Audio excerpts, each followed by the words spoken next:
The next morning, as sunlight filtered through the dusty windows of the Pokémon Center dormitory, Sato Kaede stirred awake at exactly 7:30 a.m., his internal clock never failing him. He moved with quiet efficiency, preparing breakfast not only for himself, but for his team of 4 Pokémon. Today marked the return to their daily training, something that had been paused for 2 days due to travel and recovery. Now it was time to resume their rhythm. The Pokémon Center at the Saffron City Bus Terminal was relatively spacious and featured a modest open-air training area behind the main building. Though not large, it could accommodate up to 5 trainers at once, provided everyone was courteous with space. Of course, courtesy wasn't a guarantee. By the time Sato arrived with his Pokémon, 2 other early risers had already staked their claims, occupying over half the training ground. With no complaints, Sato led his team to a cramped corner and began their carefully tailored stamina routines. Zubat took to the air with a quiet hiss of effort, its leathery wings beating rhythmically under the weight of a custom 15-kilogram vest. Sato watched carefully as the bat circled the training field. He had already estimated the length of the field to be about 200 meters per lap. At 40 laps, Zubat would be flying roughly 8 kilometers, plenty to push its endurance.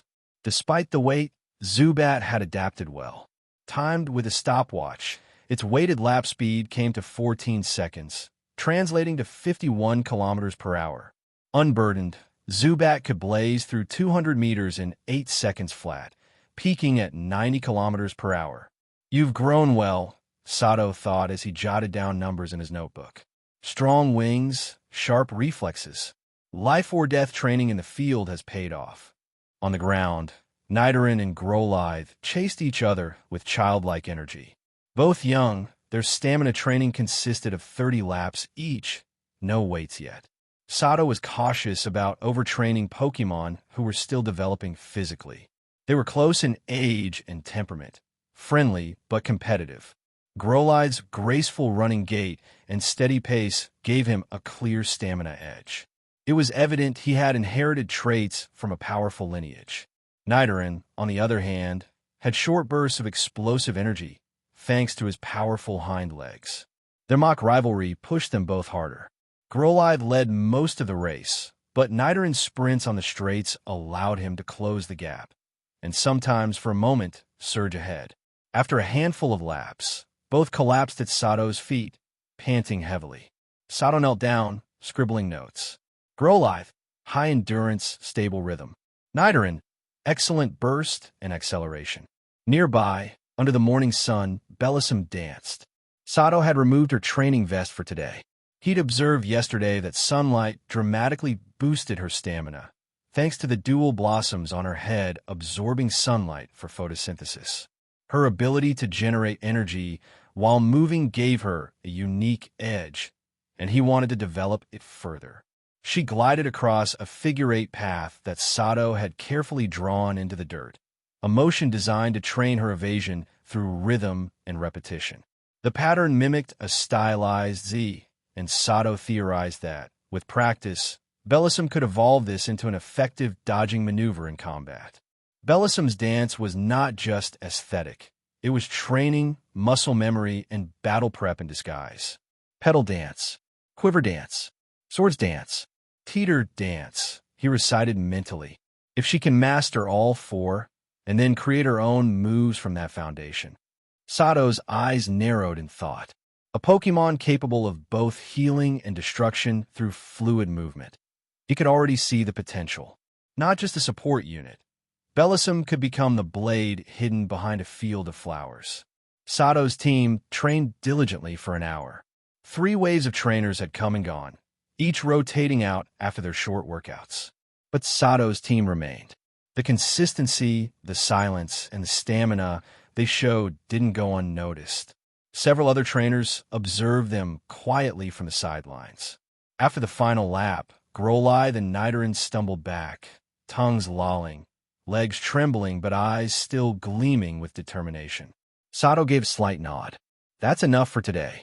He led them to a shaded rest area and began his post-workout care routine. From a thermos, he poured warm water into a shallow basin and dampened a towel. Kneeling beside Nidoran, He began to gently wipe down the dirt and sweat clinging to its body, offering soothing words and quiet praise. That's when 3 well-dressed trainers approached. Their sneakers were spotless, their jackets crisp. Clearly not locals, and definitely not poor. Sato looked up briefly, but didn't stop his work. "Is there something I can help you with?" he asked calmly, his hands continuing to clean Nidoran's fur. "As you can see, I'm in the middle of my Pokemon's recovery massage. If it's not urgent, you'll have to wait." The 3 looked at one another, and then one of them stepped forward with a faint smirk on his lips. After finishing their intense morning routine, Sato Kaede sat beneath the shade of a tree near the Pokemon Center's training grounds, carefully bathing and massaging Nidoran with a damp, warm towel. His movements were calm and practiced, but his eyes, sharp and alert, never left the 3 well-dressed trainers standing just a short distance away. He had noticed them earlier. These same 3 had trained alongside him that morning, then lingered long after their session ended, watching from the sidelines. Sato hadn't minded. In fact, he had expected this. Their attention was precisely what he had intended to attract. Curious little fish, let's see if they bite. With over 6 million Poke Dollars to his name, Sato wasn't desperate for cash, but no trainer ever truly had enough. TMs held items, breeding tools, training gear. Some couldn't be bought even with money alone. In this world, access often mattered more than wealth. In Team Rocket, that was especially true. Points could only get you so far. For the rarer and more powerful resources, like unique TMs or elite class Pokeballs, you needed authorization. Rank, contributions, influence. Outside Team Rocket, the rules were the same. Whether you were dealing with the League, independent guilds, or merchant networks, rare items were jealously guarded. Even in a city like Saffron, where international merchants sold goods from every corner of the globe, you needed more than coin. You needed leverage. So yes, Sato needed more money, fast.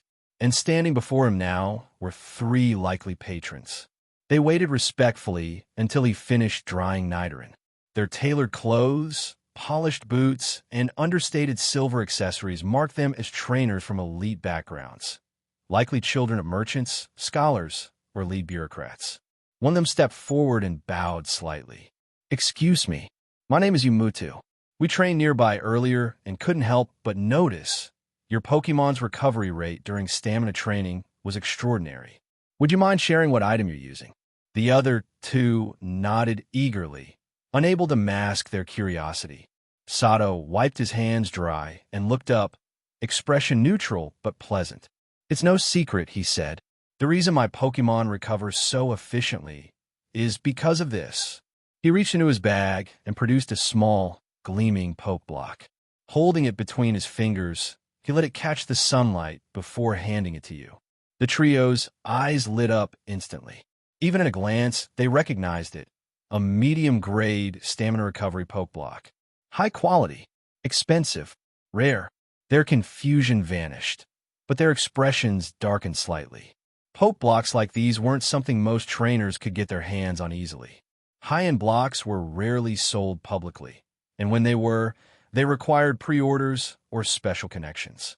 Even wealthy trainers struggled to obtain a consistent supply.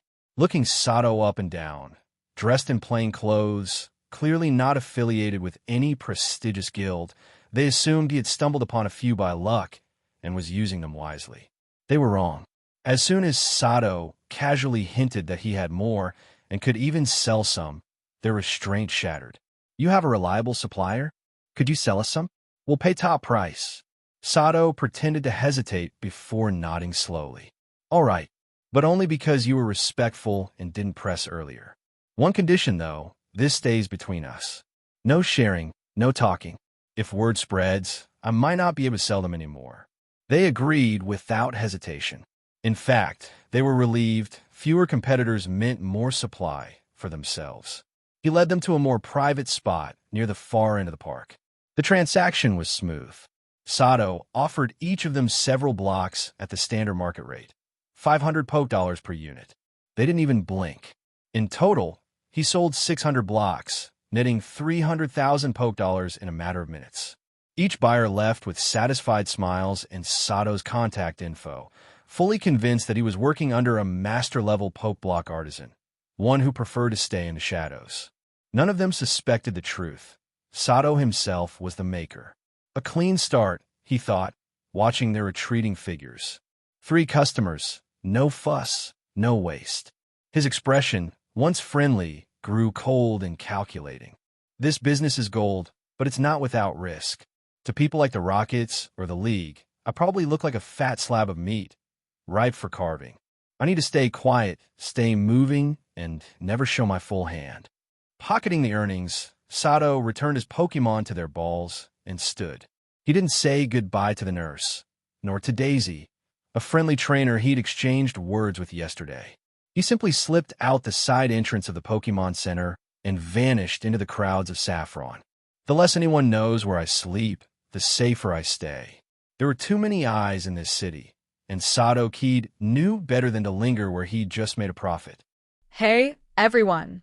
If you enjoy my quantum audiobooks, you can support me by becoming a Patreon member. Your support helps me keep creating, and you'll get exclusive perks. You can also access my audiobooks directly through Google Drive. Check out the link in the description. Now, let's get started.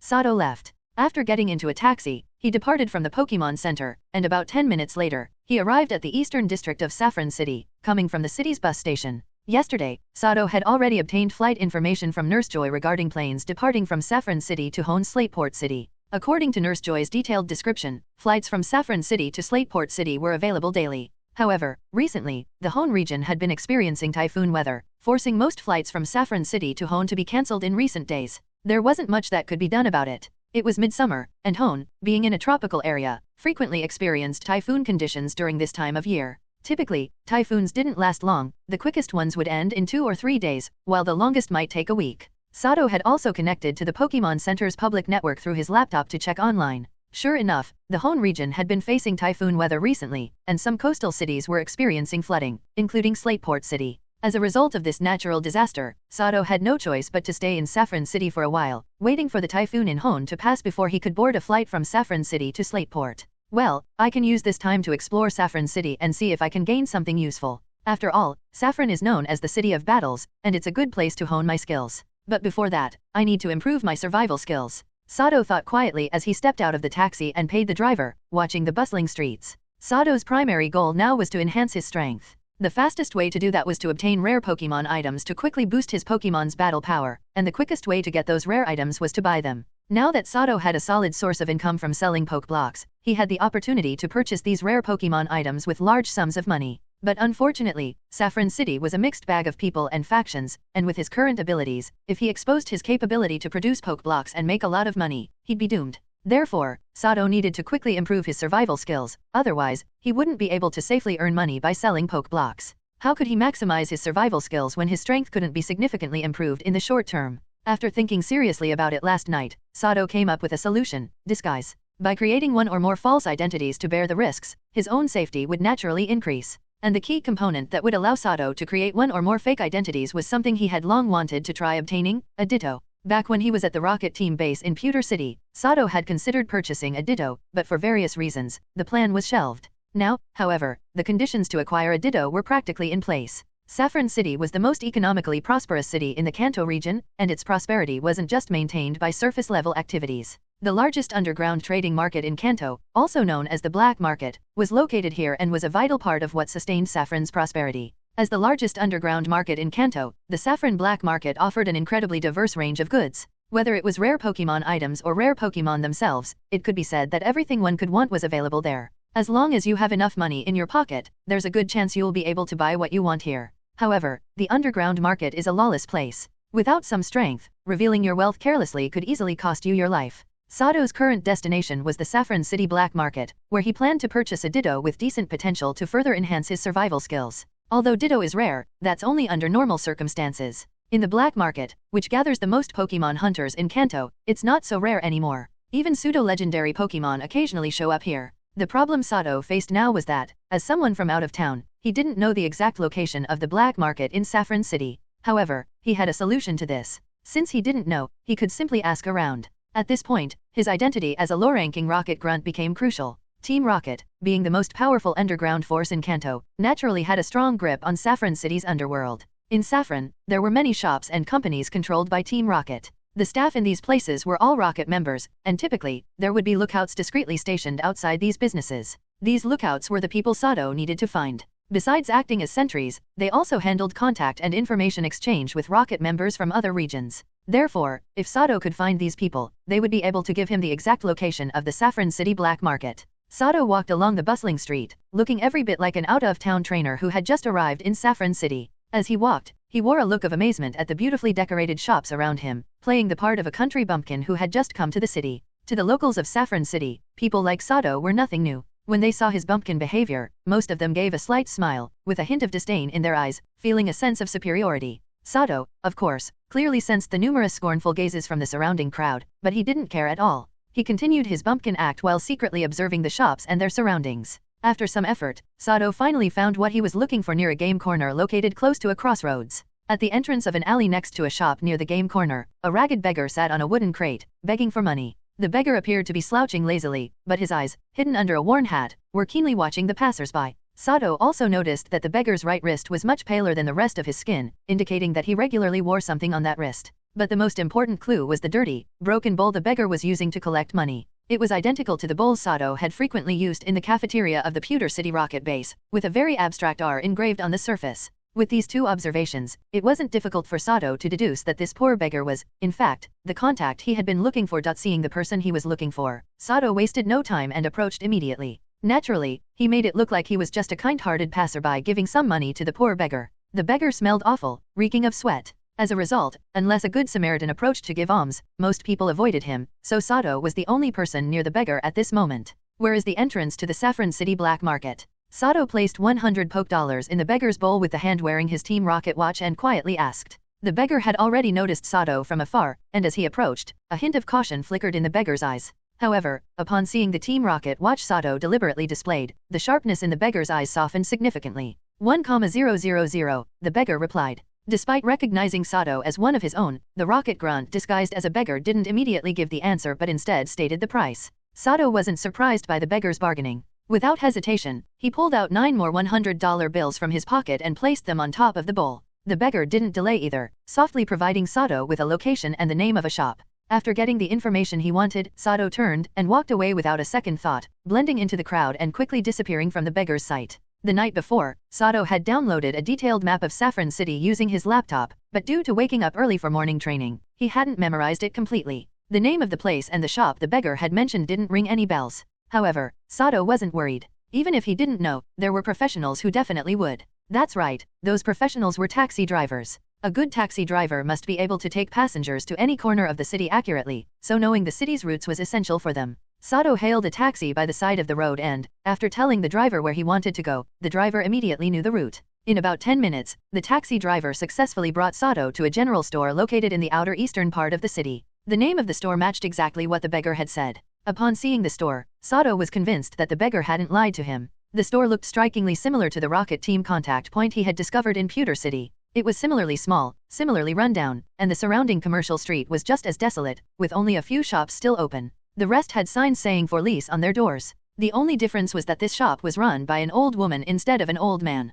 After paying the taxi fare, Sato got out of the car and slowly walked toward the general store. His arrival immediately caught the attention of the old woman, who had been dozing off in the shop. Looking to buy something? My stock may not be much, but the quality is guaranteed, the old woman said, getting up from her chair and moving to the counter when she saw Sato approaching. I'm afraid what I want isn't something you sell, but could you tell me where I might find a place that offers good items? Sato responded directly, showing the Team Rocket watch on his wrist with a smile. The old woman finally noticed the Team Rocket watch on Sato's right wrist, but her wariness didn't completely dissipate. In fact, her expression became even more serious. She quickly retrieved a tablet with a slot from a hidden compartment under the counter and placed it in front of Sato. At the same time, a few elderly shopkeepers from the nearby stores, who had also woken up at some point, were now glaring at Sato with a watchful eye. Each of them clutched a pokeball, marked with the engraved R symbol. Despite the hostile stares from the old woman and the other elders, Sato remained unbothered. In front of them, he calmly removed his Team Rocket watch and inserted it into the slot on the tablet in front of him. Once the Team Rocket watch seamlessly clicked into the slot,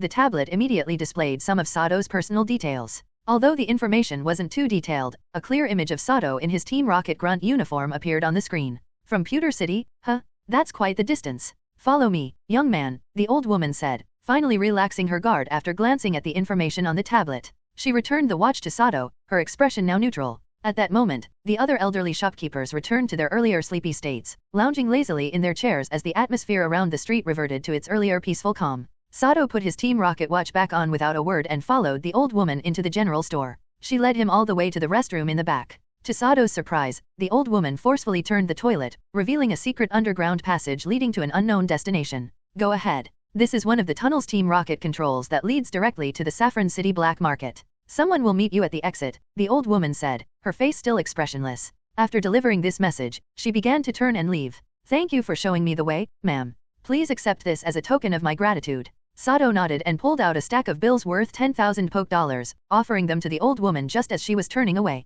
His gesture stopped her in her tracks. A daisy-like smile spread across her once expressionless face, and with practiced ease, she quickly pocketed the money in the blink of an eye. Her swift movements made it clear she had done this before. You're quite generous, young man. Here, take this cloak and mask. Remember to wear them when you go down there, and it would be wise to put on your uniform too. It'll help you avoid any misunderstandings later. The old woman handed Sato a black cloak with a large red R symbol and a pale mask similarly engraved, all while smiling kindly. Thank you for the advice, ma'am, Sato said, smiling as he accepted the cloak and mask. The two then turned away from each other, and as they did, their smiles vanished, replaced by the same neutral expressions as before, each going their separate ways. After entering the underground passage, the door behind Sato shut, and dim lights began flickering on one by one, illuminating the tunnel. Sato quickly changed into his Team Rocket uniform, then donned the black cloak and pale mask. He descended the stairs ahead, stepping deeper into the underworld. Indeed, the Saffron City black market was hidden beneath the city itself. Sato continued walking through the underground passage for about 10 minutes, and the previously narrow path gradually transformed into a broader road.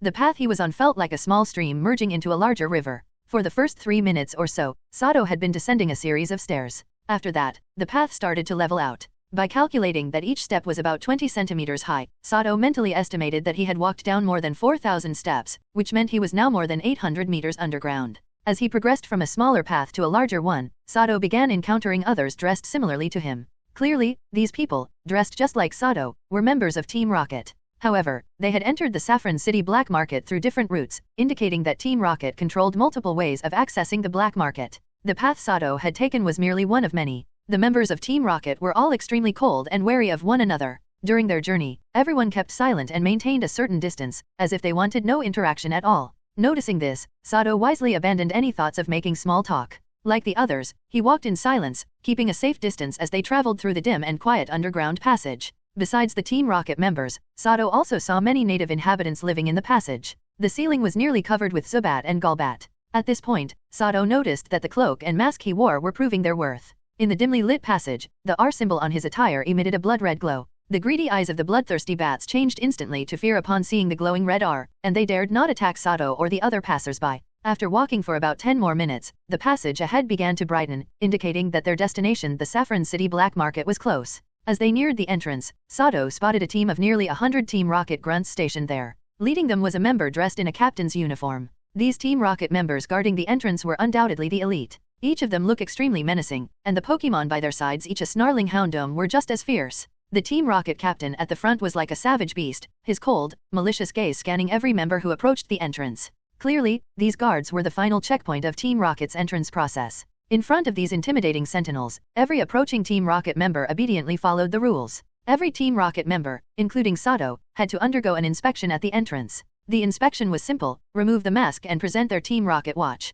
From his position further back in line, Sato keenly observed that after each inspection, the guards handed every member a numbered token, and no two numbers were the same. Sato also noticed something interesting: some people would discreetly slip some money into the guards' hands during the inspection. As a result, these people would receive tokens with numbers closer to the front of the line. For those who didn't bribe the guards didn't cause any trouble, they just handed them tokens with higher numbers. Finally, Sato realized something odd about this entrance. He had been waiting in line for a while, but he hadn't seen anyone come out of the entrance. It seemed to function as a one-way passage. It seems that no matter where you go, greasing the wheels is essential. If you're not sharp enough, you might never make it back to the surface, Sato quietly sighed after observing the situation. Just like the old lady who guided him to the underground entrance, this place also required a little offering. If someone failed to play by the rules, they could easily get tricked by the guards at the entrance. For example, if Sato hadn't given the old lady a bit of a reward before arriving, he probably wouldn't have received the cloak, mask, or the advice to wear a Team Rocket uniform. Without proper preparation, Sato could have easily fallen victim to the other Team Rocket members he encountered, who would have been more than happy to take out an unprepared outsider. Even if he wasn't attacked by the Team Rocket members, the swarm of Zubat living in the underground tunnels would have pounced on him, treating him as a tasty meal. There were 3 inspection lines, so the process moved quickly. It didn't take long for Sato's turn to arrive. He wisely removed his mask and presented his Team Rocket watch. In his right hand, which wore the watch, he also held a stack of Poke dollars worth 20,000. The Team Rocket Grunt inspecting him immediately softened his cold expression, expertly pocketing the money. He routinely placed Sato's Team Rocket watch into a nearby identity-checking machine. When the screen confirmed that the image matched Sato, the guard handed him a token engraved with the number 3. First time at Saffron City's black market, huh? Well, this isn't actually the black market yet, this is just Team Rocket's teleportation transfer station. Head to room 3 and show your token. The Alakazam inside will teleport you to our base in the black market. Remember, the token is key. The teleporting Pokemon only recognizes the numbers on them, the guard whispered as he handed Sato the token. Thanks for the heads up, brother, Sato replied quietly, nodding as he accepted the token. He then walked through the passage into the entrance ahead.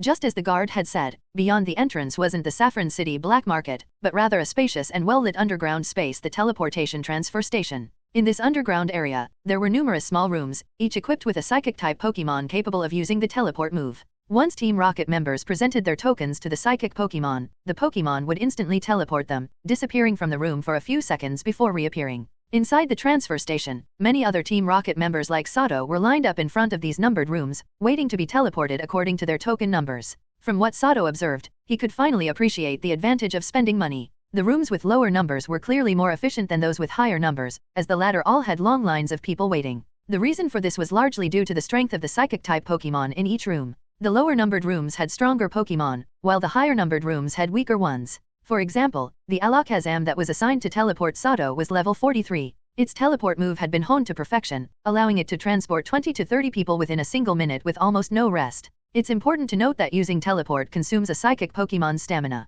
The stronger the Pokemon, the more frequently they can use teleport. Due to stamina issues, the Psychic Pokemon in the higher numbered rooms needed much more time to rest between teleports. They could barely handle one teleport before needing to rest for at least 10 minutes before using teleport again. In less than a minute, Sato received the teleportation service from Alakazam. After verifying his token, the spoon in Alakazam's hand spun, its eyes glowing with a blue light. Then, in a flash, Sato vanished from room 3. After a brief feeling of being spun around, Sato opened his eyes to find himself lying on the floor of a brightly lit small room. The Alakazam that had been with him was nowhere to be seen. Seeing the familiar R symbol on the door in front of him, Sato felt reassured. He knew that Alakazam had successfully teleported him to Team Rocket's base in the Saffron City black market. So this is what teleporting feels like. It's really uncomfortable, Sato thought as he stood up, still feeling dizzy. He shook his head slightly, trying to clear the lingering disorientation. A few minutes later, he finally shook off the aftereffects of the teleportation and pushed open the door to leave the small room. As soon as he stepped outside, Sato was greeted by the sight of a massive stone pillar, so large that it would take 7 or 8 people to wrap their arms around it.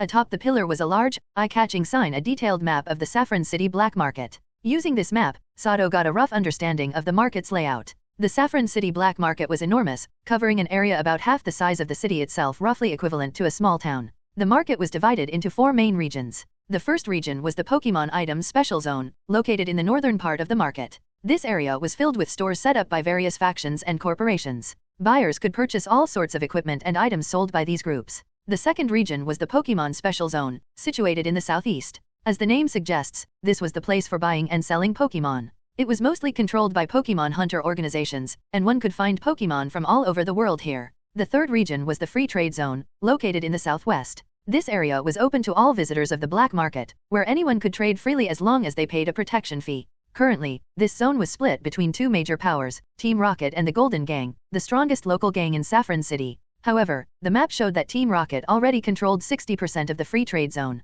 The fourth region was the auction zone, located at the center of the black market. Various auction houses were scattered here, with the largest one positioned at the very center. While this auction house used to be under the control of the Golden Gang, it was now in the hands of Team Rocket. From the map, it was clear that Team Rocket had taken control of over half of the auction houses in the market. The map itself was color-coded in red, yellow, and green. Red represented Team Rocket, yellow stood for the Golden Gang, and green indicated areas controlled by Pokemon hunter organizations. Looking at the map, it was evident that the red areas dominated most of the black market, with Team Rocket's influence heavily permeating all 4 regions. From the distribution of power on this map, it's clear that Team Rocket is already in control of most of the Saffron City black market. No wonder they are destined to dominate both the Kanto and Johto regions in the future. With such a massive money-making machine as the black market, it's no surprise they'll grow even stronger, Sato thought, impressed by the red areas that seemed to engulf the entire market. At this point, it was clear that Team Rocket was primarily led by Giovanni. His mother, the original leader of Team Rocket, had fully handed over the reins to him.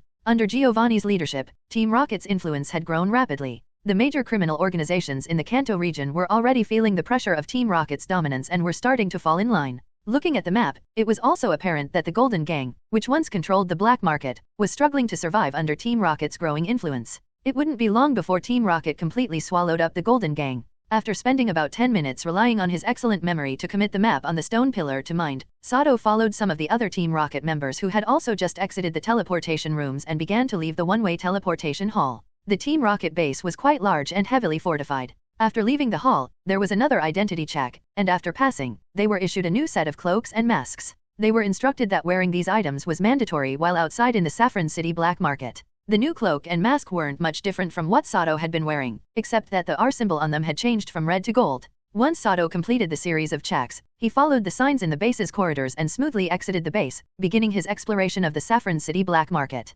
Perhaps because it was still morning, the black market wasn't very lively. In fact, the market only really came to life after dark, reaching its peak activity in the early hours of the morning. There weren't many people walking on the wide streets, and those who were had appearances similar to Sato's, wearing cloaks and masks. Very few showed their real faces in the market. Due to the sheer size of the Saffron City black market, moving from one area to another on foot would take a lot of time. To make traveling easier, rental bicycles were available along the roadsides, and for those who didn't want to exert any effort, Pokémon taxis offered by the various factions could be used. Most people who came to the black market had a specific purpose, so they didn't want to waste time walking. However, they also didn't want to draw too much attention, so the majority opted to rent or purchase a bicycle to get around. Sato wasn't someone who liked to stand out. His goal in coming to the Saffron City black market was to find a Ditto to enhance his survival skills, so the less attention he drew, the better. Following the example of most others, Sato rented a high-speed bicycle, the kind that moves extremely fast, like in the games, and started riding along the wide streets.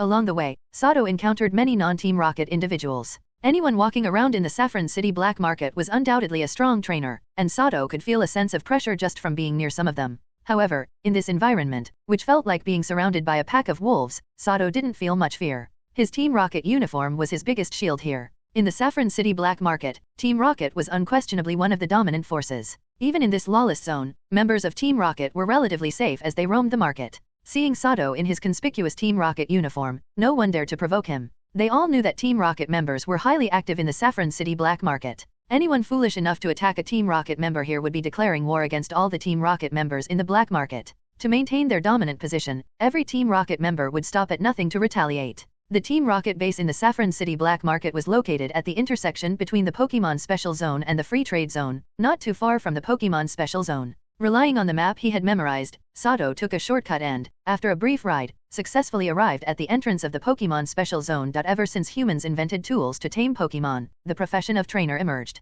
Along with trainers, another profession, driven by profit Pokémon hunters also arose. To official forces like the Pokémon League, Pokémon hunters are seen as a group of outlaws who disrupt world order and damage the bond between humans and Pokémon, a group of evil trainers that must be apprehended. However, to non-official forces like Team Rocket, Pokémon hunters are often collaborators. Hunters provide a safe supply of Pokémon to these dark forces, which in turn strengthens them. Of course, at times, Pokémon hunters can also be enemies of dark organizations. Always driven by greed, they may seek to steal the results of the dark forces' efforts at the last moment. For many poor civilian trainers, Pokémon hunters are seen as benefactors who help them acquire their first Pokémon. At the same time, becoming a Pokémon hunter may be a career they themselves are forced to consider due to various circumstances in the future. As the name implies, Pokémon hunters are people who make a living by hunting and selling Pokémon. In their eyes, Pokémon are nothing more than commodities to be sold for profit. Whether the Pokémon are wild or belong to someone else, as long as the buyer is willing to pay the price, these hunters will stop at nothing to capture them. It is this cold and ruthless attitude that has earned Pokémon hunters the hatred and scorn of the general public. Most Pokémon hunters are solitary figures, and having abandoned certain things in their lives, they often become extremely cold-hearted. However, when it comes to money, Pokémon hunters are always greedy. To maximize their profits, they strive to keep the Pokémon they sell in the best condition possible. As a result, the environment in the Pokémon special zone of the black market is not as bloodstained and filthy as ordinary civilians might imagine from the reports they hear on TV, radio, or in newspapers. On the contrary, the entire Pokémon special zone is exceptionally clean and orderly. The Pokémon, kept in cages, are not subjected to inhumane treatment and are all alive and well. The only thing unsettling about the special zone is the pervasive atmosphere of hopelessness that hangs over it. A heavy sense of despair fills the air, weighing on the hearts of anyone who steps inside. Ordinary people who stay here too long might even develop depression. While the Pokémon hunters do not physically harm the Pokémon, they do imprison them in special cages, robbing them of their freedom forever. After being caged for extended periods and treated as merchandise, combined with the hunters' harsh taming methods, the Pokémon that once fiercely resisted gradually become numb and indifferent. Like slaves that have been broken, these Pokémon close off their minds and mindlessly follow the commands of the trainers who own their Pokeballs. Those Pokémon that have been successfully tamed by the hunters accept their fate, submitting entirely to their captors' orders, becoming nothing more than slaves for sale. Because they have chosen to close their hearts, the light has faded from their eyes, and their entire beings exude a deathly stillness. These Pokémon have clearly lost their will to live. The prolonged loss of freedom has left them feeling hopeless, with no light at the end of their tunnel. As Sato walked through the Pokémon special zone, from the moment he entered, his once calm heart had been in turmoil. Everything around him filled him with a deep sense of anger and sadness. Sigh, this must be the darkest corner of the Pokémon world. These Pokémon's spirits are so damaged, they might never trust humans again. Looking at the many Pokémon locked in cages, their eyes dull and lifeless, Sato felt a deep sorrow but could do nothing but helplessly reflect on the situation. Sato knew that he was still too weak, so weak that he couldn't even lend a hand to save the Pokémon in front of him. If he attempted to act, not only would he fail to rescue them, but he would also be swallowed whole by the darkness around him. What he was witnessing was only a small glimpse of the world's greater darkness. The trade of Pokémon has existed in every era, and as long as injustice and the pursuit of profit remain in the world, these practices of exploiting Pokémon for massive profits cannot be eradicated. His conscience kept urging him to intervene, but Sato eventually let out a deep sigh, reluctantly shifting his gaze away from the emotionally numb Pokémon in front of him. He wasn't a savior. Right now, he was nothing more than a weakling struggling to survive in the Pokémon world. He had already become deeply entangled with Team Rocket, and getting out in the future would not be an easy task. However, after witnessing the deep darkness here, Sato made a quiet resolution. He couldn't simply turn a blind eye as if nothing had happened. While he might not be able to save these victims now, perhaps one day in the future, he could rescue others like them. Why was he choosing to take on something that had nothing to do with his own interests? Sato wasn't entirely sure, but he knew this decision would allow him to live without regret. As a Pokémon enthusiast and now a real trainer, Sato knew one thing for certain: he truly loved Pokémon. This was a fact, and it was because of this love that the 4 Pokémon he had chosen to trust him. From his interactions with his 4 Pokémon, Sato understood that Pokémon were living, breathing creatures with emotions. They felt joy, anger, sorrow, and happiness. They were nothing like the cold, emotionless tools the world sometimes saw them as. Sato believed that those who only viewed Pokémon as tools were unworthy of being called trainers. Just as he had risked his life the night before to save that little girl, now, having witnessed the suffering around him, he couldn't just stand by and do nothing. Unless he could completely erase his humanity, his conscience would haunt him with regret for the rest of his life. Sato's goal in this life was to live fully and without regret. A life filled with constant remorse was something he could never accept. I'm sorry. I'm too weak right now. I can't save you, but I promise, when I gain the strength, I'll do everything in my power to help the Pokémon who share your tragic fate. I won't turn a blind eye, Sato thought to himself. His previously sorrowful eyes regained their usual calm as his heart finally settled. No, Sato wasn't a savior, but he knew he could still act within his current limits, exercising whatever small power he had. He understood that his efforts would only be a drop in the ocean, far from changing the world's current state, but it was better than doing nothing at all.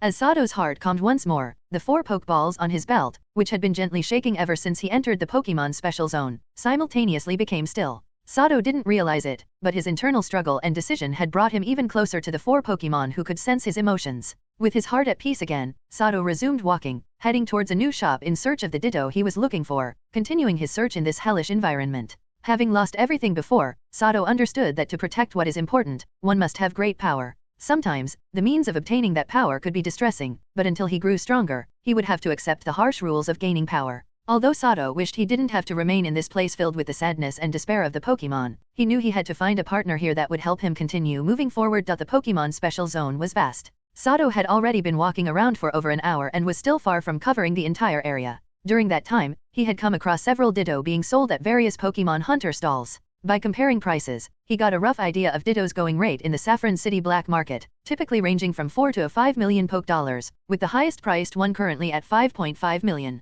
Although Sato had mentally prepared himself for the steep prices, he couldn't help but be surprised by how expensive Pokémon were in the saffron black market. It gave him a new understanding of the lucrative nature of the Pokémon trade. It wasn't hard to see that if a Pokémon hunter could capture rare Pokémon in the wild and find the right buyers, they would be rolling in wealth. No wonder so many ordinary trainers fell into this dark path. The temptation was simply too great.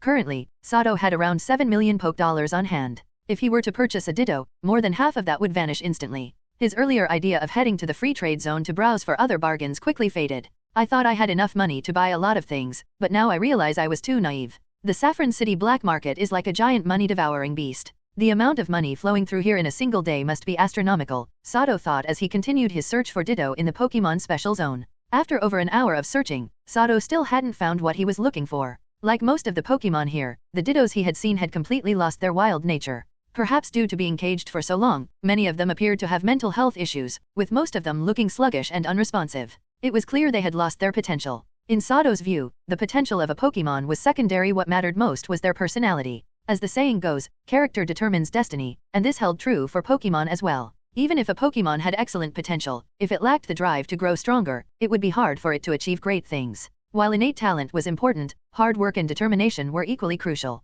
In Sato's current team, the most ambitious Pokémon were Zubat and Growlithe.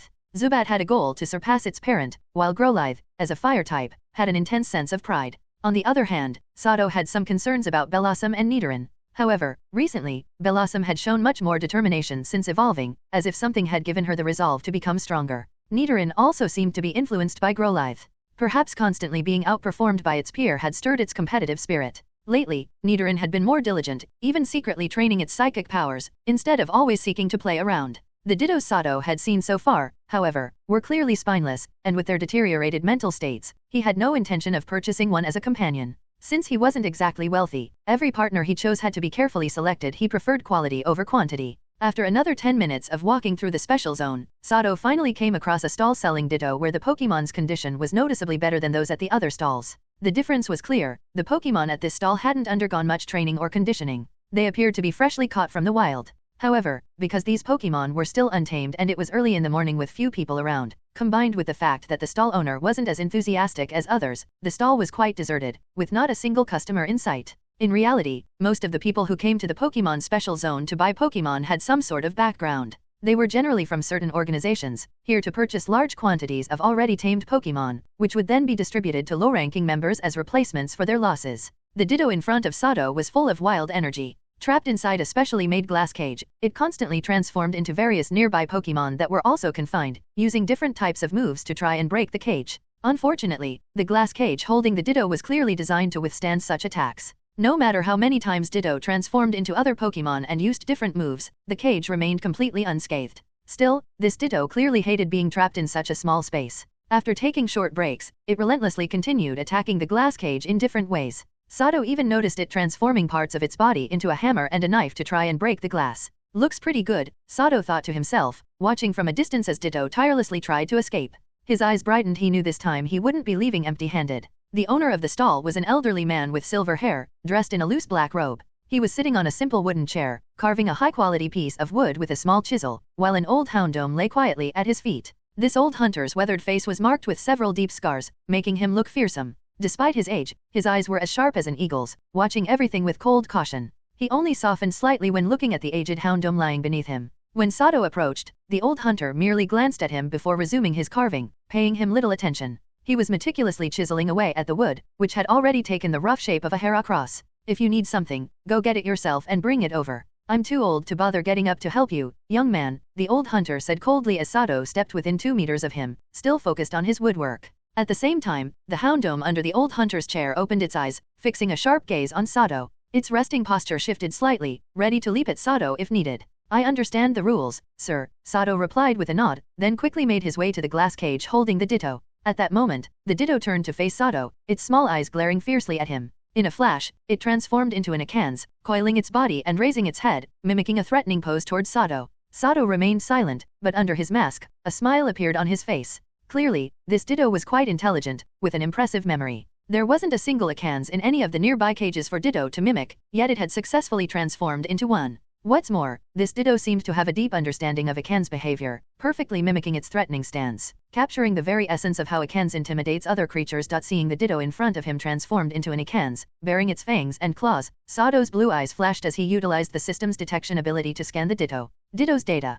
Pokémon, Akan's, Ditto transformation. Level, 15. Type, poison, originally normal. Ability, limber. Gender, none. Known moves, transform, original move, wrap, glare, poison sting, bite, leer. What a fascinating Pokémon. It really can possess the skills of the Pokémon it transforms into. However, the Akans that Ditto has transformed into can only use the skills available to a level 15 Akans. Does this mean Ditto can't learn moves from transformed Pokémon through other means? Sato pondered, contemplating the system's displayed information on Ditto. Due to the incomplete data collected so far, Sato couldn't draw definitive conclusions and needed to observe Ditto trying to transform into other Pokémon to arrive at an accurate assessment. In this novel, it is established that Ditto can only inherit the moves of the Pokémon it transforms into that are available at its own level. For example, if a level 15 Ditto transforms into an Akans, it can only use the skills a regular level 15 Akans possesses. Inherited moves or those learned through other methods cannot be acquired. While Sato was lost in thought about the wonders of Ditto's transformations, the Ditto, still in the form of Akans, noticed Sato standing in front of it.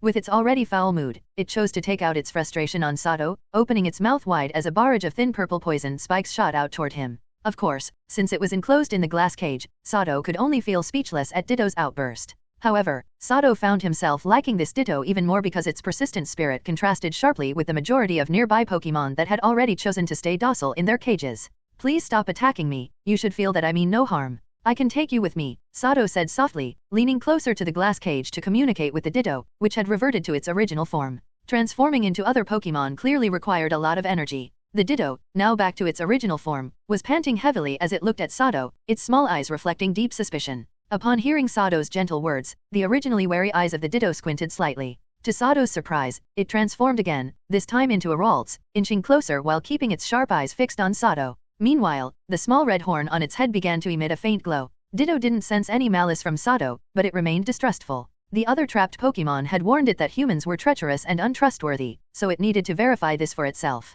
Ditto had encountered Ralts before and envied their teleportation ability that helped them to escape, which was why it had chosen to transform into them long ago. However, Ditto was disappointed. Despite transforming into a Ralts, it was never able to teleport, and even using psychic-type moves was quite difficult. Note, the strength of psychic power is a crucial factor in determining the power of psychic-type moves. The threshold for training psychic power is very high, only those with inherently strong psychic abilities or awakened psychic powers can cultivate them. Impressive? It can even transform into a Ralts, and it seems to be able to slightly utilize Ralts' ability to sense the emotions of other beings, Sato thought, astonished by the Ditto currently transformed into Ralts. There was no doubt that this Ditto's transformation aptitude was exceptional. At this moment, the Ditto, in the form of Ralts, was using Ralts' ability to sense Sato's shock, and a hint of pride appeared on its small face. However, besides sensing Sato's surprise, the Ditto also picked up on Sato's thoughts regarding itself and the other nearby Pokémon, and its expression shifted from pride to surprise. The Ditto reverted to its original form, looking dazed at Sato, with its wariness now gone.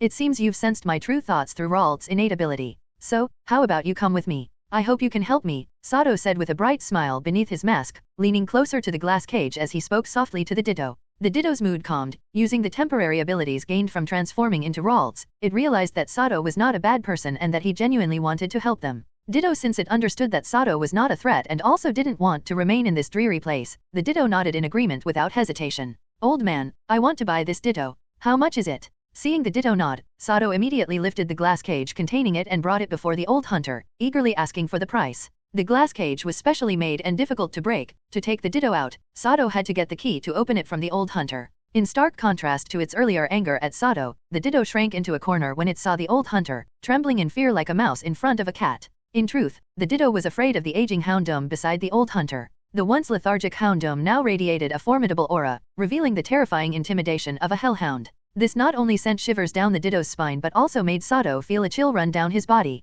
From the data he had previously gathered through his system's detection ability, he knew that this Houndoom was at least level 60. Now that he looked closely, even in its old age, the Houndoom's power remained quite formidable. Ditto is quite the catch. This little fellow isn't easy to grab, and its talent isn't comparable to those other worthless Pokémon you've seen. However, since it hasn't been tamed, I won't charge you too much. Let's say a flat price of 7 million Poke dollars. I won't sell for anything less, the old hunter said, pausing his carving work to address Sato in a nonchalant manner. In truth, the old hunter observed every one of Sato's movements and noted the entire process of the Ditto's change in attitude towards Sato. He understood that Sato was determined to acquire this Ditto, so he deliberately raised the price. However, the old hunter was also aware of the market value. The average trading price for Ditto in the black market of Saffron City was about 5 million Poke dollars. Since the Ditto hadn't been fully tamed, he didn't raise the price too high to avoid losing Sato, a rare customer. Still, now that he had set the price, he was determined to see it through and wouldn't accept anything less than that. Spending 7 million Poke dollars on a Ditto was still a deal worth considering for Sato, especially since the amount was within his budget.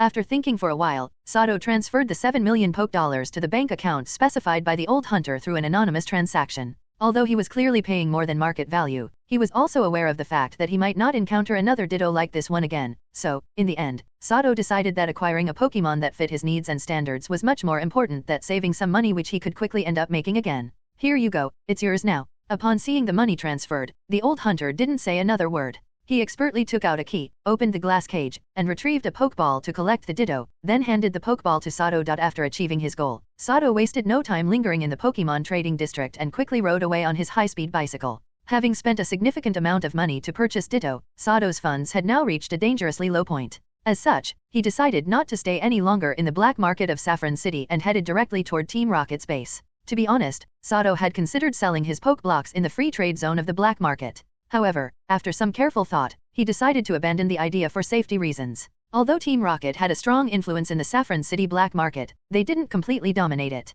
The local force, the Golden Gang, still controlled about a quarter of the black market and was known to have a deep hatred for Team Rocket. Thus, if Sato were to sell the highly profitable Pokeblocks on the black market, he would be exposing himself to a high level of danger. Moreover, the black market of Saffron City was full of hidden masters, and even an average person could easily outclass him, a novice trainer who had only recently started his journey. Until his strength grew, Sato decided it was wiser to keep a low profile. The journey back was smooth, and with the protection offered by his association with Team Rocket, Sato safely returned to their base. He used the services of a psychic-type Pokémon stationed there to teleport back to the surface of Saffron City. The teleportation hall in the base only offered one-way service, and this time, the number card Sato had been given was collected by the Alakazam that teleported him back to the surface. Being a trainer really makes money flow like water. 7 million Poke dollars gone in the blink of an eye. What a shame. I was hoping to buy some useful TMS from the black market, but I guess I was being too optimistic. That amount of money isn't nearly enough, Sato mused as he emerged from a quiet alley, now wearing his usual trainer outfit.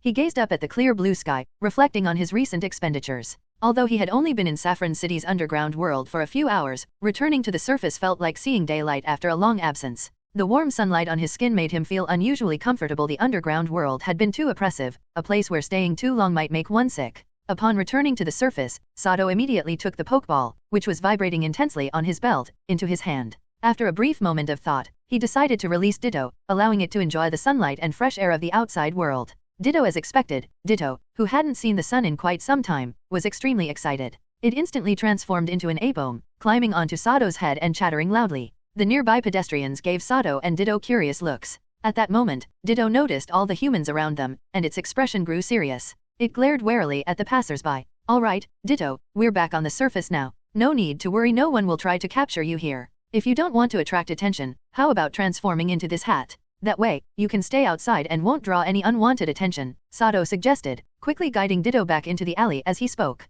After being confined for so long, Ditto was eager to breathe freely and enjoy the warmth of the sun. At the same time, it was still quite wary of anyone besides Sato. Ditto happily accepted Sato's proposal, glancing at the cap in Sato's hand before transforming from an ape-ome into an identical hat. "Great, let's go then, Ditto. Let's take a look at the world outside. Soon, I'll introduce you to your new companions," Sato said with a smile, placing the Ditto-turned hat on his head. He then walked out of the alley again, following street signs and asking a few people for directions as he made his way slowly toward the nearest Pokémon Center. As Sato walked, the Ditto, transformed into the cap on his head, subtly opened a pair of tiny eyes to observe the surroundings. When it saw the colorful scenes around, especially the various delicious foods being sold at street stalls, its little eyes sparkled with longing. Noticing that the people nearby had friendly and peaceful expressions, very different from the tense atmosphere of the black market in Saffron City, Ditto's wariness began to fade. Sato, of course, was fully aware of the movement on his head. Taking the hat off briefly and seeing Ditto's small eyes fixed on a nearby barbecue stall, he immediately understood what Ditto wanted.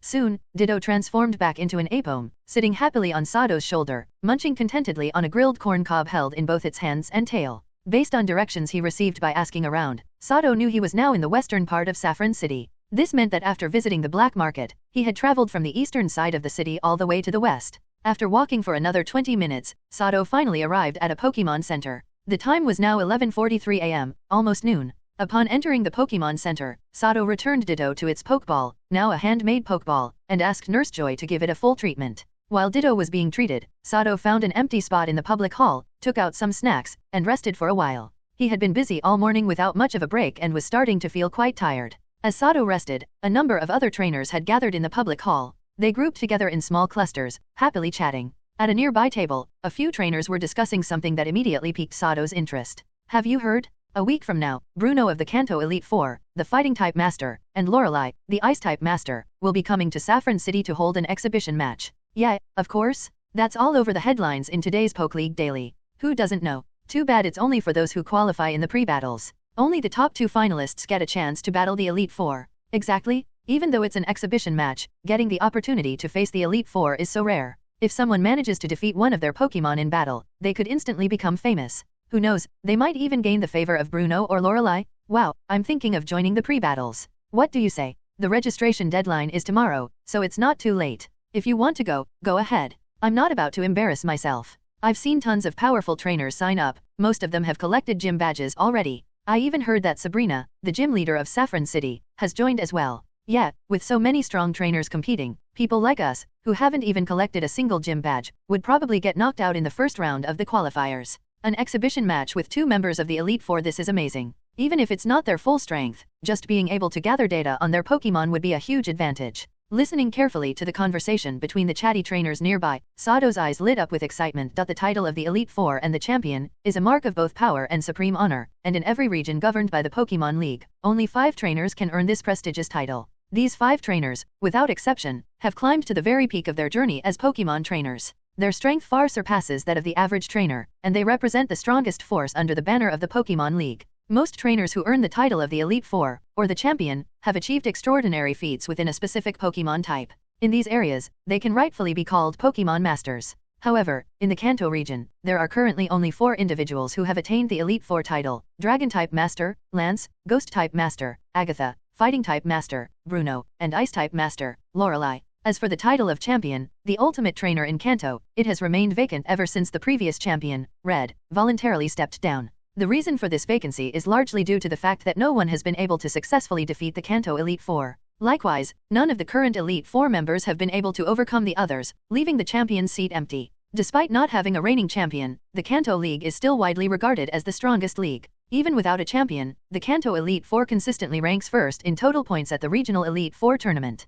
In short, the current Kanto Elite Four are each so strong that they could easily earn the title of champion in the other regions. Now, with 2 of these incredibly strong trainers coming to Saffron City for an exhibition match, it presents a rare opportunity for all aspiring trainers who wish to become stronger. Even if someone could have the chance to battle them and ends up losing, it would still be an invaluable experience, providing deep insight into the gap between themselves and the top-tier trainers. Of course, even if one doesn't get the opportunity to battle them, simply being a spectator and watching the match up close would be an enormous opportunity to gauge their own level compared to the elites. Great! If I can get a sense of the gap between myself and the Elite Four, that would be an amazing gain. I'm definitely entering this pre-battle tournament, Sato thought to himself as the light in his eyes grew brighter after reviewing everything he knew about the Elite Four champions. Sato's goal in this life is to live brilliantly, and challenging the Elite Four champions, something that the whole world pays attention to, is naturally a part of that. Having the chance to face off against the world's top trainers is, by itself, an incredibly exciting prospect. With this in mind, Sato decided that even if the typhoon in the Hone region clears, he will temporarily stay in Saffron City, waiting for the arrival of the 2 Kanto Elite Four members.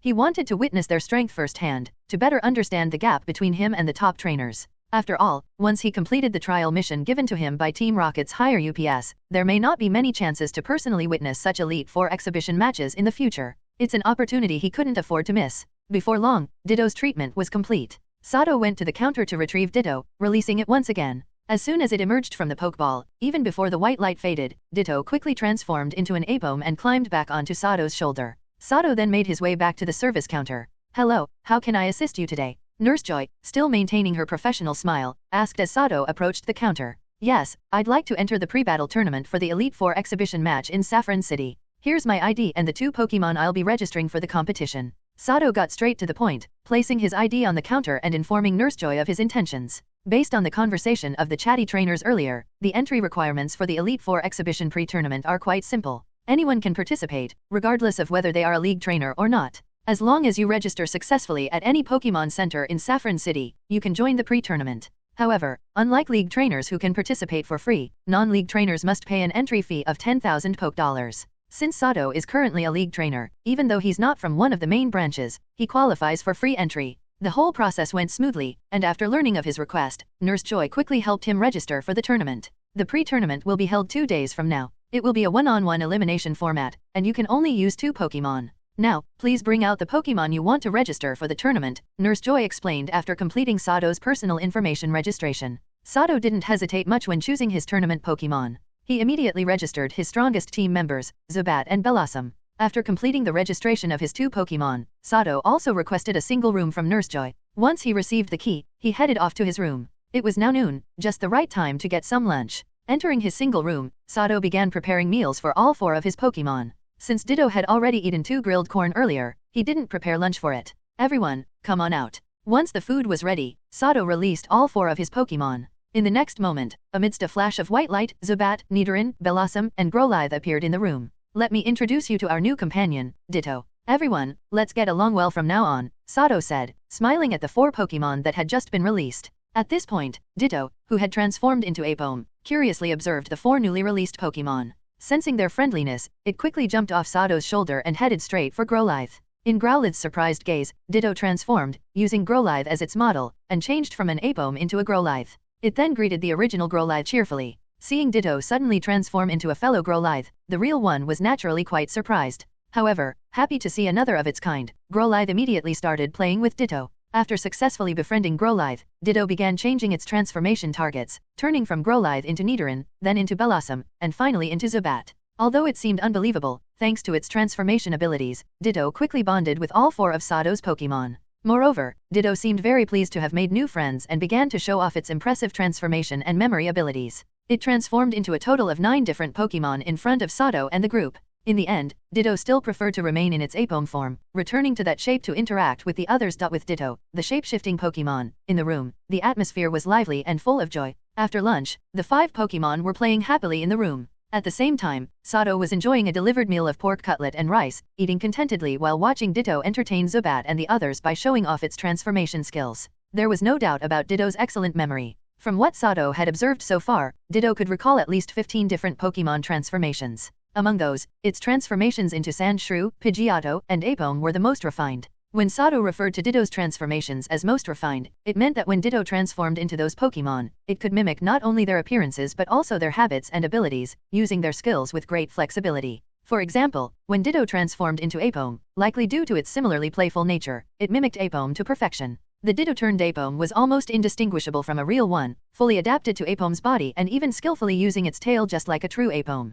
It became apparent that for Ditto to fully utilize the abilities of a transformed Pokémon, the first step was to adapt to the new body. If you think about it, it's the same for anyone suddenly placed in a different body. It would be hard to use it fluidly right away, let alone master the new abilities or techniques that body offers. Once adapted to the new body, the next step was to understand its unique traits, such as the special abilities related to that Pokémon's body or attributes. Without grasping these, Ditto would be far from achieving a perfect transformation. For example, Apom's unique trait is its highly flexible tail, while Ralts possesses the ability to sense emotions through the red horn on its head. Sandshrew, on the other hand, excels in digging, a standout ability among ground-type Pokémon. After mastering the body's characteristics, the final step for Ditto is learning to use the abilities granted by that body. When Ditto transforms, it inherits the physical form of a Pokémon, essentially acquiring a body driven by instincts passed down through its bloodline. This means it can only use moves that the Pokémon would have naturally learned as it levels up. However, any moves the original Pokémon learned through other means, such as TMS or tutoring, are inaccessible to Ditto, as it lacks their memories. This explains why, at the beginning of a transformation, Ditto typically starts with just a shell of a body and limited moves. The idea that Ditto could instantly master an opponent's moves, as seen in games, is far from reality. Ditto is only copying a body, not the memories or experiences tied to it. Due to these limitations, it's rare to see Ditto used in battles, not only because of its low base stats and limited battle capabilities but also due to the practical shortcomings of its transformation ability in combat. For Ditto to achieve a perfect transformation of another Pokémon, it would need to spend a significant amount of time training. However, if Ditto lived alongside the Pokémon it wished to transform into, it could observe and mimic them, which would greatly shorten the time needed to master the transformation. In some cases, breeders even use Ditto as a partner for rare Pokémon to produce healthy offspring. Those Ditto, however, are always ones that have achieved perfect transformations of a specific Pokémon. Currently, although Sato's Ditto shows great promise in terms of its transformation talent, its overall strength is still quite immature at level 15, and even its 3 most practiced transformations haven't reached perfection. Nevertheless, Sato never expected Ditto to have overwhelming battle power. He valued Ditto for the strong disguise abilities it could provide instead. In Sato's current team, Zubat handles scouting, Bellossom manages support and healing, Growlithe is the squad's main attacker, and Nidoran, the future ace, delivers powerful, consistent damage. Ditto, in comparison, fits more of a supporting role without excelling in any one area. Ditto's main role within Sato's team was as his disguise assistant, crucial for enhancing Sato's survival skills as the team's absolute core. As such, Ditto's role was extremely important. Based on Ditto's current transformation abilities, it was clear that it was capable of taking on the disguise role for Sato. Transforming into simple objects was much easier than turning into Pokémon for battle. Of course, if Ditto excelled in its disguise role and had extra energy to spare, Sato wouldn't mind letting it join battles. Sometimes, transforming into a Pokémon that could counter the enemy and providing interference on the battlefield could be quite useful.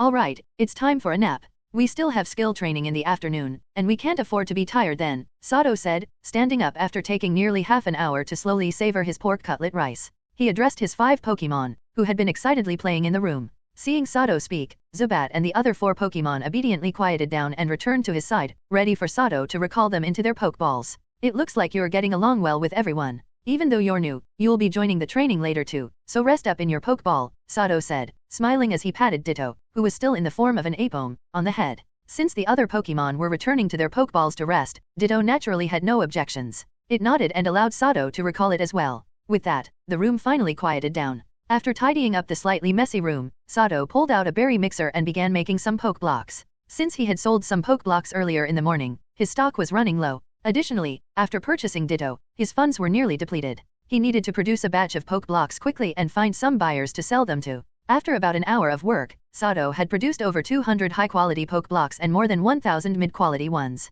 As usual, he would keep the high-quality Pokeblocks for his own use and sell the mid-quality ones. By now, it was almost 3 p.m. After eating a gem-level Pokeblock to recover some energy, Sato changed into a clean trainer uniform and left the room. The preliminaries for the Elite Four exhibition match were only 2 days away. Sato was eager to see how far his strength could take him in this elite competition. Aside from the opportunity to battle the Elite Four, there were plenty of valuable prizes up for grabs. Even if he didn't make it to the finals, just breaking into the top 100 would earn him a year's supply of premium Pokémon food for 6 Pokémon and a prize of 2 million Poke Dollars. That reward alone was enough to drive trainers crazy. It wasn't hard to imagine that the number of participants for the preliminaries would be overwhelming. This meant that as long as Sato kept winning, he'd have plenty of strong opponents to provide real battle experience. This would give him a chance to improve his skills and gain valuable experience for his future challenge at the Battle Tower in Larue City, Hone. After all, Saffron City had earned its reputation as the City of Battles. In this city, there was no shortage of trainers willing to fight. You just had to decide whether you wanted to battle or risk getting defeated. Intense Pokemon battles, I can't wait, Sato thought to himself excitedly. The key to winning a Pokemon battle doesn't just rely on the excellent performance of both the Pokemon and the trainer, but on the consistent training that tilts the scales of victory in their favor. Currently, in Sato's team, Zubat was at level 26, Bellossom was at level 27, Nidoran was at level 12, Growlithe was at level 15, and the newest addition, Ditto, was also at level 15. From the levels, it's clear that the more experienced Pokemon in Sato's team are Zubat and Bellossom. Meanwhile, Nidoran and Growlithe are still quite young and have had less training, so their strength is not yet fully developed. But aside from their lower levels, Nidoran and Growlithe also lack proficiency in their own abilities.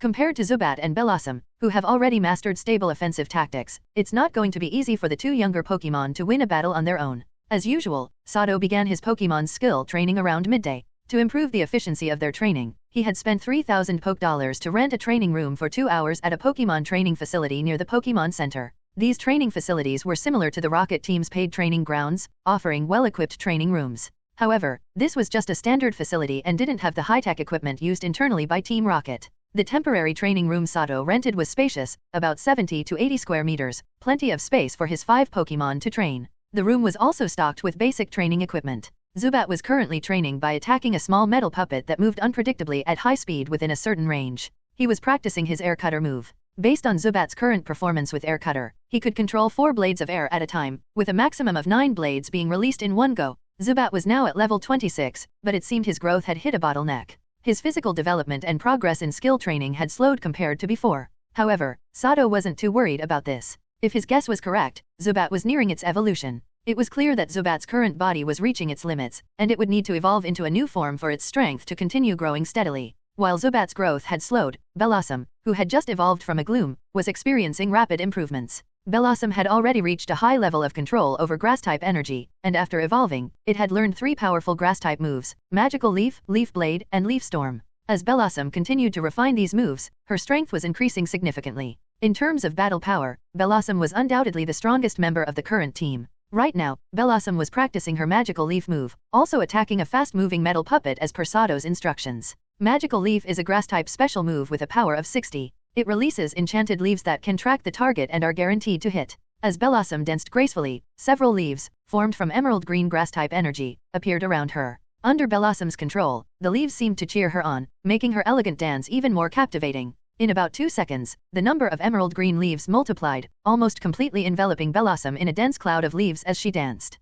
However, Bellossom wouldn't allow these overly enthusiastic spectators to steal the show. Suddenly, she pointed with her small, green hands toward a wall about 10 meters away. The leaves quickly gathered, transforming into a small emerald dragon that charged fiercely toward the wall. Midway through, Bellossom's hands glowed with emerald light, and she rhythmically moved them from side to side. In response, the emerald dragon of leaves twisted and turned, becoming even more fearsome as it advanced. In the end, Bellossom's magical leaf hit every target without fail, landing on the high-speed moving puppet near the wall, adding even more scratches to the poor training dummy. While Magical Leaf only has a power of 60, Sato believed it was an outstanding move for Bellossom because the number of energy leaves Magical Leaf can generate has a very high upper limit. The standard number for a basic Magical Leaf is 60 leaves, and for proficient, it's 120 leaves. With the help of his notebook's infrared scan for quick calculations, Sato saw that the first time Bellossom used Magical Leaf, she only produced 68 leaves, which barely formed a sparse circle around her. However, as Bellossom became more familiar with the move and increased her proficiency, the number of energy leaves she could generate had reached 128. Thanks to her superb control over Grass-type energy, she could wield these 128 leaves as if they were an extension of her own limbs. Although 128 leaves weren't enough to perform miraculous feats, they could combine to create simpler objects, like the small leaf dragon from earlier or even a small shield. Additionally, thanks to Magical Leaf's guaranteed accuracy, Bellossom could dance gracefully while constantly sending out the energy leaves to attack her enemies. This made Magical Leaf a versatile move in Bellossom's hands, capable of both offense and defense. Of course, Bellossom had only just begun training this move as per Sato's guidance. She hadn't yet fully mastered combining the large number of energy leaves effectively. The Magical Leaf shield and dragon she created were still somewhat rough, with their defensive and offensive power not fully realized. But Sato believed that, with Bellossom's excellent control over Grass-type energy and the high recovery effect of high-quality poke blocks, she would soon master these techniques. When that time comes, in addition to her primary offensive move, Energy Ball, Bellossom would also have a move that could both attack and defend. Combined with Grass Knot, Bellossom's fighting style would become even more diverse. Moreover, if Bellossom could train her dodging dance steps to the point of moving freely at high speed in a figure-8 pattern, she would undoubtedly become one of Sato's trump cards in the upcoming preliminaries. It's also worth mentioning that besides focusing on Magical Leaf, Sato had Bellossom practice Leaf Blade and Leaf Storm as secondary moves. Leaf Blade would be her weapon in close combat, while Leaf Storm would be her trump card for turning the tide in desperate situations. Leaf Blade, a Grass-type physical move with a power of 95. It slashes the opponent using sharp leaves like a sword, and it has a high critical hit ratio. Leaf Storm, a Grass-type special move with a power of 120. It unleashes a storm of razor-sharp leaves at the opponent, but it sharply lowers the user's special attack after use. When using Leaf Blade, Bellossom would pull 2 leaves from her leaf skirt, which would regrow instantly, infusing them with intense Grass-type energy. The leaves would harden and sharpen, becoming as lethal as sword blades. Since Bellossom's speed wasn't exceptional, and she wielded the 2 swords with both hands while still able to dance, Sato had instructed her to use Leaf Blade only when an opponent came too close. Unfortunately, Bellossom still hadn't learned Swords Dance. If she could combine Leaf Blade with Swords Dance's fast spinning technique, it would become a fearsome move that blended attack and defense, turning her into a dual-wielding dancer. For now, Sato was working on having Bellossom incorporate some fast, spinning dance moves while using Leaf Blade to better deal with close-range combat situations. Seeing that both Zubat and Bellossom were progressing well in their special training, Sato left a bowl of poke blocks and 2 bowls filled with fresh water for them before moving to where Growlithe was training. Growlithe was running on a track inside a sealed glass enclosure. Due to the limited space and the need for effective training, the track was designed in a winding, U-shape, with numerous S-shaped curves in the middle. Surrounding the track were several machines that resembled ball launchers. However, instead of shooting solid balls, these machines launched water balls. The timing of each machine's water ball launch was random, likely triggered by sensors embedded in the track. Every time Grolive passed by, the machines would automatically aim at him and shoot water balls at speeds ranging from 20 to 30 meters per second. Growlithe's current training involved using flame charge while maintaining his speed and agility to avoid the water balls. Sato also allowed him to use Ember to block some of the water balls if necessary. Grolive, with small flames burning on his body, was sprinting through the curving section of the track, occasionally spitting small fireballs from his mouth. Plumes of white steam constantly accompanied his movements as the flames on his body battled the water. Unfortunately, due to the high density of the water balls and their impressive speed, combined with the twists and turns of the track, it was difficult for Grolive to maintain a good rhythm. As a result, Grolive couldn't avoid all the water balls, and several struck him, soaking his fur and extinguishing the small flames on his body. By the time he finished the curved section of the track, he resembled a drenched pup. Fortunately, there were no water-launching machines on the straight section of the track, giving Grolive a chance to use the flames surrounding his body from flame charge to evaporate the water and dry himself off before starting another round of dodging water balls. In Sato's strategy, Grolive, as a fire-type Pokémon, was the team's frontline attacker. He was the spearhead, responsible for breaking through the enemy's defenses. Therefore, excellent mobility and the ability to deliver powerful strikes in a short amount of time were essential skills for Grolive. Currently, Growlithe's usable moves included Bite, Ember, Flame Wheel, and Flame Charge. Of these, 3 were close combat moves, while 1, Ember, was a ranged attack. After observing Growlithe's father demonstrate how to win battles by using clever tactics, Sato believed that Flame Charge was the core move for a quick assault Pokémon like Grolive. In practice, Flame Charge was similar to Flame Wheel. Both moves involved enveloping the user in flames for a fiery charge toward the opponent. However, compared to Flame Wheel, which had slightly higher power, Flame Charge granted a speed boost buff, allowing Grolive to move faster the longer he used it. Thus, Flame Charge was a move that was inherently powerful for both offense and defense, and it came with a natural speed boost. The flames enveloping Growlithe's body not only served as an attack but also as a defensive layer, weakening incoming enemy attacks and deterring foes from engaging in close combat. Additionally, the speed boost from Flame Charge significantly enhanced Growlithe's already high mobility, making his assault capabilities even more formidable. Based on Sato's understanding of fire-type moves, there were likely only subtle differences between Flame Charge, Flame Wheel, and Flare Blitz. The difference, he speculated, lay in how fire-type Pokémon used fire energy. In Flame Charge, fire-type Pokémon not only used condensed fire energy for the attack but also applied some of that energy to their own bodies, heating or stimulating their physical abilities to temporarily boost mobility, similar to Luffy's Gear Second. On the other hand, with Flame Wheel and Flare Blitz, the Pokémon unleashed all of their gathered fire energy in a single burst, though the amount of energy used in each move varied. In summary, Flame Wheel can be considered a lower-tier version of Flare Blitz, with reduced power but also easier execution and fewer severe side effects. At present, since Grolive is still young and Flame Charge was hastily taught to him by his father, his proficiency with the move remains at a beginner level. Unlike his father, who could completely envelop himself in flames and had clearly mastered Flame Charge, Grolive can only produce a few small flames and use fire energy to heat his body, boosting his physical capabilities. As for how to train Grolive in mastering Flame Charge, Sato envisions developing it into a passive skill. Essentially, Sato hoped that Grolive will eventually be able to multitask, maintaining Flame Charge while also using other moves simultaneously.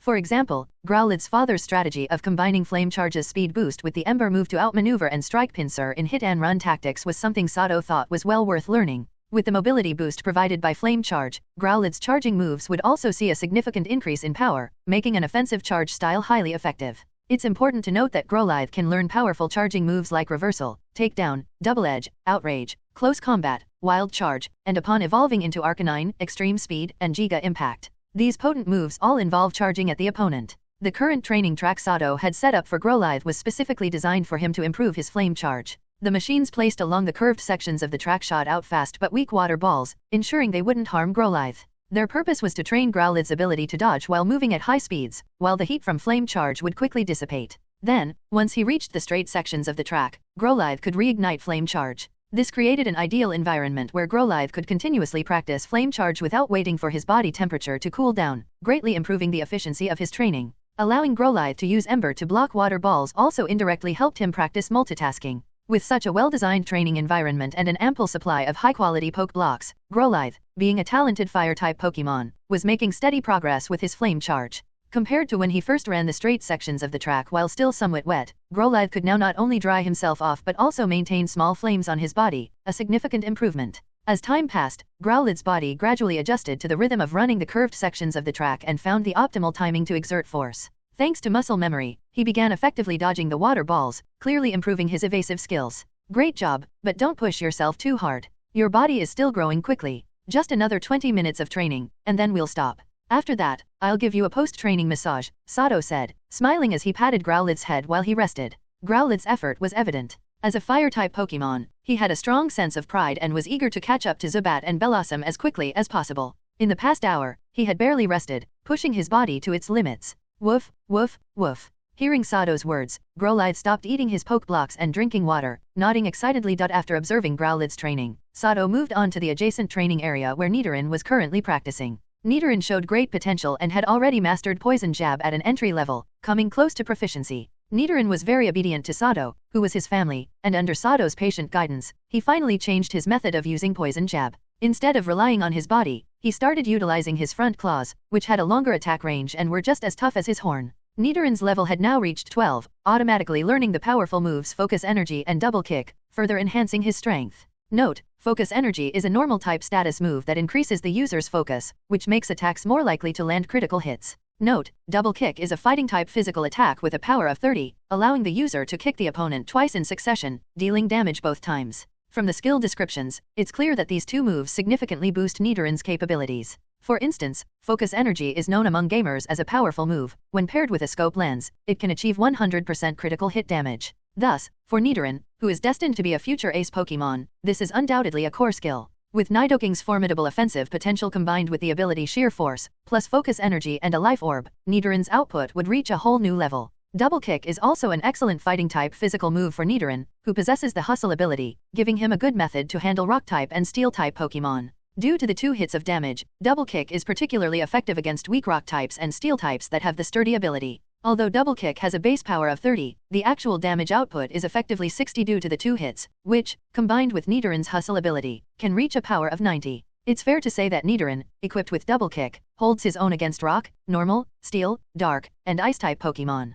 Currently, Nidoran was diligently training his Double Kick move. Since the move was relatively simple and straightforward to use, he was already executing it quite well. Sato watched as Nidoran lunged at a heavily battered metal dummy ahead. As he dove, the claws on his front limbs glowed with white light. Immediately after, 2 loud clang sounds echoed as Nidoran rapidly struck the dummy twice with his fighting energy-encased front claws, leaving 2 shallow footprints on it, causing the metal dummy to stagger back slightly. However, after using Double Kick, Nidoran had to pause to let his front limbs recover from the soreness and numbness caused by the recoil. At his young age, Nidoran had just graduated from his juvenile stage, but his body was still developing, and his bones had yet to fully form and strengthen. Thus, using Double Kick, a close combat move relying on physical prowess, was still a bit taxing for him. Previously, he could execute Poison Jab effectively and ignore the recoil because that attack utilized the hardest parts of his body, which could withstand the impact well. Overall, Nidoran's front limb bones weren't yet strong enough to handle the side effects of Double Kick properly. Fortunately, as a Pokémon, his physical attributes were strong, and his recovery abilities were top-notch.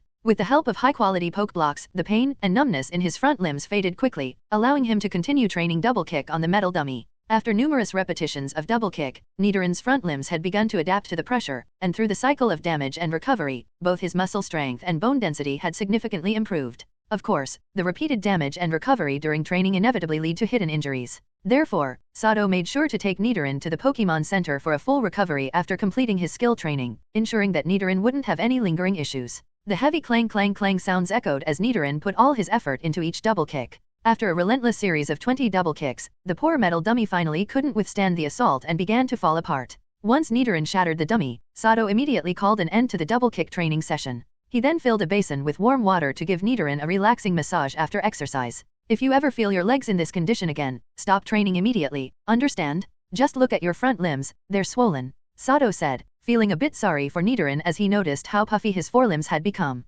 Nidoran obediently nodded in response. After consuming a high-quality poke block, he turned his gaze to Growlithe, who was training hard, with a determined look in his eyes. The recovery ability of Pokémon is indeed remarkable. After Sato's massage and a brief rest, Nidoran's forelimbs returned to normal. However, Sato decided not to let him continue Double Kick training. Training has its limits, and while Nidoran's forelimbs appeared fine on the surface, they needed more time to fully recover internally. The earlier condition of his limbs was clearly a result of cumulative hidden injuries from repeatedly using Double Kick. Since it had only been a little over an hour into the 2-hour training session, Sato didn't end Nidoran's training but instead had him practice skills that didn't require physical contact, such as Confusion and Water Pulse. As a Poison-type Pokémon capable of learning Confusion, Nidoran naturally had stronger psychic power than the average Pokémon, indicating that he had a talent for training psychic energy. However, compared to Psychic-type Pokémon, Nidorann's potential for developing psychic abilities was quite limited. Even with a lifetime of training, he might only achieve a psychic strength that was about 10 times greater than that of an ordinary being. In contrast, a typical Psychic-type Pokémon could significantly enhance its powers with just a bit of training after birth. Unless Nidoran had some fortuitous encounter later on, his psychic talent would likely remain at this level. After all, psychic types rely heavily on their innate abilities. Sato didn't feel too regretful about Nidoran's limitations in developing psychic powers. Given that Nidoran was a poison-type Pokémon, which is weak against psychic types, being able to develop any psychic ability was already quite fortunate. After all, Pokémon with strong psychic powers have energy levels several times higher than that of ordinary creatures. Following his psychic training, Nidoran's mental state had noticeably improved, allowing him to function well even with little sleep. This meant Nidoran effectively gained more training time. Overall, he was now training at least twice as much as Zubat and the others. Don't underestimate this extra twofold training time. Over time, Nidoran's strength would undoubtedly grow much faster than that of the other Pokémon in the team. In fact, this heightened energy level compared to ordinary creatures is a key reason why exceptionally talented psychic types and psychic-type Pokémon in general are so powerful. After all, they already possess greater talent than you do, and with more training time, unless you have a method to close the gap or your opponent is incredibly lazy, how could you possibly catch up? Time quietly passed, and before long, 2 hours had gone by. Sato had his Pokémon wrap up their skill training and led them out of the Pokémon training facility. To ensure proper recovery for his Pokémon, Sato headed straight to the Pokémon Center, where Nurse Joy provided comprehensive healing and care for all of them. After the treatment for his 5 Pokémon was completed, it was already 6 p.m. Sato fed his Pokémon and took a short break to have a meal himself. Once his well-fed Pokémon were ready, Sato left the Pokémon Center with them. Night had fallen, and Saffron City began to welcome its bustling nightlife. Sato walked along the brightly lit streets. Since most people had finished their busy day jobs and the evening air had cooled, many were out walking in groups of friends. Compared to the daytime, Saffron City seemed even more lively and prosperous as night fell. Sato only briefly observed the colorful nighttime city before continuing his search among the bustling streets for something he had in mind. Yes, Sato had ventured out at night to find opponents for Pokémon battles. However, from what he could see, the street he was walking along didn't have any battlefields set up. But Pokémon battles are the most popular sport in the Pokémon world, so Sato knew that if he spent a little time searching, he would eventually find one. Before long, he came across what he was looking for, a small building in the eastern part of the city. The building was about the size of a basketball court, and above its entrance was a sign reading Battle Arena, formed by a string of colorful lights. The entrance was crowded with people coming and going, and loud cheers could be heard from within. Saffron City attracted many trainers from around the world, creating a strong battle culture in the city. The city's residents loved to watch thrilling Pokémon battles, which further encouraged this atmosphere. Driven by profit, some business-minded individuals had set up various Pokémon battle venues in Saffron City. They offered free battle platforms for trainers and attractive cash prizes, drawing in large numbers of trainers. High-level Pokémon battles also attracted many spectators, allowing these venues to charge admission and earn profits. Additionally, many of these battle venues operated betting systems, bringing in even more money. There were plenty of battle arenas like the one Sato stood before throughout Saffron City. The largest of them all was the battle stage in the city center, a premier platform where many powerful trainers showcased their skills. It was the same venue where the upcoming Elite Four exhibition matches would be held in a few days.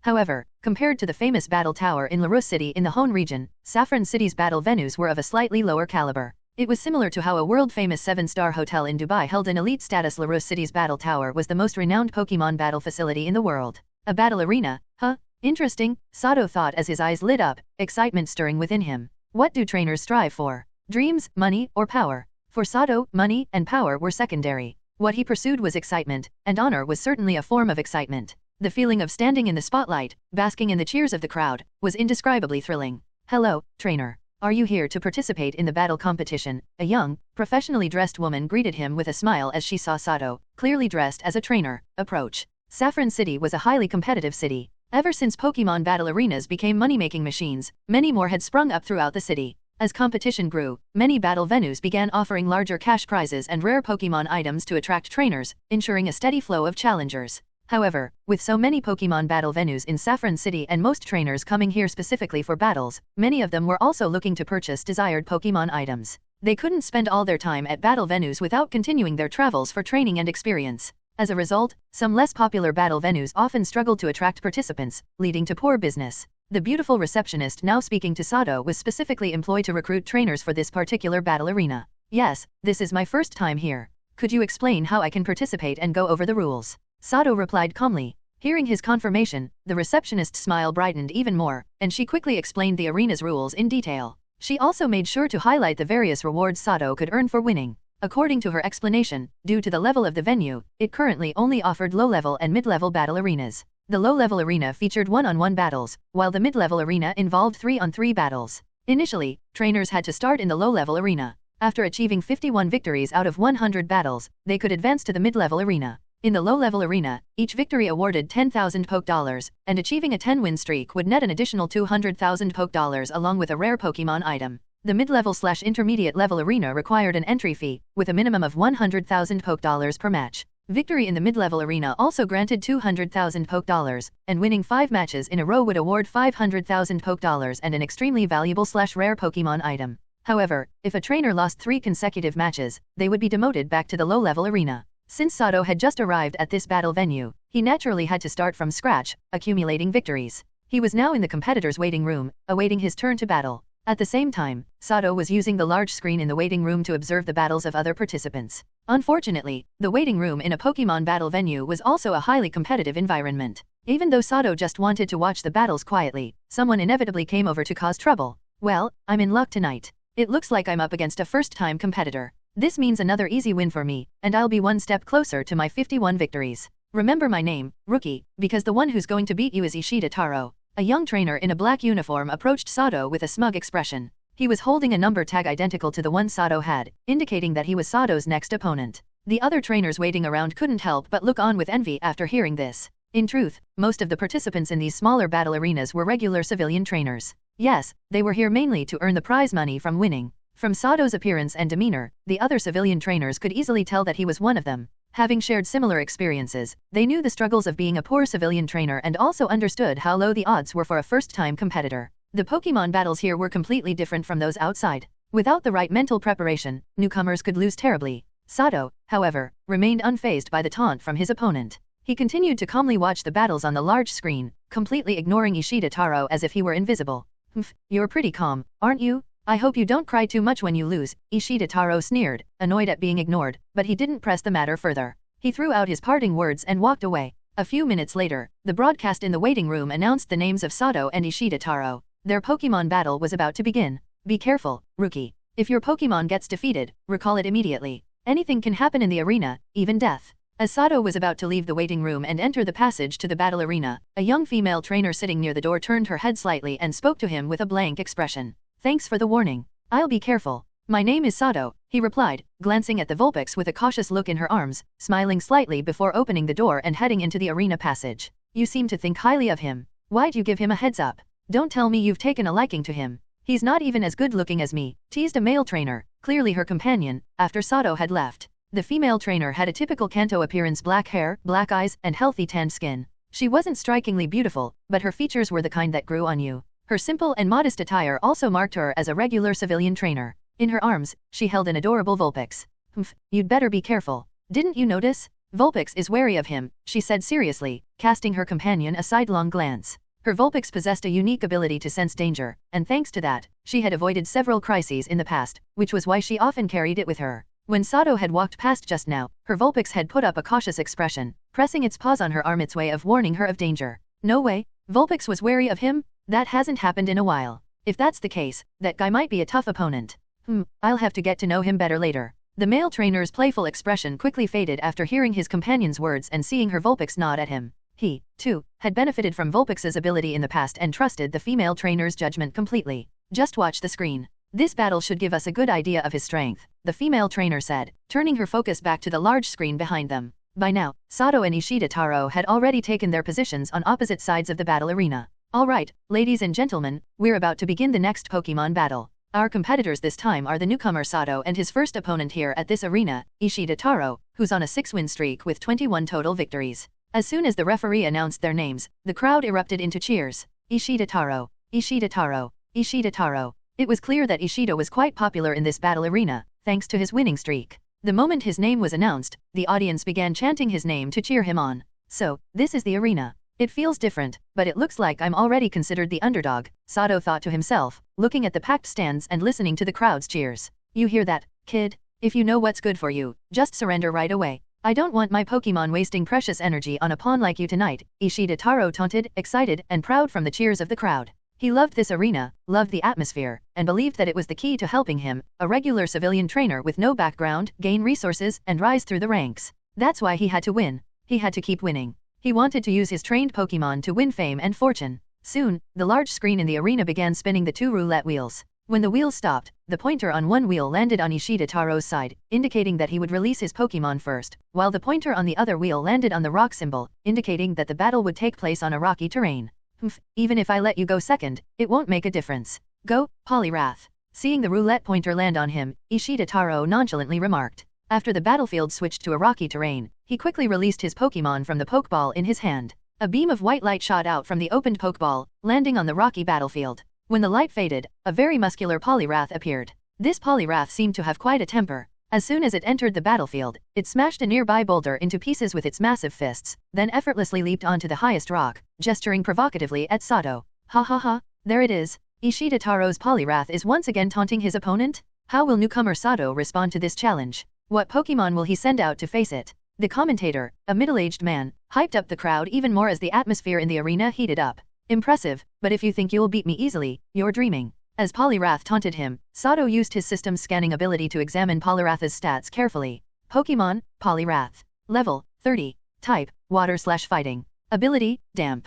Gender, Male. Known moves, Water Sport, Water Gun, Hypnosis, Bubble, Double Slap, Rain Dance, Body Slam, Bubble Beam, Rollout, Seismic Toss, Water Pulse, Egg Move, Ice Punch, TM, Protect, TM, Hyper Beam, TM. Judging from Poliwrath's stats, Ishida Taro was no weak trainer, despite being a regular trainer. It was likely that he had evolved his Poliwhirl into Poliwrath using a Water Stone, and he even had the means to purchase the TMS for Ice Punch and Hyper Beam. Come out, Zubat. I'll be counting on you for this battle. Despite the opponent's strength, Sato showed no hesitation. He released his chosen Pokémon for the battle. In the next moment, a beam of white light shot into the air from Sato's Pokeball, and a well-developed Zubat appeared, hovering in the sky. Wow, what a large Zubat. Sato has chosen to send out a Pokémon with a type advantage over Poliwrath's fighting type. Without further delay, let's begin the battle. As the commentator briefly introduced Zubat, he quickly prompted the referee to start the match. The moment the commentator finished speaking, the referee waved the flag to signal the start of the battle. Standing atop a rock, Poliwrath didn't wait for any commands from Ishida Taro and immediately fired a bubble beam at Zubat.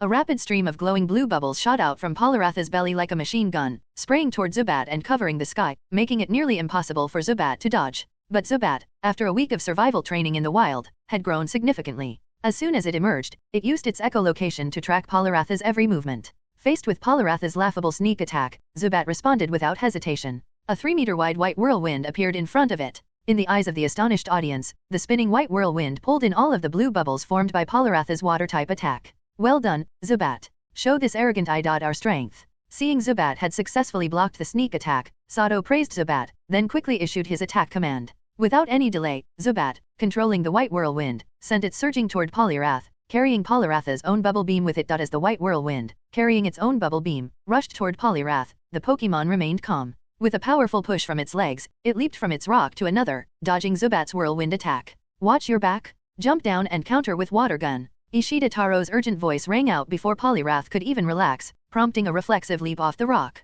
Just as Poliwrath jumped, several black energy spheres hit the rock it had just vacated, shattering it into pieces. It turned out that while Poliwrath dodged the whirlwind, Zubat, using its echolocation, tracked Poliwrath's every move. When Poliwrath leaped onto another rock, Zubat appeared right behind it, launching a sneak attack with Shadow Ball. As Poliwrath descended, debris from the shattered rock flew toward it, along with a cloud of dust that obstructed its vision. The dust forced Poliwrath to cancel its water gun attack. Now's our chance. Keep hitting it with Shadow Ball. Sato seized the opportunity, instructing Zubat to continue its ranged assault. Poliwrath, the attack's coming? Jump to the rock behind you to avoid it. Ishida Taro wasn't a novice trainer, with 21 victories in this arena. His experience shone through, recognizing that Poliwrath couldn't aim at Zubat due to the dust, while Zubat was using echolocation to perfectly target Poliwrath. He quickly gave another command.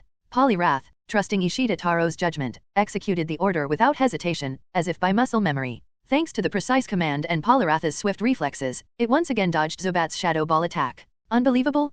Poliwrath's reflexes are incredible. Is it even thinking, or is it just moving purely on muscle memory? The commentator exclaimed, amazed by Poliwrath's miraculous escape. The crowd erupted into applause, thrilled by the intense battle. Despite being pressured by Zubat, Poliwrath's narrow evasion excited them. They were also impressed by the remarkable training Ishida Taro had given Poliwrath. However, not all spectators were thrilled. Some began to worry, realizing that Zubat was equally strong and had the advantage of flight, keeping Poliwrath on the defensive. It was clear that as long as Zubat maintained control of the battle, it was only a matter of time before Poliwrath made a mistake and faced a barrage of relentless attacks. As anticipated, Zubat, having seized the upper hand, was not about to relinquish it. Just after Poliwrath dodged several shadow balls, a fierce gust of wind, comparable to a level 7 storm, blew toward Poliwrath, nearly toppling it from its perch. Simultaneously, 9 razor-sharp air blades sliced through the wind like lightning. 4 of the blades, under Zubat's control, blocked Poliwrath's escape routes on either side, creating a pincer attack. Poliwrath, use Protect to block the attack, and wait for an opening to counter.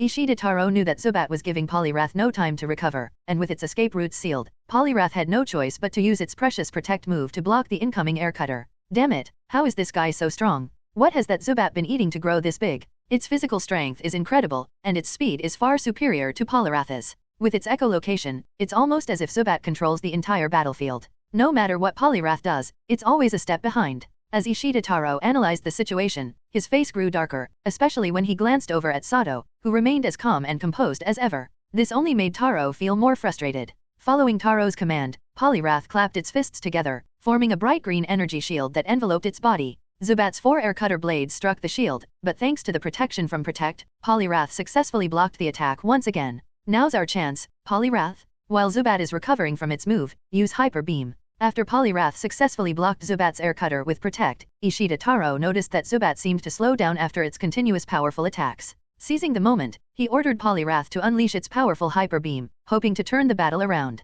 Just as the commentator had mentioned earlier, Poliwrath seemed to act on muscle memory. The moment Ishida Taro gave the command, Poliwrath immediately fired an orange energy beam with lightning speed toward Zubat in the sky. Poliwrath's Hyper Beam was incredibly fast, evidence of its rigorous training, leaving Zubat with no time to dodge. But just as everyone believed that Poliwrath was about to make a stunning comeback and defeat the relentless Zubat, Sato's calm voice thwarted their hopes. Protect. Sato, ever alert to the flow of the battle, gave Zubat the timely command. In an instant, Zubat summoned a bright green energy shield around itself, just like Poliwrath had earlier. At the last possible moment, the Protect shield successfully blocked Poliwrath's Hyper Beam. The energy shield created by Protect was incredibly strong, even withstanding the 150 power Hyper Beam without breaking. Zubat emerged unscathed from Poliwrath's sudden counterattack. The battle ends now. Zubat, use Supersonic on Poliwrath, and then finish it with your strongest air cutter. After Zubat's successful Protect, Sato wasted no time giving the next command. On the other side, after Poliwrath fired its Hyper Beam, it suffered from the move's recoil, leaving it unable to move. Helpless, it was hit by Zubat's Supersonic, falling into confusion, followed by the powerful air cutter. Boom, boom, boom. The 4 air cutter blades controlled by Zubat struck Poliwrath one after the other, sending it flying through the air. Poliwrath crashed into several rocks, its body covered in wounds due to the type disadvantage. Stand up, Poliwrath. Get up, now. Ishida Taro shouted desperately, his face filled with rage and frustration as he watched Poliwrath struggle on the ground. Hearing its trainer's call, Poliwrath tried to rise, but just as it barely got up, 2 black energy balls appeared overhead, knocking it down once again. This time, no matter how much Ishida Taro called out, Poliwrath could no longer respond. The battle is over? Poliwrath is unable to fight. The winner is Sato and his Zubat. The referee on the edge of the battlefield, adhering to professional standards, silently counted the 10 seconds during which Poliwrath failed to stand. He then picked up the microphone and announced the result of the battle. Ah!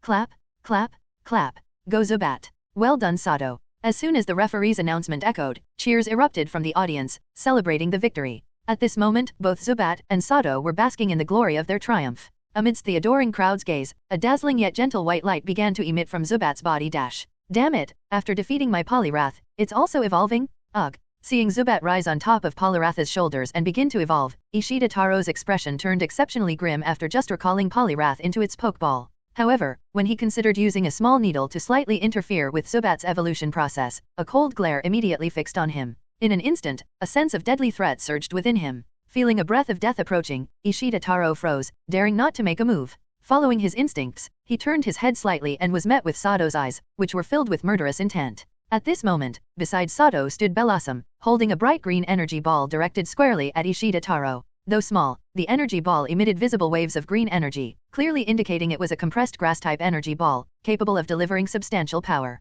It was evident that if Ishida Taro dared to make any slight movement, Blossom's potent energy ball would immediately strike him, leaving his fate uncertain. If I dare make a small move, this guy will definitely have his Pokémon take me out. Feeling the cold murderous look from Sato and seeing the green energy ball in Bellossom's hand, Ishida Taro slowly lowered his small needle and stood frozen like a wooden statue, beads of sweat the size of beans dripping from his face onto the ground. What a terrifying guy, Ishida has really kicked the hornet's nest this time. In the trainer's lounge, young female trainers exchanged glances with young male trainers, silently thinking the same. While Sato and Bellosom kept a close watch on Ishida Taro, Zubat bathed in the evolution light, undergoing a dramatic transformation. First and foremost were its wings. Zubat's large bat wings, which initially stretched out to 1.2 meters, were now rapidly enlarging at a visible rate. Ultimately, the wings expanded to at least 1.8 meters in length, becoming broader and more powerful. Next came its mouth and body. Zubat's formerly small mouth began to stretch and enlarge quickly, transforming into a massive jaw with 4 sharp fangs, nearly taking up most of its body. Simultaneously, a pair of menacing eyes emerged at the front, and its previously large ears shrank to become small, resembling a pair of cute cat ears. Finally, Zubat's long pointed tail wings gradually elongated and transformed under the reshaping influence of the evolution light, ultimately forming into a pair of small feet shaped like a straight line. As the evolution light dispersed quickly into the air, a remarkably robust Golbat appeared, its newly evolved form showcasing broad wings that it flared powerfully. In an instant, a white whirlwind with a diameter of over 3 meters appeared centered around Golbat. The strong winds emanating from the center stirred up a fierce gale that swept across the battlefield, causing the audience members to instinctively close their eyes. Seconds later, after adapting to its body, a newly evolved Golbat swiftly flew to Sato's side and gently landed on his outstretched arm. Ha ha ha! Congratulations, Golbat! From today onward, your strength has taken a huge leap forward. Sato exclaimed, grinning widely as he looked at the large bat, which was nearly twice the size of a normal one. As Sato's starter Pokémon, Golbat's evolution was of great significance. Its ability to evolve signified not only Golbat's growth but also Sato's progress as a trainer. He had completely shed the identity of a novice trainer. Bellosom, standing beside Sato, dispelled the energy ball in her hand and smiled as she congratulated Golbat. Clap, clap, clap. In addition to Bellosom's congratulations, many spectators who witnessed the evolution cheered and applauded, thoroughly enjoying the spectacle. While Sato and Golbat reveled in their victory and the joy of evolution, Ishida Taro quietly left the arena, feeling somewhat dejected as he walked into the contestant passage. This time, as the newcomer to the battlefield, Sato's debut was marked by standing atop Ishida Taro, a veteran trainer with 21 wins. As the victor, Sato naturally received honor, while the loser, Ishida Taro, could only exit in solitude. Soon, prompted by the referee, Sato, along with Golbat and Bellosom, made their way off the stage. However, instead of entering the contestant lounge to wait for his next match, Sato chose to sit in the audience area near the exit of the contestant passage, watching other competitors closely. At the same time, Sato took out his laptop and utilized the system's detection capabilities to meticulously record the data of the competitors and their Pokémon battling on the field. Without a doubt, one of these competitors would soon become his opponent, so gathering sufficient intelligence was essential to gain the upper hand in the battles ahead. Since the battles were one-on-one, each Pokémon match in the arena didn't last long. Within just an hour, there were 10 Pokémon battles. Through close observation, Sato noticed that every competitor displayed considerable strength. While there were differences in skill, they were not significant. Moreover, each Pokémon sent onto the battlefield showed high battle quality, clearly exhibiting signs of rigorous training by their trainers. In the end, Sato gained a deeper understanding of various Pokémon moves and the actions performed before executing these moves through his close watching. They're all powerful opponents. I'm quite lucky to be able to battle against them. As long as I can defeat them one by one, my Pokémon will surely gain abundant experience points, Sato thought, excitedly watching the intense battles unfolding before him. Soon, the Pokémon battle in front of Sato concluded, and a female staff member came over to notify him that it was his turn in the next match. Receiving the notice, Sato climbed the steps to the battle platform, and as he ascended, the crowd began cheering for him. Apparently, in his last match, Sato had defeated the once arrogant Ishida Taro, instantly gaining quite a few fans. When Sato reached the battle platform, his opponent on the opposite side was already waiting impatiently, glaring at him with a displeased expression. This time, Sato's opponent was a yellow-haired thug with a gaudy, unconventional hairstyle. He wore a highly eccentric jacket that exposed his scarred chest, and he twirled a black pokeball between his fingers. Humph, don't think you're so great just because you beat Ishida Taro? Let me show you what a real Pokémon battle looks like. Just don't cry afterward, ha ha ha ha. Seeing Sato step onto the platform, the thug flashed a twisted smile, taunting him with a mocking tone. Unfazed by the thug's threats, Sato maintained his impassive expression. Now that he was on this thrilling stage, his mind was consumed solely by battle strategies, with no other distractions. Sato recalled seeing this yellow-haired thug in a previous match. Surprisingly, he was already up for another round. Sato remembered the thug's name as Kuroishi, though he suspected it was just a made-up alias. The previous battle took place on a grass field. Kuroishi had sent out his Magmar, while his opponent, being the first to act, chose a Scyther, suitable for a grassy terrain.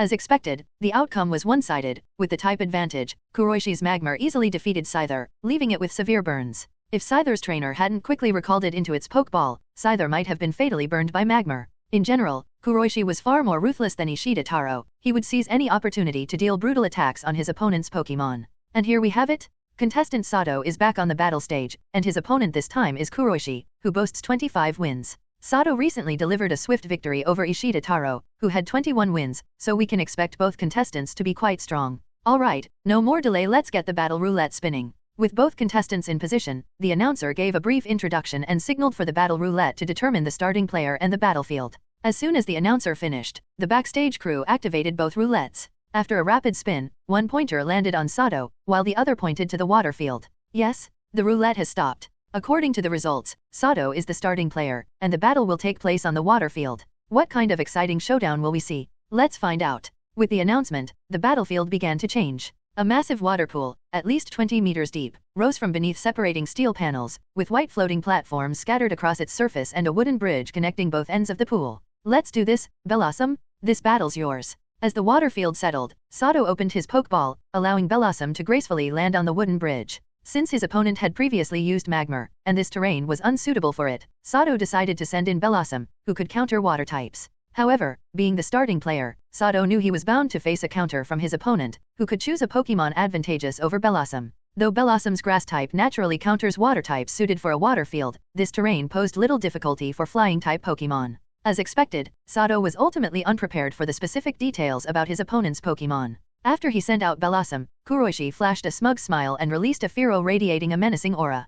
Caw! Fearow let out a sharp cry the moment it emerged from the Pokeball, then beat its wings forcefully, sending a strong gust of wind toward Bellossom on the wooden bridge. Bellossom had to steady itself by gripping the bridge to withstand the fierce wind. Right from the start, this aggressive Fearow delivered an intimidating display to Bellossom. At this moment, Sato quickly used the system's detection ability to scan and assess Fearow's details. Pokémon, Fearow. Level, 28. Type, Flying/Normal. Ability, Keen Eye. Gender, Male. Known moves, Drill Run, Peck, Leer, Growl, Pursuit, Fury Attack, Aerial Ace, Mirror Move, Assurance, Agility, Heat Wave, TM, Air Slash, TM, Protect, TM. This is going to be tough. In terms of both type and moves, my opponent's Fearow has a full advantage over Bellossom. To win, I'll have to outsmart him with something unexpected. Reviewing Fearow's stats provided by the system, Sato kept his face neutral, but he couldn't help feeling some internal concern, his eyes reflecting his serious thoughts. For Sato and Bellossom, this would be a hard-fought battle. Without a teammate to rely on, guiding Bellossom to overcome the type disadvantage and defeat Fearow alone would be a significant challenge,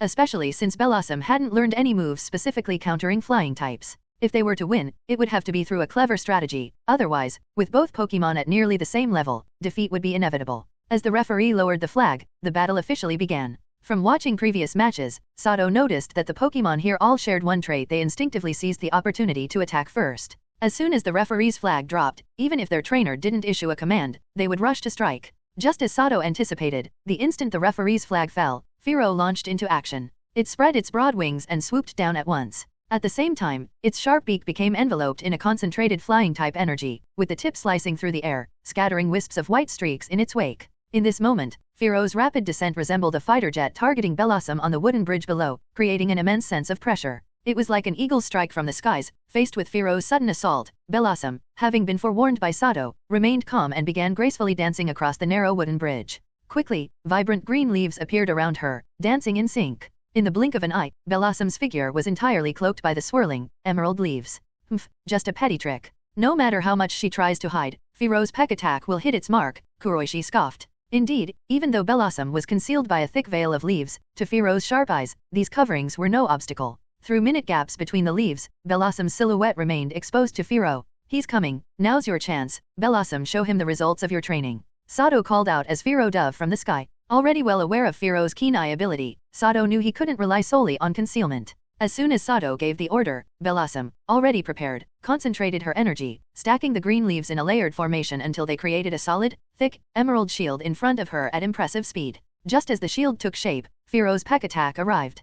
Fearow's peck versus Bellossom's magical leaf. In terms of type and momentum, magical leaf was clearly at a disadvantage. Indeed, even though Bellossom had cleverly used the energy of magical leaf to form a defensive barrier, Fearow's peck, enhanced by its dive momentum, proved too powerful.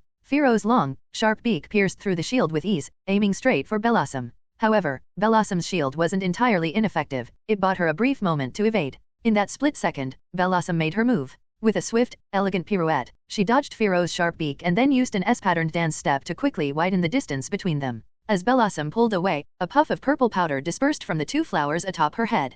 Don't pursue, Firo, beware of her poison powder, blow it away and regroup in the air. Kuroishi, recognizing the nature of Blossom's powder, was taken aback but swiftly commanded Firo, who had instinctively begun to give chase. Firo heeded his trainer's warning, abandoning the chase just in time. With a beat of its wings, it swept the poison powder away and then returned to the air to reassess. Unbelievable? What an incredible display of attack and defense right from the start. My word, Blossom's evasive dance to avoid Firo's assault was absolutely stunning, truly beautiful and impressive. Witnessing the thrilling exchange, the announcer on the commentary platform grabbed his mic, shouting with enthusiasm as the intense battle unfolded before the audience. Meanwhile, the audience applauded generously, cheering for Blossom's dazzling performance. But the battle was far from over. Both trainers and their Pokémon remained fully absorbed in the intense battle before them, paying no attention to the crowd's reaction. Attack as usual, Sato commanded. Though disappointed that Firo avoided Blossom's poison powder by following Kuroishi's orders, Sato quickly took advantage of Firo's retreat, directing Blossom to go on the offensive. Without hesitation, Blossom, who had been dancing and creating more distance, summoned another flurry of glowing green leaves around herself. The leaves spun out like small blades, aiming directly at the airborne Firo. As more energy leaves appeared and shot forward, they combined to form a vibrant green dragon-like shape, which lunged toward Firo, fangs bared. Not wanting to be hit, Firo immediately sped up, executing skillful aerial maneuvers to dodge the green dragon. However, the magical leaf attack was locked on. Despite Firo's graceful evasions, it remained in relentless pursuit, forcing him into a tiring dance to avoid it. Firo, stop dodging? Those are magical leaves, they'll keep tracking you. Use Heat Wave to destroy them, then keep attacking Blossom with Heat Wave from above. Note, Heat Wave, a fire-type special ranged attack with a power of 95, releases intense heat to strike opponents and can sometimes cause burns. This move, though a fire-type attack, has flying-type characteristics, making it particularly effective for flying-type Pokémon to counter grass types. As the green dragon continued its pursuit, Kuroishi quickly recognized the nature of Blossom's energy leaves and ordered Firo to switch from evasion to offense, breaking the attack by striking back. Having been chased endlessly by the green dragon, Firo's frustration showed in his fierce glare. With his trainer's command, his wide wings were soon enveloped in a fiery, red energy. He then beat his wings forcefully, launching a wave of intense heat toward the green dragon. Instantly, a scorching wind erupted, meeting the grass-type energy of the dragon. With the advantage of type, the green dragon was set ablaze and swiftly dissipated in midair. Firo, having shattered Blossom's magical leaf with Heat Wave, continued following Kuroishi's orders, sending further waves of heated air directly at Blossom on the wooden bridge.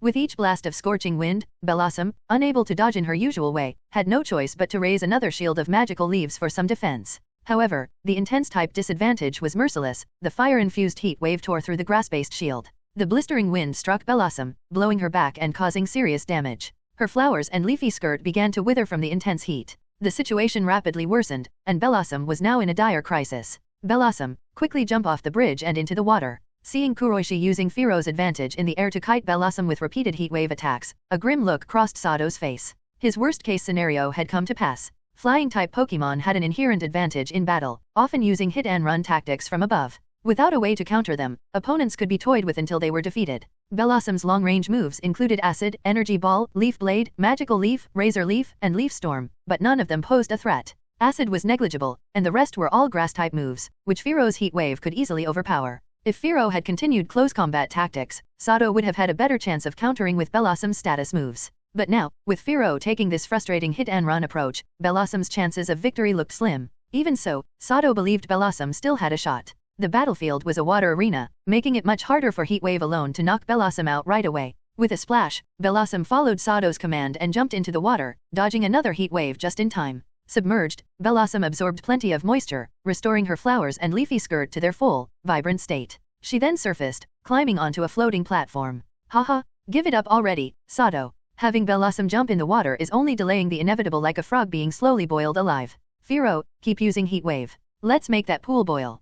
Kuroishi taunted, directing Firo to continue its kiting strategy from above. Meanwhile, Sato and Blossom weren't going down without a fight. Blossom launched magical leaves and energy balls at the airborne Firo while diving into the water to dodge each heatwave attack. Despite her efforts, most attacks missed, and even when they hit, they barely phased Firo, who was only mildly irritated by the impacts. What a display of endurance. Sato and Blossom haven't given up.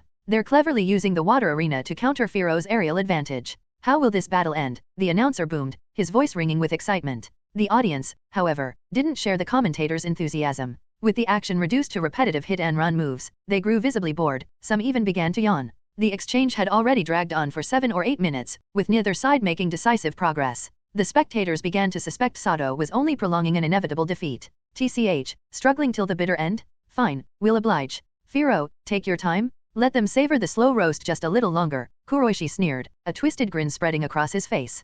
Firo matched his master's cruelty, heeding the command to slow its attacks. It started heating the water bit by bit, sending a steady stream of heat waves down at Blossom and the arena. As Firo continued its assault, the stadium temperature rose, and the pool, the main target, began to warm visibly. After 7 to 8 minutes of relentless heatwave bombardment, the water was noticeably hotter, putting Blossom in a worsening predicament. Although the water in the pool hadn't yet started boiling, it was heating enough that Blossom couldn't stay submerged for long. Instead, she relied on her dampened body to reduce the damage from Firo's heat wave. After all, Blossom may be plant-like, but staying too long in heated water would cause harm nearly as severe as Firo's attacks. Hold on, just a little longer, the opportunity is almost here, Sato whispered encouragingly. Watching as Firo's heat wave slowly cornered Blossom like a frog in warming water, Sato felt a pang of concern. Yet, Blossom seemed to sense her trainer's determination to win, and she continued to endure, gritting her teeth with resolve. The flowers atop her head glowed softly, their light sustaining her through synthesis, gradually restoring her strength and healing her wounds, despite the current conditions not being ideal for it.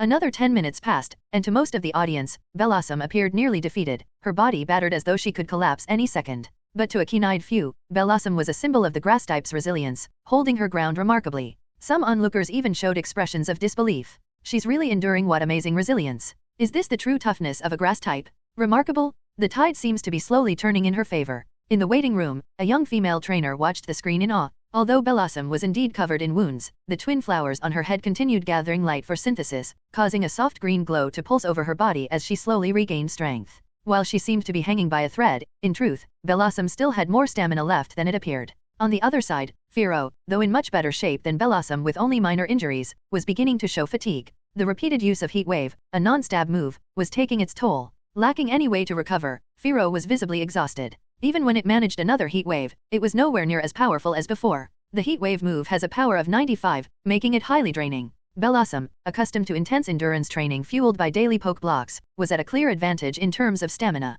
Combined with the restorative effects of synthesis, Blossom's endurance was remarkable. Unless she was taken down in one decisive hit, her grass-type tenacity would shine through. Somewhat unexpectedly, thanks to the water arena and Blossom's synthesis recovery, the battle had evolved into a drawn-out endurance match. With Firo's heat wave attacks slowing down and losing their edge, the pool's temperature was beginning to cool, gradually tilting the battle in Blossom's favor. At this point, Kuroishi, who had felt confident of his victory, began to realize the tide was turning. His expression turned to disbelief as he struggled to understand how his sure win strategy had been reversed. This can't be happening. No way. Firo, don't give up, use Peck. Give it everything you've got. With Firo close to collapse from exhaustion, Kuroishi frantically yelled, urging his Pokémon to make one final, desperate move. Caw. At Kuroishi's command, Firo, nearly exhausted, let out a screech to rally his remaining energy. With one final burst, he dove toward Blossom, determined to bring down this seemingly indomitable opponent. Now, Blossom, this is our chance to counterattack. Jump into the water and use nature power. Sato called out.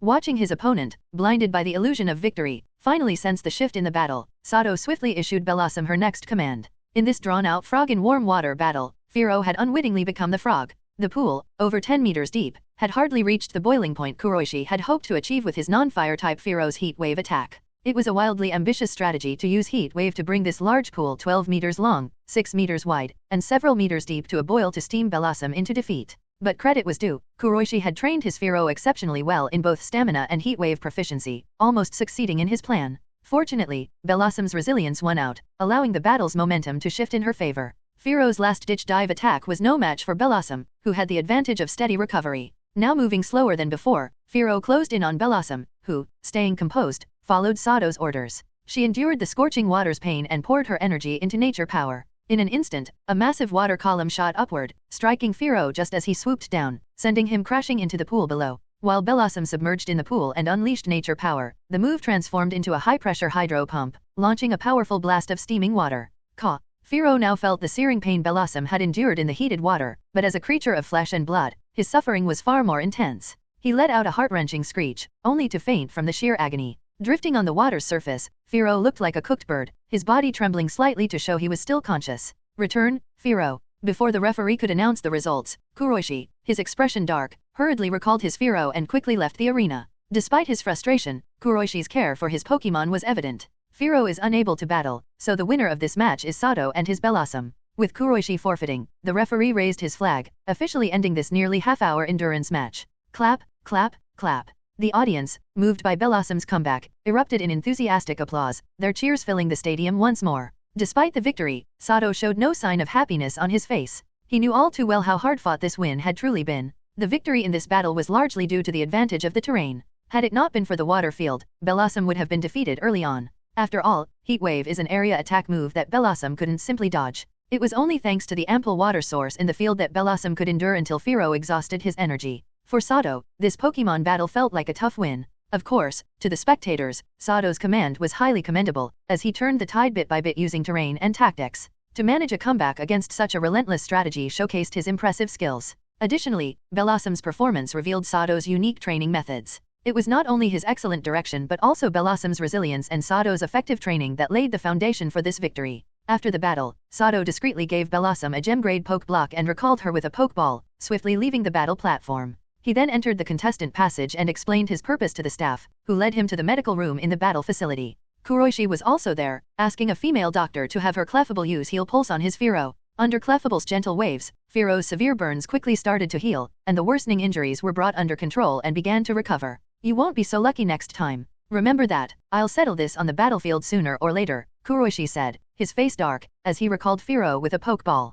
He then prepared to head to a Pokemon Center with better treatment facilities for more comprehensive care for Firo. I look forward to our next battle as well, but I assure you, next time, victory won't come this hard, Sato replied with an impassive expression. As he responded, he released Bellossom and asked the female doctor to treat her as well. Without saying another word, Kuroishi shot Sato a final glare, then stormed out of the medical room. After back-to-back victories against Taro Ishida and Kuroishi, both trainers with decent reputations in this facility, Sato was becoming well known himself. Being good-natured, he drew a crowd of medical staff around him to discuss the recent battle while waiting for Bellossom's treatment to finish. By 11 a.m., Sato left the facility, having taken on 7 more challengers during his time there. Unlike his previous opponents, these 7 trainers were relatively weaker, and Sato held the advantage in 4 of those matches. With Golbat and Bellossom's strong abilities, his systems detection feature, and his own strategic command, he managed to secure wins in these 7 battles, extending his winning streak. Through these intense, one-on-one encounters, Golbat and Bellossom gained significant battle experience.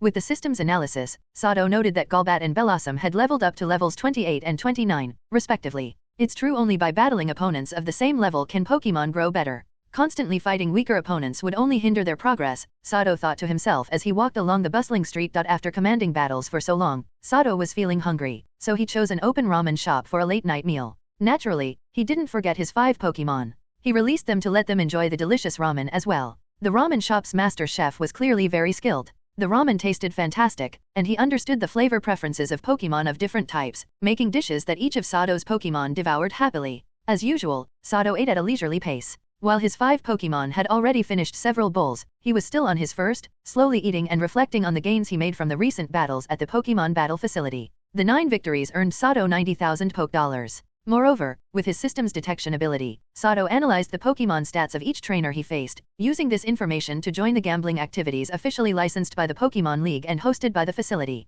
While comparing stats doesn't guarantee the outcome of a battle, it does provide an objective view of the differences in power between both sides. So, although Sato occasionally made wrong predictions, he still won more often than he lost. Through these betting activities, Sato managed to earn a profit of over 500,000 Poke Dollars. This discovery opened his eyes to a new avenue for earning income. Note: competing trainers are not allowed to place bets on their own matches to prevent match fixing. Any suspicious activity results in a permanent blacklist from participating in battles and gambling in Pokemon facilities. Licensed trainers risk being permanently stripped of their league membership and may even face jail time for serious violations. In short, the consequences of fixing matches are severe. Maybe I should shift my strategy for making money. Compared to the high risks of selling Poke Blocks, this betting activity around Pokemon battles feels a lot more suited to me, Sato thought to himself, weighing the risks and benefits of each approach. Sato currently possessed different ways to earn high profits, but due to his lack of sufficient strength, he didn't dare expose his abilities openly. He could only look at the potential profits as though they were a mountain of gold and silver beyond his reach, afraid to step over the red line and risk being devoured by the beasts guarding that wealth.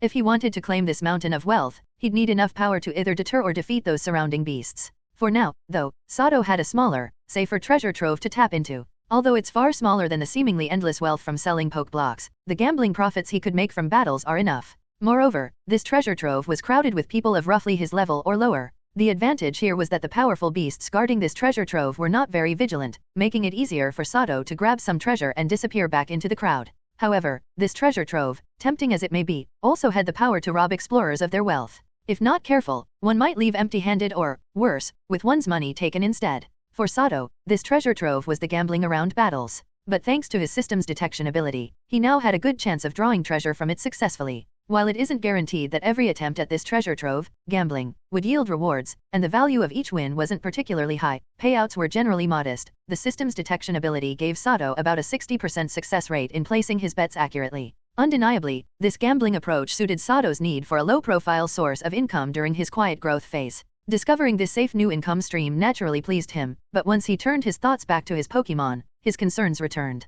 Currently, the only Pokémon Sato has at a competitive level are Golbat and Bellossom. Soon, they'll join him in the qualifiers for the Elite Four exhibition matches, but after recent battles, he's begun noticing some weaknesses in both of them. Golbat's situation is a bit better since Psychic-type Pokémon are rare, and few trainers can command them. As a result, it's unlikely he'll encounter opponents using Psychic types in most battles. In most scenarios, Golbat's weaknesses are narrowed down to Rock and Electric types. However, with Golbat's speed and aerial advantage, it's hard for the usually slow Rock types to hit him accurately. In standard cases, Golbat can rely on Shadow Ball to kite Rock types until they're worn out. Unless the opponent's Rock type knows Gravity, a move feared by all flying types, it's likely Golbat could outlast most Rock types of similar level. Electric types, however, pose the biggest threat to Golbat due to the sheer speed of their electric attacks. With people often comparing electric attacks to lightning fast, their speed is nearly impossible to dodge or defend against consistently. Since Golbat is a flying type with lower special defenses, any direct hit from an electric move is highly damaging. 2 or 3 electric strikes could easily leave him unable to continue fighting.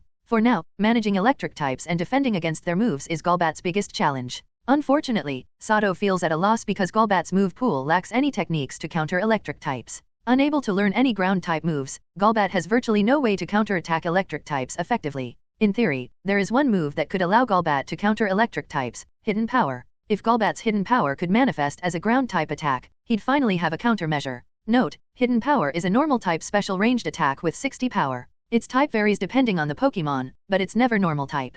However, the chance of Golbat's Hidden Power becoming a ground-type move is only 1 in 17, a frustratingly low probability. In the end, Sato reluctantly set aside this impractical idea to counter electric types effectively. Sato would need a ground-type Pokémon or one with the abilities Lightning Rod, Volt Absorb, or Motor Drive to support Golbat. Since Nidorann's final evolution, Nidoking, is a ground type, he's covered in that regard. However, Sato was also considering capturing a Pokémon with the Lightning Rod ability. With a Pokémon that has Lightning Rod, Sato could redirect any electric-type attacks aimed at Golbat, drawing them instead to this Pokémon and essentially neutralizing the threat. The Lightning Rod ability not only absorbed most electric-type moves but also boosted the user's special attack briefly. Though interested in a Lightning Rod Pokémon, Sato hesitated due to his current roster. With 5 Pokémon already needing his attention and resources, managing training and care for more Pokémon would be challenging. Sato planned to wait until Nidoran and Growlithe had matured before adding any new Pokémon to his lineup.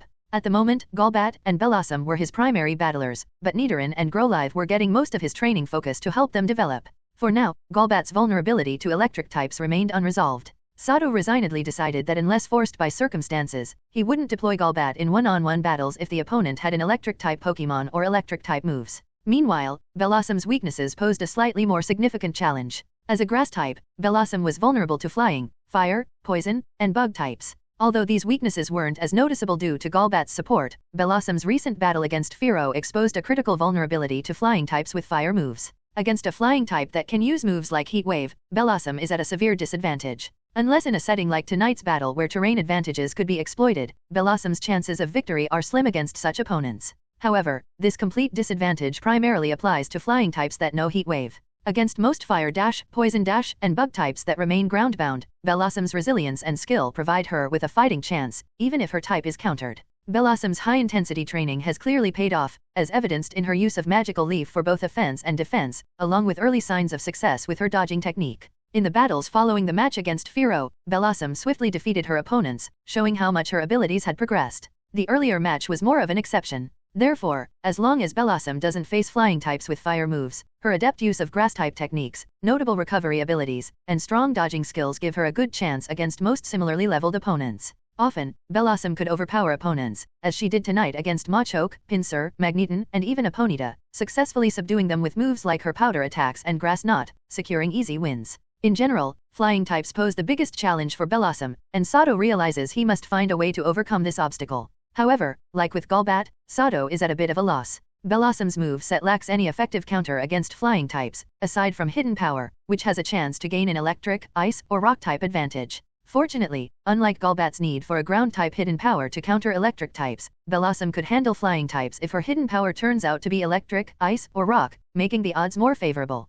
If Blossom's hidden power is rock, it would be a huge win since rock moves are effective against flying, fire, and bug types, all weaknesses for Blossom. Hidden power, then, Sato thought to himself, that's the next goal. Saffron City is big enough, there must be a place selling that moves TM. After half an hour, Sato finally finished his now-cold ramen, mulling over his plan. Golbat's appetite had grown since evolving, likely due to the energy demands of battle. He devoured 5 large bowls, while Blossom, who rarely ate much advanced grass-type food, finished a whole bowl herself. The other 3 Pokémon each enjoyed 2 bowls before they were satisfied. Seeing his team enjoy their meal so much, Sato was happy to indulge them a bit, especially with his recent winnings. Yet, as he approached the counter to pay, Sato felt less than thrilled. The total bill was shockingly high, and he couldn't shake the feeling he'd been grossly overcharged. The owner explained that the ramen served to his Pokémon was special, not like human food. It was a premium recipe that quickly restored their stamina. In short, it was very expensive, costing 5 times as much as Sato's own meal. This was, after all, Saffron City, where prices and rent are sky-high. The large bowl Sato ordered alone cost him 2,000 Poke Dollars.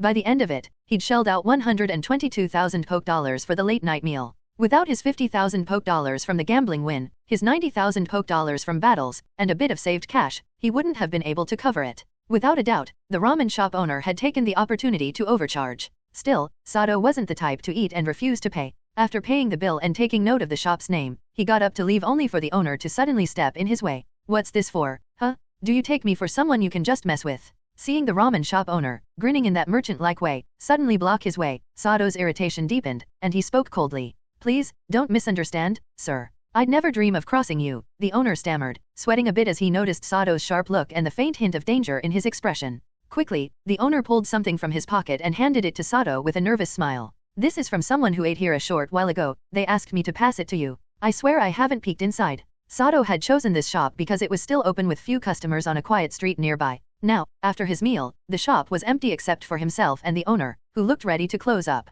Despite thinking deeply while eating, Sato had remained alert. During his entire time there, no other customers had come in, and those who dined earlier were just ordinary people without Pokeballs. However, as he looked at what the owner handed him, his suspicion vanished. It was an envelope with Sato's name on it, and its seal was unbroken. "Let's hope that's true. If anything happens, you'll face the consequences." Sato glanced sharply at the ramen owner, pocketed the envelope, and left the shop with those words. He recognized the handwriting on the note. It belonged to the person who assigned him his tasks. This detail made Sato suspect that the ramen shop owner might also be a member of Team Rocket, just like himself. "Understood, sir. I wouldn't dare know anything I shouldn't," the ramen owner replied quickly, watching Sato leave and feigning an apologetic look as he prepared to close. Once Sato was out of sight, the owner flipped the sign to indicate the shop was closed, locked the door, and turned off all the lights. The moment darkness filled the shop, a pair of red eyes appeared behind the owner. Meanwhile, Sato moved through the city streets without pause, slipping away from the crowd until he reached a quiet, deserted alley. After making sure Golbat and Growlithe were on alert, he opened the envelope under the faint alley light to read its contents carefully. "What?" As he read the note, Sato's face changed sharply with shock, almost causing him to cry out. The message was short, but the implications were immense, nearly overwhelming him. The note contained only 10 words: "Elite clearance operation in progress, leave immediately to avoid exposure." Sato wasted no time. He ordered Growlithe to burn the note to ashes, then quickly led his 2 Pokémon out of the alley, blending back into the bustling crowd. He had no reason to doubt the message. Team Rocket's intelligence capabilities were on an entirely different level than his own. Their reach had long infiltrated the very core of the league. Team Rocket's leader, Giovanni, being the strongest gym leader in Kanto, was proof enough. If the higher UPS issued this warning, it was definitely not without cause. Sato's primary identity right now is as a Team Rocket member, and only secondarily as an unofficial league trainer. To both Team Rocket and the league, he is seen as a Rocket member disguised under the identity of a league trainer. The term elite clearance on the note clearly signals a significant league operation, especially if 2 of the Elite Four, the league's strongest fighters, are involved. It's likely that while Team Rocket has infiltrated the League has done the same to Team Rocket. There's always a chance of traitors inside Team Rocket leaking personnel information to the League. If an elite clearance operation kicks off, Sato will inevitably get caught up in it, and the chances of his cover being blown will be high, considering he's shown his true face to several Rocket members already. Fortunately, as a relatively new recruit assigned originally to Pewter City's Team Rocket base and having no experience in Saffron City's operations, he's kept a low enough profile to avoid attracting the attention of League spies within Team Rocket. So, as expected, big rewards bring big risks. It's no wonder the League wouldn't just stand by as Team Rocket monopolizes the lucrative Saffron City black market, especially when it means that the rocket keeps growing stronger, Sato thought, making his way toward the Pokémon Center. Furthermore, even though only 2 members of the Elite Four have officially been deployed, there's no telling how many others might be involved undercover. Thinking more deeply, he suspected the Elite Four exhibition match was likely just a cover for gathering trusted League trainers in Saffron City. With its extensive resources, the League has a huge advantage in both numbers and quality over any dark organization. If they manage to gather enough loyal trainers in Saffron, a crushing raid could be imminent, wiping out the black market and forcing a total reset of the power dynamics.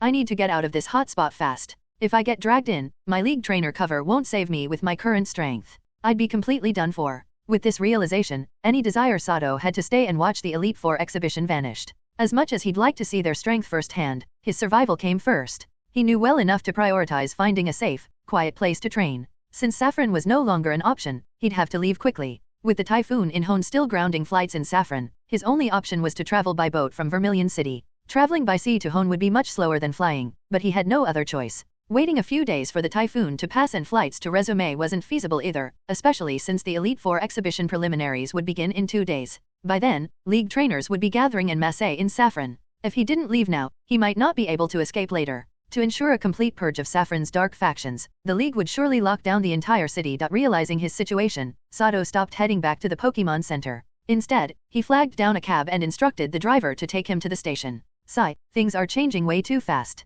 I only just arrived in this bustling city yesterday, hoping to explore it a bit, and now I'm forced to leave. Looking at the cars and towering buildings passing by, Sato couldn't help but feel a pang of regret. He had so much left to do in Saffron City, seeing the Elite Four exhibition to understand their strength, shopping at Silphco's department store, and hunting for rare items on the black market. But, unfortunately, this place was about to become a battleground. An intense power struggle was about to unfold, and if he didn't leave soon, he'd get caught in the crossfire and be crushed. 10 minutes later, Sato arrived at Saffron City's transit center. He walked up to a 24-hour ticket kiosk and used his League ID to buy a ticket for a bus departing to Vermilion City in half an hour. As the heart of Kanto, Saffron City connects directly to most other cities. Here, Sato could buy tickets to anywhere in the region. Vermilion, Kanto's largest port, might not rival Saffron in economic power, but it's still among the region's most prosperous cities. The 2 cities are close enough that direct buses run between them almost around the clock. Sato waited quietly in the station lobby, sipping coffee like many other travelers. Taking advantage of the downtime, he pulled out his laptop and used the station's free Wi-Fi for 2 tasks. First, he logged into the Saffron City League's official website, navigated to the Elite Four exhibition registration page, and opted out of the preliminaries. With 2 days left before the preliminaries, over 3,000 trainers had registered. Withdrawals were common as trainers joined or left constantly, so his withdrawal as a civilian trainer went unnoticed. Second, he checked updates on the Hone Typhoon and the Elite Four event. Hone's typhoon showed no signs of subsiding, meaning it could last for some time. As for the Elite Four exhibition, he was startled by the news. In addition to Bruno and Lorelei from Kanto's Elite Four, the retired Fire-type elite, Blaine, now the Cinnabar gym leader, had been invited to perform. Another elite-level figure, but it's Blaine, the current gym leader. If I'm not mistaken, he's secretly a Team Rocket scientist. No wonder Rocket got wind of the operation so quickly. It'd be hard for them not to know, with one of their own among the main players. Sato's faith in the warning on the slip grew, and he was sure Rocket's higher UPS were already plotting a response. But Sato found it strange that, as an inconspicuous new recruit, he'd been given such valuable information. If it was genuine, he felt sincerely grateful to the mysterious superior who had sent it.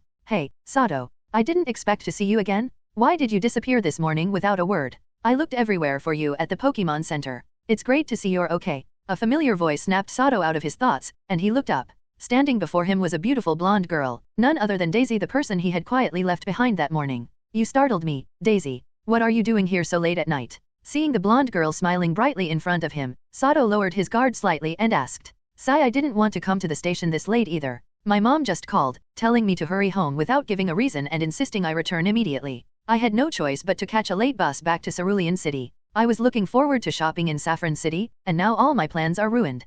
Hearing Sato's question, Daisy's cheerful expression faded as she vented her frustration, clearly unhappy with her mom's strict ways. Haha, maybe she really has an urgent reason, Sato replied with an awkward laugh as he listened to Daisy's complaints about her mom. This confirms that the League is really planning to target Saffron's underground forces. At this point, Sato fully believed the information on the note. Daisy's mother was the Cerulean gym leader, and for her to call and rush Daisy out of Saffron so urgently, she must have known something. It seemed likely the League was indeed moving against the dark forces in Saffron, and it wouldn't be surprising if the Cerulean gym leader was part of the upcoming operation. By the way, Mr. Sato, what are you doing here so late? Are you leaving Saffron City too? Daisy asked, realizing Sato was here at an unusual hour. Yeah, I got an urgent call from a friend asking me to come to Vermilion City as soon as possible. Sato brushed off the question with a casual excuse. The two then sat together, chatting as they waited for the bus, just like the other travelers around them. Half an hour later, the bus bound for Vermilion finally arrived. After exchanging contact information, Daisy saw Sato off as he boarded.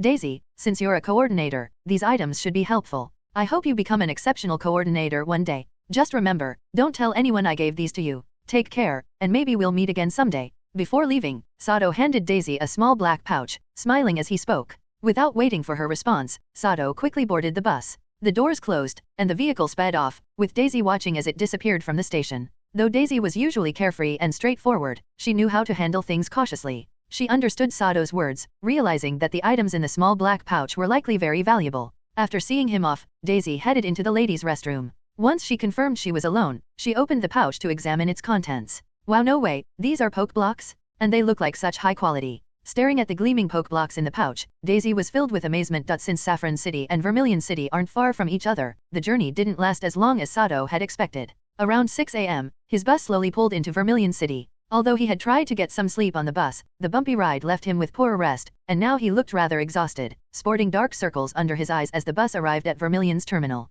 After disembarking and leaving the station, Sato quickly caught a taxi to the nearest Pokémon Center. There, he fed his 5 Pokémon and treated himself to a hearty breakfast before heading to his rented room at the center, where he immediately fell asleep. By the time he woke up, it was already 1 p.m. He promptly fed his Pokémon, ordered a meal for himself, and then headed to a training field to complete his daily practice. Once he finished training, it was around 5 p.m., and he started making his way toward Vermilion's port following the road signs. Oddly enough, during a break in his training, he had checked the latest weather updates for Hoen's typhoon conditions on his laptop. He expected no change, but instead, he found out that the typhoon seemed to be subsiding. After confirming with Nurse Joy at the Pokémon Center, he also learned that last night, the ferry service from Vermilion to the ports in Hoenn had resumed, and tickets were back on sale. Sato was surprised by this news and quickly asked how to purchase a ticket, learning that he could only buy them at the port's ticket office. As he drew closer to the port, the view of the sea gradually opened up, and the salty sea breeze blew in from the ocean. In addition to the sea, the port was bustling with ships of various sizes.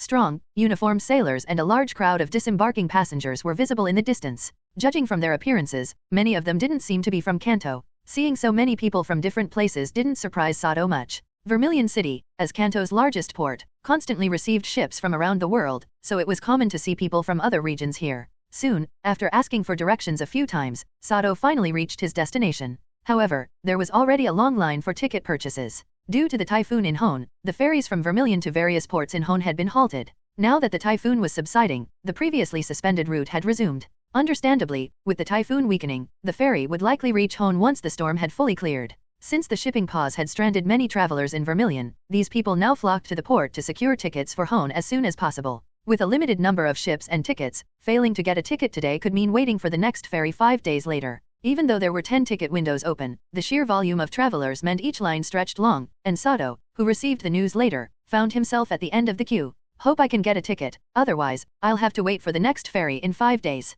Looking at the slow-moving line ahead, Sato thought to himself with a hint of resignation. The scene reminded him a bit of the crowded spring festival travel rush. What? Sold out? How is that possible? Hurry, give me a ticket. I have to get to Hoenn. Unfortunately, just as Sato was finally near the front of the line after a long wait, a man ahead of him erupted angrily at the ticket agent when he learned the tickets were all gone. Soon, the same complaints echoed from all the other windows. Clearly, every ticket for Hoenn had been sold. Although many disgruntled people began voicing their dissatisfaction, there was no violence thanks to the uniformed, muscular sailors equipped with pokeballs who were there to maintain order. Like the others who couldn't get a ticket, Sato also failed to secure one. However, unlike most who left in frustration, he decided to remain near the ticket counter. His patience soon paid off when a sturdy sailor in uniform approached him with a smile, asking which city in Hoenn he intended to travel to. No matter where you go, whenever demand outweighs supply, there are always those who jump into profit. With no restrictions on the number of tickets each person could buy, it wasn't long before scalpers emerged. This dark-skinned sailor standing in front of Sato was one of those seasoned ticket scalpers. In fact, quite a few sailors at Vermilion's port were seasoned in the scalping business. Every year around this time, typhoons typically disrupt Hone, and the sailors here knew this well. So, even before tickets officially went on sale, these scalpers used their connections to secure a stash of tickets, knowing that stranded travelers would need them. Now that all the official tickets were gone, it was the perfect time for them to make their move. A determined customer like Sato was just the type of buyer they sought. Do you have a ticket for Slateport City in Hone? I want the fastest ship, not a cargo vessel, Sato said, skipping the small talk and getting straight to the point with the scalper. Of course. We have a ticket for the SSN, the fastest, safest, and most luxurious cruise ship from Vermilion. It'll get you to Slateport in just 2 days. This ticket here is a premium one, so naturally, the price is high 100,000 poke dollars. Hearing Sato's request, the scalper's eyes lit up, and his grin grew even wider as he quickly produced a fancy-looking ticket from his pocket. I'll take it. Seeing the elegant ticket in the scalper's hand, Sato didn't hesitate much, even though he knew he was being gouged for a hefty sum. But Sato wasn't the only one ready to buy without hesitation. At the same moment, a young, sharply dressed female trainer also spoke up, saying, I'll take it too. The young female trainer was quite assertive. She reached out and grabbed the luxury ticket from the scalper's hand right in front of Sato, staring at him with an arrogant expression. This trainer was obviously from a prestigious background, about the same age as Sato, dressed in designer clothing, with long black hair styled in a regal manner. Her pale complexion, delicate features, and air of elegance gave away her affluent upbringing. Yet, her demeanor was spoiled, embodying the haughty attitude of a pampered heiress. She made no effort to hide her disdain for Sato and the lowly scalper, looking down on them as though they were beneath her. Miss, I'm sorry, but this gentleman here was my customer first, and he's agreed to pay. By rights, this ticket belongs to him, the dark-skinned scalper replied, showing surprising professionalism. The trainer's arrogance seemed to irk him, a man from a similarly modest background, more than any higher offer she might make. The young woman, far weaker than the seasoned sailor, had no choice but to let go when he firmly pulled the ticket from her hand. The scalper didn't wait for Sato to pay, he handed the luxury ticket to him directly. Ugh, listen here. Someone like you, a plebeian, should stick to low-cost tickets. I'll give you 150,000 poke dollars if you hand that ticket over to me, the female trainer sneered at Sato, clearly taken aback that the scalper had kept his word, but still resolute in her demands. Ignoring her completely, Sato didn't even spare her a glance. Instead, he asked the scalper to bring out the payment machine and transferred 100,000 poke dollars without delay. After tucking away the luxury ticket, Sato turned and began heading toward the Pokémon Center. It was past 6 p.m., and he needed to start preparing food for his Pokémon. Honestly, if it were up to him, he'd have handed over the ticket to avoid unnecessary trouble, especially since he could simply buy a standard ticket. But her hostile attitude and disrespectful words soured any such thought. From his perspective, she had all but insulted him, so she could just fuck off. Still, Sato wasn't about to lose his cool and start a fight. He simply chose to ignore her. Unless absolutely necessary, he wasn't interested in fighting with a girl. Hey, I'm talking to you, plebeian. You dare ignore me and just walk away, the girl shouted, her face flushing with rage.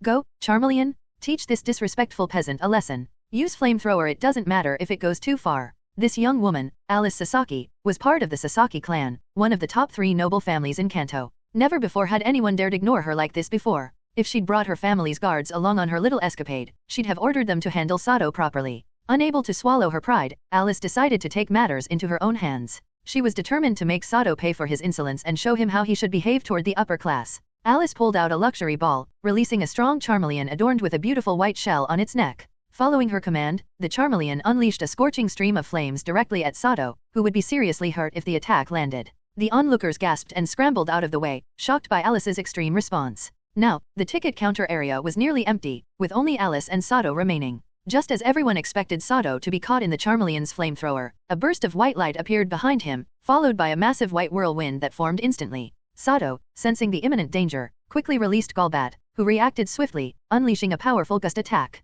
In the next moment, Charmeleon's flamethrower collided with Golbat's whirlwind, but the evolved Golbat's white whirlwind proved formidable. The wind pulled at Charmeleon's flames, twisting them into the swirling gust and dispersing the attack. In that instant, the white whirlwind transformed into a fiery whirlwind. Return it, Golbat, Sato commanded, his expression growing cold as he watched Golbat's gust effectively deflect Charmeleon's flamethrower. The opponent's arrogance was bad enough, but to attack so ruthlessly from behind, if he were just an ordinary person, he'd likely be gravely injured or worse. The woman's heart was truly venomous. Sensing Sato's anger, Golbat's eyes turned icy. Spreading its wings, now infused with intense flying-type energy, it directed the fiery whirlwind back at Charmeleon, reversing the flamethrower straight toward it. Not bad. But don't think you can beat me. Charmeleon, use Rock Slide to block their attack, then follow up with Dragon Rush and crush them. Though surprised by Golbat's ability to deflect Charmeleon's flamethrower, Alice showed no panic. She immediately commanded Charmeleon to counter. Charmeleon, well-trained and in perfect sync with Alice, plunged its claws into the ground, summoning a Rock Slide to create a stone barrier in front of it. Since Flying-type and Fire-type attacks are naturally weak against rock, the stone wall absorbed most of the whirlwind's strength. With the fiery vortex now weakened by the barrier, Charmeleon let out a roar and swiftly climbed the rock wall. As it scaled the barrier, a powerful dragon-type energy enveloped it, sending waves of terrifying pressure through the area, causing nearby onlookers to shudder with fear. With a fierce sound, Charmeleon broke through the dwindling flames of the whirlwind like a raging tyrant, locked onto Golbat in midair with a vicious glare as it charged forward with Dragon Rush. But Golbat was far from the timid, small Zubat he once was. He had grown resilient through countless battles, his mental fortitude stronger than ever. Charmeleon's murderous aura barely fazed him, especially with Golbat's inner focus ability. Dragon Rush is powerful indeed, but it's useless if it can't hit. Dodge it, then use Supersonic, Sato calmly ordered, unfazed. Having faced worse scenarios, he remained calm and resolute, unmoved by the pressure of Charmeleon's Dragon Rush. Sato's eyes glinted faintly blue as he activated his system scanning ability, assessing Alice's Charmeleon in a moment. Charmeleon's details quickly appeared before him. Pokémon, Charmeleon. Level, 30. Type, Fire. Ability, Solar Power. Gender, Male. Known moves, Scratch, Growl, Ember, Smokescreen, Dragon Rage, Scary Face, Fire Fang, Outrage, Egg Move, Dragon Dance, Egg Move, Dragon Rush, Egg Move, Dragon Pulse, Egg Move, Hidden Power, Electric TM, Protect, TM, Flamethrower, TM, Thunder Punch, TM, Rock Slide, TM. As Sato stared at the data on Charmeleon, a deep envy flickered in his eyes. The fact that it inherited 4 powerful Dragon-type moves showed just how immense its potential was. Moreover, Alice was clearly no spoiled rich kid. She had a strong mental fortitude and had trained Charmeleon exceptionally well, giving it high battle competence.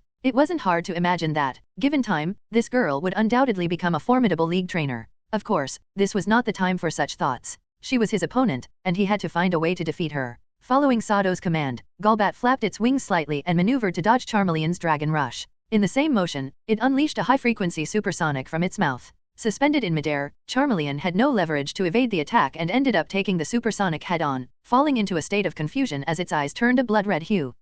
Just a petty trick. Wake up, Charmeleon. Defeat that weak Pokémon with maximum power. Use Dragon Pulse. Seeing Charmeleon in a state of confusion, Alice's expression turned serious. She quickly pulled out a shimmering silver glass bell and gently shook it in her hand. In an instant, a calming sound resonated from the bell, and hearing this sound, Charmeleon's blood-red glare began to fade, clarity returning to its eyes. Now alert, Charmeleon moved swiftly and agilely, sidestepping the several shadow balls released by Golbat. As it dodged, blue flames flickered from its mouth, and the fire at its tail shifted from orange to blue. Once charged, Charmeleon opened its mouth, releasing a gigantic energy dragon enveloped in blue flames, which lunged toward Golbat in the air with fierce claws. The dragon, cloaked in blue flames, exuded an overwhelming aura, causing the temperature in the vicinity to surge, making everyone nearby feel like they were standing in a furnace. Show your true power after evolution, Golbat. Air Cutter, all 6 combined. Seeing Charmeleon unleash such a powerful Dragon Pulse, Sato felt a heavy weight in his chest. He immediately decided to let Golbat use all its strength and showcase its evolution. At Sato's command,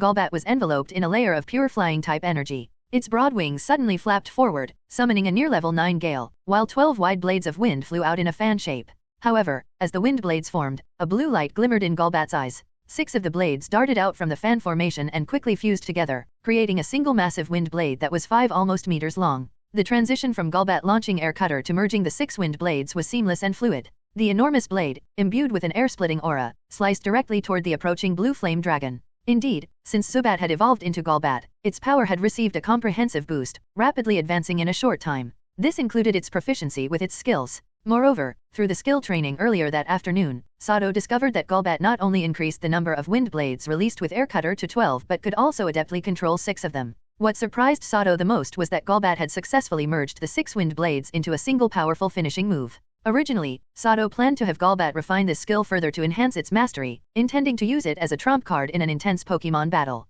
However, Alice's Charmeleon was so powerful that it unleashed that terrifying Dragon Pulse, forcing Sato to have Golbat use its strongest move to counter. What? A mere weak Pokémon has been trained to this level by this person. Alice's face, tousled by the strong winds, revealed shock as she stared incredulously at Golbat, her cherry lips parted in disbelief. The near level 9 winds unleashed a formidable force, causing many nearby to squint their eyes against the gusts. As the energy dragon faced the oncoming storm, its unanchored blue flames were instantly extinguished, diminishing its intimidating presence. Next, Charmeleon's dragon pulse collided with Golbat's air cutter, but the ensuing struggle was not as many spectators had anticipated. To the astonishment of the crowd, the energy dragon was cleaved in two within a heartbeat by the massive wind blade, which then struck Charmeleon before it could evade. With a resounding boom, an explosion erupted, engulfing the area in a cloud of black smoke. However, a gust of wind blew through, clearing the smoke almost instantly. The onlookers could now see the outcome of the sudden battle. Lying unconscious on the ravaged ground, Charmeleon was bruised and battered. Behind it, a huge dent marred the wall, and a deep crack appeared on the ground.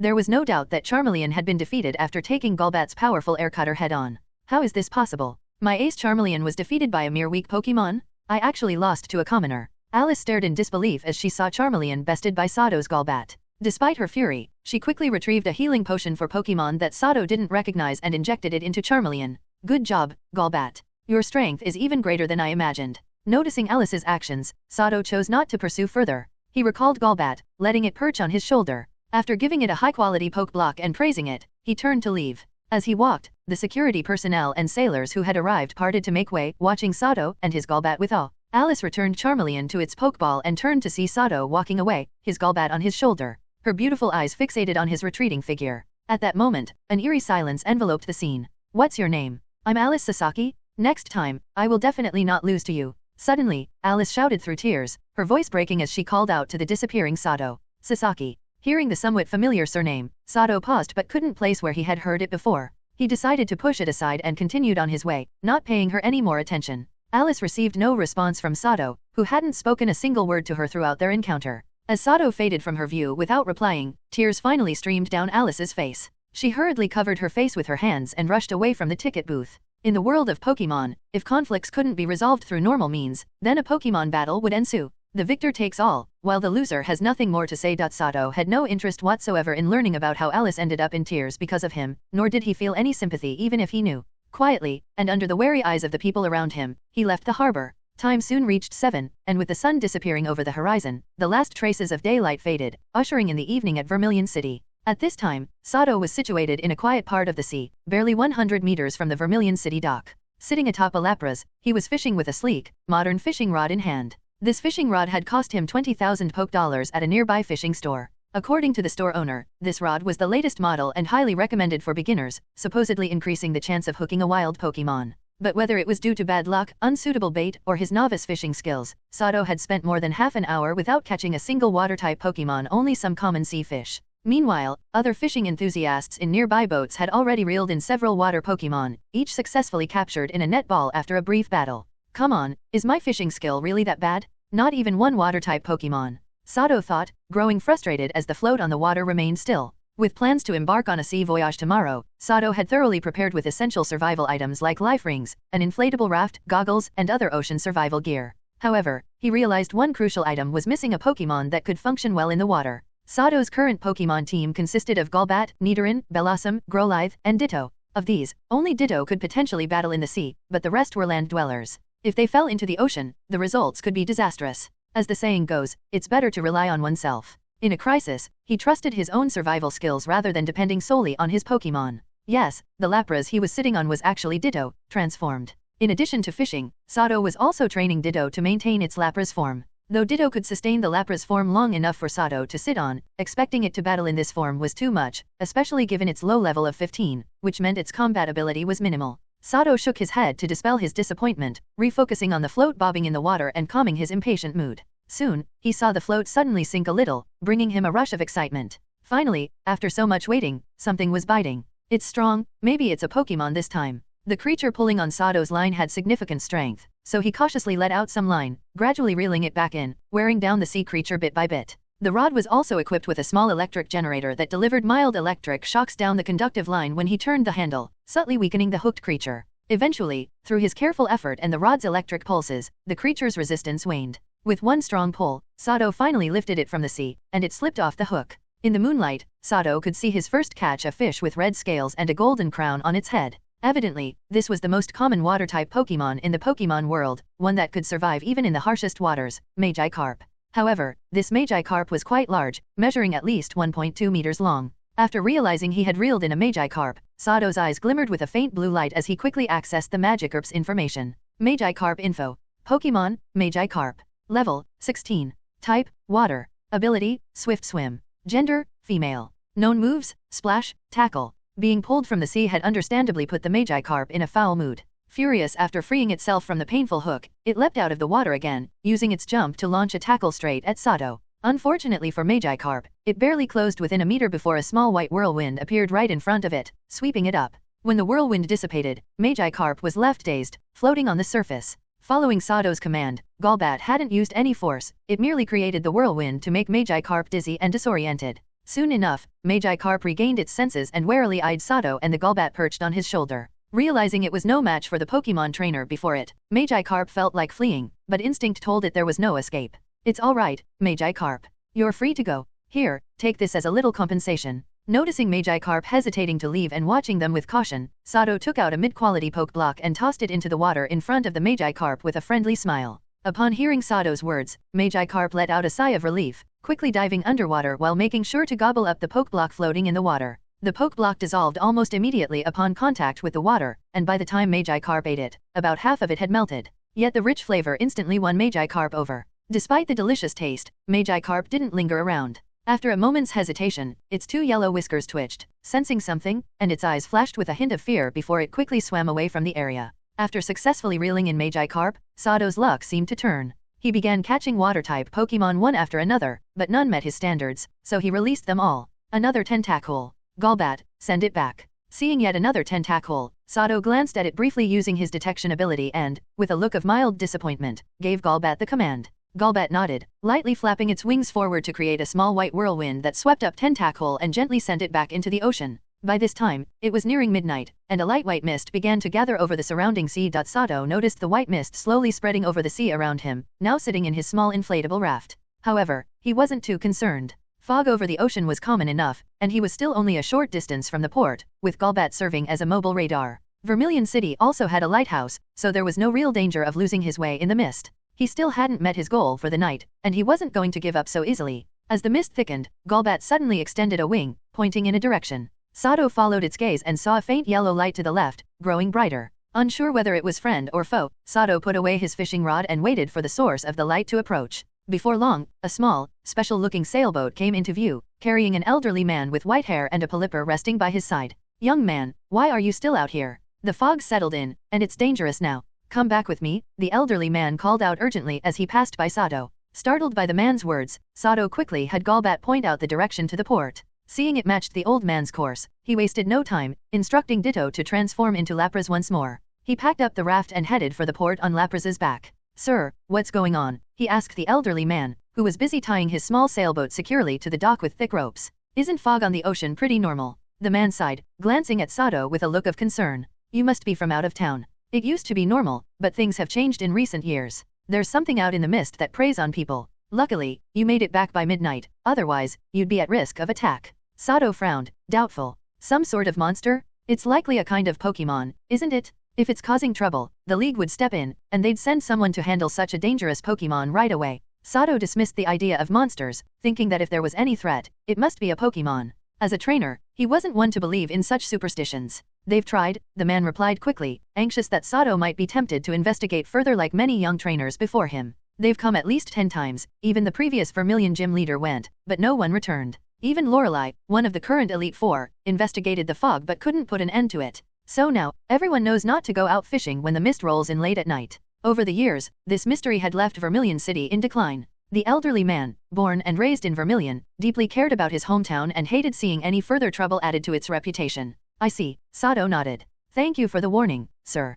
Hearing that even the Elite Four couldn't handle the creature in the mist, Sato's expression grew serious, and he thanked the elderly man sincerely. Sato wasn't entirely sure just how powerful the Elite Four were, but he knew they were far beyond his current level. If even they couldn't solve the issue, it was wise for him to back off. The old man's warning had essentially saved him from a grim fate. The elderly man waved it off as nothing, and, having securely fastened his small yacht to the dock, he turned and headed back toward the city with his polyper. With the mist rolling in, the once bustling dock area along the coast had turned eerily quiet, a stark contrast to the lively scene when Sato had first set out. It seems that everyone in Vermilion City knows about the creature in the mist. To avoid attacks, they all steer clear of the area by the coastal docks, Sato thought as he walked through the unusually deserted port. Just then, Golbat, who had been resting on Sato's shoulder, suddenly opened its eyes and gently nudged him with its wing. Sato's gaze sharpened, but he stayed calm, maintaining his pace as he moved forward.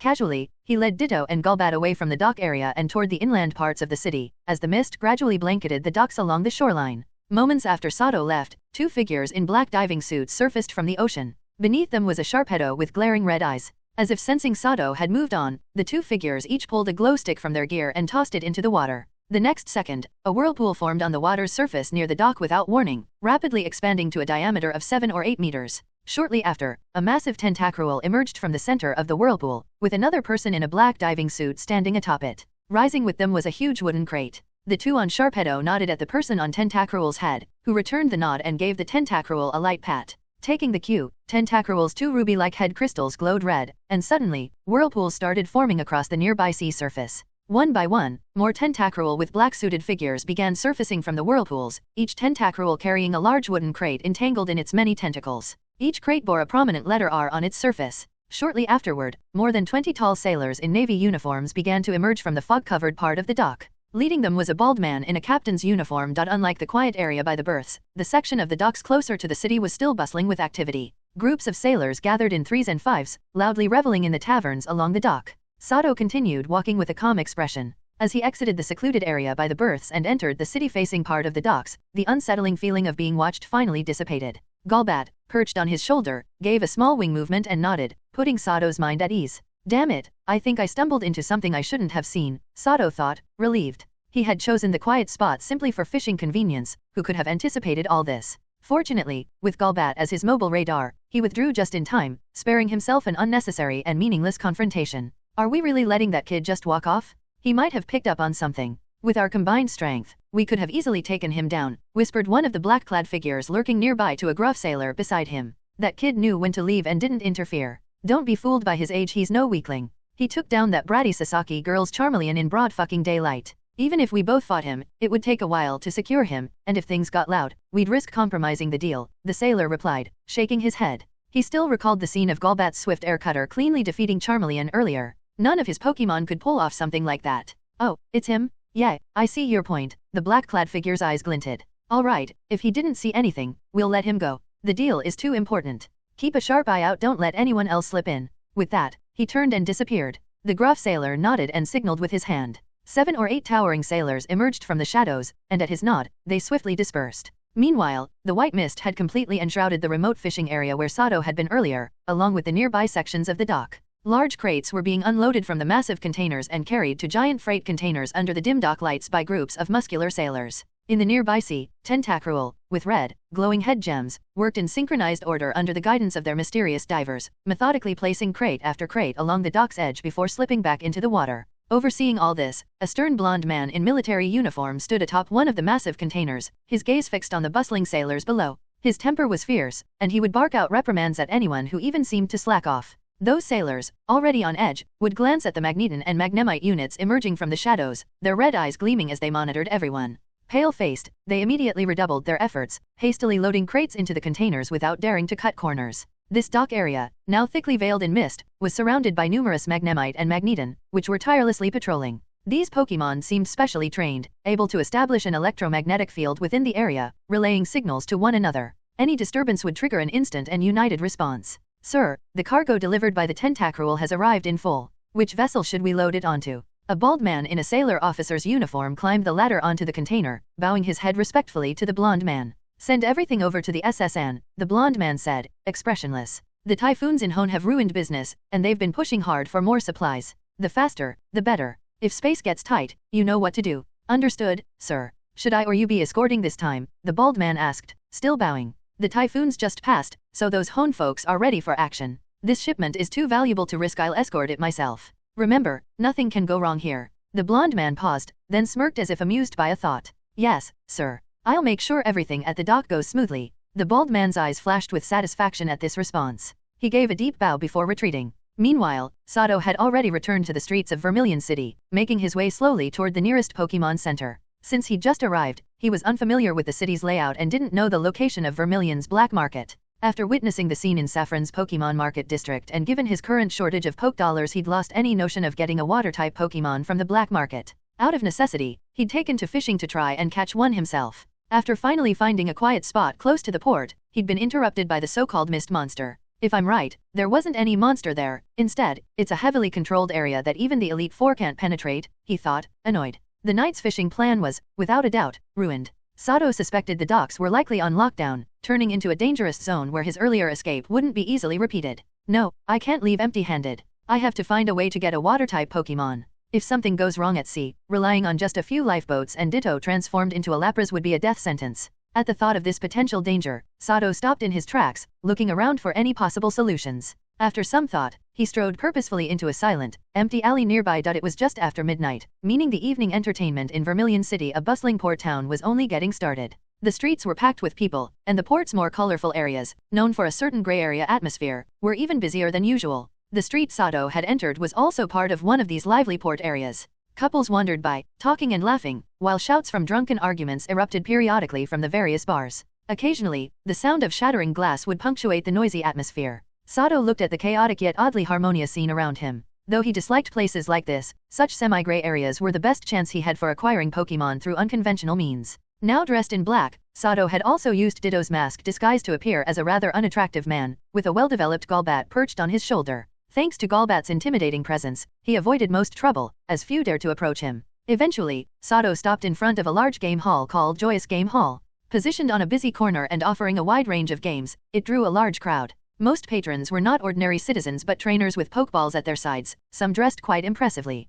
What drew trainers to this game hall was simple, the brightly lit sign at the entrance. A large, elegant board displayed a poster advertising various rare Pokemon and items, enticing the trainers inside. Sato, noticing the poster, decided to stop. Starter Pokemon available for a limited exchange. Interesting, Sato thought, eyes narrowing as he read the ad. Among water types, what intrigued him the most were the regional starters. Their potential and adaptability surpassed that of typical water Pokemon. The list included Kanto's Squirtle, Johto's Totodile, Hoen's Mudcup, Sinnoh's Piplup, Unova's Oshawott, Kalo's Froakie, and Alola's Poplio. Each of these water starters was exceptional, but Sato's favorites were Squirtle, Mudcup, and especially Froakie. The final evolution of Froakie, Greninja, had a unique appeal. Like many Pokemon fans, he had once dreamed of bonding with a Greninja capable of synchronizing its form with him, a truly captivating image. After a moment of imagining, Sato returned to reality, anticipation building as he headed toward the game hall's entrance with Golbat by his side. If he was right, this game hall might operate like the rocket-controlled arcade in Celadon, Kanto's largest gaming hub, where the items displayed required exchanging game coins.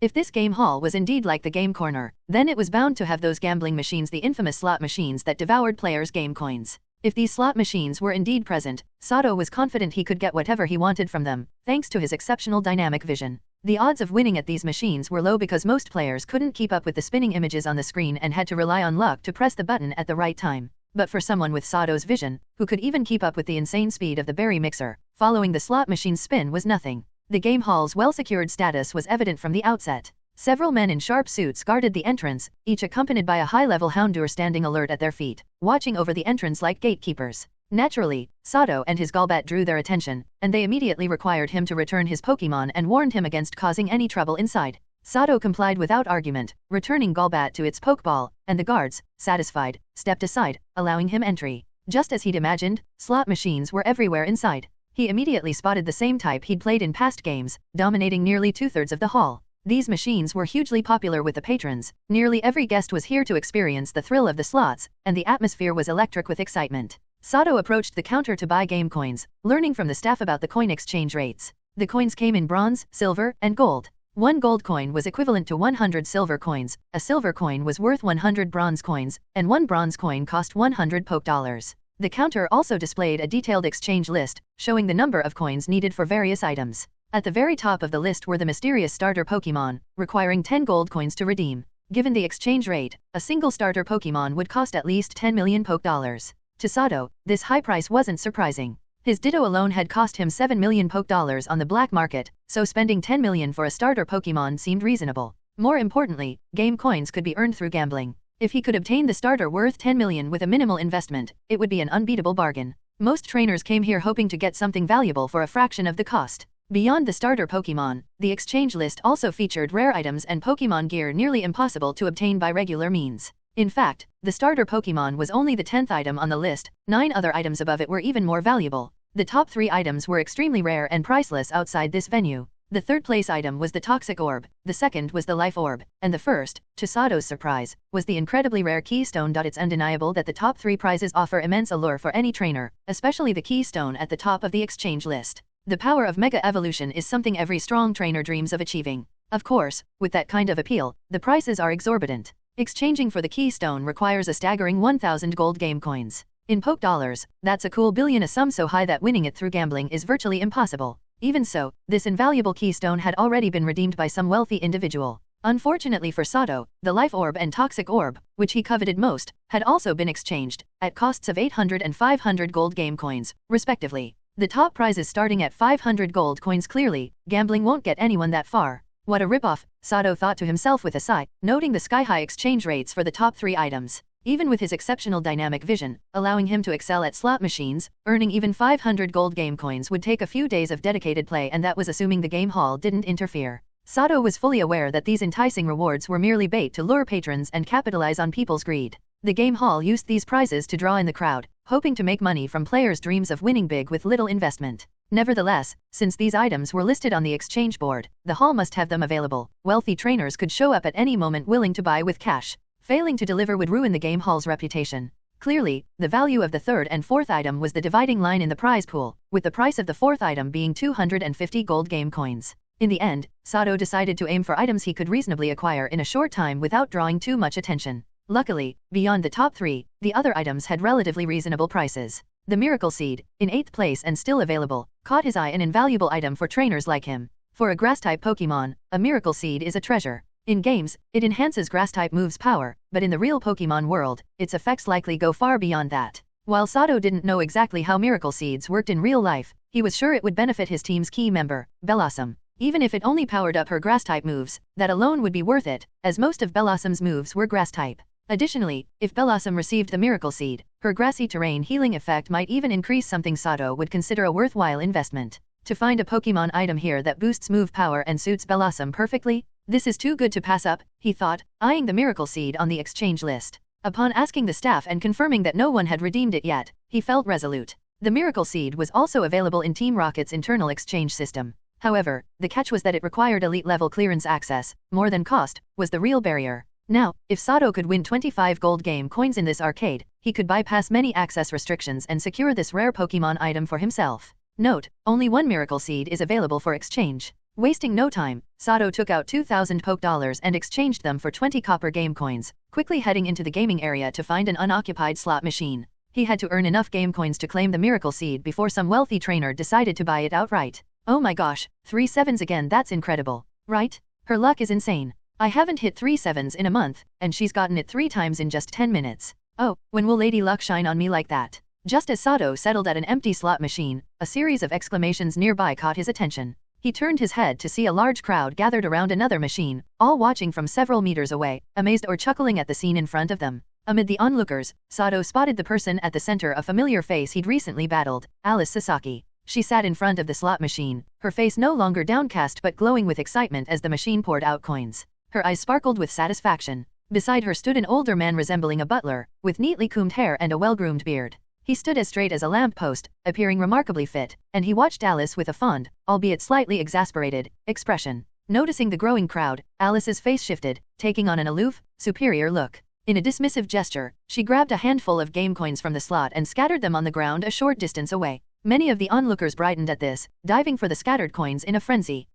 A bunch of peasants, just like stray dogs with no one to care for them. Alice's face grew even more disdainful as she watched the crowd scrambling for the coins. But then, as if reminded of something unpleasant, her expression soured again, and she threw a few more coins into the machine. In the next moment, the sound of kaching, kaching, rang out, and Alice, perhaps out of frustration, began hammering the unfortunate machine with her little gloved fists. The poor slot machine, as though to appease her, displayed another 777, causing an overflow of coins to spill out once more. With a sigh, the elderly butler stepped forward to help gather the coins into a container meant for organizing game coins, gently advising Alice with a few choice words. Alice, clearly respectful of the butler, softened her expression, though she seemed unconvinced by his words. Shaking her head, she resumed her assault on the slot machine. Soon, those who had picked up the coins gathered around again. This time, however, the butler's face turned cold. He took out a Pokeball and released the Pokemon inside. The next second, as everyone saw the Pokemon emerging from the Pokeball, their expressions changed dramatically. Those who had initially intended to approach now froze, quickly bowing their heads and backing away, terrified of catching the attention of this formidable creature. The Pokemon before Sato was a dragon type, covered in orange scales with an adorable large head and small wings that seemed out of place on its massive body. Yes, combining all these features, the Pokemon released by the butler was none other than the pseudo-legendary Pokemon of Kanto, Dragonite. With its piercing, icy stare and the overwhelming aura it emanated, this Dragonite looked anything but cute. Everyone who made eye contact with the fierce dragon type instantly felt as if they'd been struck by a hammer to the head, their minds pounding with fear to the point where many of them fainted on the spot. Oh man, who exactly is this Alice Sasaki? To have such a powerful protector by her side, why didn't he show up during the match? Wait, I remember now, wasn't James from the anime also a Sasaki? Could she really be from that super rich family? Staring at the Dragonite in awe, Sato's eyes filled with apprehension as he glanced back at the black-haired girl who continued her furious assault on the slot machine. It was evident that Alice's outburst likely stemmed from their earlier encounter. If she happened to recognize him, a word from her would be enough for the butler to deal with him effortlessly. And Sato's sense of unease was well-founded. The butler's Dragonite, which he quickly analyzed with his system's detection ability, was indeed a formidable force. Dragonite information.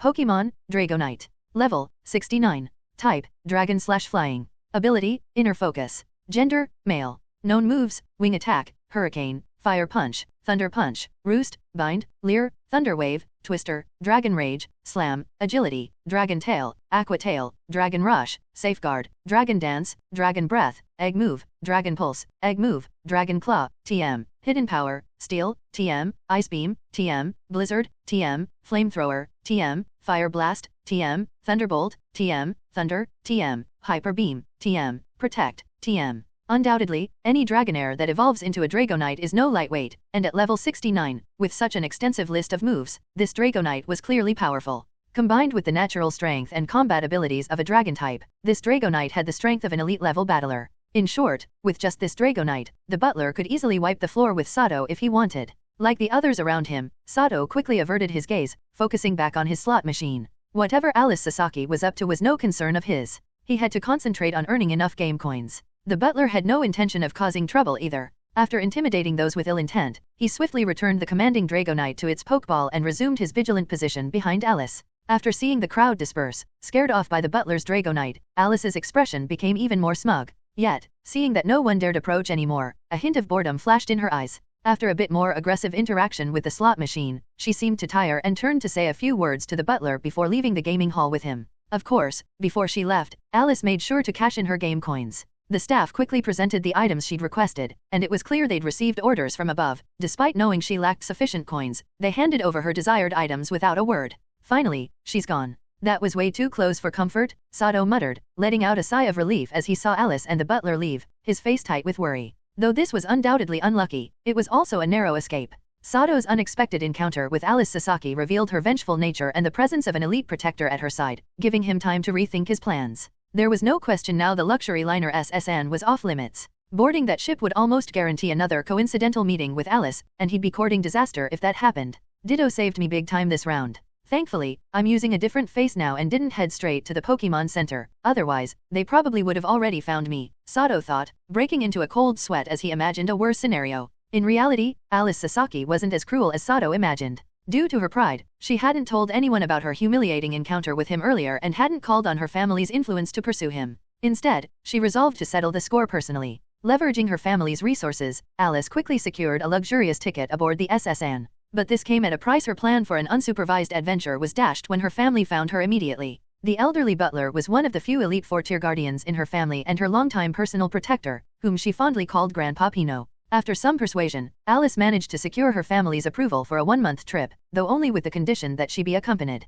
Her outburst on the slot machine stemmed entirely from her frustration over this restriction on her freedom. Sato, don't think you can hide forever. Unless you plan never to go to the Pokemon Center, I'll find you, and then I'll give you and your Pokemon a serious beatdown to make you respect me. Alice thought, puffing her cheeks in frustration as she sat in the back seat of a luxury car, angrily punching the air. To Alice, the day's events had marked the biggest humiliation of her life, one she vowed to erase with her own hands. It seems Alice was truly shaken up this time. That Sato kid, well, he can be left alone for now. Letting him become a training ground for Alice might do her some good, thought Grandpa Pino from the driver's seat, aware of Alice's earlier defeat thanks to the powerful intelligence network of the Sasaki family. Though Alice hadn't mentioned anything, Pino had quickly gathered the details of her loss to Sato and reported his perspective to the family head, securing permission for Alice to avoid an immediate return home. As Alice and Grandpa Pino left in their luxury car, Sato resumed his quest to earn more game coins in the gaming hall, though his objective had shifted slightly. After unexpectedly encountering Alice and Grandpa Pino, Sato's priority was now to resolve his ticket issue. Boarding the SSN was out of the question, so he'd have to find another ship to the Hone region. Fortunately, the prize list in the gaming hall included an item that could solve Sato's problem, the Golden Ticket. The Golden Ticket, created by the Vermilion City Shipping Company for VIP clients, allowed the holder to board any of its vessels at no cost and with the same privileges as a luxury ticket. Note, each Golden Ticket has 20 uses. According to the prize list, this Golden Ticket was pristine, with all 20 uses remaining. Redeeming it, however, would require 5 gold game coins. Now, Sato's goals included not only the Miracle Seed and a Water-type starter Pokémon but also the Golden Ticket, which had become his top priority. The slot machine spun to life, and the images on the screen blurred as they rolled at an eye-watering speed. With a bit of concentration, Sato slowed the display to a more manageable pace. Then, under his precise control, a row of Pikachu images appeared on the slot machine's screen. The next moment, the machine clinked out 15 copper coins, which Sato promptly collected and stowed in a coin box. Note, you can insert 1 to 3 copper coins per spin. Prizes are awarded based on matching rows of images. 1 matching row gives a 5x payout, 2 matching rows 10x, and 3 matching rows 50x. A single row of 777 symbols gives 100x, 2 rows 200x, and 3 rows 500x. Before long, Sato's coin box was nearly full. He then deposited most of the copper coins into a coin exchange box attached to the machine, which quickly returned several silver coins and 30 copper coins. After transferring these into his now lighter box, he moved to an unoccupied slot machine and continued playing. Each slot machine has an adjacent coin exchange box, which doubles as a coin storage. It allows you to exchange 100 copper coins for a silver coin or vice versa, while gold coins can only be exchanged at the counter. Some observant bystanders noticed that Sato's recently won coins were mostly gobbled up by the machine in front of him. Seeing Sato's increasingly sour expression, they chuckled and shifted their attention elsewhere. However, after a large portion of his coins had been swallowed, Sato's good luck seemed to return as the machine began to release coins with satisfying jingles more frequently. Meanwhile, the patrolling staff had lost interest in Sato, who appeared to have normal luck, and shifted their focus to other players who seemed to be on hot streaks. Even as he racked up coins, Sato remained as cautious as ever. He refrained from using his excellent dynamic vision to land the highest multiplier with 3 777s, instead opting to earn coins by matching 1 or 2 rows at a time. He also purposefully lost 4 or 5 out of every 10 spins, sometimes even losing every spin, in order to avoid drawing unnecessary attention. Sato's careful approach proved highly effective, blending him seamlessly among the normally lucky slot machine players. Even with his precautions, though, his stash of silver coins continued to grow at an impressive rate. In just half an hour, he'd accumulated enough silver coins to exchange for 2 gold coins. Of course, Sato was cautious with his identity. He knew better than to rack up 2 gold coins using the same face, so he used Ditto's shapeshifting ability to transform into other people. Each time he earned enough silver coins to trade for 1 gold coin, he would exchange them at the counter, then either head to the restroom or briefly leave the gaming hall. After changing his appearance and sometimes even his clothes, he'd return. Thanks to this cautious approach, Sato avoided drawing attention from staff or other players. After all, there were many slot players, and about 1 in every 10 seemed lucky. Sato's type of lucky player wasn't unusual here. After over 6 hours, nearing dawn, Sato finally collected the 30 gold coins he needed. He redeemed them for the Golden Ticket and Miracle Seed using 2 different identities. Exhausted, Sato rented a small room at a nearby inn, where he and his Pokémon had breakfast before he fell into a deep sleep. Sato didn't wake up until around 3 p.m. With the Water-type starter Pokémon still on his list and his ship set to depart at 6 p.m., he decided to skip training for the day. After having lunch with his Pokémon, he changed his appearance again using Ditto and headed back to the gaming hall to continue earning coins. Following the same strategy, Sato picked up his pace and finally gathered the 10 gold coins needed for the Water-type Pokémon by 5:10 p.m. What? You're saying the Water-type starter Pokémon are all gone? Sato, in yet another guise, couldn't believe what he was hearing. Few things sting as much as working hard to gather enough money, only to be told the item you want is sold out. Sato felt crushed. I'm very sorry, sir, the staff member replied with a professional smile. Since Vermilion City is a port city, Water-type starters are highly popular with local trainers. There was 1 left yesterday, but you just missed it. We do still have the Grass and Fire-type starters available. Why not consider one of them? Our gaming hall guarantees all our starter Pokémon are high quality. Seeing Sato's disappointment, the staff member tried to encourage him. In fact, Sato wasn't the only one who'd gathered 10 gold coins hoping to redeem them for a Water-type starter. A few other players had done the same, with 2 wealthy players even opting to buy 10 gold coins directly. They all had to settle for other items in the end. Poke dollars can be exchanged for game coins, but the reverse is not allowed. Game coins cannot be exchanged for Poke dollars. In the end, Sato redirected his attention to the prize list, searching for other items he could make use of. A little after 6 p.m., at the Vermilion City dock, the distant sunset glowed red over the sea. Amid the blaring sounds of departure horns, a grand, ornate cruise ship slowly set sail. Under the watchful gaze of passengers and sailors still waiting on the dock, it left the harbor, heading toward the sunset on the horizon. About 10 minutes later, the massive ship, the SS Anne, shrank to a small speck, eventually disappearing beyond the horizon along with the sun. Phew, it's finally gone. Guess it's time for me to set sail too. Watching the SS Anne disappear, Sato, standing at the pier with his gaze on the sea, nodded and turned his attention to another cruise ship preparing to depart, with a long boarding ramp set up. This ship was the St. Louis. Before the SS Anne was built, it was the best, fastest, and most luxurious cruise liner. But after the successful debut of the Anne, all those honors shifted to it. That didn't matter, though, the St. Louis was still one of the finest cruise ships in Vermilion City and was now preparing to depart. Based on what Sato had learned, the St. Louis was also bound for Slateport City in the Hone region, and it generally set sail shortly after the SS Anne, making it Sato's ideal choice. The boarding process went smoothly. After presenting his golden ticket, the attendant quickly provided him with a beautifully crafted key, explaining that it granted him complimentary access to all ship services. Then, with the help of a friendly sailor, Sato was led to the luxury residential area on the St. Louis and guided to a room matching his key number. "Thank you, sailor. Here's a tip for you." Once inside the room, Sato handed over a crisp 1,000 Poke dollar bill to the tall, thin sailor, whose face lit up with a smile. "Thank you for your generosity, sir. Wishing you a pleasant journey." Gratefully accepting the tip, the sailor kept smiling and thanked Sato profusely as he left. With a click, the door shut behind him. "All right, everyone, come on out. We're on board, let's take a look at the sea together." Satisfied with the spacious room, Sato smiled as he opened all 5 Pokeballs on his belt, releasing his Pokémon.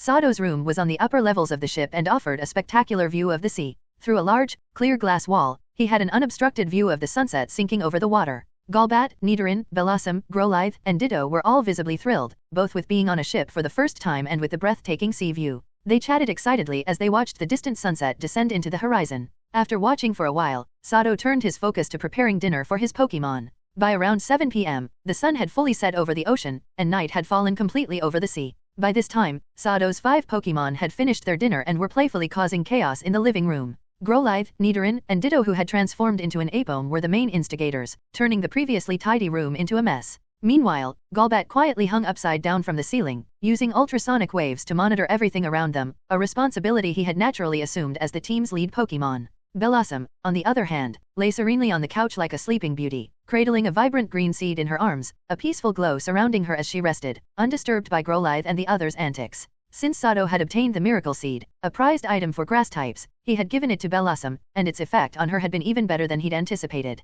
Even as a regular human, Sato could sense the strong, life-filled energy radiating from the seed when he held it. When Bellossom first touched the Miracle Seed, something incredible happened. There was a resonating release of potent grass-type energy. Bellossom absorbed this energy like a bottomless well, in a process that resembled her evolution. This fascinating exchange lasted a full 5 to 6 minutes. When it ended, Bellossom's color seemed to have brightened, a gentle green light occasionally shimmering over her skin. Under the lighting in the room, Bellossom's vibrant, glossy appearance made her shine, increasing her charm dramatically. Moreover, with the Miracle Seed in her possession, Bellossom seemed to have awakened an ability to accelerate plant growth and reached a new level in her control over grass-type energy. In a quick demonstration with Sato and the other Pokémon watching, Bellossom sprouted a seed, accelerated its growth, and completed its entire life cycle in mere seconds. Witnessing this miracle, Sato immediately thought to have her try ripening a berry. Bellossom didn't disappoint. With only a small amount of soil and a berry seed, Bellossom carefully channeled the energy from the Miracle Seed into the berry seed, causing it to sprout in no time. Due to limited soil nutrients, this berry seed only grew into a mini version of an Oran berry tree, producing 3 undersized Oran berries.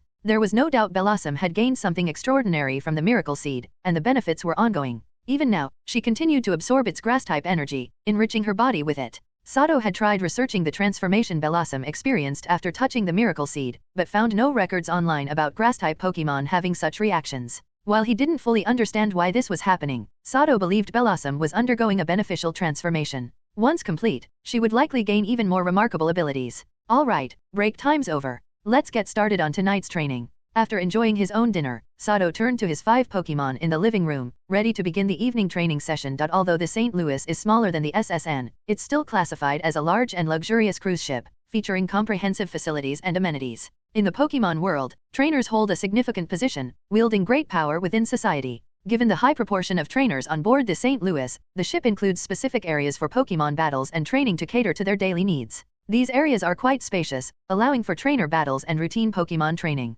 Naturally, there are different tiers of access, and both the battle arena and training grounds on the St. Louis are divided into free and premium sections. Having boarded with a golden ticket, Sato automatically received all the privileges of a luxury ticket, which includes free access to a private training room via his ornate key. As usual, the evening's training session focused on stamina building. Thanks to Poke Blocks, the 5 Pokémon efficiently completed a 3-hour endurance workout, boosting their stamina. After a short break following their training, Sato moved to the Pokémon Battle Arena area. A trainer's mission is to strengthen their Pokémon, and Pokémon battles are undoubtedly a swift way to test training results and enhance skills. By nearly 11 p.m., the battle arena was still bustling, filled with the sounds of moves colliding as battles unfolded across the area. The St. Louis only has 10 battle arenas, 2 are free to use, while the other 8 are paid. Currently, all 10 arenas are in use, with trainers and spectators alike standing by the edges, waiting to battle. For the many trainers present, these 10 battle arenas are evidently insufficient. Sato observed that only the winners were permitted to remain on the battlefield. Essentially, each arena was a type of challenge ring, where only the victor could stay and continue to battle as the reigning trainer. The matches in the paid area of the arena are noticeably more intense, attracting more experienced trainers and a larger audience. The reason for this is clear: the free area's battlefields are too basic, limited to simple concrete surfaces without the option for arena switches. As such, trainers with higher skill levels and financial means prefer the premium fields, where they can optimize their Pokémon's battle experience. However, Sato welcomed this arrangement. Of his 4 battle-ready Pokémon, Golbat and Bellossom had already reached respectable levels, both standing at level 30. Upon reaching level 30, Pokémon seemed to hit a plateau, with leveling becoming noticeably slower. For Golbat and Bellossom to progress further, they would need worthy opponents. Nidoran, at level 14, and Growlithe, at level 16, were in a different situation.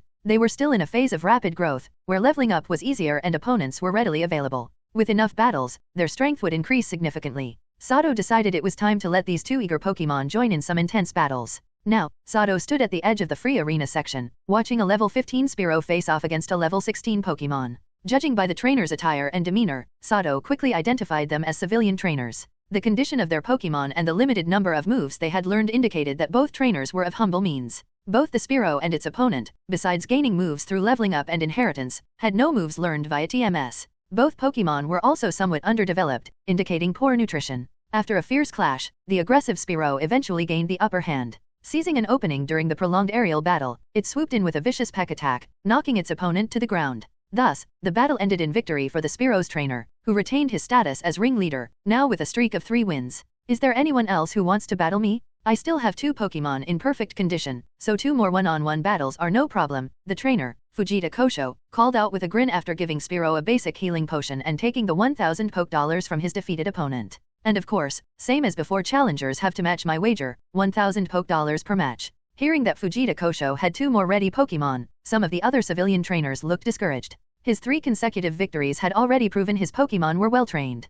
From his battle style, they could tell he was the kind of trainer who didn't hold back, with each of his opponent's Pokémon left severely injured. While the 1,000 Poke Dollars wasn't too steep, the cost to treat their Pokémon's injuries afterward would be difficult to afford. What's the matter? Fujita Kosho sneered when he saw no one stepping up. I've already commanded 3 battles back-to-back, and none of you have the guts to take on someone with tired reflexes? What a bunch of cowards. I'll battle you, Sato said, stepping out from the crowd, his expression calm. But let's make it a 2-on-2 match. Since it's 2 rounds, let's double the wager to 2,000 Poke Dollars. Do you accept? Seeing Sato emerge, Fujita Kosho's eyes lit up. He crossed his arms and replied confidently, of course. You know the rules. As the challenger, you release your Pokémon first. In fact, Fujita's last 3 matches had only used his weakest Pokémon. His next 2 Pokémon were his real powerhouses. From Sato's appearance and demeanor, Fujita could tell he was also a civilian trainer, and Fujita had never been afraid to battle fellow civilian trainers. Fine by me. Let's go, Nidoran, it's your first Pokémon battle, so give it your best.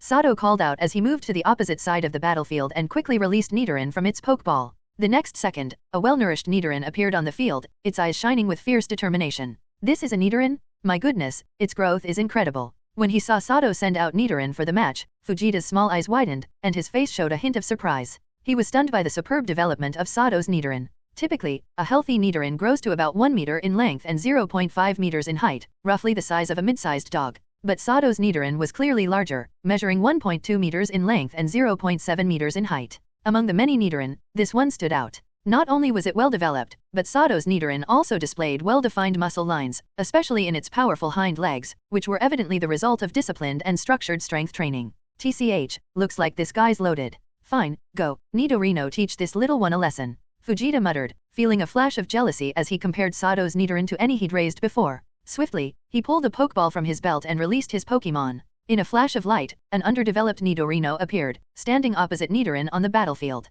The crowd around the battle area let out a collective gasp at the sight of the two Pokémon. Comparing the two, the onlookers noticed how unique Sato's Nidoran was. While Nidorino, as an evolved form, would typically have a clear advantage in size, this Nidoran was nearly comparable, possibly due to its exceptional development or the poor condition of Fujita's Nidorino. Sato's dedicated care was evident in Nidoran's growth. He provided Nidoran and Growlithe with the best nutrition, making sure they ate and slept well for optimal health and happiness. Every day, each got a bottle of high-quality Mumo milk, a calcium supplement, and special treats post-training. With this level of care, there was no way Nidoran wouldn't thrive. Once Fujita released his Nidorino, Sato used his system's scanning ability to view its details. Pokemon, Nidorino. Level, 20. Type, Poison. Ability, Poison Point. Gender, Male. Known moves, Leer, Peck, Focus Energy, Double Kick, Poison Sting, Fury Attack, Takedown, Egg Move, Double Team, TM Move. Charge Forward, Nidorino. Use Fury Attack. Fujita called out, feeling the heat of the crowd's eyes on him, a bit flustered by their intrigued stares. Like its trainer, Nidorino was envious of the impressive Nidoran before it. Seeing the crowd's interest in its opponent only fueled its jealousy, and it was eager to strike, hoping to prove its own strength. Following Fujita Kosho's command, Nidorino charged forward, its sharp horn glowing white. With a sudden burst of speed, it accelerated straight toward Nidoran. It's coming, Nidoran. This is your first battle, so if you lose, Growlithe's going to tease you? Follow my lead, use Double Kick to jump and dodge, then counter with Water Pulse. After reviewing Nidorino's stats, Sato nodded quietly, then gave quick instructions to Nidoran as Nidorino neared. Though Nidorino was the evolved form and 6 levels higher, its limited moveset and lack of techniques that countered Nidoran gave Sato confidence. Additionally, Nidorino's malnourished condition meant its physical edge wasn't too significant. Encouraged by Sato's words, Nidoran's eyes blazed with determination. Its hind legs glowed white, and it leaped high into the air, dodging Nidorino's Fury Attack just in time. As Nidoran ascended, a blue energy orb formed quickly before it, a water pulse ball about the size of a soccer ball, ready to be unleashed. With a powerful push, Nidoran launched the water pulse downward at Nidorino. Dodge with Double Team, then hit him with Poison Sting. Fujita, now more envious than ever of Nidoran's prowess, barked his command. Damn it, that guy's infuriating.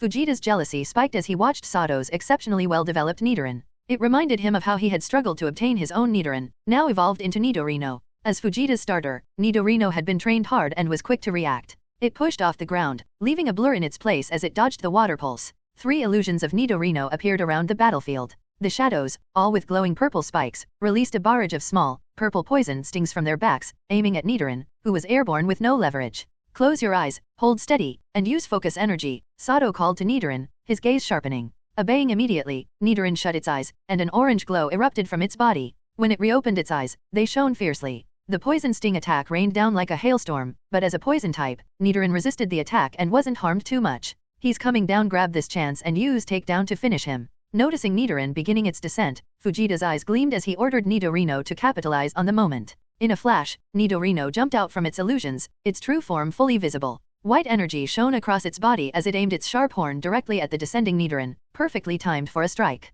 Use confusion to steady yourself, then wait for an opening and use Double Kick. Just as Nidorino broke free from the illusion, Sato immediately issued his own command to Nidoran. In a critical moment, Nidoran's eyes flashed blue, and his entire body was instantly enveloped in a layer of blue psychic energy, pausing his fall mid-air for a half-second. This brief moment allowed Nidorino's takedown, which would have been a direct hit, to narrowly miss Nidoran. Nidoran, his eyes glowing intensely, powered up his sturdy hind legs, which shone with a white light, and quickly delivered a double kick to Nidorino's head, striking a critical point. With a loud thud, Nidorino's head was hit hard, his jaw slamming onto the ground, causing slight cracks to appear on the surface. At the same time, Nidoran used the momentum from kicking Nidorino's head to leap into the air again. Without waiting for a command from Sato, he swiftly formed a blue energy sphere. Look out, Nidorino. Get up. Use double kick to jump and then go for a takedown. Fujita shouted, his face changing drastically. Unfortunately, although Nidorino was a poison type, a hit to his head, a weak point by a double kick from the vitality-enhanced Nidoran, was no small matter. The severe head injury left Nidorino dazed, unable to hear Fujita's commands. Moments later, Nidoran's water pulse came crashing down from above, hitting the defenseless Nidorino squarely in the soft abdomen, another critical hit. When the splashes from the water pulse settled, Nidorino was entirely knocked out, no longer able to fight. Nidorino is unable to battle. The winner is Nidoran, the temporary referee announced after counting down for 10 seconds, confirming Nidorino still couldn't stand. In the next second, applause broke out from the other spectators around the battlefield for the victor. From start to finish, the battle lasted barely 2 minutes, a rapid-fire confrontation with a decisive outcome, a true blitz match. To most of the audience, Nidoran had seemed at a disadvantage initially. Yet, thanks to Nidoran's own abilities and his trainer's skillful commands, the match took an unexpected turn. For those with a discerning eye, however, the gap between Nidoran and Nidorino wasn't significant. Despite Nidorino's higher level, his limited move set compared to Nidoran's mastery of moves diminished that advantage considerably. If Nidorino had a few more moves in his arsenal, the battle outcome might have been different. Nidoran's victory largely stemmed from the disparity in training resources each trainer invested in their Pokémon. Well done, Nidoran. Your hard work has paid off. Both Double Kick and Water Pulse were spot on, Sato praised, patting the happily returning Nidoran on the head. Return, Nidorino, Fujita muttered, his face dark with displeasure as he recalled his defeated Nidorino. Don't get too smug. This match isn't over yet. I'll make sure my next one takes down your remaining 2 Pokémon. Go, my ace. Fujita drew another Pokeball from his belt, releasing a powerful-looking Scyther from a great ball. Scyther. A flash of white light burst forth, and once it faded, a muscular Scyther appeared on the battlefield. Immediately raising his scythes, he let out a fierce cry. His wings beat furiously, allowing him to hover briefly before landing steadily on the ground. This Scyther was Fujita's pride and joy. Fujita had poured most of his resources into training him, making him the most well-developed Pokémon in his roster. In addition, he'd spent his savings on several TMS to optimize Scyther's abilities. Fujita was confident that his Scyther could hold its own against Pokémon raised by elite trainers. And indeed, Sato could tell that Fujita's Scyther was no ordinary opponent. Scyther's stats are as follows. Pokémon, Scyther. Level, 21. Type, Bug/Flying. Ability, Technician. Gender, Male. Known moves, Vacuum Wave, Quick Attack, Leer, Focus Energy, Pursuit, False Swipe, Agility, Wing Attack, Bug Buzz, Egg Move, Double Team, TM, Aerial Ace, TM, Protect, TM, X-Scissor, TM. What a formidable Scyther, with the Technician ability too, Sato thought, his gaze sharpening as he reviewed the data. If I don't use Golbat and Bellossom, it'll be tough to handle him with just Nidoran and Growlithe. Can you still keep going, Nidoran? Despite the challenge, Sato wasn't about to back down. He addressed Nidoran, who had just leveled up to 16 after defeating the level 20 Nidorino. Nido? Nidoran nodded eagerly, his fighting spirit even more intense than before. His recent battle had fired him up, awakening a warrior spirit in his blood. Once both sides were ready, the referee announced the start of the match. Scyther, unlike Fujita's other Pokémon, had a highly developed battle instinct. The instant the referee gave the signal, he pushed off with his wings and feet, leaving fleeting afterimages and covering half the battlefield in a flash, closing in on Nidoran. Use X-Scissor. As Scyther's trainer, Fujita knew his rhythm well. The moment Scyther made his move, he issued the attack command. Moving at high speed, Scyther's scythes glowed with a white light, slashing down on Nidoran from 2 tricky angles aimed at his head with ruthless precision. Double kick to speed up, then use poison jab head-on. Sato called. Despite Scyther's incredible speed, Sato's keen eyesight made the ambush ineffective. He quickly issued his counter command just as Scyther was closing in on Nidoran. Having used focus energy, Nidoran's mind was razor-focused. Upon hearing Sato's orders, he immediately sprang into action, his powerful hind legs wrapped in fighting-type energy as he launched forward. As he flew towards Scyther, the tip of his horn glowed an eerie purple, aimed right at Scyther's torso. Seeing the sudden burst from Nidoran, Scyther's eyes flashed with a battle-hardened glint. He swiftly retracted his extended right scythe, crossing it defensively over his chest, while his wings beat hard, lifting him just slightly off the ground. In the next moment, they clashed with a sharp clang. Nidoran's poison jab was blocked by Scyther's hardened right scythe, while Scyther's left scythe slashed down mercilessly, leaving a harsh cut on Nidoran's side. At the same time, the force of Nidoran's lunge sent Scyther flying backward, but with a few beats of his wings, Scyther managed to dissipate the impact, landing gracefully back on the ground. In this initial clash, it was clear that Scyther held the upper hand. Great job, Scyther. Keep up the momentum and use quick attack combined with aerial ace to take him down. Fujita cheered, his earlier gloom replaced with delight as he watched Scyther suppress Nidoran. In contrast, Sato's face remained calm, betraying no emotion. He thought to himself, so he's underestimating me, looks like my chances of winning aren't too bad after all. Observant as ever, Sato noticed a tiny puncture on Scyther's right scythe, a faint purple tinge around it, and occasional slight tremors in that hand. Clearly, Scyther's block against Nidoran's poison jab had not been as effortless as it seemed, and he likely hadn't expected Nidoran's poison jab to have such power. It made sense, poison jab has a base power of 90, and with Nidoran's hustle ability, it was boosted to a whopping 135. Combined with Nidoran's double kick to accelerate his charge, the impact force was even higher. Scyther, confident that his higher level gave him an advantage, probably thought he could handle a direct clash with ease. But the underestimation had backfired. Although poison jab seemed to leave little visible damage, Scyther's entire right arm might not move as smoothly in the rest of the battle. Plus, he hadn't noticed that he was now poisoned. Nidoran, however, wasn't unscathed either. The impact of Scyther's X-Scissor had inflicted considerable damage, adding to the injuries he'd sustained in his earlier fight against Nidorino. Now, he stood panting, feeling the intense pain from the deep slash on his body. This wound was Nidoran's first real experience of pain, a scar from Scyther that taught him a true lesson in suffering. For the first time, he also deeply understood the trials Sato, Golbat, and Bellossom had faced daily in Viridian Forest. Without their protection, he might never have survived in such a harsh environment. Now, seeing Scyther coming at him again, leaving an afterimage in his wake, Nidoran's eyes held no fear. His ears twitched slightly, then, with a flash of determination, he launched himself several meters to the left with a powerful kick from his right hind leg. The next instant, a sharp clang sounded. Scyther, surrounded by faint streams of white energy, had descended from above, his scythe slashing down hard on Nidoran's former position and leaving 2 deep gashes in the ground. Well done, Nidoran. His close-range attacks are strong. Keep your distance from him. Remember that feeling just now and trust in your hearing and instincts. Use water pulse to counterattack, Sato instructed. He was impressed. Scyther's speed with quick attack followed by aerial ace was incredibly fast. Sato had thought Nidoran would be hit for sure, given that aerial ace usually never misses. But as he'd just seen, battle had no absolute certainties. It was all about whether the Pokémon could react in time and find a way to dodge. Upon hearing Sato, Nidoran's mind went unusually calm. He closed his eyes and focused, his ears twitching as he concentrated fully on using his hearing to track Scyther's movements. To the surprise of everyone watching, Nidoran, relying on quick bursts from double kick and slight interference from confusion, miraculously dodged Scyther's flurry of attacks. Unfortunately, Nidoran had pushed himself to the limit to avoid Scyther's hits, leaving him no chance to counterattack. At this rate, a loss seemed inevitable, as Nidoran was clearly struggling to hold on due to his severe injuries. Don't let him escape, Fujita commanded. Beat your wings to disrupt his hearing, then finish him with aerial ace. Nidoran deftly dodged Scyther's fierce attacks using his keen sense of hearing, and Fujita's expression soured once again. However, with his extensive battle experience, Fujita quickly found a solution and issued new instructions to Scyther. As Nidorino's trainer, Fujita was well aware of the physiological traits of Pokémon like Nidoran, particularly their exceptional hearing. However, seeing Sato's Nidoran anticipate and evade attacks in this way was a first. But no matter knowing the mechanism behind Nidoran's evasion gave him a way to counter it. Not good. Nidoran, use double kick combined with poison jab to counter Scyther and stop him. Sato called out, realizing Fujita's plan. Unfortunately, there was a downside. While Nidoran's sharp hearing allowed him to sense Scyther's approach, when Scyther began flapping his wings intensely on Fujita's command, generating a high-frequency noise, Nidoran's sensitive ears became a liability. As soon as the high-pitched noise hit, Nidoran, who had been focusing hard and had heightened his hearing to its maximum, could no longer bear the overwhelming sound. Reflexively, he lowered his large ears to shield himself from the noise.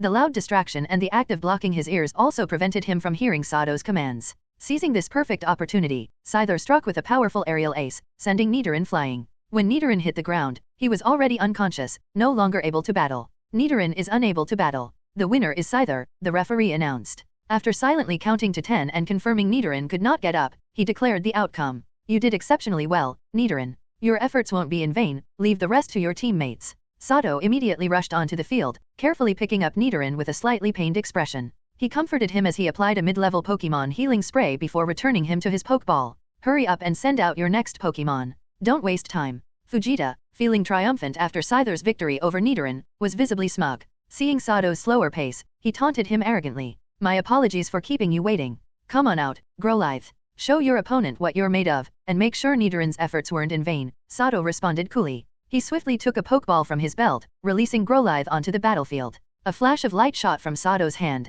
and as it faded, a sturdy and vibrant furred Growlithe appeared on the field. A soft whoosh followed, and in the next instant, an orange-red flame burst forth from Growlithe's body, enveloping him like a protective shield. Growlithe slowly opened his determined, blazing eyes, brimming with fierce spirit. Instantly, the temperature on the battlefield rose dramatically. Like Nidoran, Growlithe had enjoyed good food and care since meeting Sato. Growing rapidly, and being a bit older than Nidoran, Growlithe was now larger. Growlithe measured 1.3 meters in length and 0.6 meters in height, with strikingly vibrant fur that gleamed under the light. His muscular build bore clear signs of rigorous training. Undoubtedly, Growlithe, like Nidoran, reflected Sato's excellent training efforts. Upon entering the field, Growlithe skillfully enveloped himself in flames, a move that amazed the surrounding spectators. Fully cloaked in fire, Growlithe exuded an imposing presence, putting immense pressure on his opponent, Scyther. What incredible talent! With the flash fire ability, Growlithe has absolute control over flames. Normally wild and untamed, these flames now appear calm and obedient, Sato thought to himself, smiling as he observed Growlithe easily wearing a layer of fire.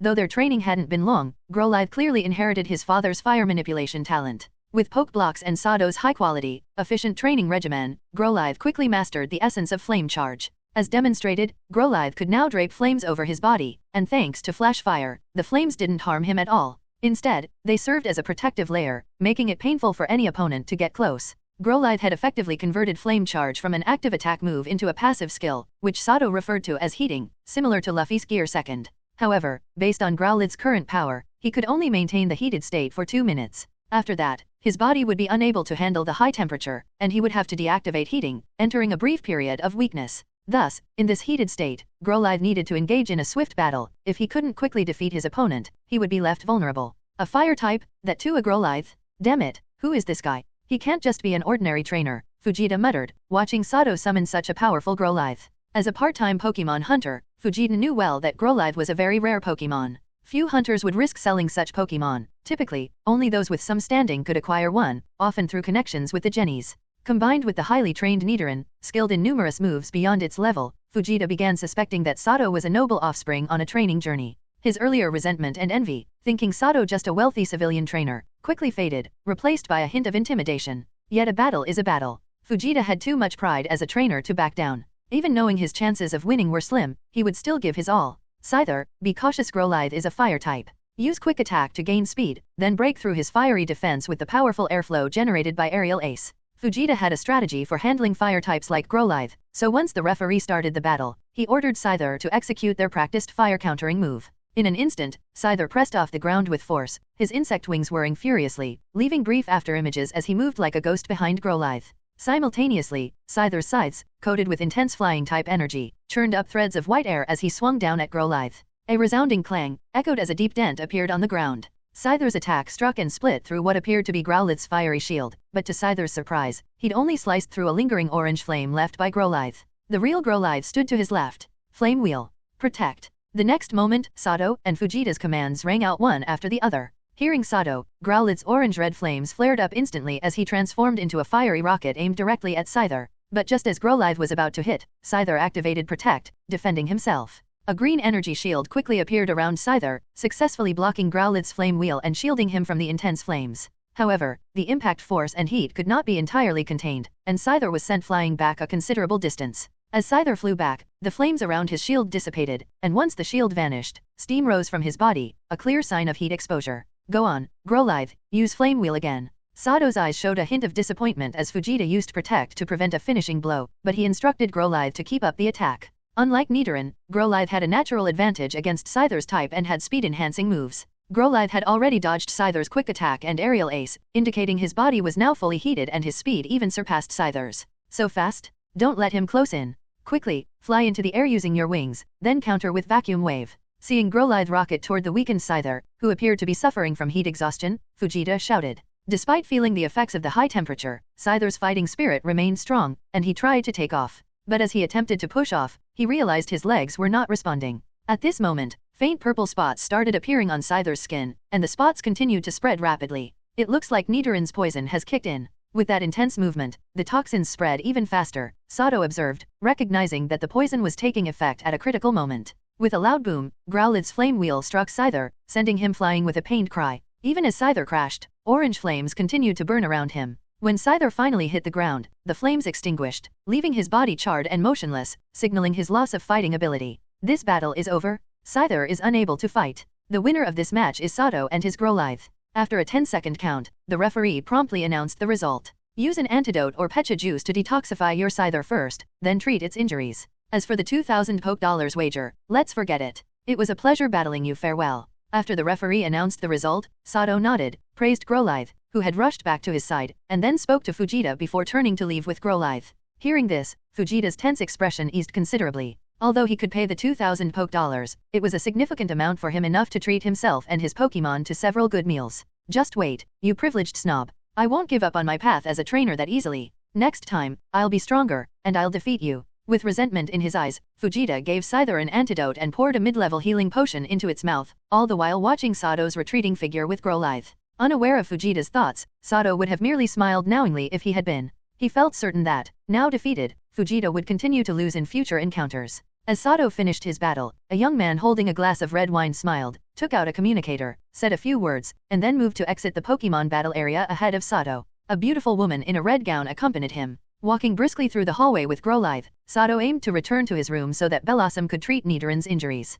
However, he noticed something odd. There was no one in the hall, and it was strangely quiet. At just after 11 o'clock, there should have been more activity on the ship. As he neared the end of the corridor, Growlithe suddenly perked up and barked toward the front, causing Sato to halt. That was a splendid win earlier, but I imagine there's little satisfaction in defeating weaker trainers, right, Mr. Sato? Why not have a match with me instead? How about using your Golbat, the one that bested Miss Alice's Charmeleon, to face my Pokemon?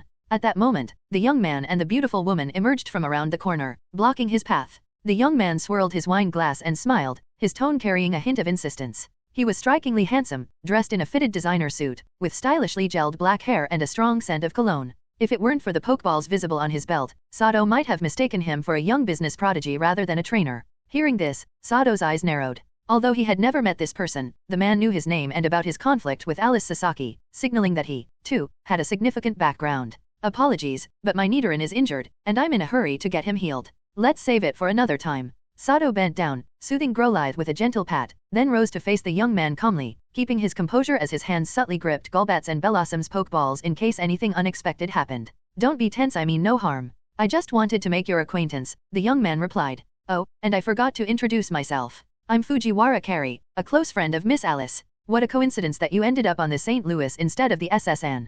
Fujiwara downed his wine in one go, shrugging with a grin that revealed his pristine white teeth. He took a small step back with the woman, apparently sensing that he had gotten too close to Sato. Is that so? What a coincidence indeed, Sato replied, his tone unruffled even as Golbat's Pokeball shook slightly in his hand at the mention of Alice's name. My ticket was stolen just before departure, so I had to grab one for this ship at the last minute to reach the Hone region. However, just as Sato finished speaking, a glint appeared in his eyes. Without warning, he took a large step forward, stopping less than 2 meters away from Fujiwara. Fujiwara hadn't expected Sato to suddenly move so close, and the fake smile on his face vanished, replaced by a look of disgust. Reflexively, he backed up several steps, trying to put some distance between them. At the same moment, a well-developed Electabuzz emerged from Fujiwara's hand, where he had been holding its Pokeball hidden behind his back. As soon as it saw Sato, Electabuzz wasted no time, launching a powerful thunderbolt at him. The elegant woman beside Fujiwara was equally swift in her reaction. She opened a luxury ball from her hand, gloved in delicate white lace, and Ivysaur appeared. Upon seeing Sato, the Ivysaur immediately unleashed a razor leaf attack. But Sato's sharp dynamic vision gave him a faster reaction time than either Fujiwara or the woman. As soon as Electabuzz was released, he opened the Pokeball in his right hand, bringing out Blossom. Blossom appeared, hands instantly forming 2 basketball-sized energy balls. These vibrant green energy orbs pulsed with intense grass-type energy, concentrated to an extreme degree. Without hesitation, Blossom released the energy balls to counter Electabuzz's Thunderbolt and Ivysaur's Razor Leaf simultaneously. Under Fujiwara's and the woman's stunned gazes, Blossom's energy balls plowed through both incoming attacks, crashing heavily into Electabuzz and Ivysaur. Furious after neutralizing the enemy Pokemon's moves, Blossom didn't stop, launching 6 more energy balls in rapid succession, aiming precisely at the pressured Electabuzz and Ivysaur like a machine gun of magical attacks. Boom, boom, boom. A series of explosions rang out. When the smoke cleared, Electabuzz lay on the ground, heavily injured and unable to battle. As for Ivysaur, being both grass and poison type, it withstood the assault slightly better but still took substantial damage.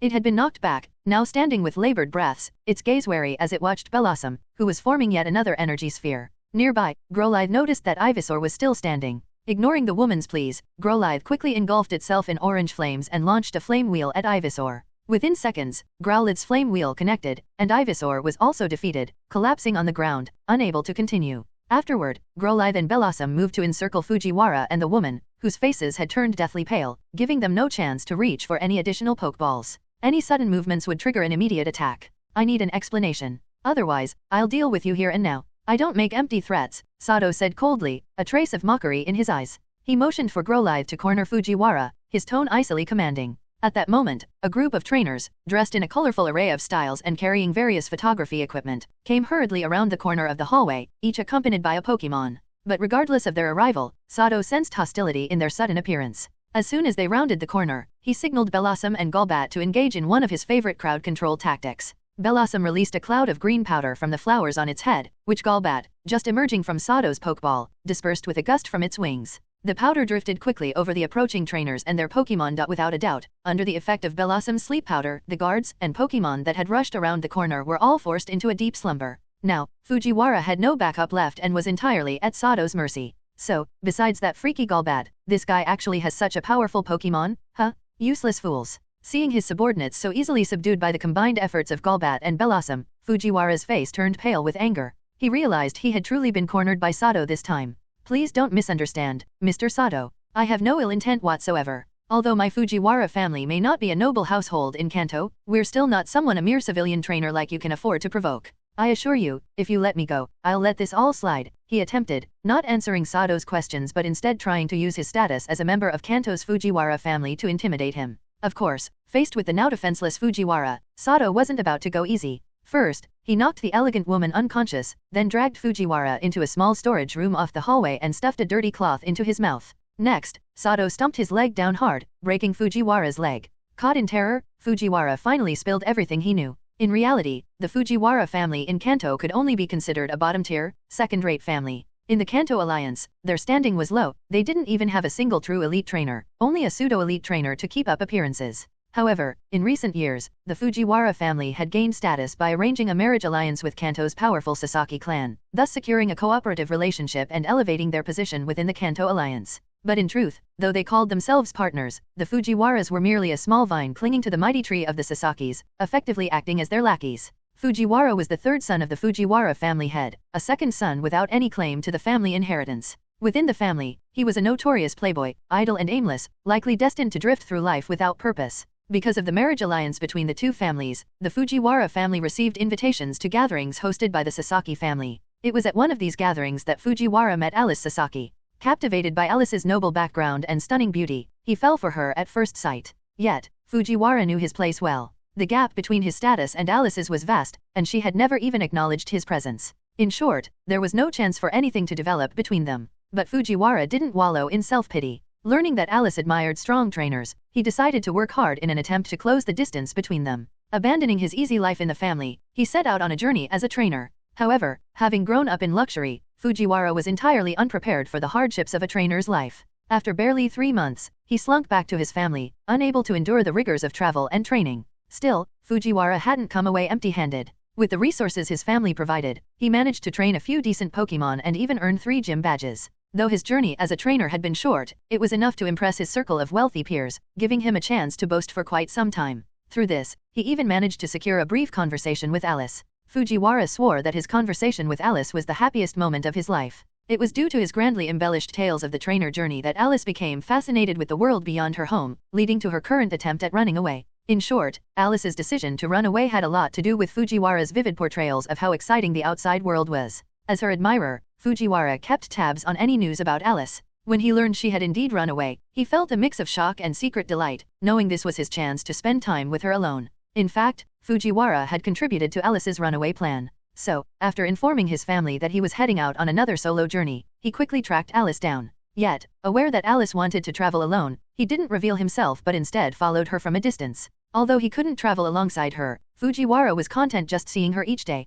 In his mind, he was her silent knight, protecting her from the shadows. Thus, he was present yesterday when Sato's Golbat defeated Alice's Charmeleon. Seeing Alice in tears broke his heart, and he desperately wanted to tear Sato apart. However, Fujiwara knew his own limits. He had once battled Alice, only to witness all 6 of his Pokémon almost get defeated by her Charmeleon alone. Now that Alice's Charmeleon had been beaten by Sato's Golbat in a single move, Fujiwara knew he had no chance of winning a straight solo fight against Sato. Instead of acting rashly, he silently marked Sato as a future target, waiting for a chance to get revenge for Alice. Little did Fujiwara expect that such an opportunity would come so soon. To avoid detection by Alice, he had chosen to depart a bit later and booked a ticket on the St. Louis, bound for Slateport City, the same ship that Sato happened to be on. The moment he saw Sato's face, Fujiwara's heart raced. He knew that if he could stand up to Sato on Alice's behalf, she might remember him. There was even a chance that this could bring them closer. With this possibility in mind, Fujiwara became fired up, his mind racing as he quickly crafted a plan to deal with Sato.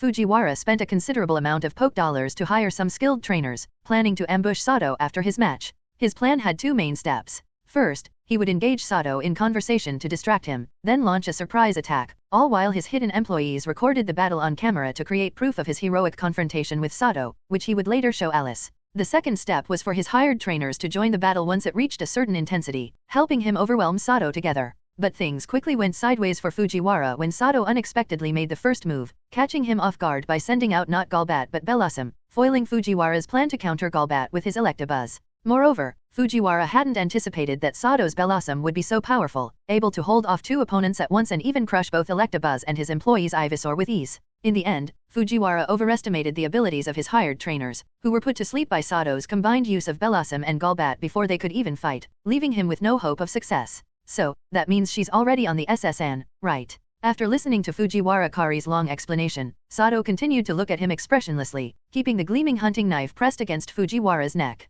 Why yes, Miss Alice is on the SSN right now. Please, don't kill me. I won't ever do this again, I swear. Looking at Sato's face, which remained nonchalant even after breaking his leg, and especially at his eyes, which were now as cold as ice, Fujiwara Kari, with his leg shattered and paralyzed by a stun spore from Blossom, could only beg desperately. Fujiwara now realized he had messed with someone he absolutely shouldn't have. It was clear that Sato had a murderous intent. He was only holding back because of the number of witnesses around. But seeing how ruthlessly Sato had broken his leg without flinching, Fujiwara, born into a prominent family, understood that Sato had undoubtedly killed before, likely more than once, to have such utter disregard for life. If Sato decided to kill him, Fujiwara knew he would die likely an untraceable death, his body disposed of at sea and consumed by fish. Just imagining his end drowning and being eaten alive by fish sent shivers down Fujiwara's spine, making his entire body tremble. Truthfully, Sato did feel inclined to kill Fujiwara, especially since Fujiwara now knew where he was, which meant Alice could easily find out too. But Fujiwara had brought plenty of allies with him, and if Sato killed him, he'd have to eliminate everyone else to cover it up.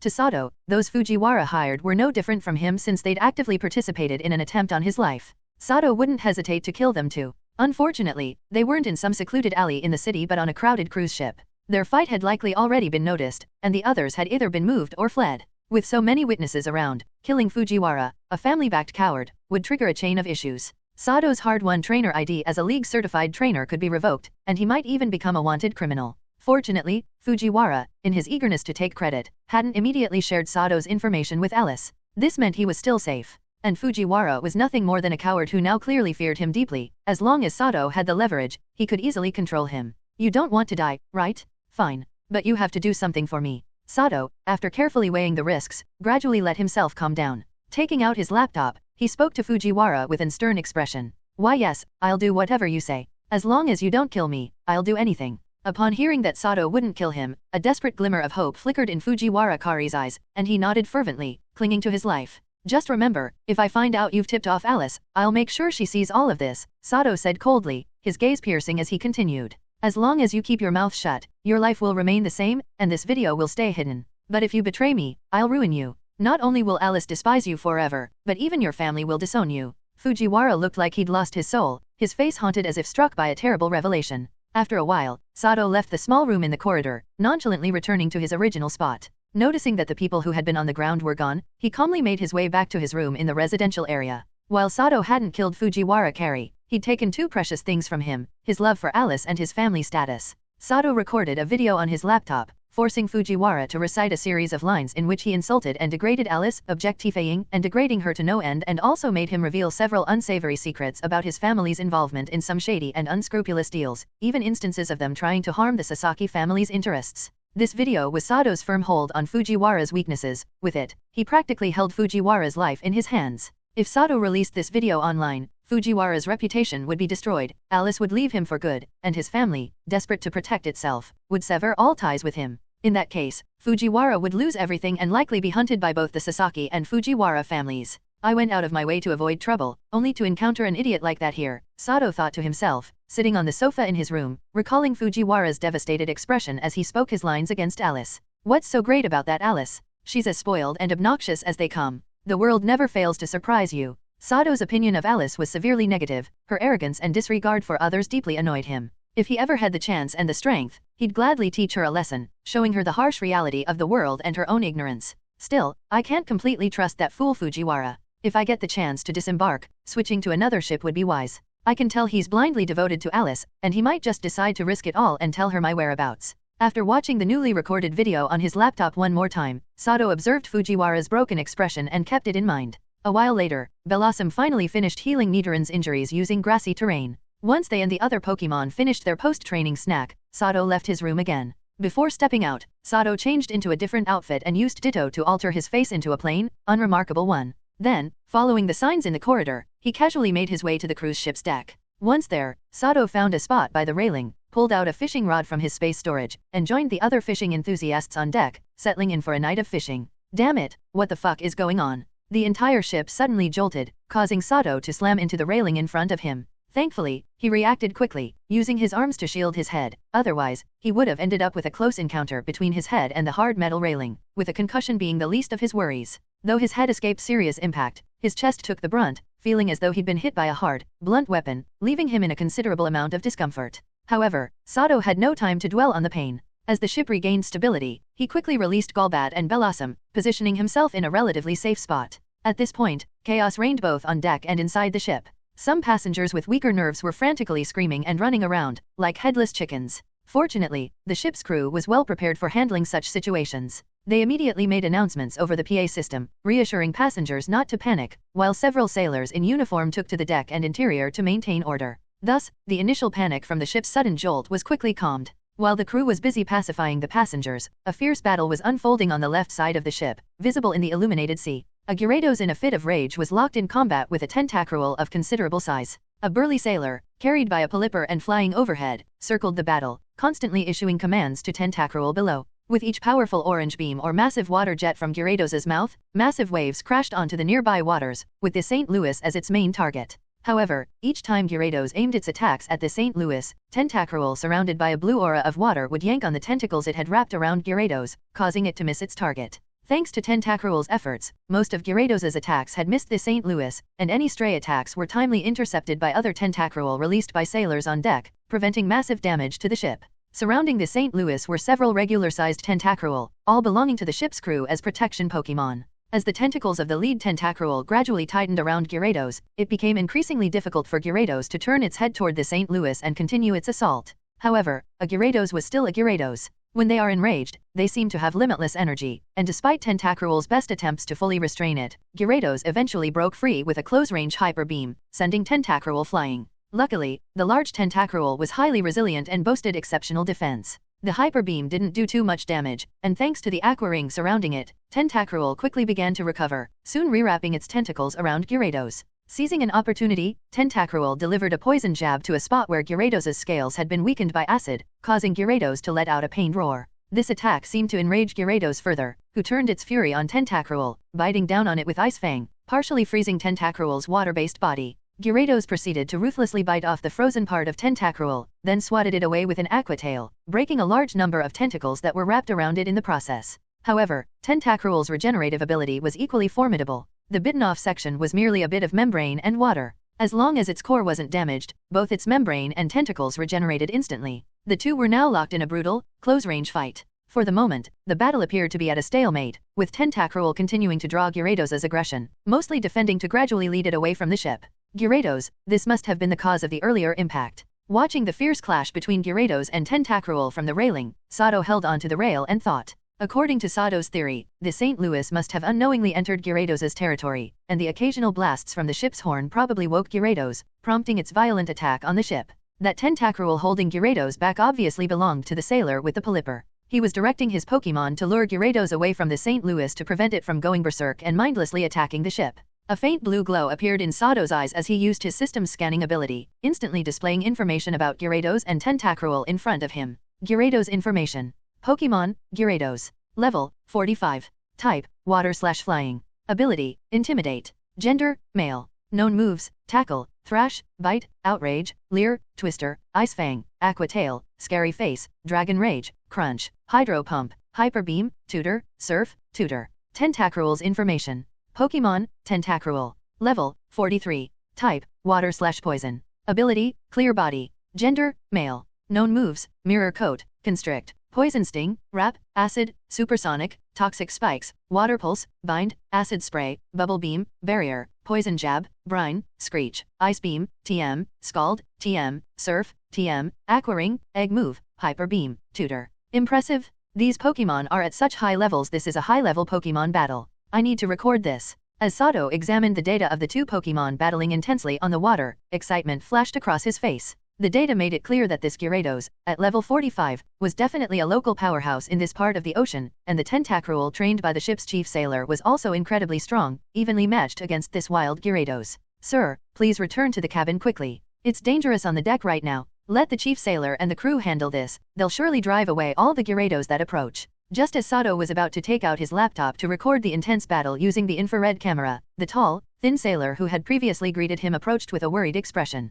What? All the Gyarados? Are you saying there's more than one? Tell me, what exactly is happening here? Sato froze, his face paling as he turned to the tall sailor, grabbing his collar tightly. Golbat on his shoulder and Bellossom beside him glared menacingly at the sailor. I don't know exactly. Maybe there's an issue with the route. Don't you know how aggressive Gyarados can be? In the sea, they'll often call for backup. Seeing Golbat and Bellossom's intense expressions, the tall sailor hesitated for a moment before spilling what he knew. Just as he finished speaking, there was a loud splash. A Gyarados suddenly surfaced on Sato's front left. In the next second, as the sailor paled in fright, an orange energy beam shot out from the mouth of the massive creature before Sato. The Gyarados that had snuck up through the pitch-black water suddenly launched a surprise attack. Some of the nearby sailors and their Tentacruels couldn't react in time and could only watch helplessly as the Gyarados aimed a hyper beam at the St. Louis. Although the St. Louis was constructed with special materials and had solid defenses, a direct hit from Gyarados' hyper beam would still cause serious damage, potentially leading to dangerous explosions and a cascade of further issues. But just as most thought the St. Louis was about to be struck, a large white air cutter and a barrage of green energy balls suddenly intercepted the hyper beam mid-flight. Golbat, air cutter, merged them into a single strike. Bellossom, energy ball, maximum output. Facing the sudden appearance of the Gyarados and its ambush, Sato remained somewhat calm, issuing rapid orders to his Pokémon. Thanks to Golbat's presence as a mobile sonar, Golbat had subtly warned Sato of the incoming enemy just before Gyarados arrived. This allowed Sato to quickly react, commanding Golbat and Bellossom to counterattack. Golbat had already prepared its attack, generating a powerful gust almost equivalent to a level 9 wind as 6 white blades of air cutter merged into one massive strike, aiming directly at the oncoming hyper beam.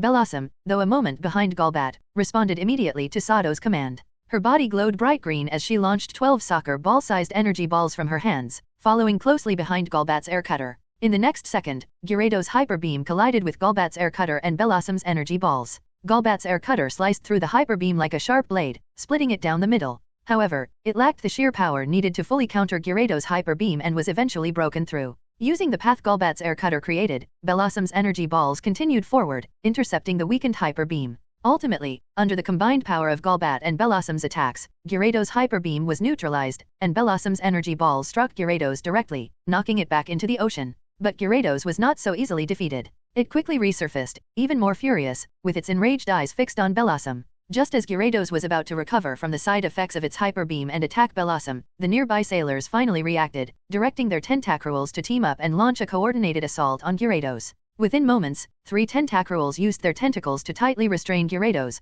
pinning it down against the water's surface, rendering it almost immobile. Taking advantage of the situation, Sato used his system's scan ability to examine the Gyarados' data. Gyarados' data. Pokémon, Gyarados. Level, 35. Type, water/flying. Ability, Intimidate. Gender, male. Known moves, Tackle, Thrash, Bite, Dragon Rage, Leer, Twister, Ice Fang, Aqua Tail, Scary Face, Hyper Beam, Tutor. With Gyarados restrained by the Tentacruels, Sato thought he wouldn't need to take any further action. But he underestimated Gyarados' power and overestimated the strength of these Tentacruels. Even with 3 Tentacruels working together, the enraged Gyarados suddenly burst out in strength, breaking free by snapping all the tentacles wrapped around him. Immediately, he unleashed a series of thrash attacks, severely injuring all 3 Tentacruels. Damn it, Golbat, use air cutter again, combine 6 cutters into one. Bellossom, use stun spore, let's calm him down. Seeing the situation turn, Sato quickly issued commands to his 2 Pokémon. Golbat, cloaked in a powerful flying-type energy, flapped its wings fiercely, creating another powerful gust. With precision, it combined 6 smaller air cutters into a single, large white blade, which shot like lightning toward Gyarados. Meanwhile, Bellossom followed Sato's instructions, releasing a cloud of yellow stun spore from the flowers on her head, letting the strong wind carry it toward Gyarados. In his enraged state, Gyarados was too focused on attacking the 3 Tentacruels to notice Golbat and Bellossom's sneak attack. As a result, Golbat's air cutter and Bellossom's stun spore struck him directly. The air cutter knocked Gyarados back slightly, leaving a deep gash along his side, while the stun spore halted his furious roars, causing his body to stiffen up. Now, full power attack? Golbat, Bellossom, use Shadow Ball and Energy Ball from a distance, keep it going. Seeing the stun spore had taken effect, Sato's eyes glinted as he seized the chance. He ordered Golbat and Bellossom to unleash their full firepower on the temporarily paralyzed Gyarados. In the next instant, Golbat and Bellossom turned into living machine guns, launching shadow balls and energy balls from their mouths and hands in rapid succession. A series of small explosions echoed as the attacks landed, impacting Gyarados one after another. In the end, though Gyarados' rage hadn't completely dissipated, he was unable to withstand the relentless barrage of attacks. Overwhelmed by the shadow balls and energy balls, each with a chance to lower his special defense, Gyarados finally succumbed, collapsing onto the surface of the sea. Phew, finally down. This guy sure put up a fight. Gyarados really are vicious maniacs, they go crazy and stop at nothing. Seeing Gyarados finally defeated, Sato and the surrounding sailors sighed in relief. Just as Sato was considering capturing Gyarados, a great ball suddenly flew out from a dark corner, hitting Gyarados and successfully capturing him. In the next moment, to the fury of Sato and nearby crew members, the great ball absorbed Gyarados and locked in the capture. Then, a Pidgeotto swooped down from the sky, aiming to snatch the great ball. Think you're getting away with this? Golbat, show them who they're messing with. Use Gust at full power, don't let them escape.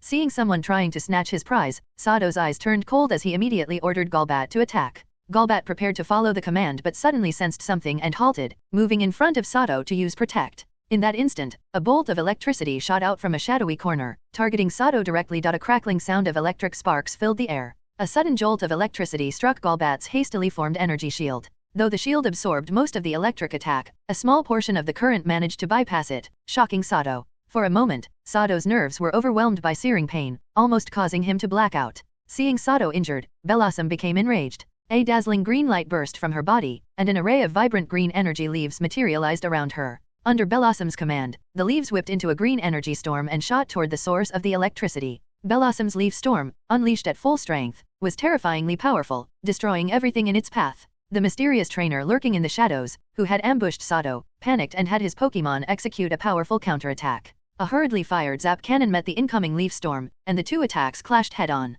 The next instant, boom! A tremendous explosion erupted. A heavily damaged Magneton collapsed to the ground, unable to continue fighting. However, the mysterious trainer quickly recalled Magneton into its Pokeball as it fell, managing to escape. Meanwhile, a Pidgeotto successfully snatched the great ball in its claws and flew off into the night, vanishing from sight. Don't bother chasing, Golbat. Bellossom, please help me with grassy terrain to heal my injuries. Watching the figure in black disappear into the forest and Pidgeotto vanish with the great ball, Sato, half-crouched on the ground and pale-faced, spoke to Golbat and Bellossom. Hearing Sato's request, Golbat obediently returned to his side, and Bellossom quickly began using grassy terrain to heal him. In no time, thanks to Bellossom's grassy terrain, Sato's injuries healed quickly. He stood up and walked over to the spot where the enemy had been.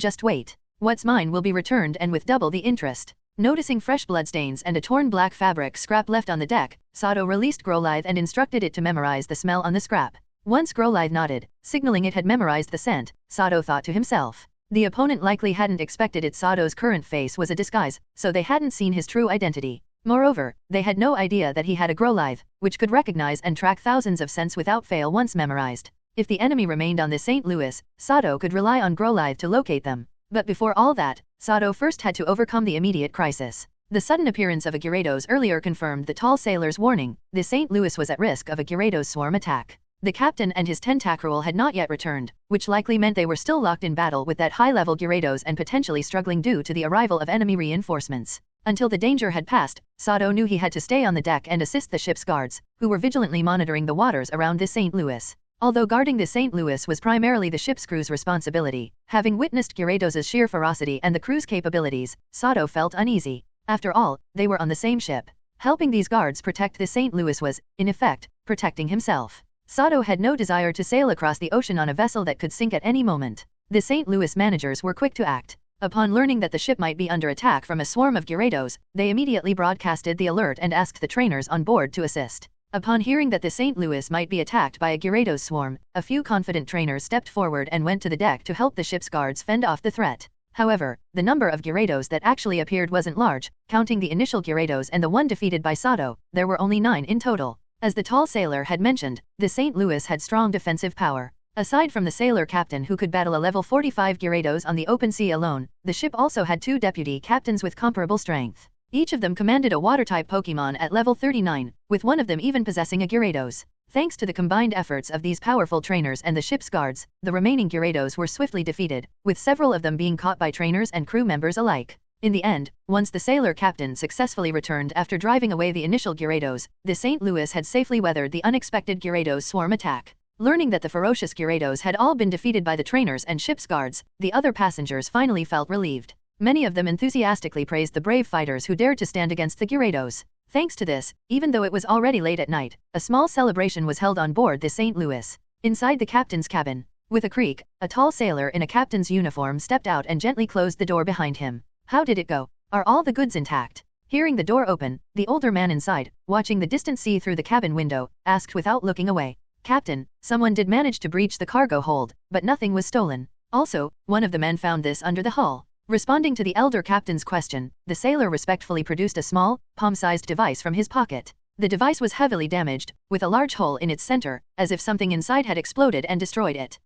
Nothing's missing, then. That's a sound emitter, right? Could this be what lured the Gyarados here? The elder captain gave a dry chuckle, took the device, and immediately recognized it, his expression turning grim. We're not entirely sure. The man who found it said it self-destruct the moment he did, and it's too badly damaged. The ship's tech team lacks the resources to repair it, so it'll have to be sent to the nearest base. The sailor lowered his head even further, speaking tensely. Then make it quick. Get this wreck sent to the closest base for repairs. And find the fucking rat who did this. You know the importance of this shipment. If anything goes wrong, we're both done for. After a brief pause, the elder captain tossed the broken device back to the sailor and turned, his expression severe. Yes, sir. I'll handle it immediately. The sailor let out a small sigh of relief, accepted the broken device, and hurriedly bowed as he exited the captain's cabin. The celebration in the ship's main hall was lively, with everyone's faces beaming with joy. At a more secluded table, Sato, disguised in his new identity, sat quietly, savoring the delicious dishes while engaging in a conversation with a tall sailor seated across from him. Before long, after Sato jotted down a few notes in a small notebook, the conversation wrapped up.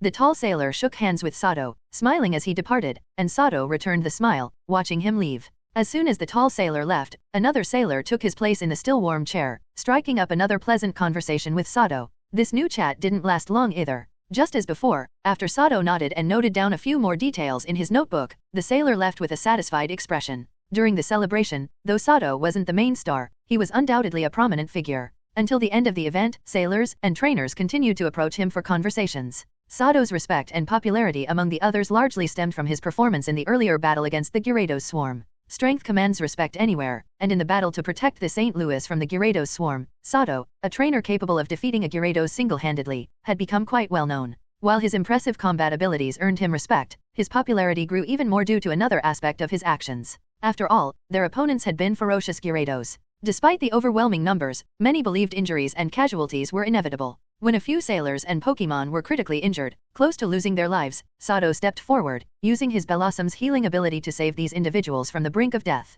Thanks to Sato's noble act, many sailors and trainers grew fond of him, and his intervention gave courage to those who had been hesitant to face the Gyarados. With the Miracle Seed, Bellossom had gained better control over her grassy terrain move, significantly enhancing her healing capabilities. In this battle to protect the St. Louis, Sato, in the unexpected role of Pokémon healer, played a key role. Except for 2 unfortunate souls who fell into the dark sea and were lost, no other casualties occurred. Because of this, Sato earned the respect and admiration of nearly everyone on board. Of course, no matter how skilled Bellossom was in healing, she was still only one Pokémon, and her ability was limited in the face of a large number of injuries. Therefore, throughout the battle, Sato focused on treating only the most critically injured trainers and Pokémon, helping them avoid life-threatening situations. After the battle, many injured still remained, and during the celebration, many sailors and trainers approached Sato at his table, hoping to gain the assistance of a capable Pokémon healer. There's no denying that healers are often beloved, especially those willing to help in critical moments. Even the fiercest individuals must show respect when faced with a healer who extends help willingly. If you ever insult or harm a healer, those who have received their care will not hesitate to step up and eliminate the threat you pose. After all, who can guarantee they'll never be injured in battle? Having a good relationship with a healer might just keep you from a close encounter with the Grim Reaper. Imagine someone who once saved your life being insulted, harmed, or even killed by a villain. What would you do? You might not be able to take down the villain alone, but if you knew others also wanted to bring them down, you'd likely join in without a second thought. The gratitude for a life saved is no trivial matter. In the Pokémon world, even though Sato is only a part-time Pokémon healer, his decisive actions during critical moments have already earned him respect and admiration from nearly everyone. Thank you so much for helping me with healing. Here's my number, just give me a call anytime. Have a pleasant evening, Mr. Sato. A well-dressed trainer shook hands with Sato, smiling as he spoke. It was my pleasure. Safe travels, Mr. Pino. Sato returned the smile, and after the handshake, he watched his last visitor depart. Phew, finally done? I hadn't expected so many people to come seeking help after Bellossom showed off her healing skills. Maybe doing a little side work as a Pokémon healer isn't a bad idea, he said, looking at the many names and phone numbers he'd recorded in his notebook. While healing items can help people and Pokémon recover, they don't match the restorative effects of a healing move from a Pokémon skilled in treatment, which can even heal hidden injuries. This explains why so many trainers and sailors on the ship eagerly sought Sato's assistance. Sato knew he couldn't refuse these requests, doing so would likely offend them. Besides, he didn't mind using this as an opportunity to make new friends as long as the friends were genuine, he was open to it. Because Sato knew that every new friend he made increased his safety aboard the St. Louis. After the Gyarados attack, Sato no longer believed the ship was absolutely safe. Until he could ensure his own safety at sea, he had to rely on some external support. Moreover, this kind of healing service wouldn't be free. Sato could certainly charge a reasonable fee for his treatments, and he was confident that as long as his rates were lower than the Pokémon centers, they'd gladly pay in Poke dollars. Not a single one of them was the guy, Growlithe. After his last visitor left, Sato gently patted Growlithe, who had just poked his head out from under the table, and asked softly. Growlithe, after finishing a juicy steak Sato had grabbed for him, shook his head, indicating he hadn't found the person who attacked Sato on the deck among the guests here. In fact, when the celebration began, Sato had discreetly released Growlithe and instructed him to search the banquet hall for his attacker. Unfortunately, the culprit was being very cautious, seemingly content with securing a Gyarados or perhaps afraid of Sato's strength. After stealing the Gyarados from him, the assailant had gone into hiding. As long as you're still on this ship, I'll track you down eventually. With that thought, Sato nodded and recalled Growlithe to his Pokeball. He left the hall, now a bit cold and messy, save for a few passed out, drunk sailors. Then he headed to the restroom, where he changed his clothes and even altered his appearance a bit, before returning to his cabin to rest. After Sato returned to his room, the ship finally entered a state of true quiet, though some people were still very much awake. In a luxury cabin not far from Sato's, a stern-faced middle-aged man sat cross-legged in a single armchair, across from two masked figures dressed in black, seated on a long sofa. Behind the two seated figures, 5 more black-clad individuals wearing masks stood still, though their masks lacked a number, unlike the seated figures. The middle-aged man was dressed in a stylish white suit and had a buzz cut. He held a partially smoked cigar in one hand, adorned with several gemstone-studded gold rings, looking very much like the head of some big company. On his shoulder sat a hoot-hoot, seemingly asleep, its eyes closed. However, the occasional psychic wave it emitted betrayed that it was, in fact, fully alert. The two seated masked figures contrasted in size. One was tall and burly, with the number 5 on his mask, while the other was petite, with the number 7. Aside from the two small slits on the masks, the black attire and masks completely obscured the figures. Both sat or stood with perfect posture, and they hadn't moved a muscle since entering the room. Their gazes, peeking through the narrow mask openings, were equally devoid of any emotion. It was as if they were soulless puppets or mere phantoms, aiming to minimize their presence so thoroughly that the middle-aged man almost felt they weren't even there. Clinging quietly to the backs of the standing black-clad figures were Joltix and Grubbins, just as motionless as the people they accompanied. The room's lights were off, and the curtains were drawn tightly, leaving only a single small candle to provide faint illumination. Why did you have to drag innocent people into this? The mission didn't say anything about attracting Gyarados, did it? If this ship hadn't had strong defenses, almost everyone would have perished at sea. Are you deliberately making things difficult for me? After studying the two masked figures in silence for a long time, the middle-aged man sighed and broke the silence himself, seeing that neither of them seemed willing to speak first. We lacked manpower. For the sake of the light, some sacrifices are necessary. After a brief pause, the tall, burly figure on the left finally replied coldly. Agreed. After the burly figure in black responded, the petite masked figure beside him also spoke, her tone equally devoid of emotion. That's nonsense. Don't forget your place, you owe your very existence to them. Forget it, you night division types are all the same. Now, where's the item? Hearing their unfeeling responses, the middle-aged man's face tightened, fists clenched, but he held back from raising his voice in anger. After all, he wasn't their direct superior, his role was simply to provide cover for them. No matter how much he spoke, they wouldn't listen. It's not here. The intelligence was flawed. The pair's reaction to his words hinted at a slight change in mood, as they responded in unison without waiting this time. Impossible. Blackfish's information has never been wrong. If you can't find it, the blame's on you, no one else. If you don't retrieve the target before this voyage ends, then too bad, you'll both be stuck in the mire for another 5 years before you get a chance to leave. The flickering candlelight cast shadows on the middle-aged man's stern face. Though disappointed by their lack of success, a flicker of satisfaction flashed in his eyes as he whispered. We haven't yet searched the captain's quarters, but the guard there is formidable. We need assistance. Hearing his comment, the petite masked figure shifted slightly before speaking. We only need the strongest sailor diverted. Facing him alone, the two of us have little chance. As soon as she finished, the burly masked figure added, if the mission fails, it won't end well for you either, Mr. Widgel. After all, your daughter is with us. Before Widgel could object, the burly figure had already spoken, and in that instant, Widgel's eyes widened in fury. The hoot-hoot on his shoulder also opened its eyes, glowing a faint blue, causing the room's lighting to flicker and the candle flame to waver. You will get your help, number 5, but remember this is the first and last time. Rules are rules. Suppressing his rage, Wiggle spoke coldly, his tone sharp. With that, the hoot-hoot on his shoulder closed its eyes once more, resuming its stillness. As you wish. With this satisfactory answer, the two masked figures on the sofa stood up in unison, ready to proceed. Midday the following day, in Sato's room. Sato was seated at the table in the living room, which was filled with an array of delicious food. As he sampled the various dishes, he chatted enthusiastically with a tall sailor seated across from him. Sato, my friend, your Golbat and Blossom are seriously impressive. They took down that ferocious Gyarados with ease together, absolutely amazing, much stronger than my Cloyster. The tall sailor, Hans, let out a hearty laugh and downed a large mug of beer, his voice booming with praise for Sato. No, Hans, you're giving me too much credit. Without your Cloyster wearing down that Gyarados first, my Golbat and Blossom wouldn't have stood a chance. It was mostly thanks to you. That Gyarados is all yours to catch. I'm happy with that. Let's have another drink. Sato shook his head humbly, raising a slightly smaller mug of beer, which he drank down before refilling Hans's cup with a grin. Hans, the tall sailor, had become acquainted with Sato after they joined forces to take down the Gyarados. Hans's strongest Pokémon was his level 31 Cloyster. When they met, Hans and a few of the ship's guards had been battling a level 37 Gyarados. Despite giving it their all, only Hans's Cloyster remained standing against the enraged creature, struggling to hold its own. However, as Gyarados unleashed its relentless dragon rage, even the highly defensive Cloyster couldn't hold out for much longer. Just as it was on the brink of defeat, Sato had arrived with his Golbat and Blossom. With their help, the battle quickly turned around, as Golbat and Blossom managed to subdue the raging Gyarados with Air Cutter and Stun Spore.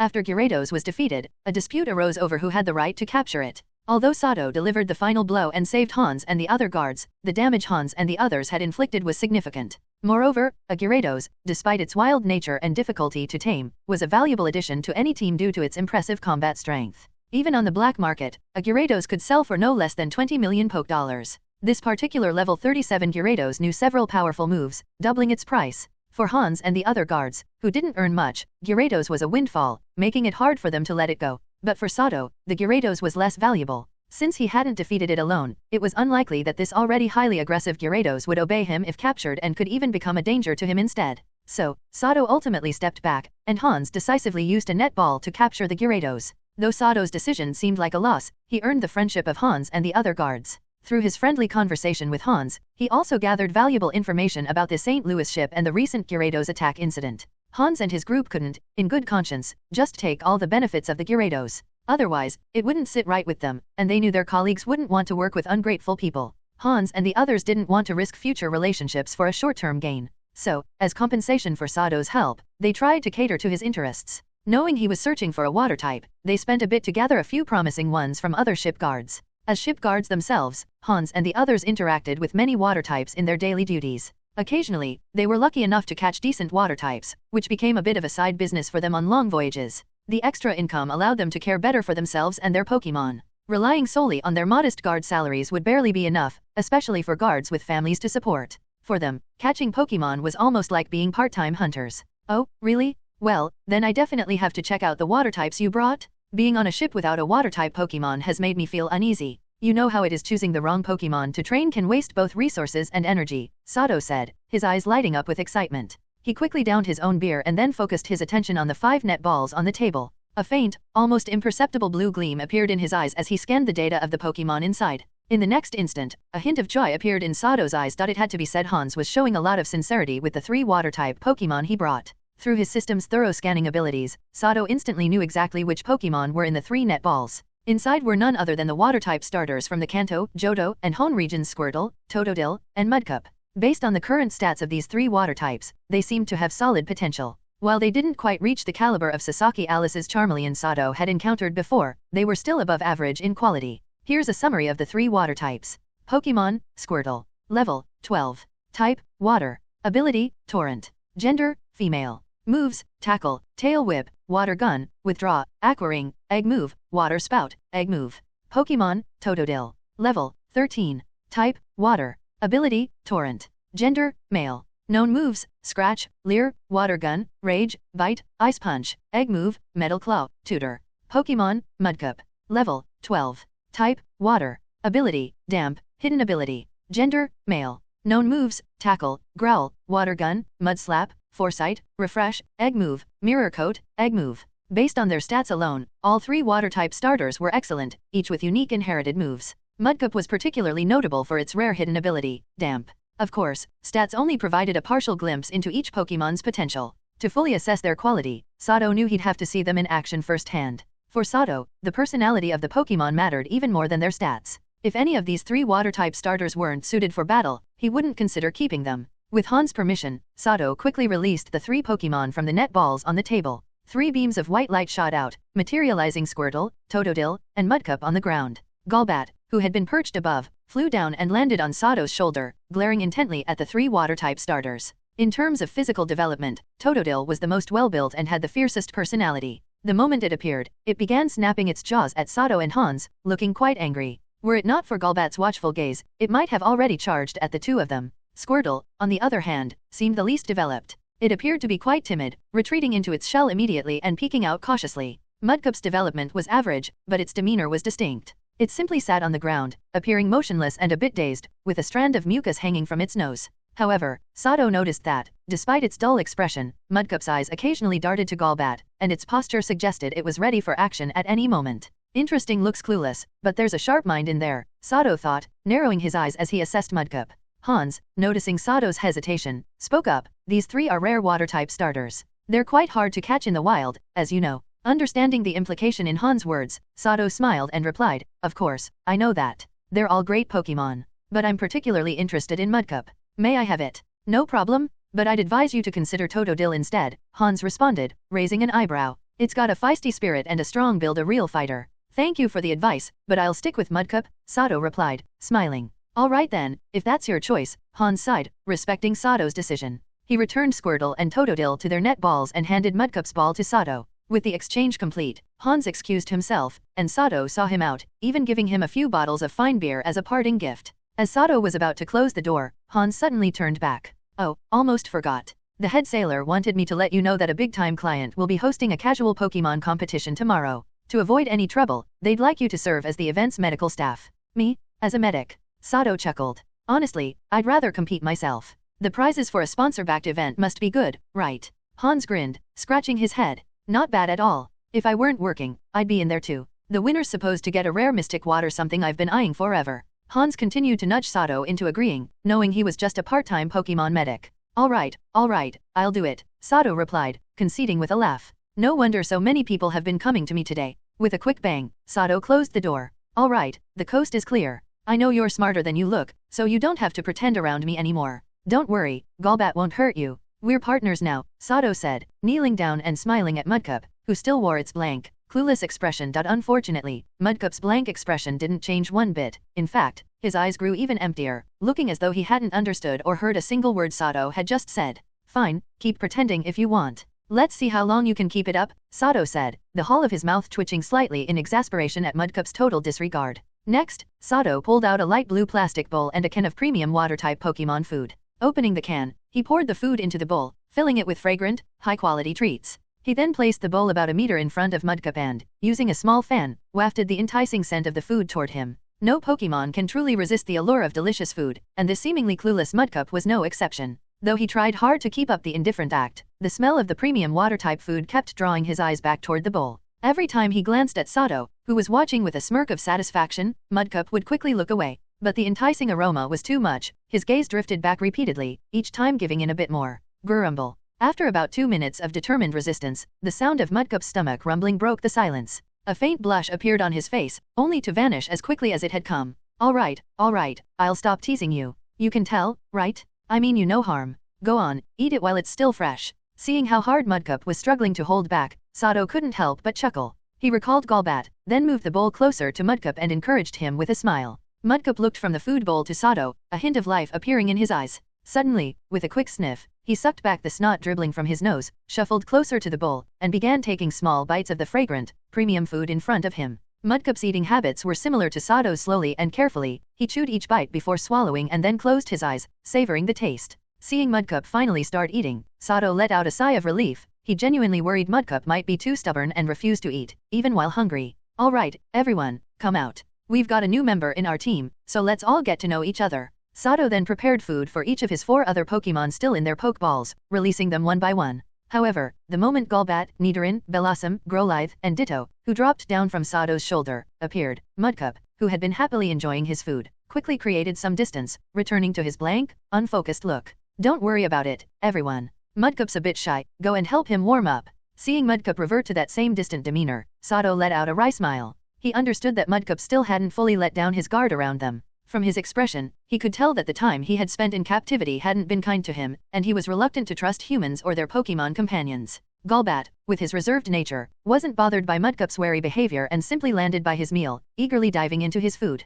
However, Nidoran, Growlithe, Bellossom, and Ditto, who were more social, exchanged eager glances upon hearing Sato's suggestion to help Mudcup feel at ease. Ditto, the most outgoing of the bunch, immediately transformed into a perfect replica of Mudcup and approached to try to befriend him. Mudcup, surprised by this sudden doppelganger, blinked in shock as Ditto's over-the-top enthusiasm quickly overwhelmed him. Eventually, he begrudgingly acknowledged Ditto's greeting just to ease the attention. With that, Nidoran, Bellossom, and Growlithe took the cue and came forward to introduce themselves as well. Since he had already broken his silence with Ditto, Mudcup responded to each of their greetings in turn. Bellossom crafted a tiny leaf crown from the leaves beneath her and presented it to Mudcup as a welcoming gift. Nidoran pulled out a high-quality poke block he'd stashed in his big ears, offering it for Mudcup to try. Meanwhile, Growlithe, always generous, shared a favorite meat bone from his collection, since Growlithe is a fluffy good boy. As for Ditto, it impressed Mudcup by showing off a series of transformations from various Pokémon it remembered to everyday human tools, leaving Mudcup wide-eyed with wonder. What followed was an entertaining scene.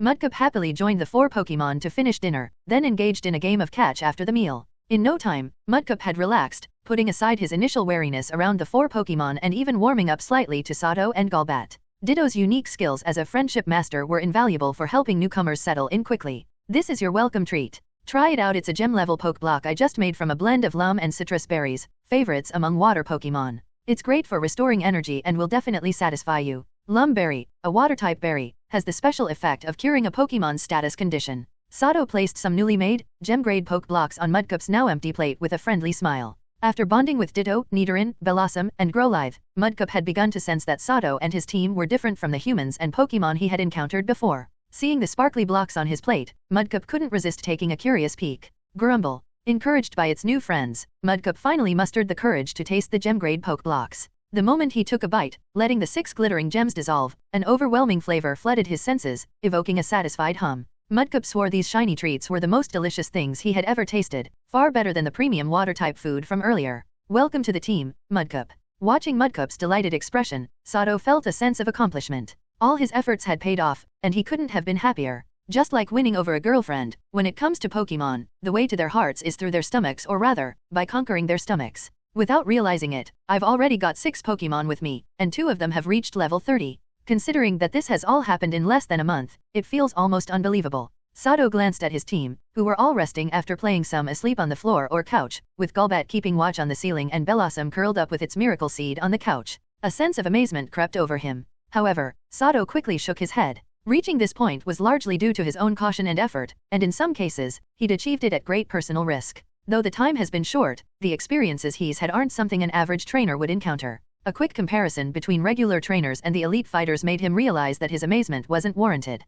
Whatever, he muttered. The important thing is not to get arrogant. My current strength is probably around the level of a rocket squad leader or mid-level platoon leader, still far from being able to control my fate. The less time I spend reaching that goal, the better. Pushing aside unnecessary reflections, Sato returned to practical thoughts, focusing on how best to use his current resources to further boost his Pokémon's power. With the initial bond established with Mudcup, Sato's first thought was about the items he had earned with 10 gold coins at the game hall. Since the water-type starter Pokémon were all already claimed, Sato had to use his hard-earned 10 gold coins to redeem something else. Even though 10 gold coins weren't enough for the top 10 items, there were still plenty of valuable things further down the prize list worth redeeming. For example, Sato had previously been too rushed to get the hidden power TM from the black market, but it was available in this game hall's prize exchange. He didn't know the market value of the TM, but at the game hall, it cost 50 silver coins, equivalent to 500,000 Poke dollars each. Within Team Rocket's internal exchange system, this TM was also available but required 1,500 points to redeem. While the point requirement wasn't extremely high, the TM was only accessible to those ranked at least squad leader or higher. So, based on Team Rocket's redemption requirements, Sato considered the TM to be relatively rare, and 500,000 Poke dollars per copy seemed reasonable. Ultimately, since all the coins were won with just 20 bronze coins, Sato didn't hesitate much. He spent 3 gold coins to obtain 6 copies of the hidden power TM. Ditto couldn't use TMS. After securing some immediate use items, Sato shifted focus to the next priority item on his list, a TM for the move Protect. Though the Protect TM could typically only be used once, it's undeniably a crucial move in many situations, one that the majority of Pokémon can learn, with only a few exceptions. Through countless battles in the wild, Sato had come to deeply appreciate the value of the Protect TM. Thus, without hesitation, he redeemed 6 of them, one for each Pokémon using the standard number of 6 Pokémon, at a price of 10 silver coins per TM. Continuing down the exchange list, Sato used 40 silver coins to obtain an Everstone, a relatively low-value item. This Everstone was specifically for Nidoran, who had joined him shortly after he became a trainer and was still quite young. Currently, Nidoran hadn't fully tapped into the potential of his current stage, and he could evolve as early as level 16. To prevent an early evolution from cutting short his development, this Everstone would be very useful. When Nidoran was defeated by Scyther, Sato decided to place the Everstone around his neck. It was small and had been polished into a comma-shaped gem, crafted into a necklace with some agate beads. Nidoran loved his new Everstone necklace, and he spent a good part of the morning proudly showing it off to his teammates. Even the fashion-conscious Blossom brought out her miracle seed and hinted to Sato that she'd like a similar necklace made from it. After redeeming these 3 items, Sato still had 6 gold coins left. He decided to splurge, spending 5 of them on a Thunderbolt TM. Since his upcoming journey would involve traveling across the ocean, teaching an electric move to one of his Pokémon could provide extra safety. He also had high hopes for Nidoran, and teaching him Thunderbolt, Ice Beam, and Flamethrower would significantly expand his future move set once he evolved into Nidoking. If Nidoran could master these skills early, he would surely impress everyone when he eventually evolved. With the last gold coin, Sato redeemed enough high-quality Pokémon food to last a team of 6 Pokémon for 3 months. Having Ditto as a handy shapeshifter, he now viewed the game hall as a viable source of resources. Finally, he sold his unused SS and luxury cruise ticket at a 150,000 Poké premium to a businessman who urgently needed to travel to the Hone region. After reviewing his resources, Sato took out a small device from his storage, a mini-move tutor machine. The game hall had given it to him free of charge with his purchase of the TMS, as a perk for spending 10 gold coins. This mini-move tutor machine/learning machine, same thing, was a more compact, updated version compared to the outdated model he had seen in the underground market of Pewter City's Team Rocket base, though it worked just as effectively. After Sato used the move tutor to teach his battling Pokémon the 5 hidden power TMS, the Protect TMS, and the Thunderbolt TM, he prepared to leave his room to start the afternoon's Pokémon training. However, as he opened the door, he was met by a female trainer who had been waiting for some time. Her purpose was straightforward, she was requesting Sato to heal her Pokémon. Sighing internally, Sato agreed and released Blossom to heal the trainer's Pokémon. Since Blossom's grassy terrain move was boosted by the Miracle Seed, she could heal up to 6 Pokémon at once. Word had spread among the trainers on the ship that Sato's Blossom could heal multiple Pokémon at once, and at a rate of only 1,000 Poké per Pokémon, half the cost of the Pokémon Center's standard fee of 2,000 Poké. Thus, besides those trainers who had already required healing from battles, others now sought him out for Blossom's healing. After completing the healing of the female trainer's Pokémon, another trainer was already waiting outside the door. Seeing Blossom nod that she could continue, Sato agreed to heal once more. In total, over the course of an hour, Blossom healed 32 Pokémon from 8 different trainers. By then, Blossom was tired and needed rest, giving Sato a reason to politely decline further requests for healing. Thanks to Blossom's ability, Sato earned 32,000 Poké, though he wasn't particularly concerned with the money. What mattered to him was that he'd made positive connections with each trainer he helped, leaving good impressions and potentially gaining future allies. Although the earnings aren't much, it's a good way to build connections. Who knows, maybe some of these people will be able to lend me a hand in the future, Sato thought. After seeing off the last trainer and closing his door, Sato gave Blossom 2 gem-grade Poke Blocks as a reward, then returned her to her Pokeball.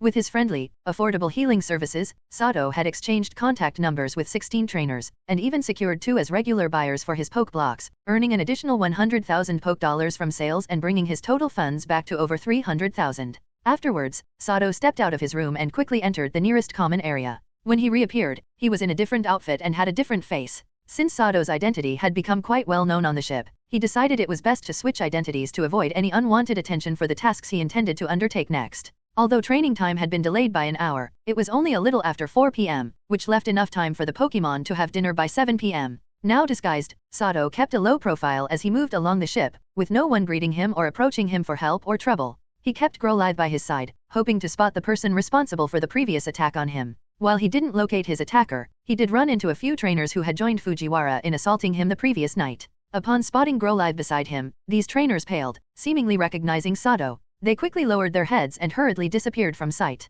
Though Sato was tempted to teach them a lesson, he refrained, as there were unrelated people in the corridor. Acting as though he hadn't noticed anything, he kept a steady pace until he reached the ship's training area. The public training area was bustling, with many trainers lined up to register. A quick glance at the signboard behind the registration desk informed Sato of the reason: the St. Louis Pokémon Tournament. Apparently, the tournament was a joint event held by the captain of the St. Louis and a wealthy merchant on board to thank the trainers who had helped defend the ship the night before. The prize for the champion was a mystic water, provided by the captain, and a reward of 5 million Poke dollars from the merchants. Prizes extended to the top 8, though only the top 3 received substantial rewards: 3 million Poke dollars and a Silphco discount voucher for the second place, 1 million Poke dollars and a round-trip luxury ticket on the St. Louis for the third, and 200,000 Poke dollars each for the 4th to 8th places. Unsurprisingly, the grand prize was what drew so many trainers, especially the 5 million Poke dollars alone, which was enough to drive trainers with limited resources to join. Judging by the line, most participants were modestly dressed civilian trainers who probably didn't expect to reach the top 3 but felt confident about making it to the top 8.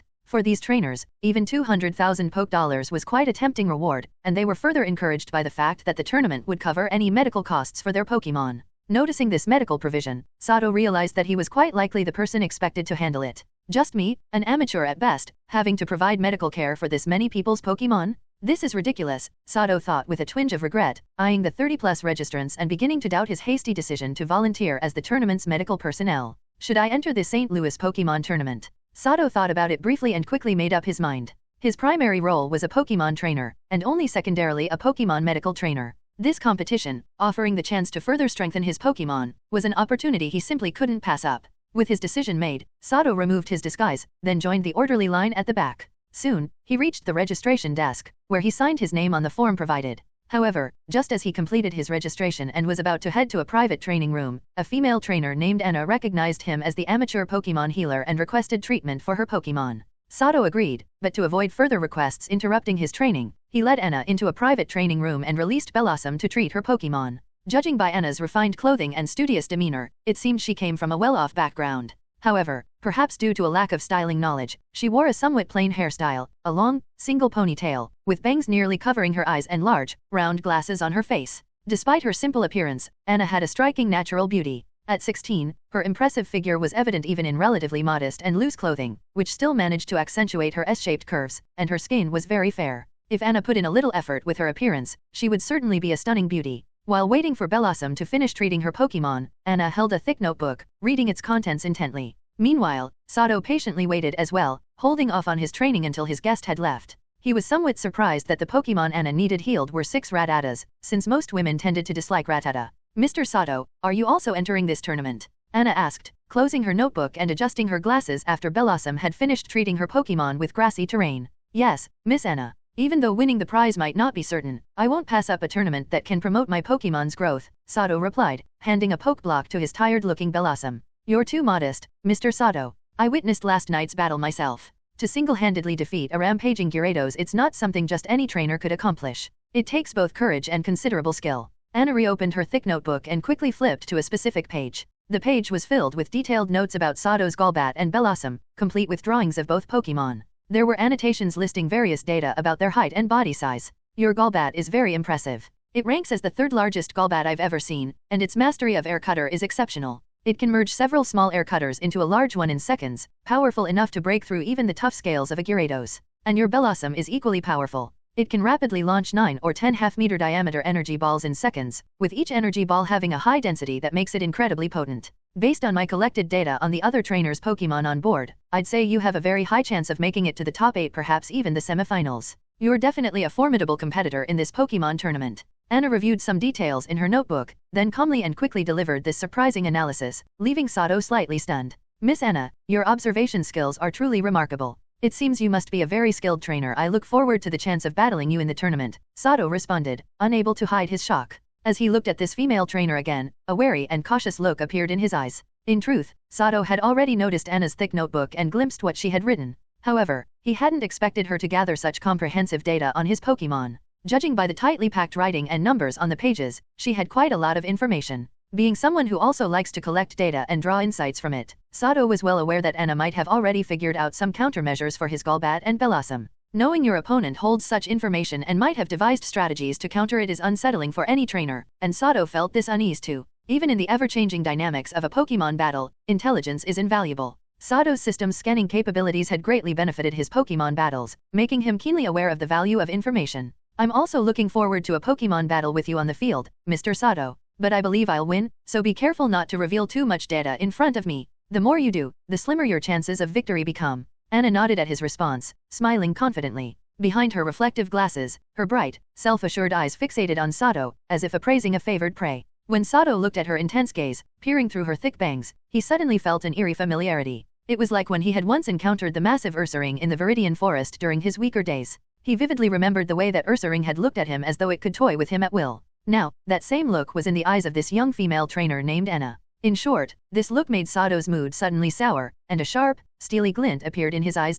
In fact, Anna was born into a family of Pokémon professors. Both her parents were somewhat renowned in the Pokémon academic community. Perhaps inheriting her parents' excellent genes, she had always been exceptionally bright, able to quickly master anything she learned. Thanks to her highly controlling parents' intentional guidance, clever Anna became a league-certified Pokémon researcher by the age of 15. Yet, despite her achievements, Anna's mature mind felt deeply dissatisfied. She resented the life her parents had planned for her and harbored a grudge against them for stealing her childhood. So, after earning her certification, Anna decisively freed herself from their control and chose to live independently. In the year that followed, Anna, eager to fulfill her long-repressed desire for freedom, convinced the League to grant her a substantial research grant under the pretense of conducting field research worldwide. She then embarked on an extended journey across various regions. But her parents' influence ran deep. Like them, Anna possessed a strong desire for control, one that only grew stronger with time. On her travels, Anna pursued various ventures to satisfy this need, but none held her interest for long until she found something that did: Pokémon battles. Ironically, it was her desire for control that gradually led Anna to shift from researcher to trainer, and she embraced this role with enthusiasm.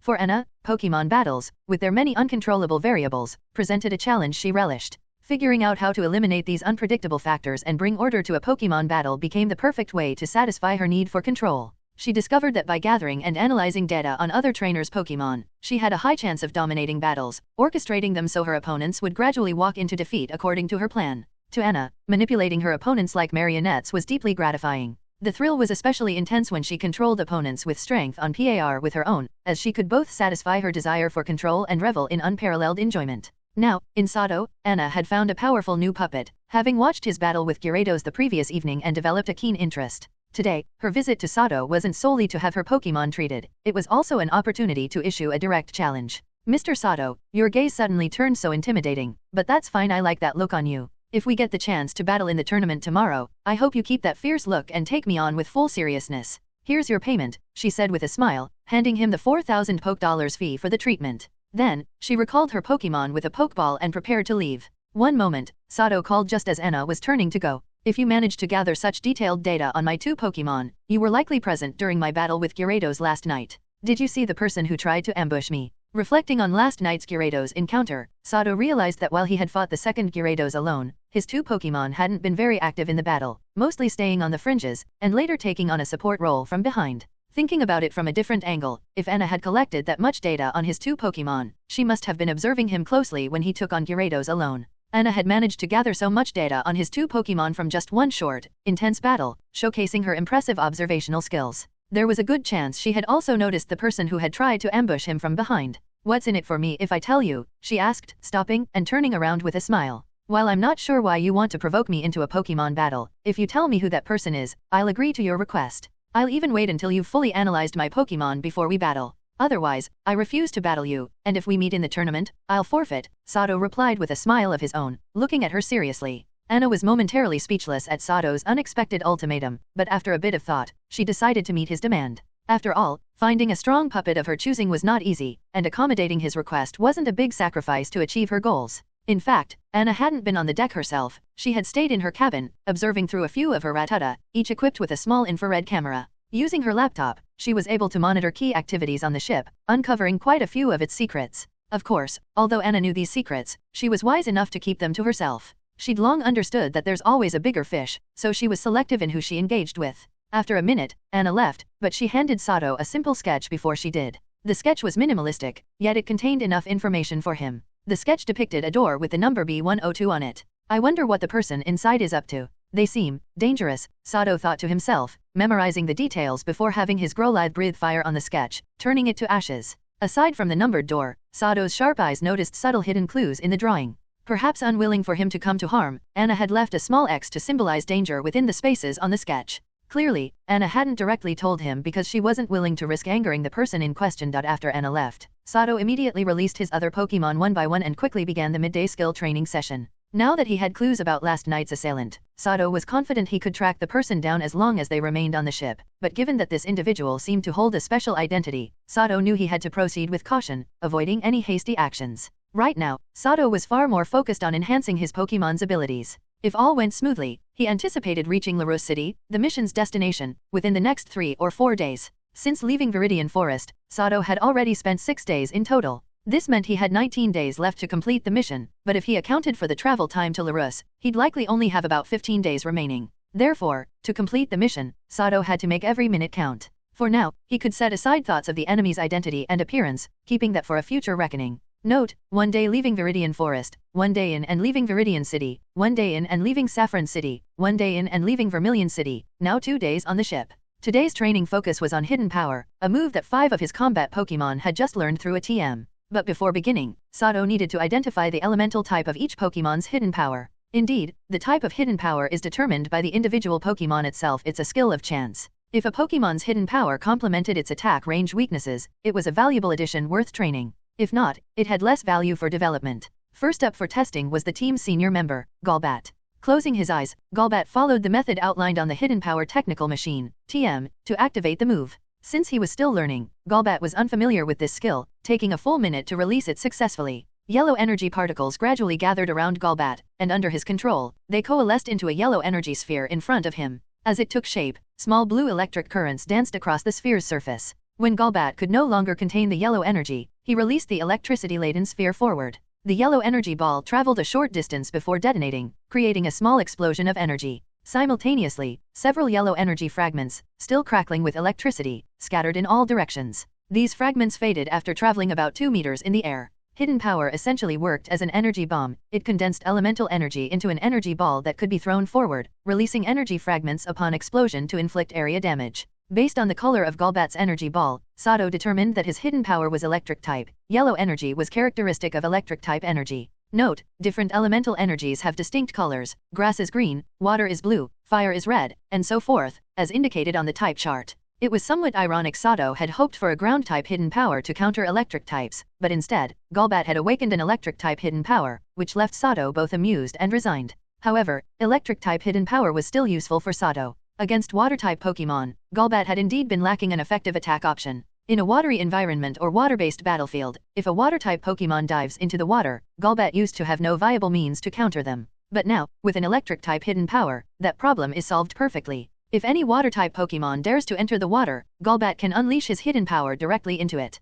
The yellow, electricity-charged energy sphere, like the one he just demonstrated, would spread electric currents throughout the water, making it almost impossible for typical water types to escape and forcing them to take the effective hit. This electric-type move also gives Golbat a significant advantage in aerial battles against other flying-type Pokemon. To date, Sato had yet to have Golbat engage in an air battle against other flying types. Though Golbat's size is now relatively large, it still falls short when compared to larger flying types. Golbat's body size is comparable to a fully grown Pidgeotto, but he's still not as massive as Pokemon like Pidgeot or Fearow. Thus, if their levels were roughly the same, Golbat would generally be at a disadvantage in aerial battles against such larger flying types. However, with this electric-type Hidden Power, Golbat may now have a slight edge. Of course, now that Golbat's Hidden Power has been confirmed to be electric-type, it's clear that he'll lack any countermeasures if he ever faces electric types. Looking ahead, Sato could already see that Golbat would avoid battles with electric-type Pokemon or Pokemon proficient in electric moves unless absolutely necessary. Once Golbat's Hidden Power type was established, it was Nidorann's turn. Like Golbat, Nidoran took about a minute to activate the move successfully. Unlike Golbat's yellow energy sphere, Nidorann's Hidden Power produced a dark, ominous-colored energy sphere that exuded a sinister aura. Seeing the dark sphere emanating a malevolent energy in front of Nidoran, Sato didn't need much guesswork. Nidorann's Hidden Power was clearly dark type. Next, Growlithe, Mudkip, and Arrested Bellossom took turns testing their Hidden Power, with Sato carefully noting each one's elemental type. Growlithe's Hidden Power type was surprising. It turned out to be Grass type, the very type that was effectively countered against his own. However, this now granted Growlithe an unexpected advantage over Rock, Water, and Ground types. Mudkip's Hidden Power was also exceptionally advantageous, turning out to be a rare flying type, one of the only 5 types that was super effective against Grass types, a natural weakness for Water-type Pokemon. It was worth noting that Mudcup's final evolution, Swampert, only had one type weakness grass, which was countered by flying, ice, fire, bug, and poison types. With a 5 in 17 chance of acquiring a type-effective hidden power, Mudcup now had a solid tactic against grass-type Pokémon. Plus, Mudcup could eventually learn various ice moves to counter grass types, enhancing his arsenal. As for Bellossom's hidden power type, it was something Sato had truly never anticipated, even more shocking than Mudcup's. Since her evolution, Bellossom's strength had skyrocketed as if she had hit a lucky streak. And now, blessed by Lady Luck once again, she had drawn the rarest result, with a 1 in 17 chance. Bellossom's hidden power turned out to be Rock-type. As a pure Grass-type Pokémon, Bellossom was naturally countered by Fire, Bug, Flying, Ice, and Poison types. Among the 18 Pokémon types, only the Rock-type can effectively counter 4 of these: Fire, Bug, Flying, and Ice. With Bellossom gaining Rock-type hidden power, it's a truly fortunate development. This means she would no longer lack a counter to Pokémon with Fire, Bug, Flying, or Ice moves in future battles. At the very least, Bellossom won't find herself in a defenseless position like she did in her last battle with Aphiro. Moreover, hidden power was a special ranged move, and if Bellossom's level increased a bit more, she might naturally learn Quiver Dance, a powerful move that enhanced 3 key stats.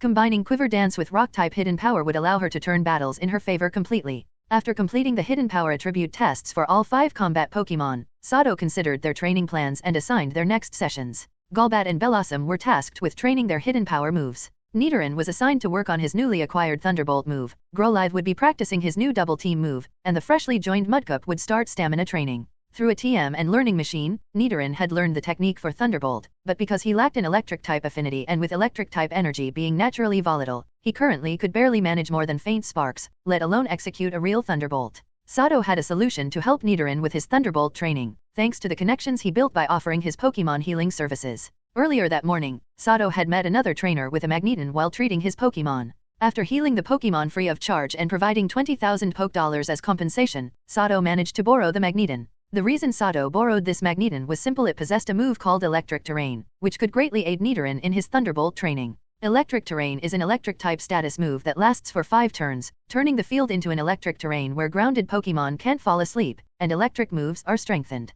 "Come on out, Magneton. I'll need your help creating a small electric terrain," Sato called out. As Nidoran began his Thunderbolt practice, Sato released Magneton from a standard Pokeball. Magneton, already briefed by its trainer, didn't panic upon release. It immediately emitted 3 strong electric currents from its magnets. Guided by Magneton, these yellow currents spread into the ground below, and as the flow continued, a 5-meter radius around Magneton began to hum with bursts of electricity. The ground seemed to be dyed yellow, as if coated with an electric charge, and the air was alive with an unusual intensity of electric-type energy. In the middle of this electric terrain, Sato felt his hair and body hair rising slightly. His skin tingled, and even the slightest movement produced a faint crackle of static. At the same time, Nidoran, standing in the electric terrain, could finally feel the vibrant electric-type energy buzzing around him. With the help of his mental power to steadily draw in the energy, Nidoran was finally able to gather the unruly electric-type energy bit by bit, eventually channeling it to his horn and emitting a faint current from its tip. Clearly, having Magneton's electric terrain boosted Nidoran's training efficiency for Thunderbolt. Although he could only produce a weak current for now, it was an excellent start. Well done, Nidoran. Keep up that momentum. Once you've mastered Thunderbolt, you'll be able to handle any water-type Pokémon in the ocean. Sato encouraged as he watched Nidoran playfully manipulating the electric current he had gathered, creating different shapes with it using his psychic abilities. Due to Golbat's electric-type hidden power, Sato had him practice within the electric terrain as well. Golbat's progress in mastering hidden power was fairly steady. With Nidoran and Golbat's new skills on track, Growlithe was also advancing with his Double Team move. Sato had taught him this move using a Double Team TM he acquired from the leader of the Wild Wolf Gang in Viridian City. Note, Double Team is a normal type status move that allows the user to create clones by moving quickly, confusing opponents and raising evasion. Double Team's effectiveness largely depends on a Pokémon's speed. The faster the user, the more clones they can produce in a short time. For Growlithe, who had already mastered Flame Charge, a move that enhances his speed, Double Team was a perfect match. After a bit of practice, he was able to produce 2 precise copies while standing still. Moreover, as Growlithe heated up his body using Flame Charge, with Flame Charge's speed boost,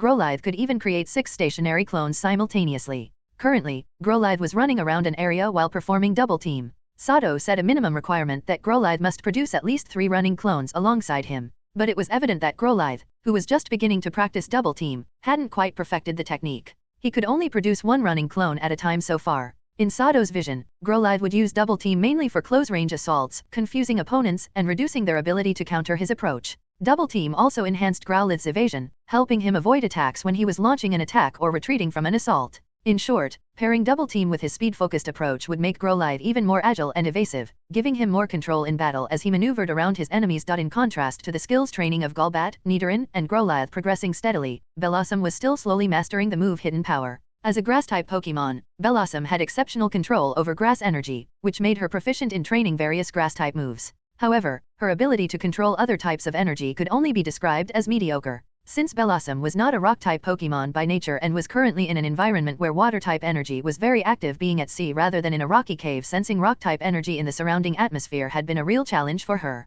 Considering Bellossom's current training difficulties, Sato currently had no better solution and could only have her steadily continue practicing Hidden Power with a Rock-type attribute. This move was extremely important for Bellossom. Until she could become proficient with it, Sato wouldn't be changing her skill training focus anytime soon. Meanwhile, Golbat, who had been training Hidden Power with an Electric-type attribute in the electric terrain, initially took about 30 seconds to use it once. However, with repeated use, his perception and control over electric energy had significantly improved, and his proficiency with the move was rapidly increasing. On the other hand, Bellossom, lacking any special training buffs, needed much more time to use Hidden Power with a Rock-type attribute, requiring nearly 2 minutes each time. Fortunately, Bellossom was patient and hadn't shown any frustration about the slow pace of mastering a non-native move. She continued training the Rock-type Hidden Power steadily. With the high-quality poke blocks that Sato provided, Bellossom had ample stamina, which allowed her to train at a considerably faster pace than most Pokemon would in her situation. I'll need to find a rocky terrain for Bellossom once we're back on land. Training Water-type and Flying-type moves here at sea is ideal, but the Rock-type energy is just too scarce here to train efficiently, Sato thought as he observed Bellossom carefully drawing out and gathering small brown orbs of rock energy with some difficulty. Seeing Bellossom's training progressing without major issues, Sato turned his attention to the new member, Mudkip. Perhaps due to being confined in a Pokeball for so long, Mudkip was happily swimming in a circular pool, displaying a stark contrast from his initially stoic demeanor towards Sato. In the water, Mudkip had transformed into a little dynamo, swimming fast laps around the pool. Despite nearly half an hour of continuous swimming, he showed no sign of fatigue, darting around with energy, like a Pokemon with ADHD. Sato estimated that with a pool radius of about 8 meters, each lap was roughly 25 meters. Over the past half hour, Mudkip had likely completed nearly 200 laps. And judging by Mudkip's still energetic state, he looked ready to keep going for quite some time. For the recently joined Mudkip, Sato hadn't established a full training plan yet. With his current level at only 12 and his overall development not ideal, there was still work to be done. Most importantly, Mudkip still seemed a bit wary of him. Building a trusting bond would take some time and shared experiences. Of course, Mudkip was a Water-type starter Pokemon with solid potential. Eventually, he would evolve into the powerful Swampert with Mega Evolution capability. Swampert, a Water/Ground type, had strong type resistances with impressive HP and defenses. It could also learn Ice-type moves that countered Grass-type Pokemon effectively. All in all, Swampert would make an excellent tank for the team, and once Mega evolved, combined with Rain Dance, he could easily switch into a formidable attacker. Unlike younger Pokemon like Nidoran and Growlithe, Mudkip had survived in the wild for a while, which had instilled a certain maturity. His knack for blending in reflected his experience surviving nature's challenges. Mudkip was definitely a Pokemon that had been toughened up by nature's tests. As a result, Sato wasn't worried about Mudkip's development being affected by intense training or rapid leveling. He believed that, before long, this mentally mature Mudkip would be ready to become his third primary battler. But for now, if Mudkip was to take on a tank role in the team, Sato knew he'd need to bulk him up. Mudkip's current size was not up to par he needed to become more robust. Alright, Mudkip, come back up to rest. You've swum close to 300 laps by now. Time to let those muscles recover. Here, have some poke blocks to recharge, Sato said, calculating the laps and addressing Mudkip, who had just swum up to him. He then took out a few high-quality poke blocks. Upon hearing this, Mudkip paused, giving Sato a cautious glance before lighting up at the sight of the poke blocks. He swiftly leapt out of the water. With one gulp, Mudkip swallowed the 3 poke blocks Sato handed him and began chewing slowly. The delicious flavor immediately invigorated him, and his tired body felt refreshed. After tasting Sato's gem-grade poke blocks earlier in the day, Mudkip had become very fond of them. The poke blocks had given him such an energy boost that he didn't feel tired even after all the laps he swam around the pool. A smart Pokemon, Mudkip quickly understood that these small poke blocks were special. Tasting them again confirmed his thoughts. But as Sato reached out to pet Mudkip's head, he was met with a swift dodge. Mudkip's fin twitched slightly, and he deftly evaded the attempted head pat, even splashing a light water gun at Sato's face in the process. Mudkip then leapt back into the water and eyed Sato somewhat warily from a safe distance. Looks like I'll need to work on gaining his trust first, otherwise, everything else will be futile, Sato thought, feeling a bit awkward as he pulled his now-soaked hand back, offering a small smile to Mudkip, who peeked out from the water. For now, it was clear that Mudkip's feelings towards Sato were more food-based than trust-based. True trust would still take some time to build. Mudcup, after a short rest, continue swimming laps around the pool as I mentioned earlier to build up your stamina. I'll leave some poke blocks here, eat a few to restore your energy if you get tired. Just don't eat too many at once, or you'll get a stomachache. Sato took out a towel from his spatial gear and wiped the water from his face, smiling as he spoke. Then, he placed a bowl of high-quality poke blocks by the pool before turning to check on the training of his other Pokémon. Seeing that Sato didn't get angry about the little water gun attack and seemed completely unfazed, Mudcup poked his head out of the water, a curious gleam in his wary eyes. After Sato walked away, Mudcup hopped back on land and happily munched down 3 more high-quality poke blocks from the bowl. With nothing else to do, Mudcup watched as Sato praised Growlithe's training, giving him a gentle head pat, which Growlithe thoroughly enjoyed. Watching Sato and Growlithe's friendly interaction, Mudcup felt a twinge of envy for reasons he couldn't quite understand. Then, he turned his gaze to the other Pokémon training in the field. Golbat, Nidoran, and Bellossom were all accustomed to intense training, focusing their full attention on their exercises without a hint of laziness. When Mudcup had previously spent time in Sato's room with the others, he'd quickly realized that he was the weakest in the group. Even Growlithe, whom he technically had a type advantage over, felt intimidating to him. Golbat and Bellossom, in particular, gave Mudcup a sense of danger that he associated with the powerful wild Pokémon he'd encountered in the past. As a wild Pokémon well-versed in the survival of the fittest, Mudcup naturally respected stronger Pokémon. That's why he'd seemed restrained around Sato initially. Golbat's presence had made him wary, not feigned ignorance. Now, seeing these 2 strong Pokémon diligently training under Sato's guidance, Mudcup finally started to take Sato's instructions more seriously. After a brief rest, Mudcup jumped back into the pool and resumed swimming quickly around it. If I follow his guidance, maybe I could become as strong as Golbat and Bellossom someday and I wouldn't have to go hungry like before, Mudcup thought as he swam, a flicker of hope in his eyes. From a young age, Mudcup had survived on his own, and life had been tough. He was often hungry and was bullied by other wild Pokémon, so his desire for strength and food was far beyond that of an average Pokémon. Before meeting Sato, Mudcup had encountered many humans, passing from one to another and suffering neglect and mistreatment. He was often starved, which fueled his deep distrust of humans. Although Sato had made a good impression and fed him well from the start, Mudcup still didn't fully trust him.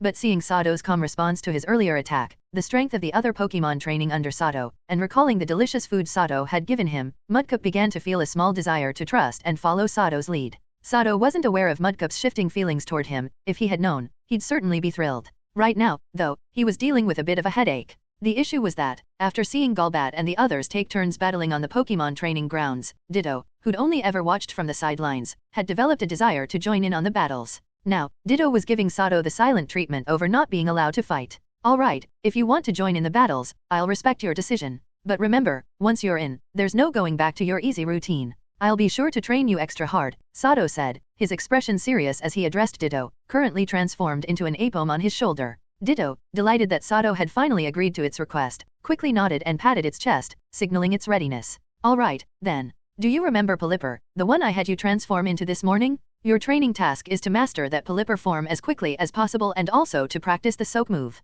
Sato nodded approvingly, taking out his laptop and displaying a picture of Pelipper to the somewhat puzzled Ditto. Seeing the image on the screen, Ditto immediately recalled the morning's transformation attempt, where he'd tried to transform into Pelipper but couldn't manage to fly, quickly shifting into another Pokémon to play instead. Since Ditto had already assured Sato it would do its best, it steeled itself, even if it wasn't particularly thrilled about taking on Pelipper's form. In an instant, Ditto's apome form began to glow with a white light as its body quickly reshaped itself. When the glow faded, a life-sized Pelipper was perched on Sato's shoulder. However, since Ditto's grasp of the Pelipper transformation was still basic, it flapped its wings hard in an attempt to take off but, as soon as it lifted off Sato's shoulder, its lack of coordination caused it to fall to the ground. Battles mean getting hurt, Ditto, and it'll hurt more than these crashes. Right now, you can't even manage steady flight, let alone a fight. You still have a chance to change your mind, Sato sighed, shaking his head as Ditto picked itself up. But Sato underestimated Ditto's determination to join the team in battle. Ditto promptly shook off the suggestion and flapped its wings again, trying to fly once more.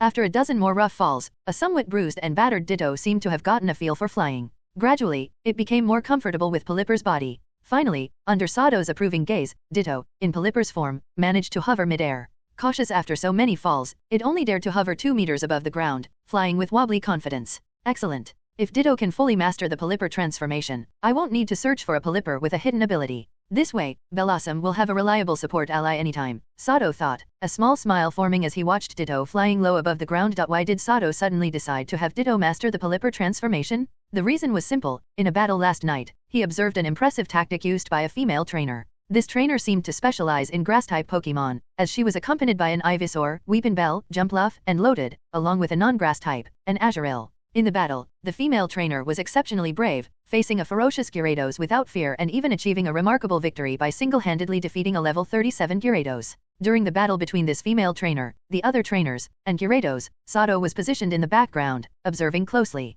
He was thoroughly impressed by the female trainer's bold performance. Her strategy was quite simple, but the key to her success wasn't her 4 capable grass-type Pokémon, it was actually the small Azurill she held in her arms. Sato used his system's detection ability to examine Azurill's information, quickly realizing why the female trainer had such confidence in defeating Gyarados alone. Here's what he found about Azurill. Pokémon, Azurill. Level, 16. Type, normal/fairy. Ability, huge power. Gender, female. Known moves, Splash, Water Gun, Tail Whip, Water Sport, Bubble Beam, Soak, Egg Move. Indeed, the key to her victory over Gyarados lay in Azurill's unique move, Soak. Note, Soak is a water-type move that transforms the target's type into water, even overriding dual typing temporarily. It doesn't work on Pokémon with the ability multi-type, LOL. Though the female trainer used Azurill's move subtly, Sato, with his keen eyesight, clearly saw Azurill fire a quick but weak water ball at Gyarados. This seemingly insignificant blue water ball was, in fact, the decisive factor. It was Azurill's Soak move, and it temporarily turned Gyarados' flying-type advantage against grass types into a single water-type attribute.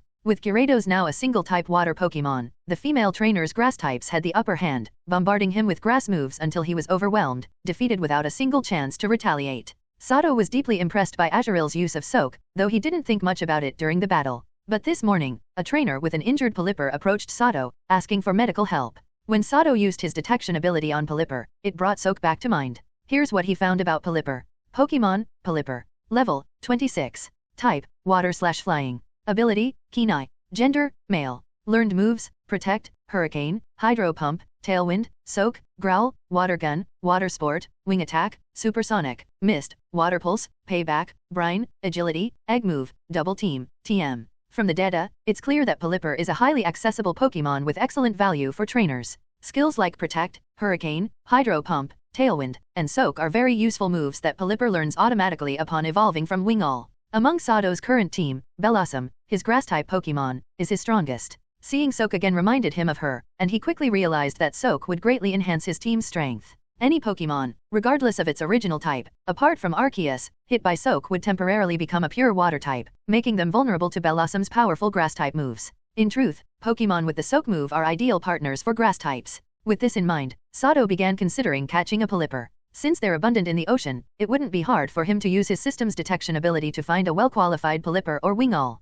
Had Mudkip not shown up, Sato would probably already be on the deck, scanning the skies among the many flying Wingull and fewer Pelipper to pick an ideal Pokémon. Since both Wingull and Pelipper are water and flying types, their flying ability gives them an edge as excellent choices for his team. Even with Mudkip as a water type and Ditto mastering the Pelipper transformation to participate in battles, Sato still felt drawn to the idea of catching a Wingull or Pelipper himself. Moreover, after some reflection on Mudkip's potential, this desire had firmly taken root in Sato's mind, growing stronger. Sato knew that Pelipper had significant value, not just for its automatic acquisition of the Soak move upon evolution, but also due to its incredible ability options. Note, when Ditto transforms into Pelipper, it also temporarily gains access to Protect, Hurricane, Hydro Pump, Tailwind, and Soak through Pelipper's inherent moves, although it has a long way to mastery. As a key to Rain teams, the Drizzle ability is highly sought after. Besides Politoed with its hidden ability and the legendary Kyogre, only Pelipper had this ability. For many trainers, Pelipper often becomes the core of a Rain team since its Drizzle ability isn't hidden.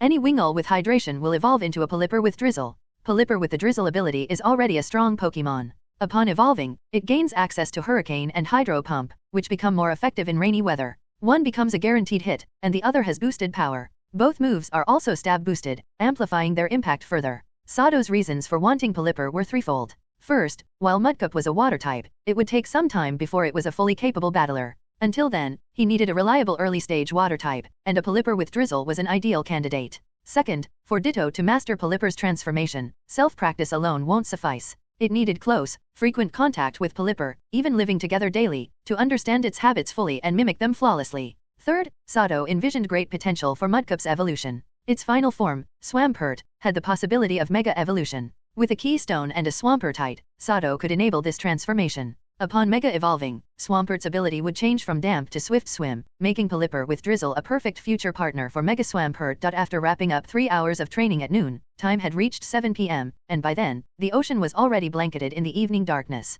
To avoid interruptions from people seeking treatment assistance, Sato and his Pokémon team had dinner at the training grounds. Since there was no training in the morning, Sato decided to add an extra 2 hours in the evening. By nearly midnight, they concluded a full day of training. Thanks to almost 8 hours of training, his Pokémon made solid progress. With Magneton's electric terrain as a boost, Golbat and Nidoran saw great improvement in mastering their electric-type moves. Golbat and Nidoran had entered the beginner stage in Hidden Power and Thunderbolt, respectively. Among them, Nidoran, thanks to his improving psychic ability and natural growth, experienced the biggest change. Now he could efficiently gather electric-type energy and release a current. Currently, his range reached about 5 meters, and he could even slightly influence its path using telekinesis. However, since his Thunderbolt skill was still at a beginner level, the amount of electric-type energy he could channel at once was limited, and the power was only comparable to Shockwave.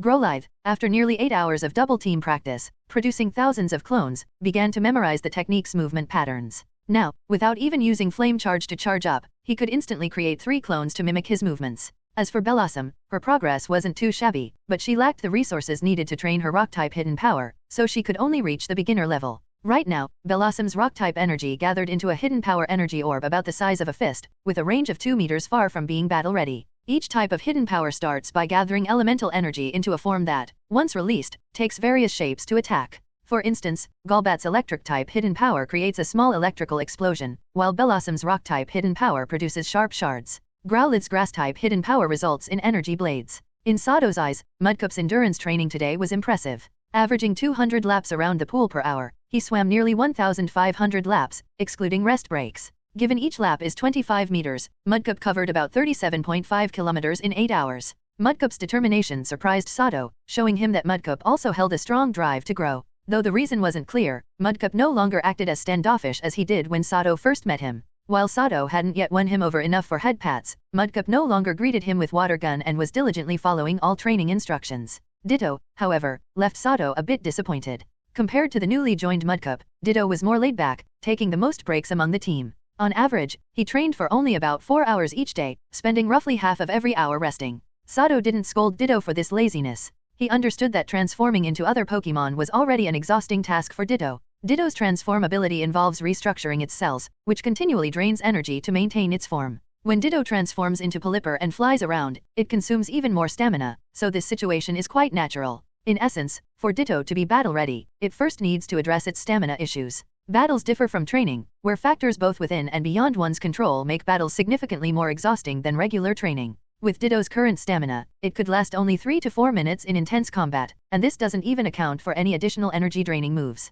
If you really want to participate in battles and keep transforming into Pelipper, you will need to quickly adapt to that form to minimize your energy consumption, Sato told Ditto at the end of training. Ditto, fully aware of this issue, made no objections. After their late-night snack, Ditto maintained its Pelipper form and perched on Sato's shoulder. Sato didn't immediately return to his room to rest after training. Instead, he had Ditto transform into an apome and joined him on the deck, where he took out his fishing rod and began night fishing alongside some of the other anglers. In truth, Sato wasn't fishing for fun, he was merely posing as an ordinary angler while watching time tick by. In just 2 days, the St. Louis would reach Slateport City, leaving him with limited time. Yes, he intended to pay a visit to the person who ambushed him last night. Having his belongings stolen and facing a direct attempt on his life was something Sato couldn't just let go. Even knowing it was risky, he was determined to confront this person. His opponent had been injured last night, so they likely weren't too powerful. Anna's warning was probably about the person's connections rather than their strength, but Sato knew his own background wasn't exactly lacking either. Though he hadn't been around Hans and the other sailors for long, Sato had subtly noticed that some of them might have another identity.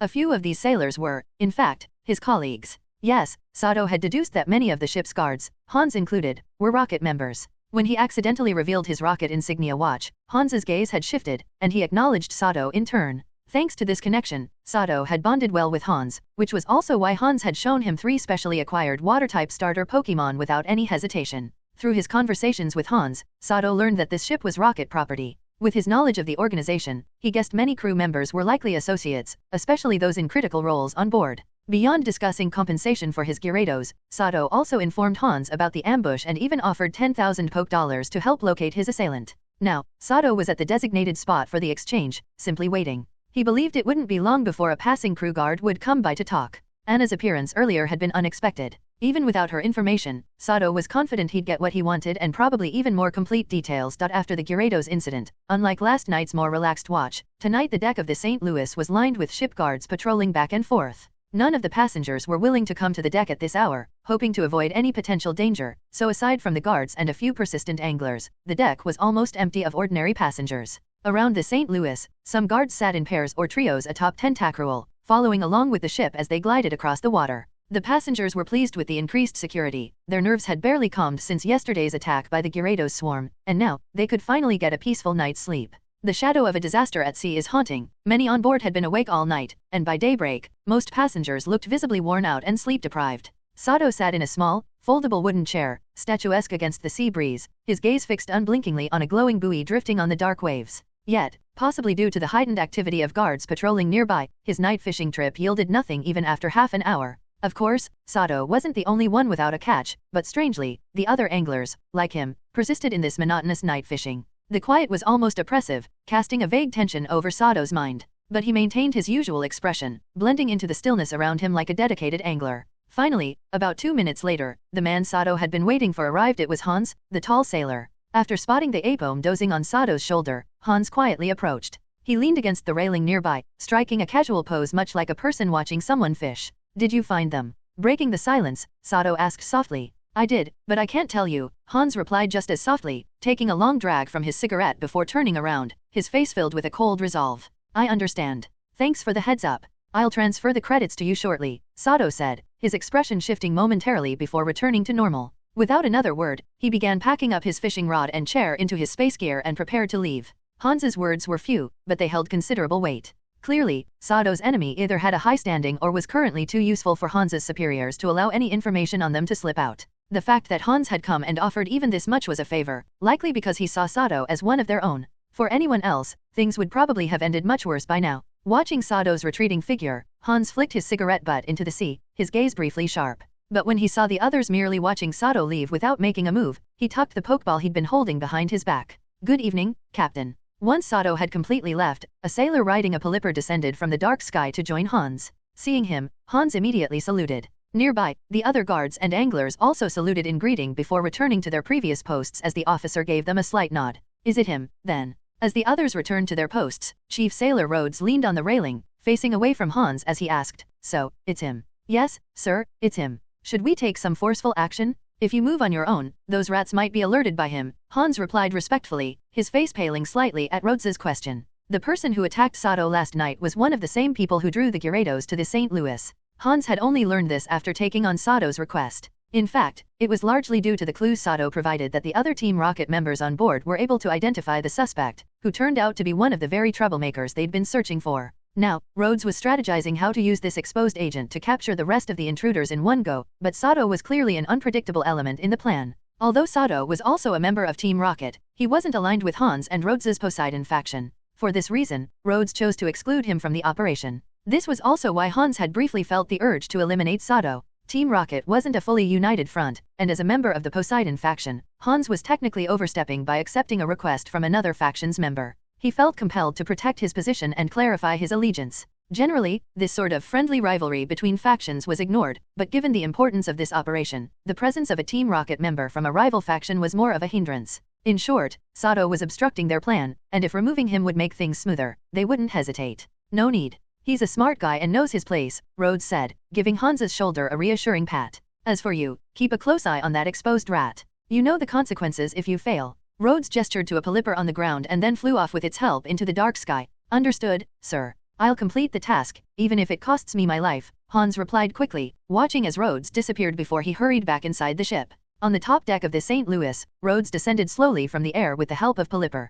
Waiting on the deck was a cold beauty with icy blue hair flowing in the breeze, alongside her majestic Pidgeot. Well, who would have thought that kid would have you behind him, Sophia? It's been nearly 3 years since we all last gathered. How about we catch up properly? I've prepared some deep-sea fish, just the way you like," Rhodes said, eyes briefly revealing admiration before he masked it, stepping forward with a smile. Rhodes was a tall, powerfully built man of mixed Kanto and Unovian descent, with his strikingly handsome face complemented by short black hair and deep blue eyes, making him the picture of a classic heartthrob. Unfortunately, Sophia merely nodded at him, replying, "Good night, Rhodes," before mounting her Pidgeot and vanishing into the night sky, leaving him with a disappointed expression. "She actually spoke to me this time. I guess you could call that progress, Rhodes muttered with a stiff smile, his expression softening to a wry grin as he watched her swiftly disappear into the night sky. In his room, Sato paced back and forth in the hall, his expression serious as he seemed to be deep in thought. It seems things aren't as simple as they seem. If that's the case, I'll just have to bear with it for now. But what could possibly make Hans and the others suddenly change their attitude toward me? Why is that? Who is this person, really? Hans's sudden shift in demeanor had put Sato on high alert, especially after he had Ditto transform into Zubat, discreetly relaying a message that heightened Sato's sense of unease. Clearly, to Hans and the others in the Poseidon faction, the one who had attacked him was more valuable than Sato himself. Lacking crucial information, he couldn't reach a satisfying conclusion no matter how he analyzed it. Eventually, he reclined on the sofa and closed his eyes to rest. Could it be that last night's Gyarados attack wasn't an accident? That's right, this ship belongs to Team Rocket, and its management is all Team Rocket personnel. It's unlikely that such a basic error as a navigation mistake would occur. Maybe there's something very valuable on board, enough to make some people take risks using outside forces. That person who attacked me is likely one of the members who orchestrated the Gyarados attack. Hans and the others probably don't want an outsider like me interfering with their plans. As Sato looked out at the moonlit sea, watching a Magikarp suddenly jump out of the water, an idea flashed in his mind. He felt like he had grasped an important clue and quickly formed a hypothesis. However, Sato knew that even if his guess was mostly correct, it didn't change his rather awkward position. Although he'd been unintentionally caught up in this, it was clear he had lost the chance to pursue the attacker further. No, I still have a chance to find that person. It's just going to be much harder now. If I keep chasing after them, it won't be as simple as just a warning. I'll end up taking them out myself. Being taken out by one of my own now, that's ironic. Imagining that his hypothesis was true, Sato continued analyzing based on this assumption and his own goals, quickly arriving at an outcome he couldn't help but find a bit ironic. Sight, power matters more than anything. If only I were stronger. Sato sighed, rising from the sofa. He moved to the window, gazing out at the nighttime seascape, a look of intense frustration in his eyes. Time passed, and the next day's sun rose on schedule. Sato was already up early, standing at the bow of the deck, watching the sun gradually rise from the horizon. In his hands, he held a large bucket filled with small fish, their numbers creating a strong, pungent fishy smell, especially since many of the small fish were already dead. Attracted by the strong scent, some early rising creatures of the sea began to appear near Sato, though they kept their distance due to the intimidating presence of his Golbat. When Sato, wearing rubber gloves, started tossing a few small fish from the bucket into the sea, some quick-witted creatures darted forward like arrows, snatching the small fish mid-air before they could hit the water.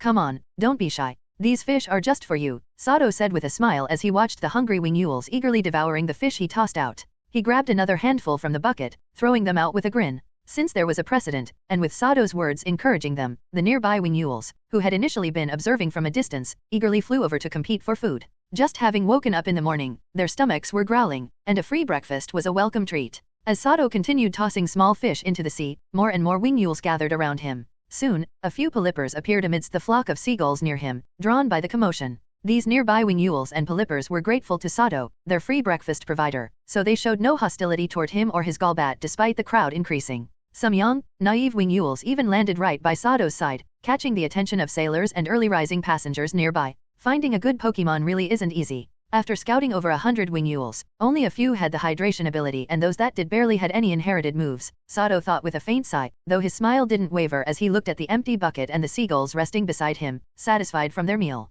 Sato hadn't come to the deck at dawn to play the role of a seagull enthusiast. His goal was to attract these hungry, early rising wing-mules and use his system's scanning ability to find an ideal wing-ul. However, the drizzle ability seemed too rare. The vast majority of wing-mules had keen eye instead. Those with hydration were as rare as wing-mules with hidden abilities, a 1 or 2% chance at best. Among the hydration wing-mules, only 2 had the traits Sato wanted. These 2 had impressive growth, good inherited moves, and excellent potential. But there was a problem. Both wing-mules had guardians. No, rather, they each had a high-level polyper protecting them. Judging by how the other wing-mules were feeding these polypers small fish, these 2 held high status in the flock. If Sato made a sudden move, he might be swarmed by the wing-mules. However, Sato wasn't in a rush. With 6 Pokémon in his team already, he needed to be selective about adding more. As the bucket beside Sato emptied and more strangers began appearing on the deck, the flock of wing-mules quickly began dispersing. Soon, the scene of wing-mules gathered on the bow faded, and Sato prepared to leave, bucket in hand. "Hello, I'm Eileen. Are you Mr. Sato?" A pleasant voice spoke from behind just as he picked up his bucket. Around 10 a.m., exciting Pokémon battles were unfolding at the training grounds aboard the St. Louis, with large crowds gathered around each of the 10 battlefields. Each time a Pokémon executed an impressive move or won a match, spectators surrounding the battlefields erupted in applause, cheering for the victors and sympathizing with those who had lost. Today marked the start of the St. Louis Pokémon Tournament, with the best 100 trainers on board competing. far less than the initial 224 trainers who had applied to compete. The first round, a one-on-one elimination round, was already underway. The matches began at 9, and by now, the first round was about halfway through. Due to the intense battles, many Pokémon had sustained injuries. In the makeshift medical room set up at the edge of the training grounds, the staff was overwhelmed with treating the injured Pokémon. Eileen, that recently arrived Rattata's injuries aren't too serious. Just treat its wounds and use a regular healing potion. The healing resources need to be reserved for the severely injured Pokémon. Sato, dressed in a white coat, had just carefully bandaged a Machop's wounds and given it a healing potion. After wiping the sweat from his forehead, he frowned slightly as he addressed a young woman in a white coat beside him. Ah, yes, understood, Mr. Sato. Eileen had initially wanted her Wigglytuff to use heal pulse on the recently brought in Rattata, but hearing Sato's words, her face briefly showed a hint of reluctance. Noticing Chansey and Sato's Bellossom both looking utterly exhausted, she followed his instructions and efficiently gathered disinfectant, bandages, ointment, and healing potions to treat the Rattata before her. While treating the Rattata, Eileen's face held a slight look of dissatisfaction, as she disagreed with Sato's approach. To her, all Pokémon should receive the same level of care. Don't get too caught up in sympathy, Eileen. Mr. Sato is right. Your healing Pokémon's energy is limited. If they're exhausted on minor injuries, what will we do for those who come in with serious injuries later? A temporary nurse beside her whispered, noticing her discontent. Yes, I understand, Eileen replied quietly, casting a sidelong glance at Sato. Seeing his dedication as he tended to each Pokémon as thoroughly as ever, her displeasure faded, and she nodded at the nurse. In fact, Sato wasn't the only medical personnel for this Pokémon tournament on the St. Louis. Eileen herself was also a qualified Pokémon medical trainer. Eileen's appearance had given Sato the impression that she might be related to Nurse Joy, as her resemblance was striking save for differences in hair and eye color. Eileen was, indeed, deeply connected to the Joy family. Her mother, Nurse Joy Raikou, was a member of the Joy lineage, which was why Eileen had the rare privilege of starting with Chansey as her first Pokémon. Additionally, Eileen's mother had secured her admission into the Joy family's private Pokémon medical academy from a young age. Though only 15, Eileen had already mastered various specialized techniques for treating Pokémon. However, Eileen wasn't especially passionate about being a Pokémon medical trainer. She had only gone to the academy to fulfill her mother's expectations. Eileen was currently going through her rebellious phase in life. She chose to follow her heart, deciding to drop out of school and pursue her childhood dream of becoming a Pokémon trainer. Of course, becoming a Pokémon trainer isn't something just anyone can do. The hardships are beyond what most people can understand. Because of her decision, Eileen's parents were very angry. Upon learning that she wanted to walk the path of a trainer, they immediately cut off her financial support, hoping it would force her to return to her unfinished studies. However, Eileen had graduated from the Pokémon Medical Trainer Academy and had a Chansey, a Pokémon symbolizing a special background. Thanks to her skills in treating other trainers' Pokémon, Eileen was able to sustain herself and had some resources to raise her own Pokémon. The main reason Eileen was participating in the St. Louis Pokémon tournament was to earn money for her upcoming travels. According to her agreement with the event organizers, she would receive 300,000 Poké dollars as payment once the tournament concluded. Having come from a Pokémon Medical Academy, Eileen had a kind heart and always treated every injured Pokémon with the same care, striving to do her best in every case. Her attitude toward medical treatment earned her the friendship of many trainers, and along the way, she also gained the voluntary following of several wild Pokémon. Eileen's current displeasure with Sato mostly stemmed from her desire for perfection in medical care. She didn't quite agree with Sato's approach of prioritizing certain Pokémon for treatment over others. Of course, Eileen also knew that Sato's approach was the right one. In this temporary medical room, only her Chansey and Sato's Bellossom had the ability to heal. With the continuous influx of injured Pokémon from the battles, trying to treat them all perfectly was simply impossible. Though she didn't agree with him, Eileen couldn't help but respect Sato. She realized that while his medical methods might seem unprofessional, his efficiency was higher than hers, thanks to his excellent healing Pokémon. When it came to healing abilities, Chansey's egg supply gave it more stamina than Bellossom. However, in terms of healing efficiency, Chansey with its single-target heal pulse couldn't compare to Bellossom's grassy terrain, which was a group healing move. Since the start of the tournament, the two medical Pokémon had treated a total of 72 Pokémon, with Chansey healing 30 and Bellossom a remarkable 42. Even though Mr. Sato isn't very professional, he's very good to Pokémon. He's a good doctor, and I shouldn't be upset about this. Maybe this approach really is the best way to help these injured Pokémon, Eileen thought to herself as she carefully bandaged the Rattata in front of her. However, just as Eileen was starting to change her opinion of Sato, a single announcement made her feel frustrated with him again. The next battle will be between contestants Sato and Bugha. Please head to Battle Arena 3 immediately. As the announcement ended, Sato, under Eileen's dissatisfied gaze, took off his white coat, returned Bellossom to her Pokeball, and walked briskly toward Battle Arena 3. As Sato emerged from the temporary medical station, he drew the attention of many trainers, especially those he had treated. Their faces showed a mix of surprise and disbelief. After all, Sato had been performing high-intensity medical work for over 2 hours straight since the competition began, and his mental state was visibly strained. More importantly, his key Pokémon, Bellossom, had expended a tremendous amount of energy and stamina healing other injured Pokémon, leaving it far from peak battle readiness. Given both the trainer and their lead Pokémon were clearly fatigued, Sato's decision to participate in the St. Louis Pokémon tournament at this time seemed reckless to many onlookers. To make matters worse, Sato was a key member of the tournament's medical team. His decision to step away for the competition appeared irresponsible in the eyes of some trainers. What is he thinking? There are still so many injured Pokémon waiting for treatment. This is beyond irresponsible, Eileen muttered, her earlier positive impression of Sato now replaced with frustration. As a trainer herself, Eileen had also wanted to participate in the tournament. However, prioritizing the greater good, she chose to dedicate herself fully to medical duties. After all, treating Pokémon required immense concentration and energy. Engaging in a high-stakes Pokémon battle on top of that would only jeopardize her ability to provide care. In Eileen's view, medical work demanded meticulous attention and left no room for distractions. Watching Sato divide his focus between two critical roles only deepened her disapproval. To her, it felt like he was treating such a sacred responsibility with undue carelessness. However, Sato paid no attention to the judgmental glances or whispered criticisms. He was fully aware of his priorities. First and foremost, he was a Pokémon trainer. Only secondarily, and perhaps reluctantly, did he take on the role of a Pokémon medic. The only reason Sato had agreed to serve as a medic for this event was that the request came from the ship's formidable bosun, someone whose strength far outclassed his own. Unable to refuse, Sato reluctantly accepted, lured only by the 300,000 Poke dollars reward for his service. Time was precious to Sato, and he refused to waste even a second. With determined steps, he made his way to Arena 3, the venue announced over the ship's intercom. Waiting for him on the far side of the battlefield was a young, blonde sailor dressed in a crisp uniform. The sailor's expression was cold and impatient as he locked eyes with Sato. "Let's see what makes you special enough for Sophia to protect you personally," muttered Rhodes, standing on a high platform. Watching the commotion caused by Sato's abrupt shift from medic to competitor, his gaze betrayed a hint of jealousy. As Sato stepped into the arena, the randomized roulette wheels for battlefield type and first Pokémon release spun into motion. The results, a rocky terrain and Sato's turn to release his Pokémon first. "Let's go, Golbat. Take the stage," Sato called out, releasing one of his strongest remaining Pokémon. With Bellossom too exhausted to battle, and the match being a one-on-one elimination round, Sato had no choice but to rely on Golbat to maximize his chances of advancing. The moment Golbat appeared, its large figure hovered in the air, instantly catching the attention of the crowd. Its size, far exceeding that of an average Golbat, elicited gasps from spectators. As Golbat flapped its powerful wings, a gust of wind rippled across the arena,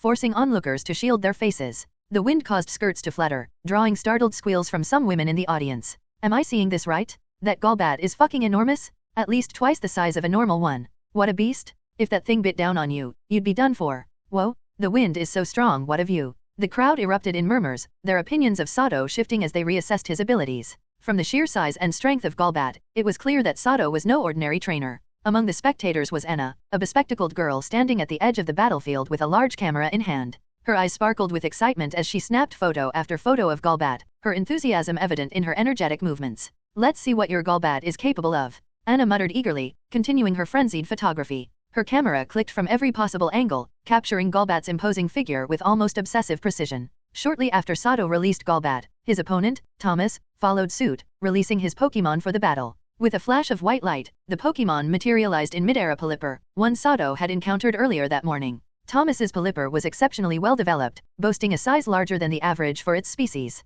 It was only slightly smaller than Sato's Golbat, whose wingspan stretched close to 2 meters. As Pelipper emerged, Sato immediately utilized his system's detection capability to gather its details. Pelipper details. Level, 29. Type, water/flying. Ability, Keen Eye. Gender, male. Known moves, Protect, Hurricane, Hydro Pump, Tailwind, Soak, Growl, Water Gun, Water Sport, Wing Attack, Supersonic, Haze, Water Pulse, Payback, Brine, Fling, Double Team, Tutor, Steel Wing, TM, Icy Wind, TM. From the data, it was clear that Thomas's Pelipper was a formidable opponent. It boasted a wide array of moves, including several powerful ones and even some that could counter Golbat effectively. Currently, Golbat was at level 31. With its recent level up, it had learned Swift and Venoshock. However, these moves hadn't yet become part of Sato's strategy. Golbat's core battle skills remained Supersonic, Shadow Ball, Gust, and its signature Air Cutter. Among these, Air Cutter was undoubtedly Golbat's most lethal move. Its mastery of a 6-strike combination gave it devastating offensive potential.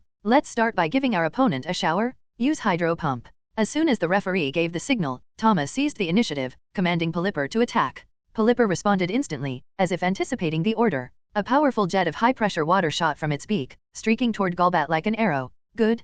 Counter with small shadow balls. As soon as Pelipper unleashed its hydro pump, Golbat, guided by its echolocation ability, swiftly veered to the left to evade. At the same time, following Sato's command, it spat out a series of small, ping-pong ball-sized shadow balls. Though each shadow ball was weak individually, they retained their effect of lowering the target's special defense. If even one struck Pelipper, it could significantly reduce its resistance, creating an opening for Golbat to land a decisive blow. However, Pelipper, as a level 29 Pokémon with substantial battle experience, adapted quickly. Without waiting for Thomas's direction, it tilted its head and adjusted its ongoing hydro pump to pursue Golbat while also intercepting the incoming shadow balls. The sustained force of hydro pump not only continued its assault on Golbat but also neutralized the shadow ball counterattack. Moments later, the initial exchange of probing attacks ended. Both Pokémon remained unharmed, evenly matched in this first skirmish. However, while Sato maintained a calm, emotionless expression, Thomas frowned, his eyes betraying a newfound wariness. From the earlier exchange, it seemed on the surface that Golbat was on the defensive.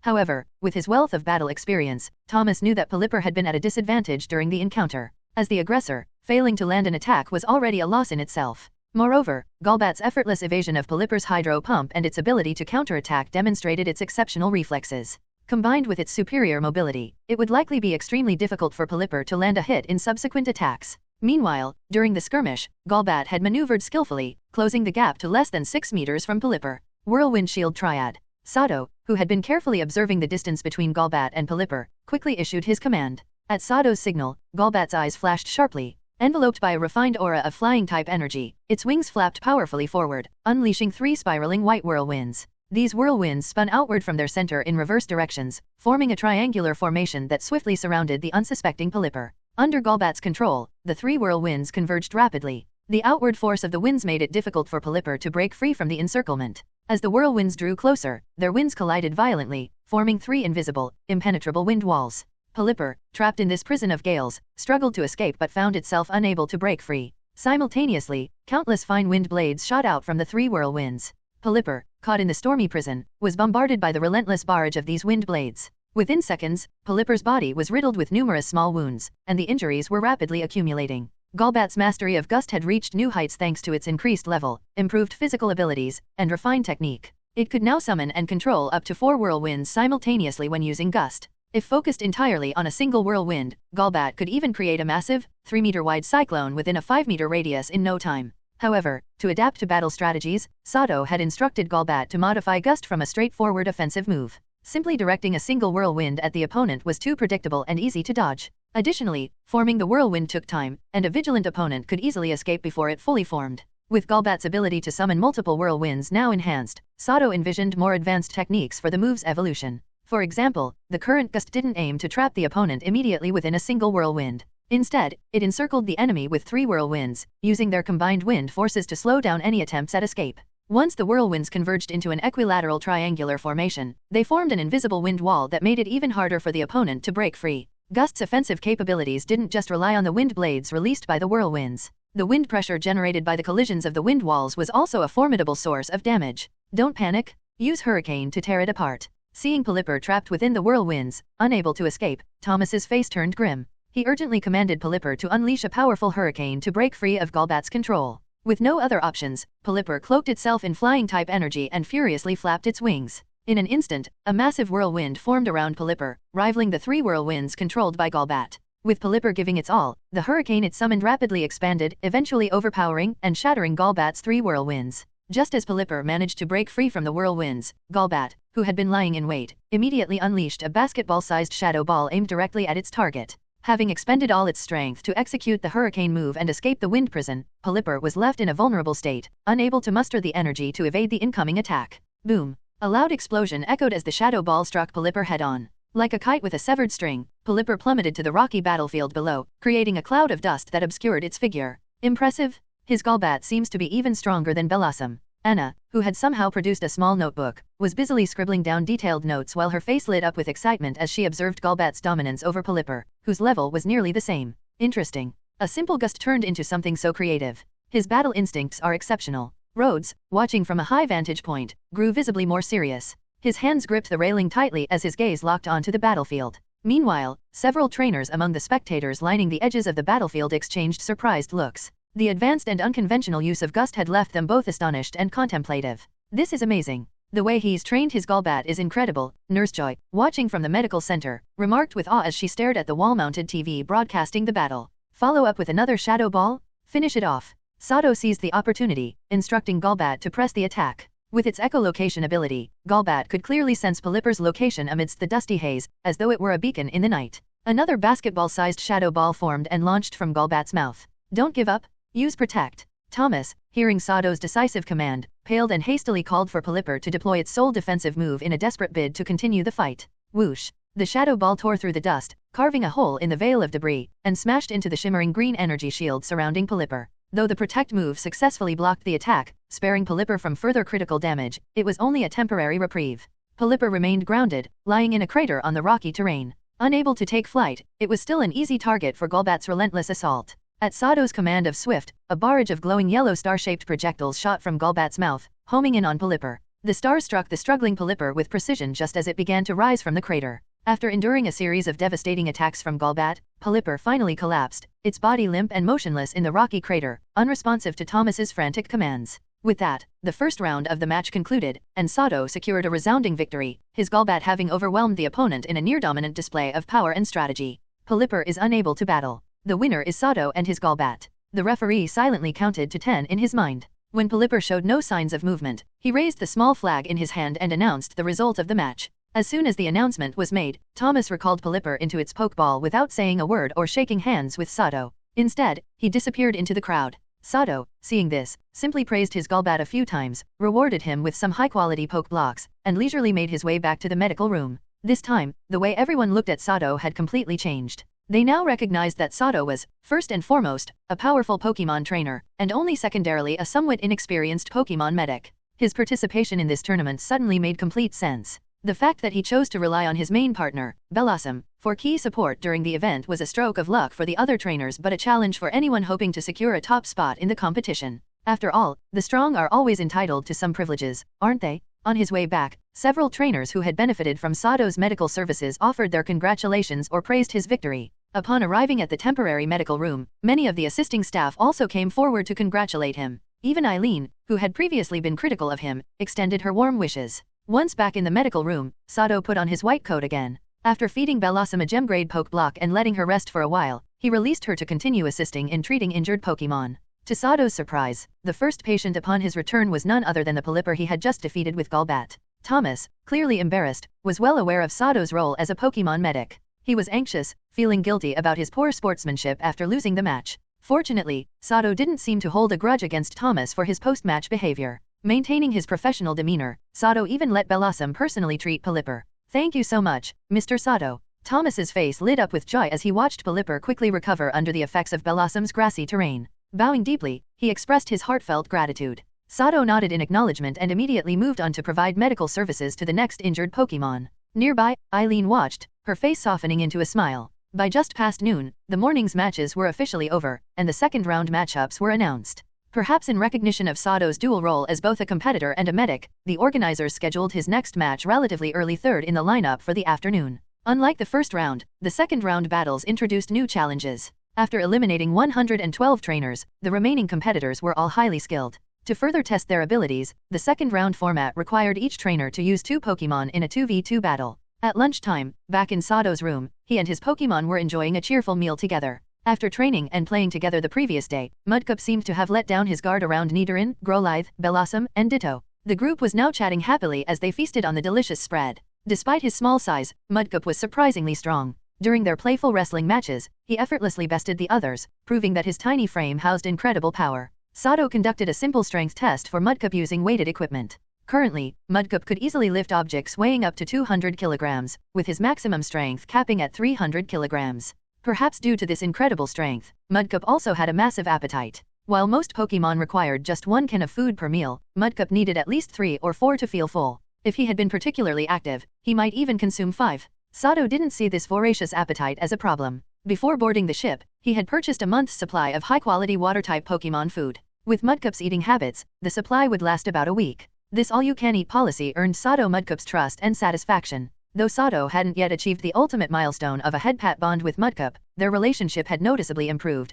becoming far less strained than before. Happy times always seemed short-lived. Just as Sato had finished 2/3 of his lunch, a familiar knock came at the door. Sighing, Sato put down his chopsticks and opened the door to find a mature woman standing before him. She was stylishly dressed, with heavy makeup and an overwhelming perfume that quickly spread throughout the room as soon as the door opened. The scent was so strong that Grolive, with his keen nose, immediately let out several forceful sneezes. Woof, woof, woof. Clearly displeased with this uninvited guest disrupting his lunch, Grolive barked loudly at the woman as soon as she stepped into the room. Grolive, it's not polite to be rude to guests. If the scent is bothering you, go to the bedroom, Sato said, offering an apology to the woman before kneeling to pat Grolive on the head. Grolive nodded, then darted into Sato's room, even smartly closing the door behind him. Meanwhile, the woman visibly relaxed. Her wary expression softened, and her hands, previously held behind her back, moved casually to her sides. A pokeball she had been clutching also vanished. Apologies again, my Grolive doesn't seem to like your perfume. How can I help you? Sato asked as he turned back to the woman. It's no problem at all, Mr. Sato. My name is Mary. I'm here for your medical expertise. These are the patients, please heal them as quickly as possible, Mary replied with a sultry smile. As she spoke, Mary released a Persian and a Poliwrath from their Pokeballs. Both Pokemon were badly injured and unconscious. Sato, using his system's scanning ability, conducted his routine check on the two Pokemon. However, the results left him stunned. Both Pokemon, despite being in a fainted state, were at level 42. Faced with such a formidable guest, Sato did not dare slack off, but he maintained his composure and calmly instructed Bellossom to treat the two injured Pokemon. With Bellossom's grassy terrain, the Persian and Poliwrath quickly recovered from their injuries and regained consciousness. Both Persian and Poliwrath, at an impressive level 42, were experienced battlers and would be considered rulers of their respective territories in the wild. When unconscious, they were merely injured Pokemon, but once awake, their imposing auras immediately radiated from them. Fortunately, Bellossom, now at level 32 and no stranger to intense battles, remained undeterred. Having previously witnessed the terrifying presence of the Ursaring ruler in Viridian Forest, Bellossom wasn't fazed by the pressure exuded by these two Pokemon, continuing the treatment without interruption. Mary, clearly aware of how intimidating her two high-level Pokemon could be to weaker ones, quickly made a hand gesture to the pair. Seeing the signal, Persian and Poliwrath promptly reined in their intimidating auras and obediently allowed Bellossom to continue the treatment. In truth, even without Mary's gesture, the Persian and Poliwrath had no intention of acting aggressively. Fully aware of their situation, they understood Bellossom was their healer and posed no threat. Such strength. This feels eerily similar to the aura of that Ursaring ruler I encountered before. This woman is someone I absolutely cannot provoke right now, Sato thought. Outwardly, Sato remained calm, showing no signs of being intimidated by the Pokemon's auras. He also reassured his other Pokemon, who were visibly on edge. Nidoran and Ditto were clinging to each other in fear. Mudcup was pretending to play dumb, while Golbat had perched on Sato's shoulder, glaring intently at Persian and Poliwrath. Thank you so much for your help. I'm afraid I don't have cash on me right now, so please take this as compensation and a small token of my gratitude. It should be very useful for your Bellossom, Mary said as she handed Sato a technical machine, TM. There's no need, ma'am. It was my honor to help treat such strong Pokemon. Please take the TM back, Sato replied with a polite smile, though he was tempted by the TM for Teeter Dance. Mary, however, had no intention of retrieving the TM. She gave Sato a brief glance before tossing the disc to him. Without waiting for a reply, she turned and left the room, exuding an air of authority. Watching her leave, Sato looked at the TM for Teeter Dance in his hands, feeling its metaphorical weight. After some consideration, he decided to keep it, knowing it could significantly enhance Bellossom's capabilities. Though Mary's true identity remained a mystery, the fact that her two powerful Pokemon had been severely injured and unconscious was troubling. So far, apart from Sailor Road's Tentacruel, Sato hadn't encountered any other Pokemon above level 40 on the ship. Once a Pokemon reached level 30, leveling up became increasingly difficult, nowhere near as rapid as before. Based on the current leveling pace of Zubat and Bellossom, Sato estimated that it would take several months for either Pokemon to reach level 40. This was assuming they could regularly find opponents of equal strength to challenge. If Pokemon could be categorized by level, levels 1 to 9 were minion level, levels 10 to 29 were ordinary level, level 30 marked the advanced level, level 40 represented professional level. Mary's two level 42 Pokemon were undeniably powerful, capable of rivaling the leader Ursaring from Viridian Forest. It would take Sato a long time to train his Pokemon to that level of strength. If Sato's guess was correct, Mary was likely part of the group aiming to steal something significant aboard the Team Rocket ship and possibly one of its leaders. After closing the door, Sato immediately let Grolive out of the bedroom. Grolive bolted into his arms, acting as if it had done something praiseworthy. Did you notice something, Grolive? Seeing Growlithe's behavior, Sato quickly realized it had something important to share. He'd been puzzled earlier another guest had worn a similarly strong perfume, yet Grolive hadn't shown the same level of hostility. Woof, woof. Growlithe barked excitedly, nodding in confirmation. After a brief Q&A session, where Sato asked questions and Growlithe responded by nodding or shaking its head, Sato pieced together some critical information. According to Growlithe, Mary had some connection to the person who had attempted to ambush him the night before. Despite her heavy perfume, Growlithe, with its keen sense of smell, detected that Mary carried the scent of that person. This strongly implied that Mary had been in physical contact with them. This is turning into a real mess. Who is that guy? If someone like Mary is protecting him, there's no way I can take him out at the moment, Sato thought, his expression growing grim as he looked at the teeter dance TM in his hand. Meanwhile, Mary had returned to an upper-level luxury suite. Inside, a young woman with her arm bandaged sat cross-legged, munching on an apple while flipping through a fashion magazine. Boss, you're back? So, when are we making our move? I've been cooped up all day, I'm going stir-crazy. Oh, and the Gyarados I stole yesterday still hasn't been treated. I'm worried it might die, the girl said, tossing the half-eaten apple into a nearby trash can with perfect aim. She then walked over with a cheerful smile, magazine in hand. After welcoming Mary as a guest midway through his lunch, Sato was no longer disturbed during the rest of his meal. Over time, his previously sour mood began to improve. The unexpected appearance of the mysterious and powerful Mary added complexity to Sato's plans for dealing with his enemies. However, it also gave him a glimmer of hope for direct revenge. For one, Mary's strength was likely on par with that of Rhodes, which gave him a potential ally or at least a point of reference. If she truly is one of the masterminds behind it all, her openly seeking me out for treatment suggests she hasn't been exposed yet. Coupled with Team Rocket's current calm demeanor, it's clear that Mary and her group haven't achieved their objectives. That means they're bound to act again soon. With this valuable piece of intelligence, Sato's mind began working at full speed, analyzing the situation and trying to predict the next moves of his enemies. Eventually, he concluded that this group had likely failed in their previous attempt and would soon launch another attack. This realization presented an opportunity for Sato to act amidst the chaos. While he might not yet match the likes of Mary or Rhodes in strength, he was more than capable of handling their subordinates. After all, he had successfully repelled the assailant who ambushed him, and Hans, one of their agents, was even weaker than that. Once the two sides clashed, with the leaders facing off against each other, Sato would have his chance for revenge. Of course, this plan required him to continue improving his strength and maintaining his cover. Soon, lunch was over, and the second round of the St. Louis Pokémon tournament was about to begin. This time, perhaps due to special arrangements by the organizers, Sato's match was scheduled as the second battle in the round. Thus, he barely had time to don his white coat before taking it off again. Sato's opponent for the second round was a middle-aged man named Taro Otoya. He was dressed sharply in a suit and tie, with thick reflective glasses, impeccably styled hair slicked with pomade, and a luxury briefcase in his right hand, a classic image of a corporate professional. From his appearance, it seemed likely that Taro Otoya was only a part-time Pokémon trainer. However, Sato had treated this man's Pokémon earlier in the morning. He knew that Taro owned a level 28 Machoke, which indicated decent strength. When Sato and Taro took their positions at opposite ends of the number 2 battle arena, the area quickly filled with spectators, many of whom were trainers who had also advanced to the second round. Among them was Anna, the photography enthusiast, who was already prepared to capture every moment. Clearly, Sato's overwhelming performance in the first round had raised alarm bells for those aiming to win the championship. They were now closely observing his every move to gather intelligence. Once both contestants were ready, the referee signaled to the staff on the elevated platform, prompting the roulette-style selector on the large screen to spin rapidly. It ultimately stopped on the grass field, with Taro Otoya being selected to move first. In no time, the battle arena transformed into a lush grassy field interspersed with sparse woodlands. Come forth, my aerial bodyguard. Fight for me. The corporate professional's expression turned serious as he pulled a standard red and white Pokeball from his suit pocket and released his Pokémon onto the field. Aerial bodyguard? So fucking cringe, Sato thought, his expression touring wired with the second-hand embarrassment. With a flash of white light, a well-developed Pidgeotto appeared, swiftly circling the air above the grassy field. Its sharp eyes locked onto Sato with a predatory focus. As Pidgeotto stared at Sato, he returned its gaze with equal intensity. For a moment, Pidgeotto felt an unsettling sensation of being completely seen through. It instinctively retreated a short distance, suddenly on high alert. Pidgeotto details.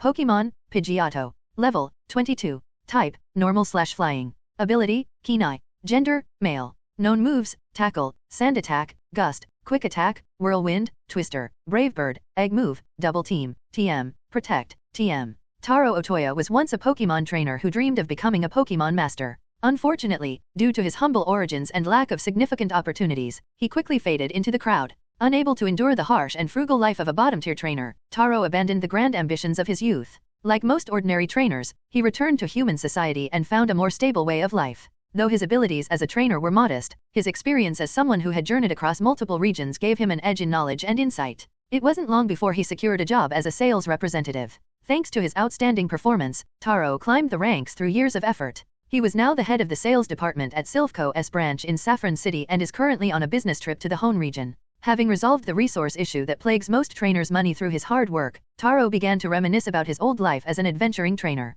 He decided to re-enter the profession, albeit as a hobbyist this time. Taro's participation in the St. Louis Pokémon tournament isn't driven by prize money. His goal is simple, to fully enjoy the thrill of Pokémon battles. Come out, Nidoran. I'm counting on you for this match. After reviewing his opponent's data, Sato quickly decided which Pokémon to send out first. Taking a Pokeball from his belt, he released Nidoran onto the field. The next moment, Nidoran's mostly purple body appeared on the battlefield. After briefly sizing up its opponent, it quickly darted into the tall grass, expertly camouflaging itself within the dense vegetation. The moment Nidoran appeared, the crowd along the edges of the battlefield erupted into awe, once again marveling at Sato's excellent Pokémon training skills. Among them, Anna was so impressed that she immediately hit her camera's 5-shot burst button. Pidgeotto, use Gust to flush it out. As soon as the referee announced the start of the battle, the experienced Taro Otoya wasted no time issuing an attack command to his circling Pidgeotto. Upon hearing its trainer's instructions, Pidgeotto's sharp eyes gleamed with determination. Thanks to its keen eye ability, it quickly pinpointed Nidoran's hiding spot in the grass.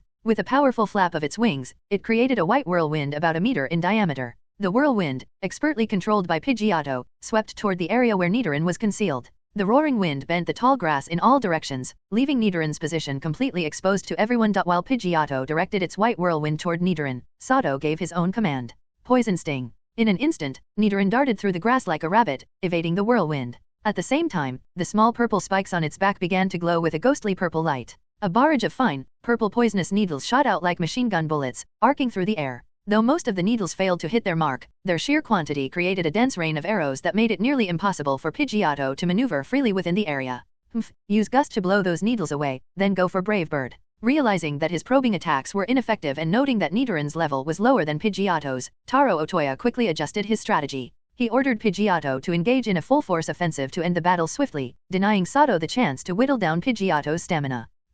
Pidgeotto, naturally more aggressive in temperament, let out an excited cry upon hearing its trainer's direct attack command. It flapped its wings powerfully, dispersing the incoming poison stings with a fierce gust. Then, its body was enveloped in a radiant blue light as it dove at astonishing speed toward Nidoran, aiming to strike with all its might. As it descended, Pidgeotto's momentum grew. Encased in the glowing blue energy, it resembled a divine bird cloaked in flames, ready to unleash its fury. Alright, use Double Kick combined with Poison Jab. Give it everything you've got. Taro Otoya's decision to abandon Pidgeotto's aerial advantage in favor of a direct attack made Sato's eyes light up. He had been wary of a hit-and-run kite strategy that flying types often favored. A head-on clash was exactly what he preferred. He immediately instructed Nidoran to counter with its best moves. Faced with the blue firebird rushing at it from above, Nidoran's eyes gleamed with eagerness. Its sturdy hind legs, already glowing white, kicked off the ground with immense force, propelling its body upward like a purple arrow. At the same time, the sharp horn on Nidoran's forehead shone with an intense purple light. Following Sato's command, it executed its most powerful move, Poison Jab,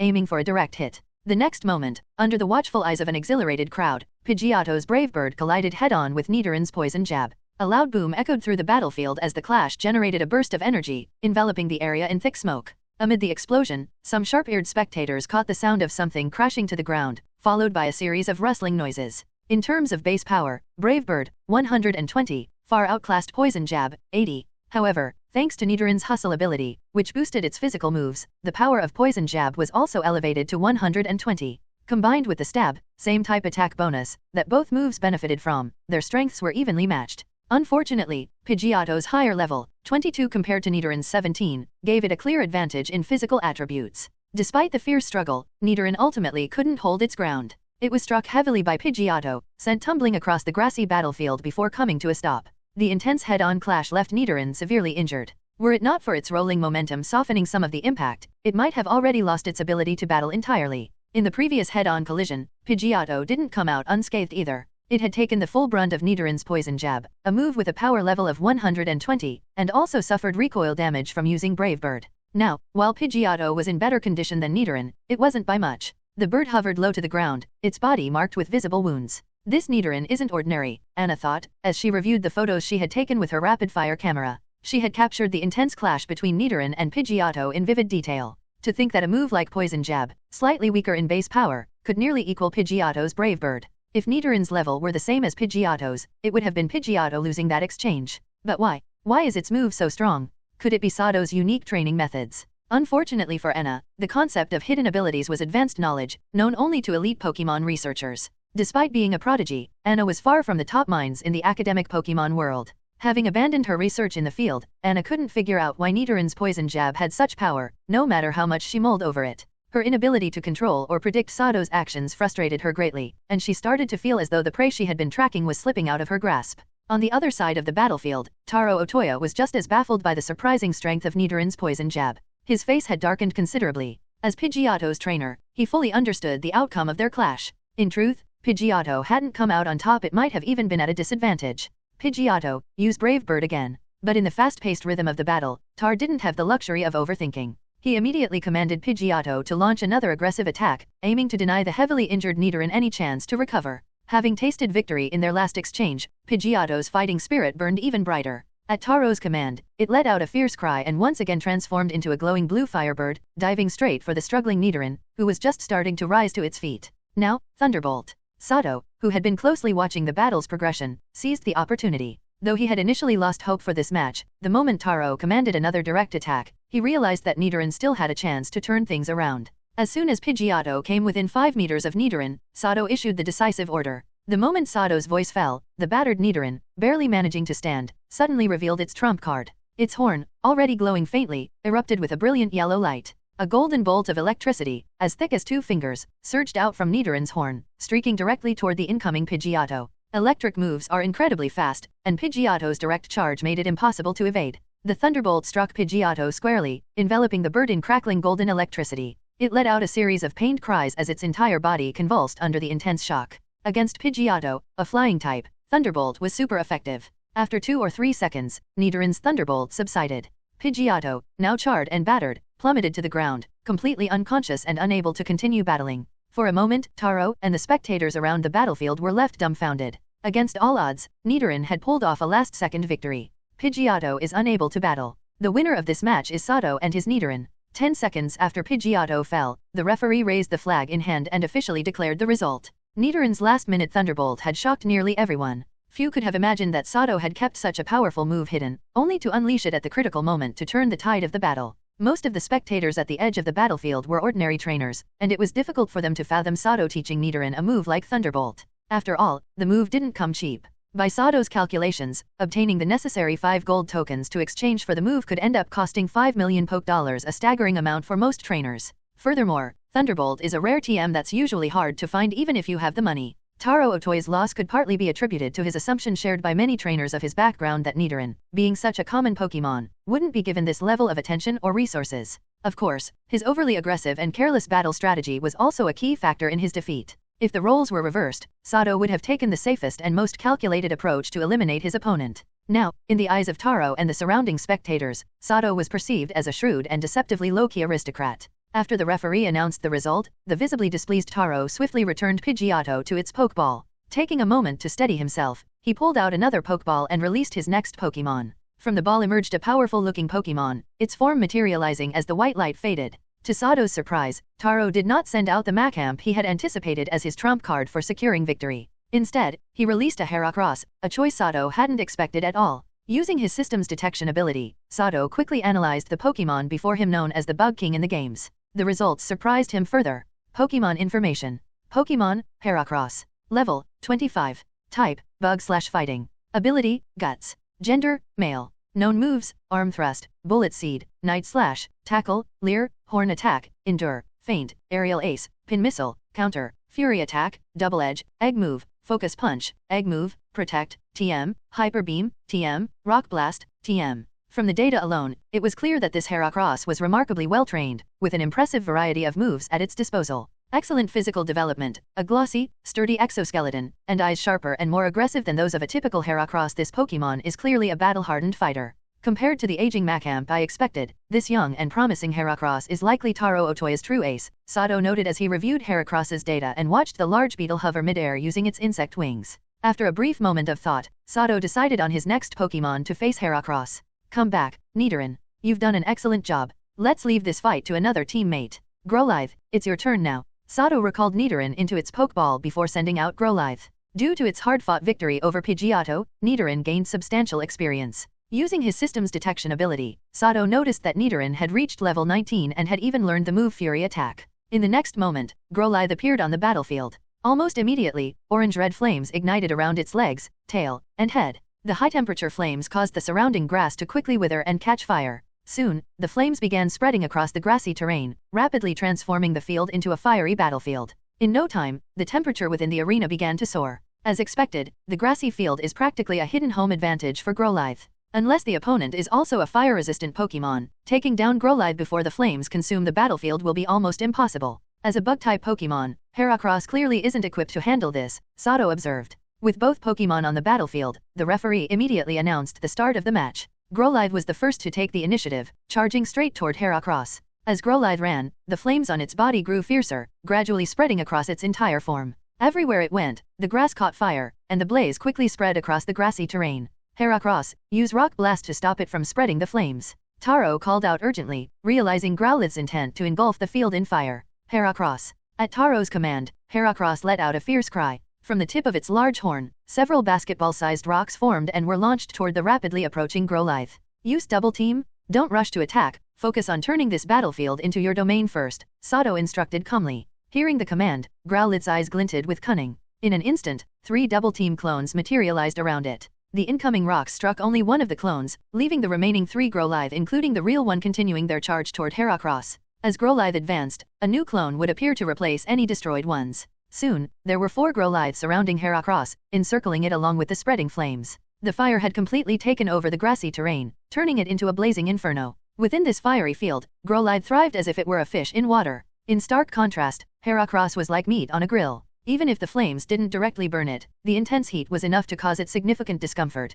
dealing continuous damage over time. The blazing flames on the battlefield made it unbearable for the spectators at the edges. Many retreated due to the overwhelming heat and the thick, choking smoke emanating from the arena. However, this unusual sight caught the attention of spectators from other battlefields, who turned their heads to see what was happening. As a result, the crowd watching this match grew even larger. To avoid being burned by the flames, Heracross followed Taro's command and used its insect wings to lift itself into the air. The wing beats also created gusts of wind to dispel the rising smoke below. Kite him with Ember. This time, don't engage him head-on, let it deplete itself, Sato instructed calmly. After Growlithe completed its tasks of encircling Heracross and turning the grassy terrain into a fiery battlefield, Sato shifted to a strategy of ranged attacks. As soon as Sato finished speaking, Growlithe dismissed its double-team clones and began spitting out small fireballs, each roughly half the size of a basketball. Infused with the dense fire-type energy of the burning terrain, these fireballs rapidly expanded into basketball-sized flames. However, the enhanced energy also made them highly unstable, as fire energy is inherently volatile. Many fireballs exploded prematurely before reaching Heracross, scattering fiery rain across the battlefield. These chain reactions further destabilized the remaining fireballs, causing a series of consecutive explosions. Although the embers didn't make direct contact with Heracross, the explosion's area of effect damage still reached it. The resulting waves of heat resembled an improvised heat wave attack, intensifying Heracross's discomfort. Use Aerial Ace? Cough, cough. Taro Otoya, drenched in sweat and struggling with the heat and smoke, coughed heavily as he shrugged off his blazer. Despite his condition, he managed to issue a command to Heracross. The fiery battlefield wasn't just a test for the Pokémon, it also pushed the endurance of the trainers on either side. So far, Sato seemed far better adapted to the harsh conditions than Taro. Realizing that remaining passive would guarantee its defeat, Heracross promptly obeyed Taro's command. It gathered flying-type energy, forming streaks of white air currents around its body. Using Aerial Ace, Heracross carved a path through the sea of flames, charging toward Growlithe like a jet fighter. Simultaneously, its long horn began to glow with blinding white light as it prepared a horn attack, managing to execute both moves at once. Don't face him head-on. Evade and try using the hit-and-run tactics your father used against a pincer, Sato instructed, his tone unwavering. Seeing Heracross's reckless attack, Sato shook his head slightly and spoke to the eager Growlithe, who looked ready for a direct confrontation. Hearing the first part of Sato's words, Growlithe, being a fire-type Pokémon, showed a hint of disappointment. But upon hearing the second part, his spirits immediately lifted. In an instant, flames engulfed Growlithe's body as he used Flame Charge to increase his speed, deftly avoiding Heracross's attack. At the same time, he launched several small fireballs at his opponent. Heracross, reacting quickly, flapped its wings furiously to accelerate and dodge the incoming Ember attack. Throughout the battle, Sato continued to direct Growlithe to avoid direct clashes with Heracross, employing a hit-and-run strategy. This kiting tactic left Heracross struggling to keep up. As the fight dragged on, the prolonged exposure to the fiery battlefield began to wear Heracross down. Maintaining flight consumed a significant amount of its stamina, and its movements and reactions slowed, giving Growlithe opportunities for consecutive successful strikes. Growlithe executed Sato's strategy flawlessly, replicating the tactics used by its father in a previous battle against a pincer. However, unlike its father, Growlithe didn't have to hold back to preserve its surroundings. It could fully unleash its abilities, slowly dragging Heracross into a losing battle with near-perfect precision. Sato's decision to have Growlithe avoid direct confrontations drew disdain from many spectators, with some even booing to express their dissatisfaction. However, a small minority recognized Sato's tactical brilliance, including his opponent, Taro Otoya. Shirtless and drenched in sweat, Taro wore a grim expression. Damn it! How can I force them into a direct confrontation? This Growlithe is too fast. Heracross can't keep up. At this rate, even if Growlithe doesn't attack, the constant exposure to the heat of the fire will make Heracross lose its ability to fight, Taro muttered in frustration, scratching his head for a solution. As Heracross's injuries accumulated, his anxiety grew, and his mind blanked further. These idiots. Pokémon battles aren't child's play. Rushing into direct confrontations is a fool's move. Letting Growlithe clash head-on with the powerful Heracross would only hand the advantage to the opponent. Sato is too calm. Fighting against him means you can't let him control the pace, Anna thought with disdain, hearing the displeased cheers from the surrounding trainers. While recording the match on her laptop, she sneered at the crowd but gazed at Sato with a solemn expression. After nearly 10 minutes, the flames on the battlefield gradually subsided. Despite Heracross's guts ability and unyielding determination, it couldn't withstand the relentless heat and the occasional sneak attacks from Growlithe. Finally, scorched and battered, Heracross was hit by another ember attack. With a reluctant cry, it collapsed into the fading embers, unable to continue the battle. After securing victory in the second round match, Sato praised Growlithe briefly before recalling him into his Pokeball. He then quickly returned to the temporary medical room to resume his duties. By around 6 p.m., the second round of matches finally concluded. The St. Louis Pokemon Tournament had a participant cap of 100 trainers, and after 2 rounds, only 25 competitors remained.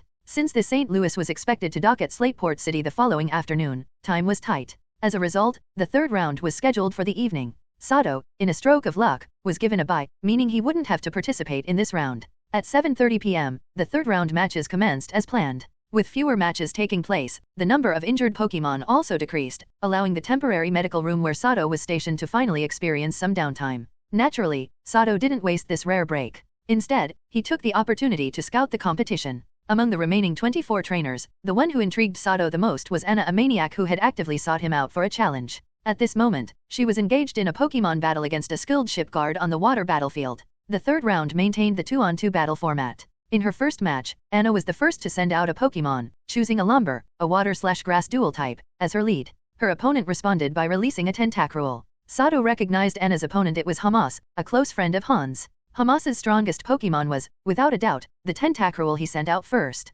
Pokemon details.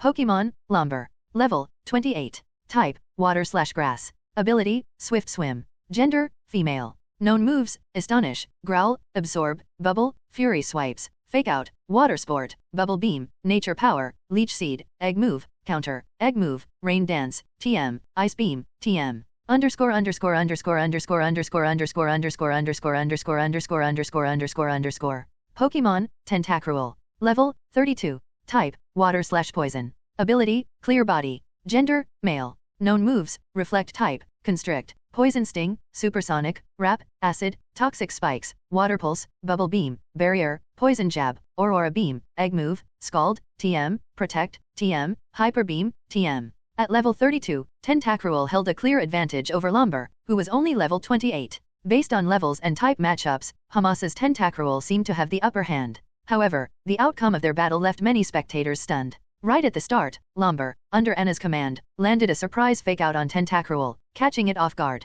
Using the momentary flinch, Lumber retreated and activated Rain Dance. With its Swift Swim ability, Lumber's speed skyrocketed in the rainy conditions, allowing it to take control of the battle. The most memorable parts of the fight for Sato were Lumber's masterful use of Ice Beam and the game-changing Leech Seed. Thanks to its Swift Swim ability, Lumber could even move atop the water, granting it exceptional mobility for a hit-and-run strategy against Tentacruel. Initially, Anna directed Lumber to use Ice Beam not as an attack but to create obstacles in the water arena. Under her guidance, Lumber formed layers of ice barriers, thwarting Tentacruel's attempts to close in on its opponent. Once Tentacruel was effectively trapped in the icy maze, Anna commanded Lumber to use Leech Seed, further restricting Tentacruel's movements while continuously sapping its strength. As Lumber repeatedly used Ice Beam, the water battlefield gradually transformed into an icy terrain. Eventually, Tentacruel was confined to a narrow area surrounded by thick ice. Hamas didn't lack skill. His strategy was to counter with Scald to melt the ice and prevent Tentacruel from being completely immobilized by Ice Beam. He also deployed toxic spikes twice, poisoning Lumber as soon as it touched the water.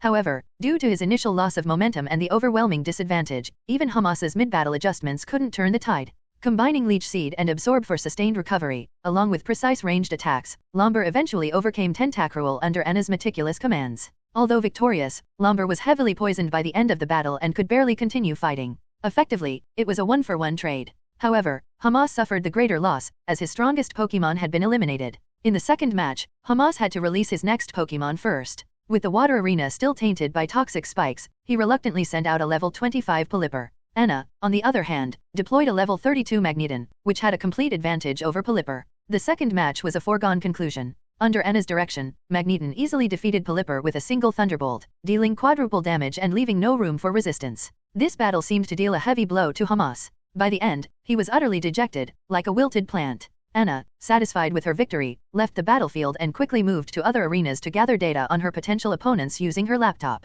By around 9 p.m., the third round concluded. Including Sato, only 13 trainers remained in the St. Louis Pokémon tournament. Without exception, these remaining competitors were all exceptionally skilled. In the fourth round, the lucky trainer who got a bye wasn't Sato this time, but a young female trainer named Hannah. Sato's opponent for this round was a young trainer named Heiji Kuroya. With the help of Eileen, an exceptionally skilled Pokémon medical trainer, and her Chansey partner, all participants' Pokémon were swiftly healed. After over an hour of rest, most Pokémon were back in peak condition. By 10 p.m., the fourth round matches began in earnest. Sato knew little about his opponent, Heiji Kuroya, as the latter had never sought his medical assistance. Sato had only observed one of Heiji's matches thus far. Heiji Kuroya's appearance made him look like a martial artist. Dressed in a black martial arts uniform and wearing wooden clogs, he gave off a fierce impression. However, it was surprising to many that he was a short and slender man, standing less than 1.6 meters tall. Despite his small and thin stature, Heiji Kuroya's martial arts skills were formidable, extremely so. In fact, he was known for his fiery temper and despised anyone commenting on his height or attire.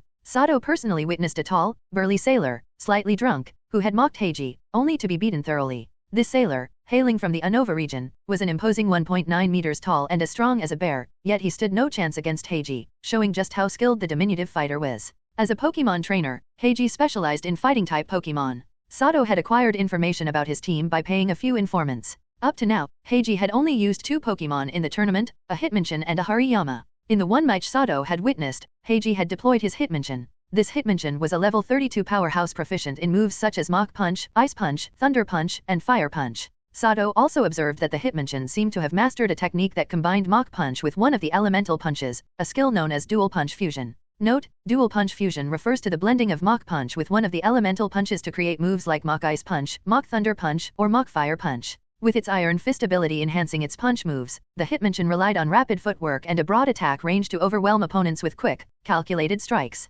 Once it got in close, its lightning-fast Mach punches left adversaries reeling. In an earlier match, Heiji's opponent had fielded a level 29 Kingler and a level 31 Charmeleon. Both were defeated by Hitmonchan, which managed to pull off a clean 2-0 sweep. By the end of the match, Hitmonchan had taken almost no damage, leaving its opponents disoriented and unable to fight back. Now, this formidable opponent stood in Sato's way for the fourth round. The prospect of facing such a skilled adversary stoked the fires of Sato's competitive spirit. The battle between Sato and Heiji attracted a large crowd. After Sato's strategic and methodical victories in the earlier rounds, many spectators had taken notice of him. Though his cautious and precise battling style frustrated some more hot-blooded viewers, it earned the admiration of those who appreciated tactical prowess. Heiji, despite his rebellious personality, respected strong opponents. He had observed Sato's strength during the previous St. Louis security battle, where Sato's Golbat and Bellossom demonstrated exceptional coordination and power. This respect was evident as Heiji gave Sato a traditional martial artist's salute, clasping his hands and bowing slightly. Though Sato wasn't familiar with the gesture, he returned it to show mutual respect.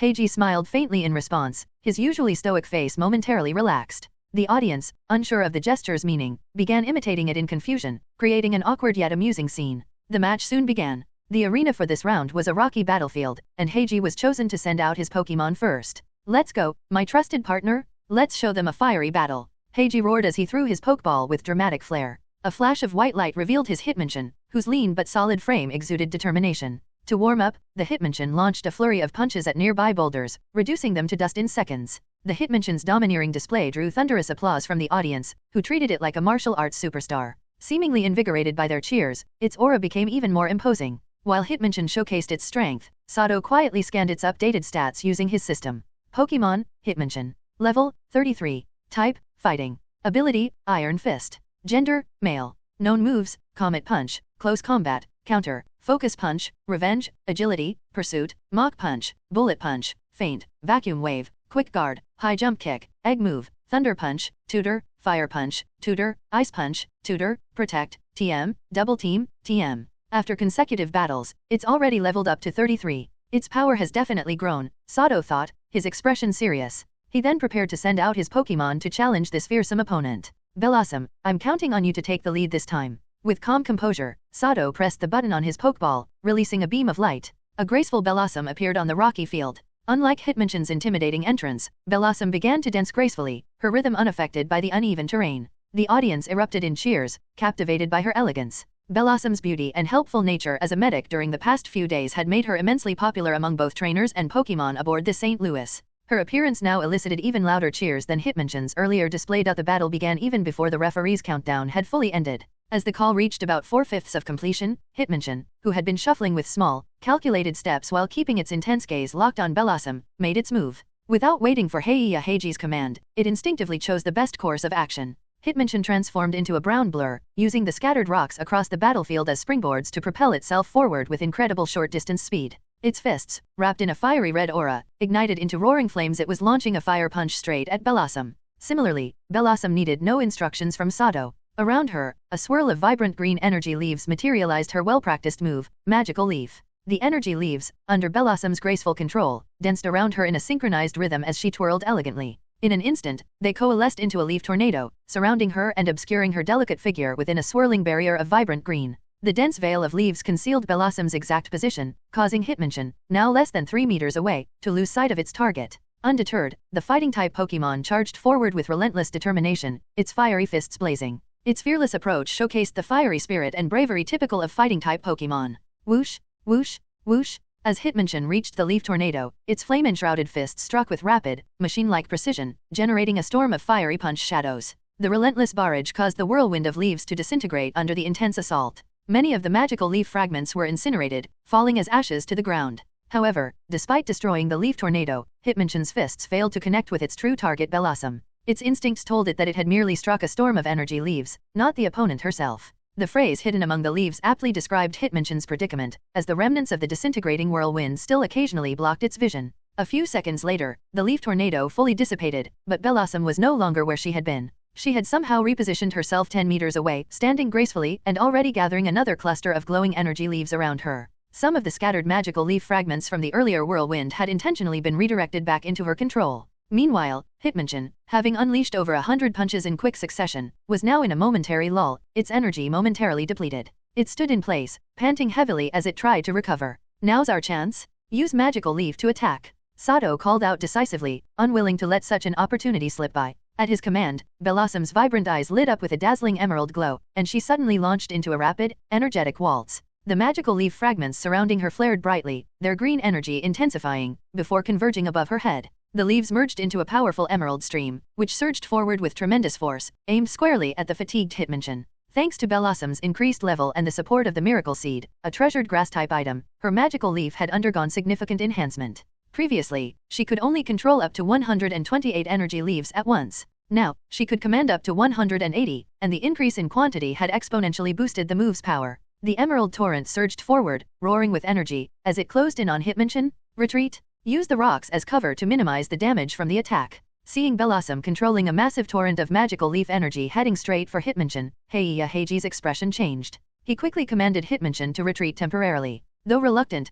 Hitmonchan didn't dare to disobey Heiji's instructions. It immediately pushed off the ground, rapidly retreating and guiding Bellossom's magical leaf attack to collide with the scattered rocks on the battlefield, using them as sacrificial shields. Hitmonchan executed Heiji's command with remarkable precision, weakening the magical leaf attack significantly by redirecting it to strike several rocks on the field. Seeing this, Bellossom could only sigh inwardly and continued to manipulate the magical leaf to further exhaust Hitmonchan, forcing it to expend more energy defending. Heiya Heiji and Hitmonchan, both naturally inclined toward aggressive combat, weren't content with remaining on the defensive. The moment Bellossom's magical leaf began losing its power, Heiji ordered Hitmonchan to close the gap once more, aiming to regain the upper hand in battle. However, as Hitmonchan advanced within 10 meters of Blossom, the rock it intended to use as a springboard suddenly sprouted 2 emerald green blades of grass. The blades of grass grew precisely where Hitmonchan stepped and, in an instant, twisted together into a tight knot. Watch your footing. Heiji, who had been carefully observing the battlefield, noticed the sudden appearance of the green grass under Hitmonchan's feet. He immediately shouted a warning.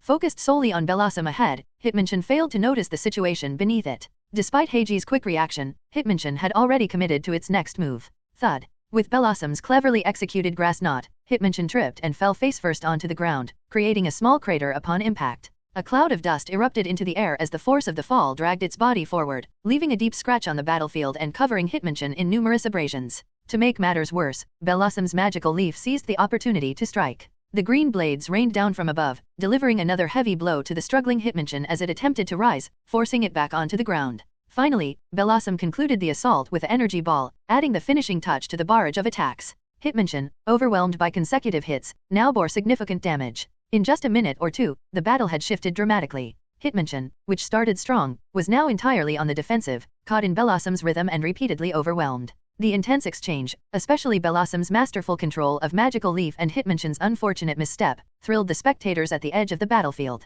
However, among the cheering crowd, some trainers wore grave expressions. Their gazes toward Blossom and Sato were filled with fierce determination. Hitmonchan's strength was undeniable, yet it was now being completely outclassed by Blossom. This was proof of Blossom's superior power and Sato's strategic prowess. Hitmonchan was now in a tight spot. He couldn't get close to Blossom. The moment he approached within 10 meters, he had to divert part of his focus to keep an eye on the ground, avoiding another close encounter with the terrain. However, splitting his attention made closing the distance even harder. Meanwhile, Blossom continued her elegant dance, steadily controlling a flurry of Magical Leaf to harass Hitmonchan. For every step Hitmonchan advanced, Blossom took one back, maintaining a safe distance. This left Hitmonchan increasingly frustrated, his strength unable to find an outlet. If you can't land a hit, no matter how strong or fast your attacks are, it's useless. Hitmonchan lacks ranged attacks. If we exploit this weakness, Blossom can win this match with ease, Sato thought, arms crossed, watching the battle unfold. He nodded slightly in satisfaction, seeing Blossom flawlessly execute the strategy he had outlined before the match.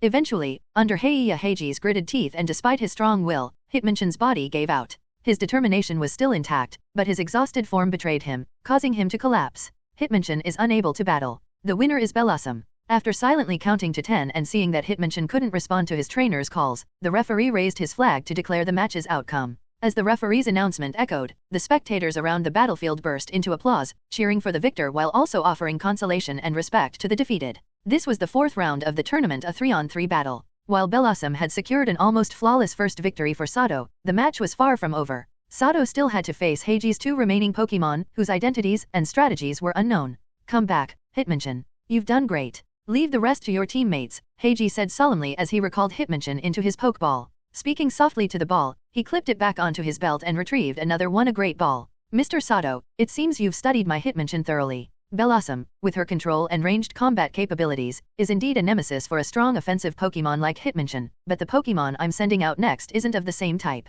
Be careful. Taking a deep breath, Heiji calmed himself and addressed Sato. Then, with a firm press of the button on the great ball, he released his second Pokémon. In a flash of white light, a robust Combusken appeared on the battlefield. Sato's system immediately analyzed the Pokémon. The details that surfaced on the screen shocked him, causing his pupils to contract slightly. Pokémon, Combusken. Level, 35. Type, Fire/Fighting. Ability, Speed Boost. Gender, Male. Known moves, Double Kick, Scratch, Growl, Ember, Sand Attack, Peck, Flame Charge, Quick Attack, Bulk Up, Reversal, Egg Move, Flamethrower, TM, Fire Punch, TM, Protect, TM, Rock Slide, TM. Impressive? He actually has a Combusken with the Speed Boost ability. That's extraordinary. Judging by its appearance, its potential is excellent. I didn't expect this guy to be a second-generation trainer, Sato thought, his initial shock turning into a twinge of envy. His estimation of Heiji rose further. There was no doubt this opponent would be a formidable rival in the future. Among all Pokémon abilities, Speed Boost is undoubtedly one of the most exceptional. Imagine facing an opponent that continuously accelerates in battle. Catching up with their movements becomes nearly impossible. Once you can't keep up, you're inevitably dragged along at their pace. Of course, the faster a Pokémon moves, the greater the energy consumption. Often, a Pokémon may tire out before managing to defeat its opponent. However, when paired with Fighting-type Pokémon like Combusken, this ability's effectiveness becomes almost boundless. Fighting-type Pokémon are renowned for their robust physiques and superior stamina. Their athletic muscle fibers adapt well to the speed increases provided by speed boost, and they have the endurance to maintain it. Combining unparalleled speed with the powerful moves typical of fighting types creates a devastating synergy. Combusken fits these criteria perfectly. Since speed boost is its hidden ability, Heiji's Combusken doesn't even need to wait for its evolution to fully utilize this buffed ability. Understanding its value, Heiji clearly invested heavily in Combusken's training. Its physique exceeded average standards, with its muscles carefully developed and no unnecessary bulk. Additionally, this Combusken demonstrated a remarkable mastery over fire. Like a Growlithe, it kept its body cloaked in sustained flames without showing any signs of strain. While Growlithe relies on its flash fire ability for such control, Combusken managed this feat unaided, showcasing exceptional fire handling skills. At this moment, Combusken's 3 fiery red head feathers burned with orange flames, while its legs and claws were similarly wrapped in flickering fire. Its sharp light red eyes gleamed with intense fighting spirit. Bellossom, you did wonderfully. Take a well-deserved rest. The next battle will be entrusted to another partner, Sato said, recalling Bellossom into its Pokeball. Having a Grass-type Bellossom face a Fire-type Combusken was clearly unwise. After a moment's thought, Sato retrieved another Pokeball containing Golbat. While Combusken's speed boost gave it an edge, its inability to fly was a clear weakness. Against a flying Pokemon like Golbat, its advantage was significantly diminished. Furthermore, Golbat's type advantage over Combusken made it the ideal counter. Let's go, Golbat. It's your time to shine, Sato declared, pressing the button on the Pokeball to release the bat-like Pokemon onto the battlefield. As soon as Golbat appeared, the powerful gusts generated by the wide flapping of its wings swept across the battlefield, causing many spectators near the arena to clutch their skirts and widen their eyes. Boom. At the same time, Combusken grew visibly excited upon seeing an opponent that seemed to match its strength. The flames enveloping its body flared intensely, fueled by its surging battle spirit. Seeing both trainers ready, the referee immediately announced the start of the battle. In an instant, a scorching orange pillar of fire erupted from Combusken's mouth, shooting straight at the airborne Golbat. Golbat, ever vigilant of its fiery opponent below, swiftly flapped its wings and shifted sideways to avoid the linear flamethrower attack with ease. Change tactics? Don't let it escape so easily. Heiji's commanding words made Sato's eyes narrow in concentration. The moment Heiji gave the order, Combusken, exhibiting incredible synergy with its trainer, rapidly shook its head. The once linear flamethrower morphed into a spiraling vortex of fire, dramatically widening the attack range and trapping Golbat within the fiery circle. The flamethrower emitted by Combusken was exceptionally powerful, raising the battlefield's temperature in mere seconds. If Golbat were struck by the flames, it would likely suffer severe burns. Faced with the sudden change in Combusken's attack pattern, Sato remained calm, refraining from giving immediate commands. Golbat, however, did not disappoint. Displaying its exceptional flight skills, it used echolocation from supersonic to identify openings in the fiery spiral and deftly escaped the attack's range unscathed. Maintaining flamethrower clearly demanded significant energy, and Combusken couldn't sustain it for long. Upon seeing Golbat evade the vortex, it promptly ceased the attack and began sprinting across the battlefield. Combusken's speed was astonishing. The uneven, rocky terrain posed no challenge, and its movements left behind a series of fleeting afterimages. Judging by their frequency, it was evident that its speed was still increasing. Excellent. Keep it up, and Golbat won't even come close to touching Combusken, Heiji said with a satisfied smile as he observed Combusken's steadily climbing speed. In truth, Combusken's aggressive opening and use of flamethrower had already bought it enough time to activate its speed boost ability twice. Whether it hit Golbat or not, Combusken had already gained a significant advantage. Use Whirlwind Shield and trap it in a confined space, Sato commanded, orchestrating a counterattack. Sato was well aware of Heiji's strategy to exploit speed boost. However, with Golbat still at level 32, countering this tactic was challenging. A proper response would require Golbat to reach level 40 and learn Haze, which could neutralize the stat boosts. For now, Sato's only option was to confine Combusken to a limited area, restricting its increasingly dangerous mobility. Responding to Sato's command, Golbat's expansive wings began glowing with dense flying-type energy. At the same time, its sharp eyes gleamed with a bright cyan light. In the next moment, 3 white cyclones, each a meter in diameter, formed rapidly across the rocky battlefield. The cyclones expanded outward in a triangular formation, encircling Combusken. The cyclones moved with remarkable speed, and within a second, the distance between them had narrowed to less than 5 meters. Powerful air currents swirled through the triangular formation of 3 white whirlwinds, extinguishing the flames on Combusken's body and significantly reducing its speed as the strong winds pressed against it. Use double kick combined with quick attack to break out. Don't let the 3 whirlwinds fully converge. The air cutter formation created by Golbat had given Heiji quite a shock. Though unsure of its intricacies, his sharp battle instincts told him it would be disastrous to allow the 3 whirlwinds to close in further. He quickly commanded Combusken to break through the encirclement with all its might. Hearing the command, Combusken's eyes flashed with determination. Flames erupted from its right leg as it forcefully kicked a nearby rock into the air. Simultaneously, its feet gleamed with brilliant white light, and with a powerful leap, it transformed into a blur, charging toward the flying rock. The rock served as a shield against the oncoming wind currents, helping Combusken push forward. As it caught up to the rock midair, it smashed the rock into pieces with its claws and used the fragments as stepping stones to propel itself forward with quick attack. Finally, through the combined efforts of the rock, the sudden burst of speed from double kick, and the explosive acceleration of quick attack, Combusken managed to escape the whirlwind vortex.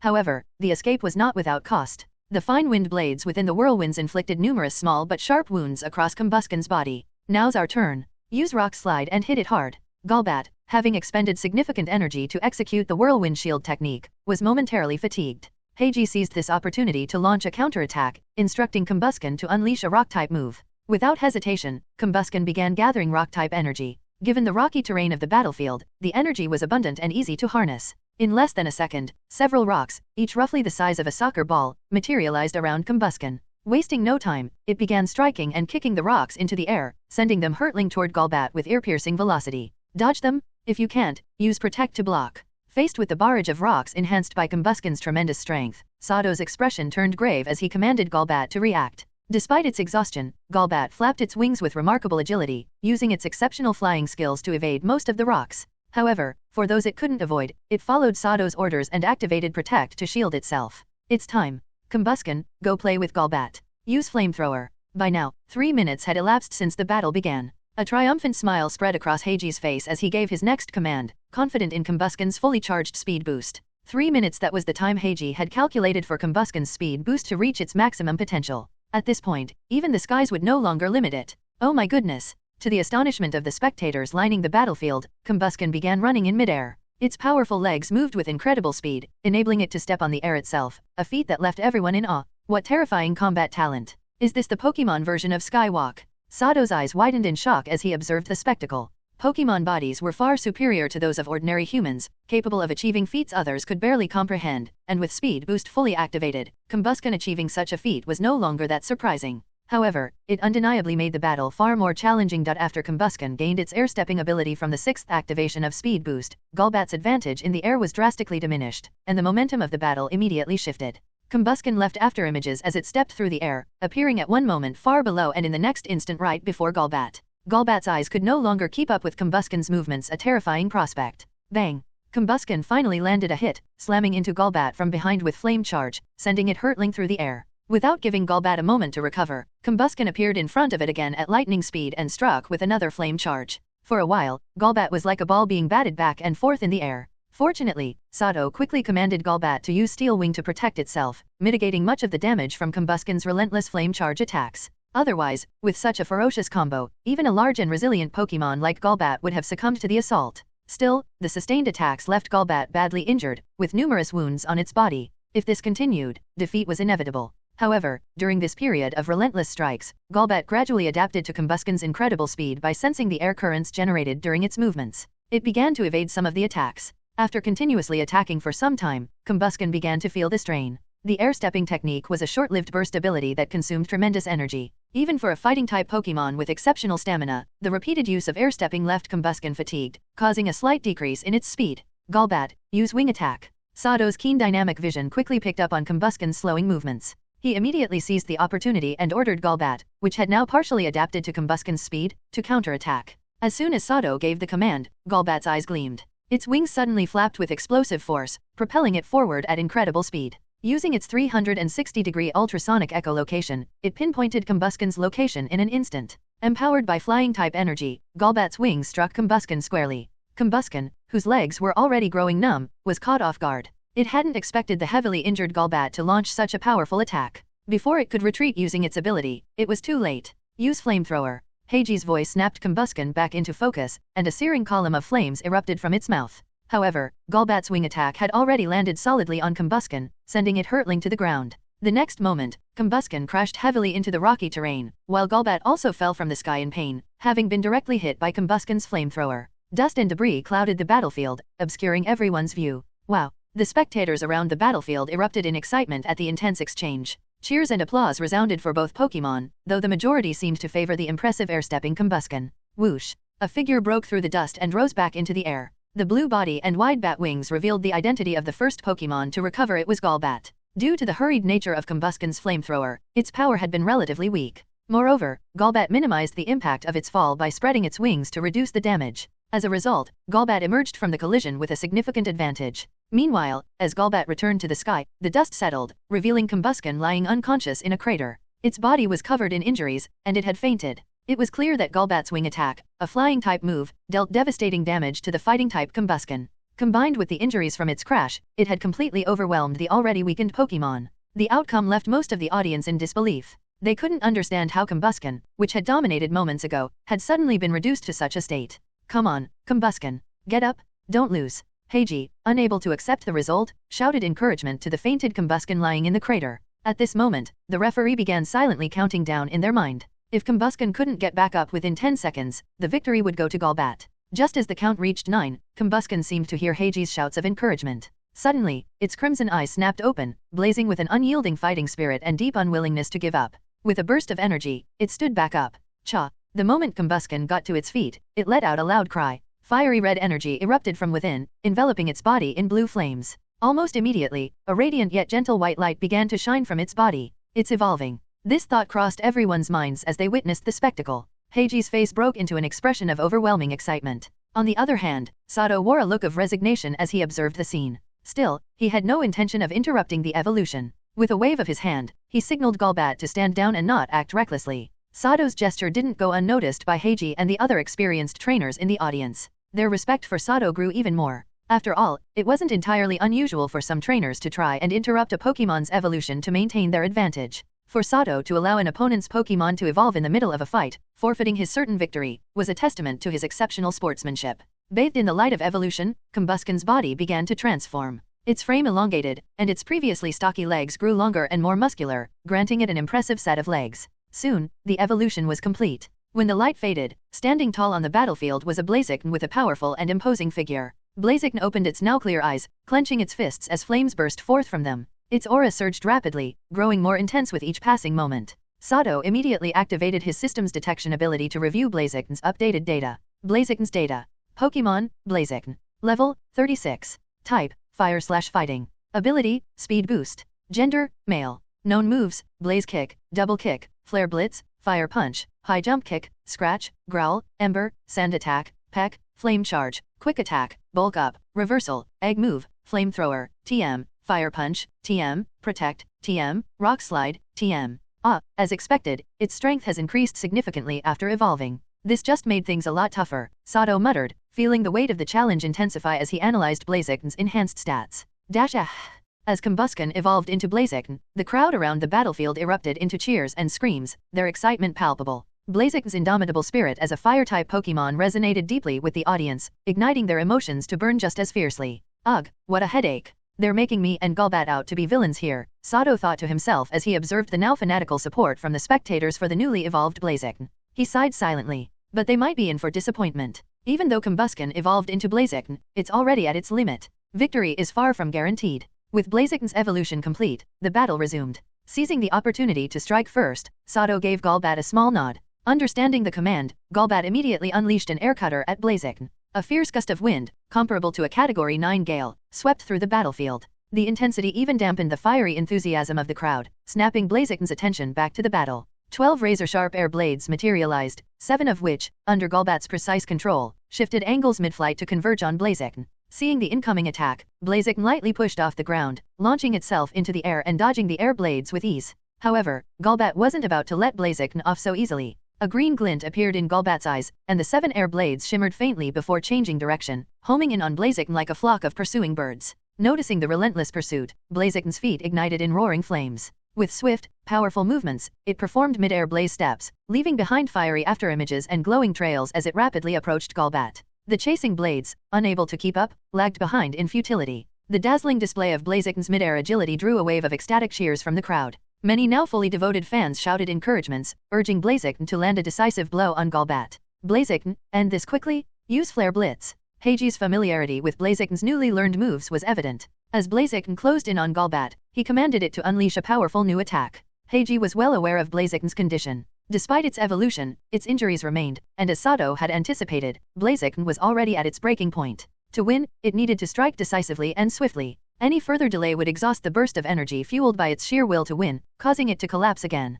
In an instant, Blaziken's entire body became engulfed in scorching flames. The fire rapidly shifted from an orange-red hue to an intense blue, transforming Blaziken into a deadly, blazing blue streak as it charged at Golbat with unstoppable momentum. Counter with Whirlwind Shield. Keep your distance, don't go head-to-head with it. Sato, reading his opponent's intent clearly, had no intention of engaging Blaziken in a direct clash. As the fiery figure approached, he immediately ordered Golbat to intercept with a move that could disrupt its path. Responding promptly, Golbat's eyes glowed brighter, and its broad wings, now enveloped in concentrated flying-type energy, beat powerfully. A massive white cyclone, nearly 4 meters in diameter, materialized in Blaziken's path. The cyclone spun furiously, pulling in air from all directions toward its center with incredible force. The suction effect around the vortex was astonishingly strong. However, Blaziken's Flare Blitz, executed at full strength, was equally formidable. The powerful flames enveloping Blaziken effortlessly tore through the cyclone's immense pulling force, shattering it in an instant. In the blink of an eye, Blaziken closed in on Golbat. At that moment, Golbat had just barely completed its powerful whirlwind attack. Under Sato's grim expression, Blaziken's Flare Blitz struck Golbat head-on. The force of the impact sent Golbat, engulfed in flames, plummeting to the ground, raising a thick cloud of dust as it hit. Blaziken, still cloaked in blue flames, landed gracefully on the battlefield. As the dust settled, it became clear that the Pokémon lying in the crater was none other than Golbat. Its body was scorched black from the attack, but it had not yet lost the ability to fight. Struggling, Golbat began to climb out of the crater, locking eyes with Blaziken, who stood on a nearby rock. Golbat's determination to win was no less than Blaziken's. Despite its body nearing its limit and the sensation of numbness spreading through it, Golbat's willpower remained unbroken, keeping it upright even as it wavered on the verge of collapse. You can do it, Golbat. Sato's heart was filled with both awe and admiration as he saw Golbat's defiant gaze. Silently, he cheered for Golbat, willing it to persevere. The two Pokémon stared each other down, their intense rivalry plunging the battlefield into silence. In that moment, it felt as if only Golbat and Blaziken existed on the field. 1 second, 2 seconds, 3 seconds. At the 9th second, the battle's outcome was finally decided. With a faint thud, the blue flames surrounding Blaziken's body flickered and disappeared. As the fire died out, Blaziken's body collapsed onto the ground, unmoving. The battle is over? Blaziken is unable to continue. The winner of this match is Golbat. The referee had silently counted to 10 once more, but this time, Blaziken could not rise again. Without hesitation, the referee declared the match's result.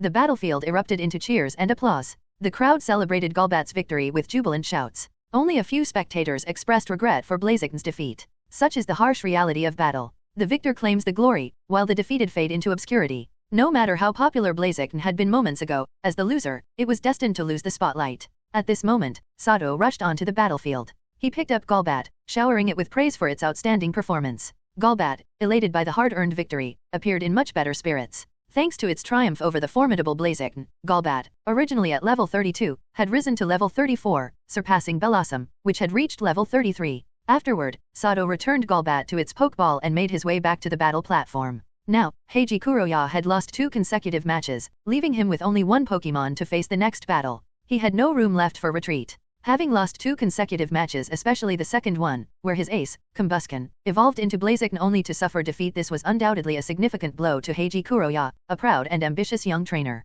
Heiji Kuroya didn't come from a prestigious family, but he had a remarkable mentor, Bruno, one of the Elite Four of Kanto. Of course, Heiji was only a nominal disciple of Bruno, far from being a direct protege. Even so, his association with Bruno was enough to earn him widespread respect. The reason Bruno had taken Heiji as a nominal disciple was largely due to a favor owed to Heiji's father, Kojiro Kuroya. Everyone has moments of hardship, even Bruno was no exception. In his youth, Bruno's life had been particularly tough, and Kojiro had extended a helping hand. Because Heiji was merely a nominal disciple, Bruno never personally mentored him. However, Bruno did leave behind his notes on Pokémon training and went out of his way to procure a Torchic with the speed boost ability as Heiji's starter Pokémon.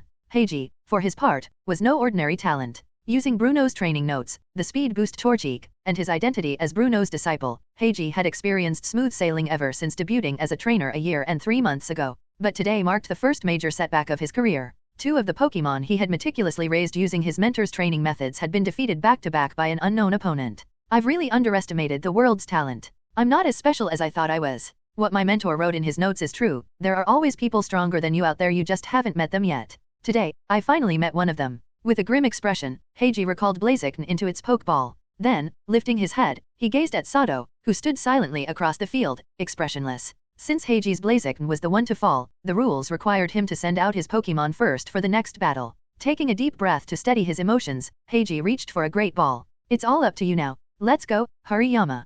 Pressing the button on the Great Ball, Heiji released his final Pokémon for the match. A robust Hariyama materialized on the battlefield. The moment Hariyama appeared, Sato quietly activated his system's scanning ability, immediately pulling up data on his opponent. Armed with this information, he quickly devised a strategy. Pokémon, Hariyama. Level, 25. Type, Fighting. Ability, Guts. Gender, Male. Known moves, Brine, Tackle, Focus Energy, Sand Attack, Strength, Fake Out, Vital Throw, Whirlwind, Knockoff, Seismic Toss, Aura Sphere, Egg Move, Thunder Punch, Tutor, Protect, TM, Rock Slide, TM. From the available information, it was clear that compared to Hitmonchan and Blaziken, Heiji Kuroya had not invested nearly as much effort into training his Hariyama. Sending it out now was evidently a last-ditch effort. For a Pokémon like Hariyama, high in attack and stamina but extremely slow in movement, Sato already had strategies prepared. For instance, Bellossom could easily handle it using the same hit-and-run tactics employed against Hitmonchan earlier. However, there was no need to deploy Bellossom just yet.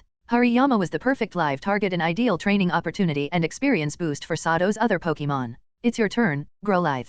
Let's bring home the victory. After defeating Heracross earlier that morning, Growlithe's level had risen from 19 to 21, making it stronger. While it was still at a disadvantage compared to Hariyama's level 25, the previous battle against Heracross had honed Growlithe's hit-and-run tactics. Against Hariyama, with its poor mobility, these tactics would be particularly effective. The moment Growlithe entered the rocky battlefield, orange flames flared from its head and limbs. The stones beneath its feet began to glow red from the heat. Use Brine. Though Heiji Kuroya was well aware that his journey in this match was effectively over, he wasn't one to go down without a fight. With the referee's signal to start, Heiji quickly issued his command to Hariyama. Hariyama opened its mouth and fired a thick jet of water, but the attack's speed was too slow. Before it could get within 5 meters of Growlithe, the nimble fire type easily dodged. Don't go head-to-head. Use your hit-and-run tactics, Sato instructed calmly. Hearing this, Growlithe's eyes lit up. It glanced at Hariyama before darting off across the rocky terrain, swiftly closing the gap between them. Under Heiji's direction, Hariyama attempted to intercept Growlithe with Rock Slide.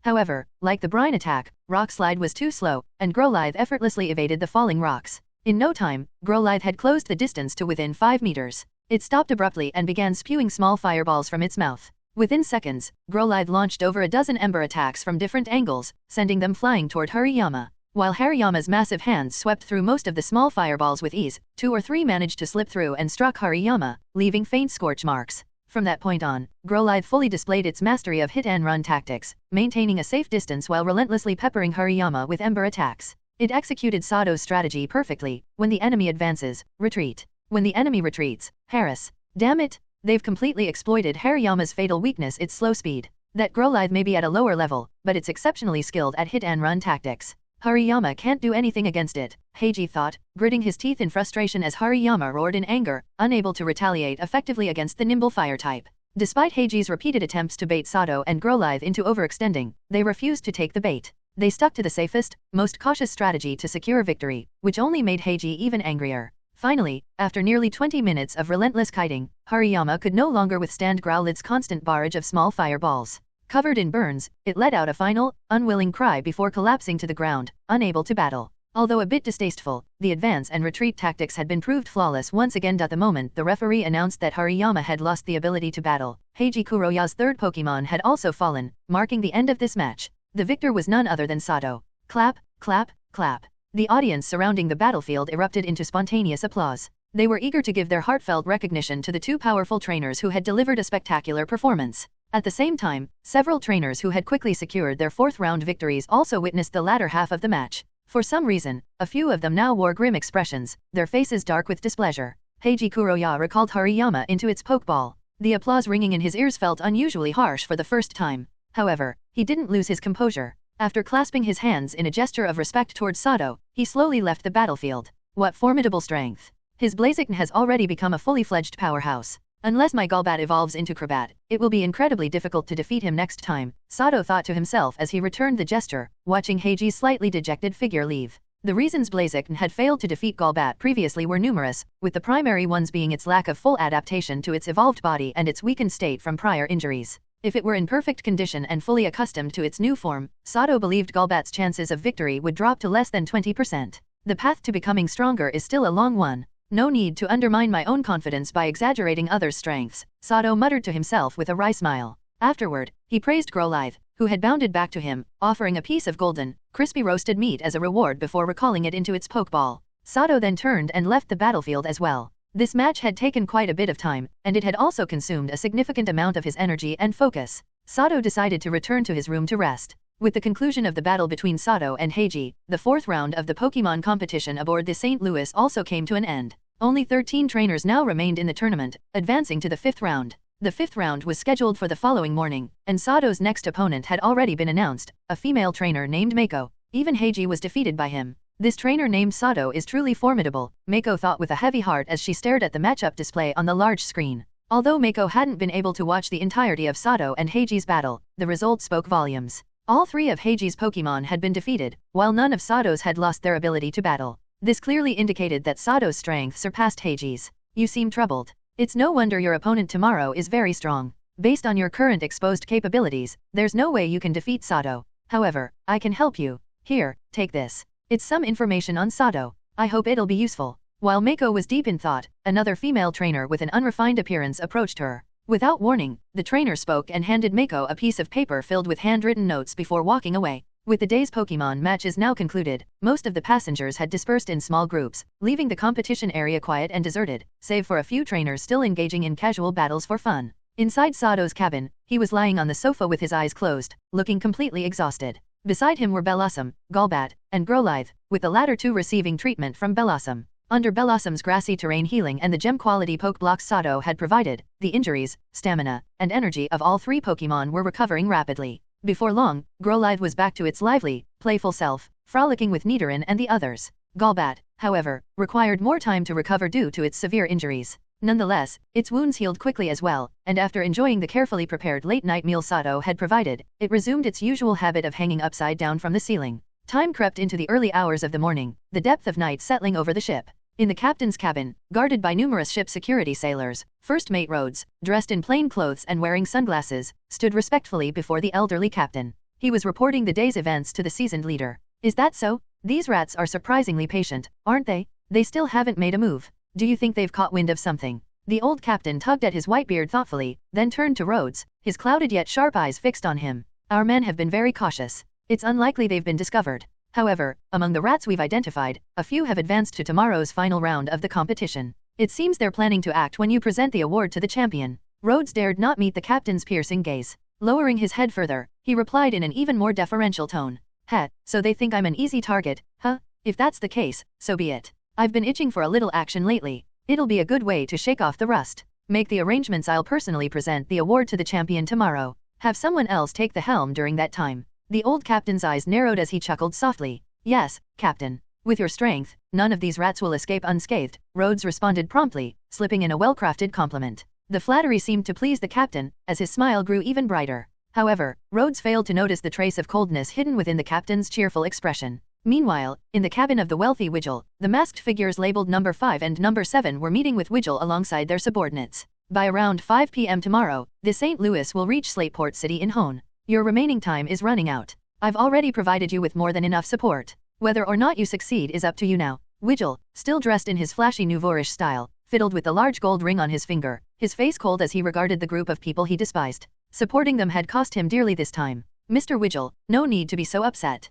This little bit of money is nothing to someone like you. Besides, we're all in this for mutual benefit. Once the mission is complete, I'll make sure to recommend you for commendation with the higher UPS, said the petite number 7 in a magnetic voice, attempting to smooth things over. Everything is already in place. Just wait and watch the show. No matter what, we will complete this mission, replied the hulking number 5, his tone icy and tinged with dissatisfaction at number 7's words. As soon as he finished speaking, he stood abruptly. A Kadabra appeared silently at his side, and in an instant, he and several black-clad, faceless subordinates vanished from the room. The cabin now contained only number 7, a few similarly petite black-clad subordinates, and Widgel, who continued their conversation. Another day had passed, and Sato woke up even earlier than the day before. Just after 5 a.m., with the sky only faintly lit, he was already on the deck. At the stern of the ship, he was chatting with a sailor who reeked of fish. Mr. Sato, here are the small fish you asked for. Look, they're fresh out of the sea and still wriggling. The sailor dragged over a large bucket covered with a layer of fishing net and spoke casually to Sato. To emphasize his point, he grabbed a lively little fish from the bucket and held it up in front of him. Thank you, Mr. Max. I appreciate your effort. Here's a little token of gratitude, please accept it. Feigning delight, Sato glanced at the crude sailor named Max, then pulled out 3 1,000 poke dollar bills with a smile. Sato discreetly handed over the money, and Max, being a seasoned hand, smoothly completed the transaction with a handshake. In truth, the bucket of small fish was worth only a few hundred poke dollars at most. However, since Sato was on someone else's territory and had a favor to ask, he had no choice but to accept the price set by the sailor. Of course, the extra money wasn't spent in vain. Sato's habit of feeding wild Pokémon like Wingull with small fish on the ship was technically against the rules. If a wild Pokémon attacked a passenger, the sailors would bear the responsibility. Thus, they only allowed Sato to carry out his seemingly foolish charity project early in the morning when no one else was around. Mr. Sato, do you like Wingull? Max's curiosity got the better of him after pocketing the money. Yes, Mr. Max. I'm searching for a Wingull with potential, hoping it might become my partner, Sato replied with a smile, honestly revealing his intentions. Oh, I see. Well, good luck to you, Mr. Sato. By the way, while my crew and I were fishing earlier, I thought I saw a Wingull with an unusual color. But maybe my eyes were playing tricks on me, I'm not entirely sure. Max's eyes lit up as he spoke, recalling the earlier sighting. Really? Could you tell me where on the St. Louis you saw it, Mr. Max? Sato's interest was immediately piqued, and he pulled out 2 more 1,000 poke dollar bills, placing them in Max's hand with a grin. Ha ha ha, Mr. Sato, what are you doing? You're making me feel so embarrassed, Max laughed, though there was no hint of embarrassment as he pocketed the money. I saw it while fishing on the left side deck. But it could have just been my imagination, and with the ship moving forward, it's possible it's long gone by now. After finishing his explanation, Max quickly left. Once he turned away, his stub-bled face twisted into an expression of disdain, and he muttered under his breath, easy money from naive fools. With Max gone, Sato was left alone on the stern deck. At this point, he released Golbat to stand guard, then began his charity project. A Wingull with an unusual color. I can't wait to see it. Sato glanced ahead, his eyes filled with anticipation as he watched several Wingull, drawn by the strong scent of fish, gradually fly closer. Sato was quite knowledgeable about shiny Pokémon. Due to their unique coloration, these Pokémon were often ostracized by their own kind. Typically solitary, they lived harsh lives without the protection of a group. Of course, any shiny Pokémon that managed to survive were clever by nature. The idea of following a ship to easily secure food wouldn't be lost on such a Pokémon. If what Max said was true, then that shiny Wingull might still be trailing the St. Louis. Sato began his charity project, and more Wingull were drawn by the smell. Perhaps his actions the previous day had spread his reputation among the flock, as these Wingull showed no fear, landing around him to wait patiently for food. Sato smiled faintly at the sight but said nothing. Wearing plastic gloves, he quickly scooped fish from the bucket and tossed them towards the sea. The Wingull perched beside him, seeing this, reluctantly joined the scramble for food with their companions. Before long, the large bucket of fish was emptied. During the entire feeding session, Sato hadn't spotted any Wingull that caught his eye, nor did he see even a trace of the shiny Wingull Max had mentioned. With no fish left, the Wingull gathered at the stern began to disperse. In moments, the lively scene quieted, leaving Sato alone on the deck once again. However, just as he turned to leave with the empty bucket, a flicker of movement crossed his vision. A small figure suddenly flew past him, landing on the deck at the stern. Looking ahead, Sato saw a Wingull whose wing feathers were slightly different in color from the others. The Wingull was happily pecking at scraps of fish left behind by its companions. In the next instant, a faint blue glint flashed in Sato's eyes as the data of the Wingull appeared before him. Pokémon, Wingull, Shiny. Level, 18. Type, Water/Flying. Abilities, Hydration, Rain Dish. Gender, Female. Known moves, Growl, Water Gun, Supersonic, Wing Attack, Mist, Water Pulse, Aqua Ring, Egg Move, Waterfall, Tutor. It seems these 2 days of charity work have boosted my luck. I've actually found one. Golbat, use mean look on her so she can't escape. Seeing the information about the shiny Wingull, Sato's face lit up with delight. He immediately commanded Golbat to trap the Wingull. Golbat's sharp eyes glowed with a dark light, and in an instant, the shiny Wingull froze as her feathers stood on end. A black mark appeared on her body. The shiny Wingull, sensing danger, immediately identified Sato and Golbat as enemies. But instead of preparing for battle, her first instinct was to flee. However, an invisible force restrained her, and no matter how hard she tried, she couldn't fly more than 10 meters away from Golbat.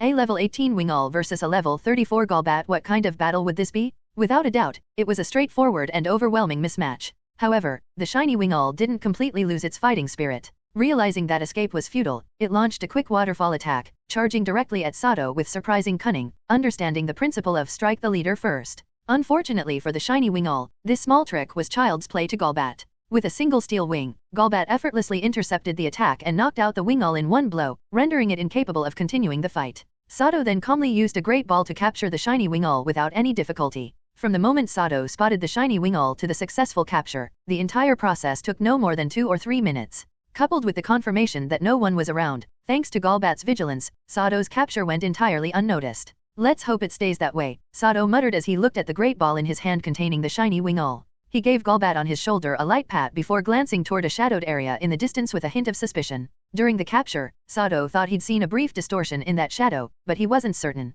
Maybe I'm just imagining things, he thought, shaking his head after thoroughly checking the area and finding nothing. Afterward, Sato didn't immediately leave. To avoid raising suspicion, he diligently returned the water bucket to the location Max had designated before heading back to his room. As Sato left, the stern of the ship remained deserted. But shortly after, the shadow he had been eyeing earlier began to stir. A figure slipped out, moving swiftly along the deck before vanishing into parts unknown. Once back in his room, Sato wasted no time releasing the shiny Wingull he had just captured, as well as his other Pokémon. The shiny Wingull had already regained consciousness but was too severely injured to fly. Seeing this, Bellossom, ever kind-hearted, immediately approached to heal her. As Sato explained to the rest of his Pokémon that the shiny Wingull was their new companion, they gathered around her and Bellossom. Among them, Ditto was the most enthusiastic, transforming into a Wingull to break the ice. Wingull, I believe you've realized it by now. I defeated and captured you, so from now on, I'm your trainer. Don't worry, though I'll train you well. You're part of our team now, Sato said with a smile as he prepared breakfast for all his Pokémon.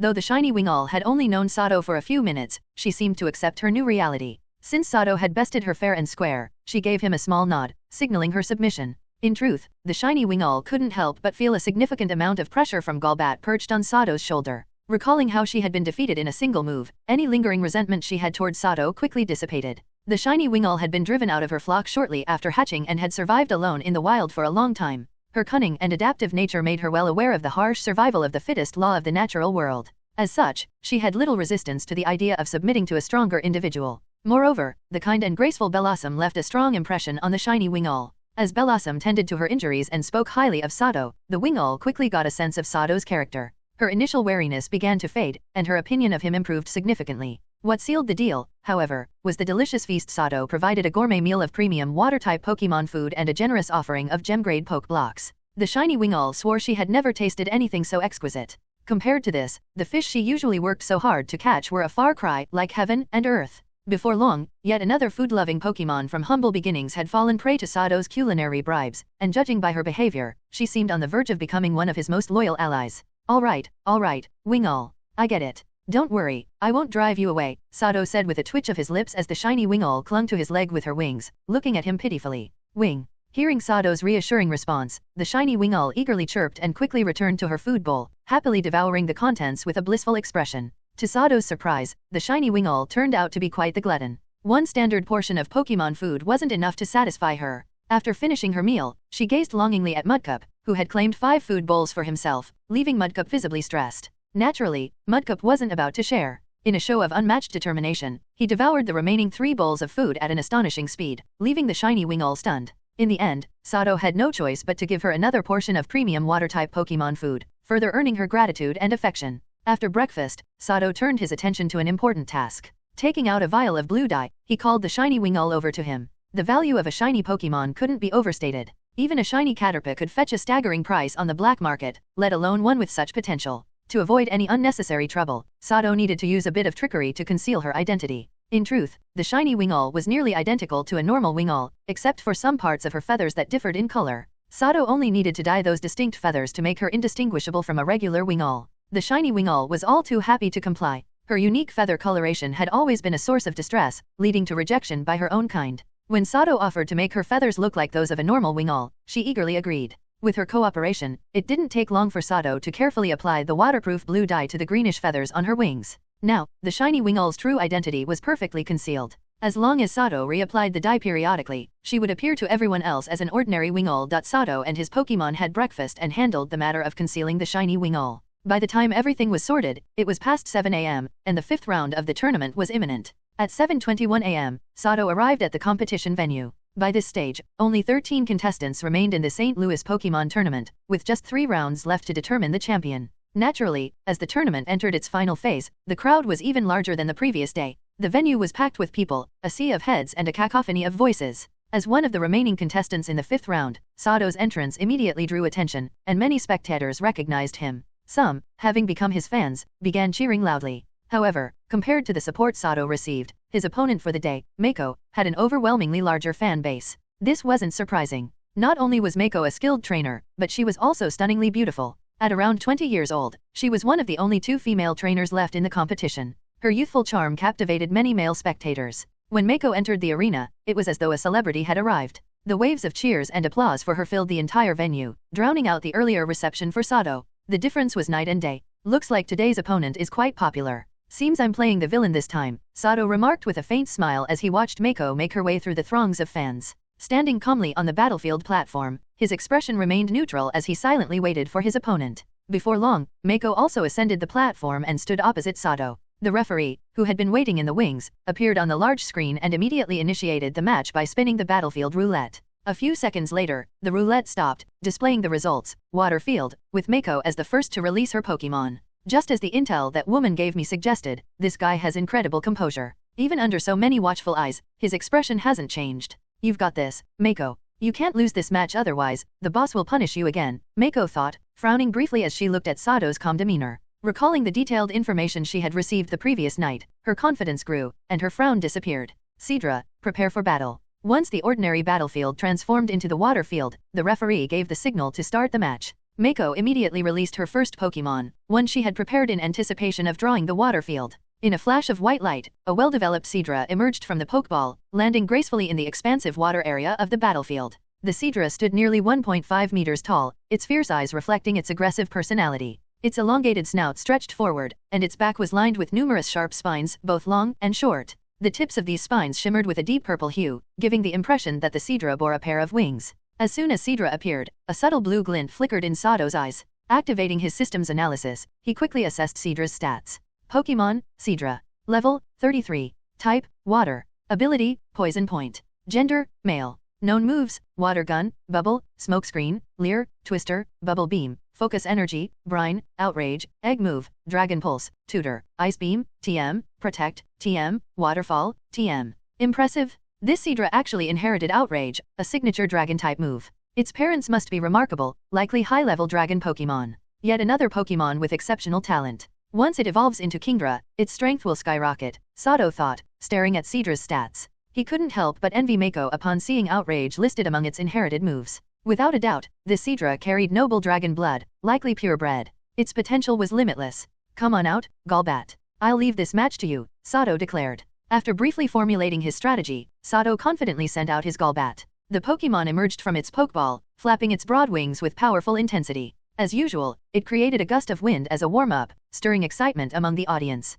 Some spectators, witnessing Golbat in battle for the first time, let out screams of astonishment. Among them was Mako, dressed in a flowing white dress. Her startled reaction, accompanied by the sound of her fans swallowing nervously, made her supporters cheer even louder. Teach him a lesson, Sidra. Use Water Gun. Mako commanded. The referee had just signaled the start of the battle when a flustered Mako, cheeks flushed with anger, directed Sidra to attack. Sensing its trainer's frustration, Sidra, with its already surly demeanor, grew even more aggressive. From its long snout, it fired water gun blasts at rapid speed, each like a bullet cutting through the air. Golbat, baffled by Mako and Sidra's sudden hostility, nevertheless reacted swiftly. Its eyes glowed a faint green, and 3 small white whirlwinds appeared in front of it in a triangular formation, serving as a barrier. Though Sidra's water gun was fast, its power was limited. The projectiles were neutralized by Golbat's defensive whirlwinds, none managing to reach their target. As Sidra's barrage ended, Golbat flapped its wings powerfully again. The 3 smaller whirlwinds merged into a massive one, nearly 4 meters tall, driven by a gale akin to a Category 9 windstorm.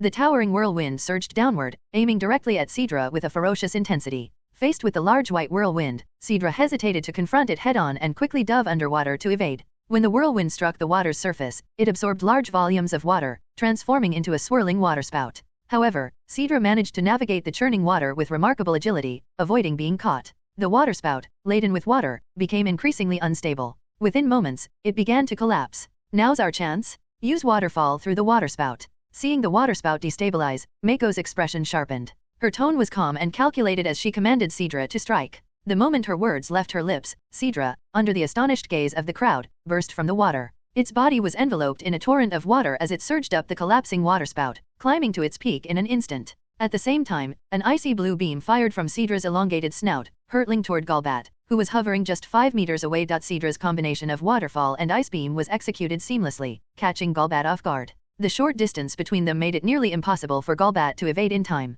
Use Tailwind for defense. Stay calm, Sato instructed, his tone steady. Hearing this, the momentary panic in Golbat's eyes vanished, replaced by a calm determination. Its eyes glowed green once more as it summoned a white whirlwind in front of it for protection. Unfortunately, the whirlwind was hastily conjured, and despite Golbat's best efforts, its size was insufficient. Sidra's ice beam was already closing in. Due to the waterspout, the air was saturated with moisture, and the spinning white whirlwind contained large amounts of water vapor. As soon as the icy blue beam from Sidra's snout struck the whirlwind, it froze instantly, creating an ice sculpture resembling a funnel suspended in midair. The sudden appearance of the ice sculpture provided Golbat with a solid shield. Sidra's subsequent ice beam strikes merely thickened the icy surface of the sculpture without reaching Golbat hidden behind it. To think he could adapt so quickly, using the environment's changes to help Golbat escape danger. His improvisational skills are incredible, Mako thought in awe, her earlier confidence shaken. She had exploited Golbat's inability to sustain the waterspout, directing Sidra to combine waterfall and ice beam to catch it off guard. Yet, in a blink, Sato turned the situation around with composure and quick thinking. The fleeting opportunity was gone. With Sidra's attack thwarted, the collapsing waterspout crumbled entirely, dragging down the funnel-shaped ice sculpture along with it. At this moment, Golbat's aerial advantage over Sidra, who was now falling helplessly, became apparent. Air Cutter, six-fold combination, Sato commanded, seizing the opportunity to counter. Upon hearing the order, Golbat's wings gathered dense, white energy. It flapped its broad wings sharply, releasing a massive blade of air toward the falling Sidra. Battle experience truly accelerated a Pokémon's growth. Through continuous matches and its rising level, Golbat's mastery over Air Cutter had become almost flawless, achieving an exceptionally high level of control. Now, in the heat of battle, Golbat felt confident it could unleash a massive Air Cutter in one go. With this newfound confidence, it successfully executed the move, feeling a mix of relief and pride. The white blade of air, swift as lightning and brimming with momentum, targeted Sidra with pinpoint accuracy. In the air with no surface to push off from, Sidra had no chance to dodge. Counter it with Hydro Pump.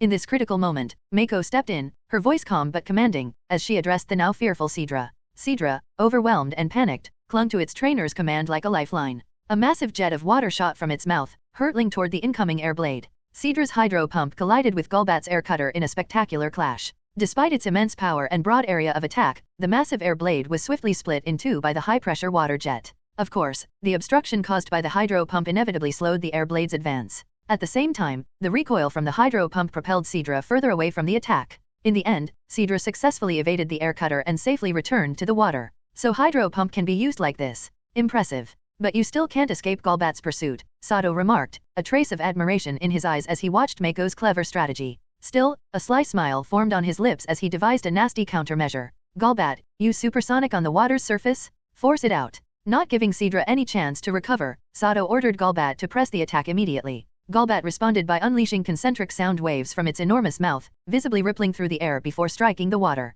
Since water is an excellent conductor of sound, Sidra had no chance to evade the supersonic while submerged. The disorienting waves overwhelmed it, turning its vicious eyes bloodshot as it succumbed to confusion. Sidra, in its confused state, began madly ramming itself against one of the pool's walls as though holding a grudge against it. The wall soon developed a cracked indentation, while Sidra itself sustained significant injuries from the relentless impact. Snap out of it, Sidra! The enemy's coming for you! Mako shouted desperately, trying to rouse her dazed Pokémon. But her cries were futile as Sidra continued its assault on the wall, oblivious to her commands. Use Whirlwind Shield to pull it out of the water, then finish it off with Air Cutter, Sato instructed coldly, showing no mercy. Golbat created a rapidly spinning white whirlwind with a sharp flap of its wings. When the vortex touched the water, it transformed into a waterspout, immediately pulling the still confused Sidra into its spiraling current. With Sidra now trapped in the waterspout, Golbat abruptly ceased its control, causing the waterspout to collapse. The disoriented Sidra was flung into the open air, completely exposed. At that moment, Sidra, its eyes still glowing red, instinctively turned toward Golbat and unleashed an ice beam.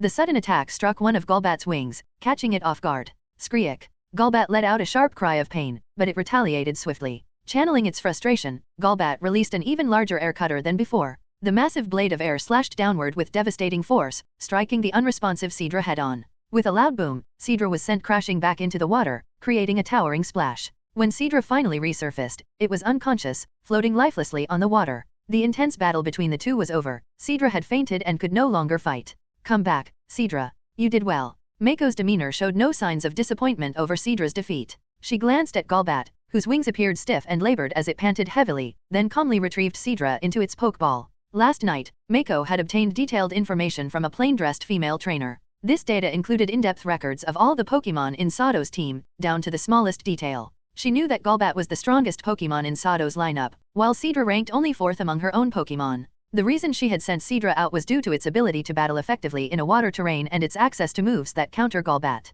Mako had already anticipated Sidra's defeat. However, what left her slightly frustrated was that under her command, Seadra had failed to cause any significant damage to Golbat, narrowly avoiding an outright overwhelming defeat. Ironically, in its confused state, Seadra had managed to land a super effective Ice Beam against Golbat at the last moment. Ice-type moves deal double damage to flying types, and that Ice Beam must have inflicted severe damage on Golbat. Now, one of Golbat's wings showed visible signs of frostbite, and it had already expended a considerable amount of energy. In the upcoming battles, Golbat's combat effectiveness would undoubtedly diminish significantly, making it much easier to defeat. In Mako's mind, Golbat was now practically a spent force, akin to a Pokémon unable to continue fighting. In her view, she had traded one of her weaker Pokémon to cripple her opponent's strongest, an exchange she considered highly favorable. Moreover, with the detailed information she had received about Sato's other Pokémon, Mako was now thoroughly prepared. She knew exactly how to deal with each member of Sato's team. As the saying goes, know your enemy, and know yourself, and you will emerge victorious in every battle. Mako was brimming with confidence for the rest of this match, firmly believing that she would be the ultimate victor. Skarmory, it's your turn. Get ready to fight. Mako wasted no time in deciding her next move. She took out an Ultra Ball, pressed the button, and released the Pokémon inside. In the next moment, a beam of white light shot out from the Ultra Ball and materialized in midair. A large metallic bird, much larger than Golbat, appeared before everyone's eyes. Skarmory spread its wings, which spanned nearly 3 meters, and its entire body was clad in gleaming silver armor, exuding a sense of unparalleled strength and majesty. Its piercing, sharp eyes gleamed with a resolute brilliance as it gazed proudly at Golbat. The moment Skarmory appeared, Sato's expression shifted subtly but quickly returned to normal. Using his system scanning capabilities, he discreetly examined Skarmory's stats, and his expression darkened slightly as he read the details.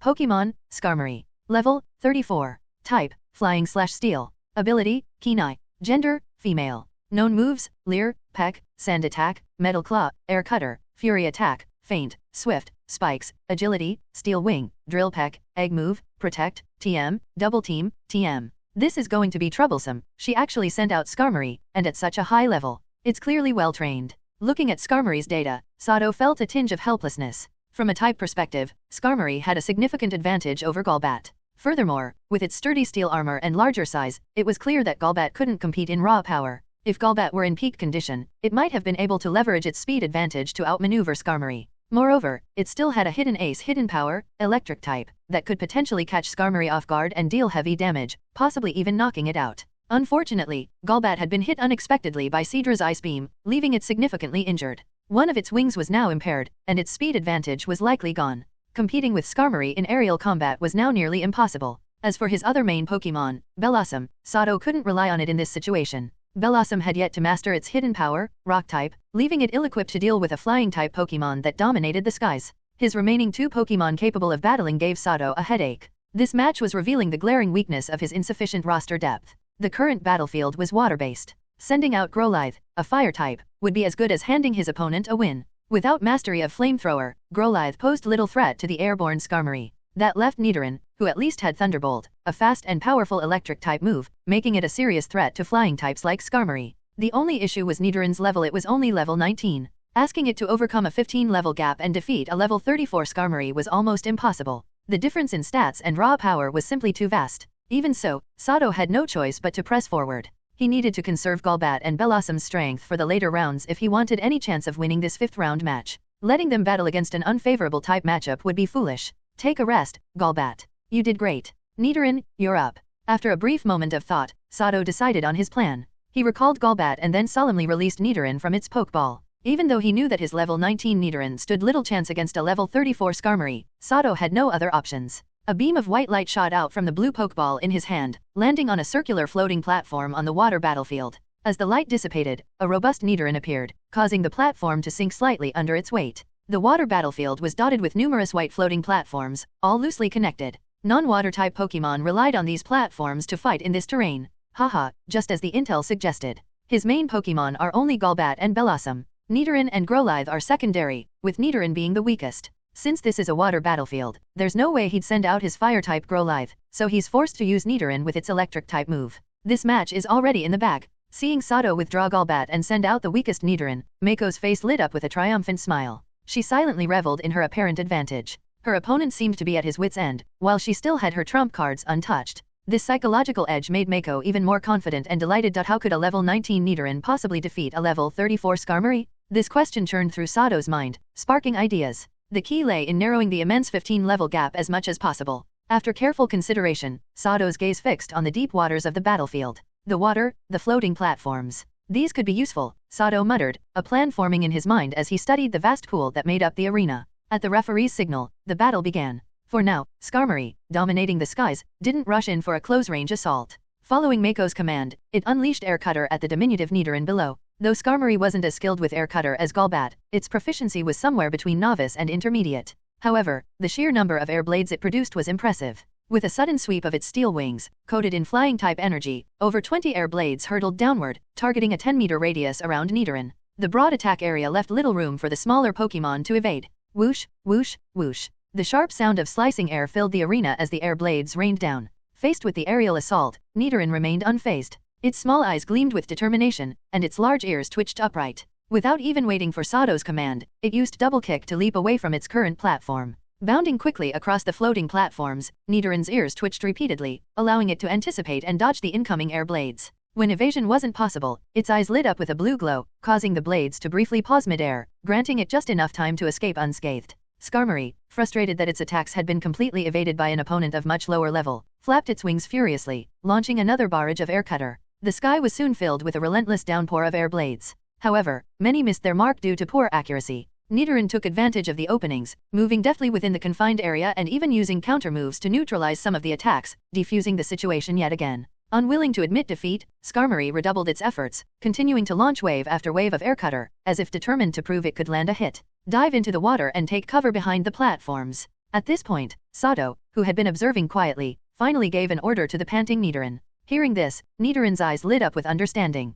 Without hesitation, it leapt into the water with a splash, submerging itself beneath the platform it had previously been standing on. These platforms, designed for the water battlefield, were far from ordinary. They were incredibly sturdy, crafted to withstand considerable force. After all, if they were easily destroyed by water-type Pokémon, it would be nearly impossible for non-aquatic Pokémon to battle effectively in such an arena. As Skarmory's Air Cutter struck the floating platforms, they left only shallow marks. Full destruction was still a long way off. Skarmory, stop wasting time and finish it with Drill Peck. Seeing that Skarmory's probing attacks had all been evaded, and that Nidoran now had a method to hide, Mako's once confident expression stiffened. She immediately ordered Skarmory to switch to an aggressive close-range attack. Mako was experienced. She knew that while Nidoran was significantly weaker than Skarmory, relying solely on ranged attacks to wear it down was inefficient and a waste of energy. Skarmory's heavy armor wasn't light. Maintaining flight alone required significant stamina, let alone executing continuous attacks from the air. Nidoran had demonstrated excellent evasive abilities and cleverly used the floating platforms as shields.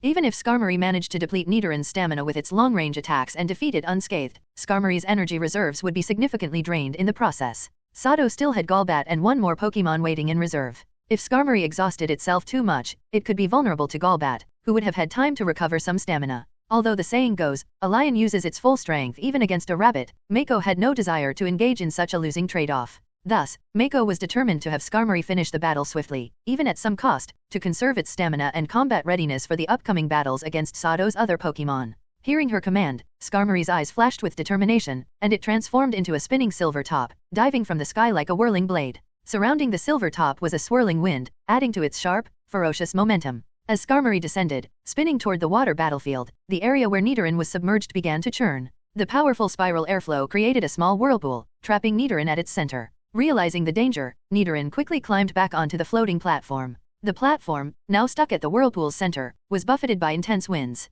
The force from Skarmory's spinning assault even caused Nidoran's skin to sting. It was clear Mako aimed to finish Nidoran with a single decisive strike. Use double kick and confusion to jump out of the whirlpool. Don't try to resist directly. Sato quickly saw through Mako's intentions and ordered Nidoran to dive into the water to escape. Nidoran followed Sato's command without hesitation. A white glow emanated from its feet as it leapt forward, attempting to escape the whirlpool's range. Just as it was about to leave the danger zone, its eyes glowed blue, and a psychic aura enveloped it, allowing it to propel itself further with confusion. Don't let it get away. Go after it. Mako, noticing the attempt to escape, smirked with disdain and shouted her command. Hearing her, Skarmory twisted its spinning body mid-air, redirecting its drill peck to pursue the airborne Nidoran.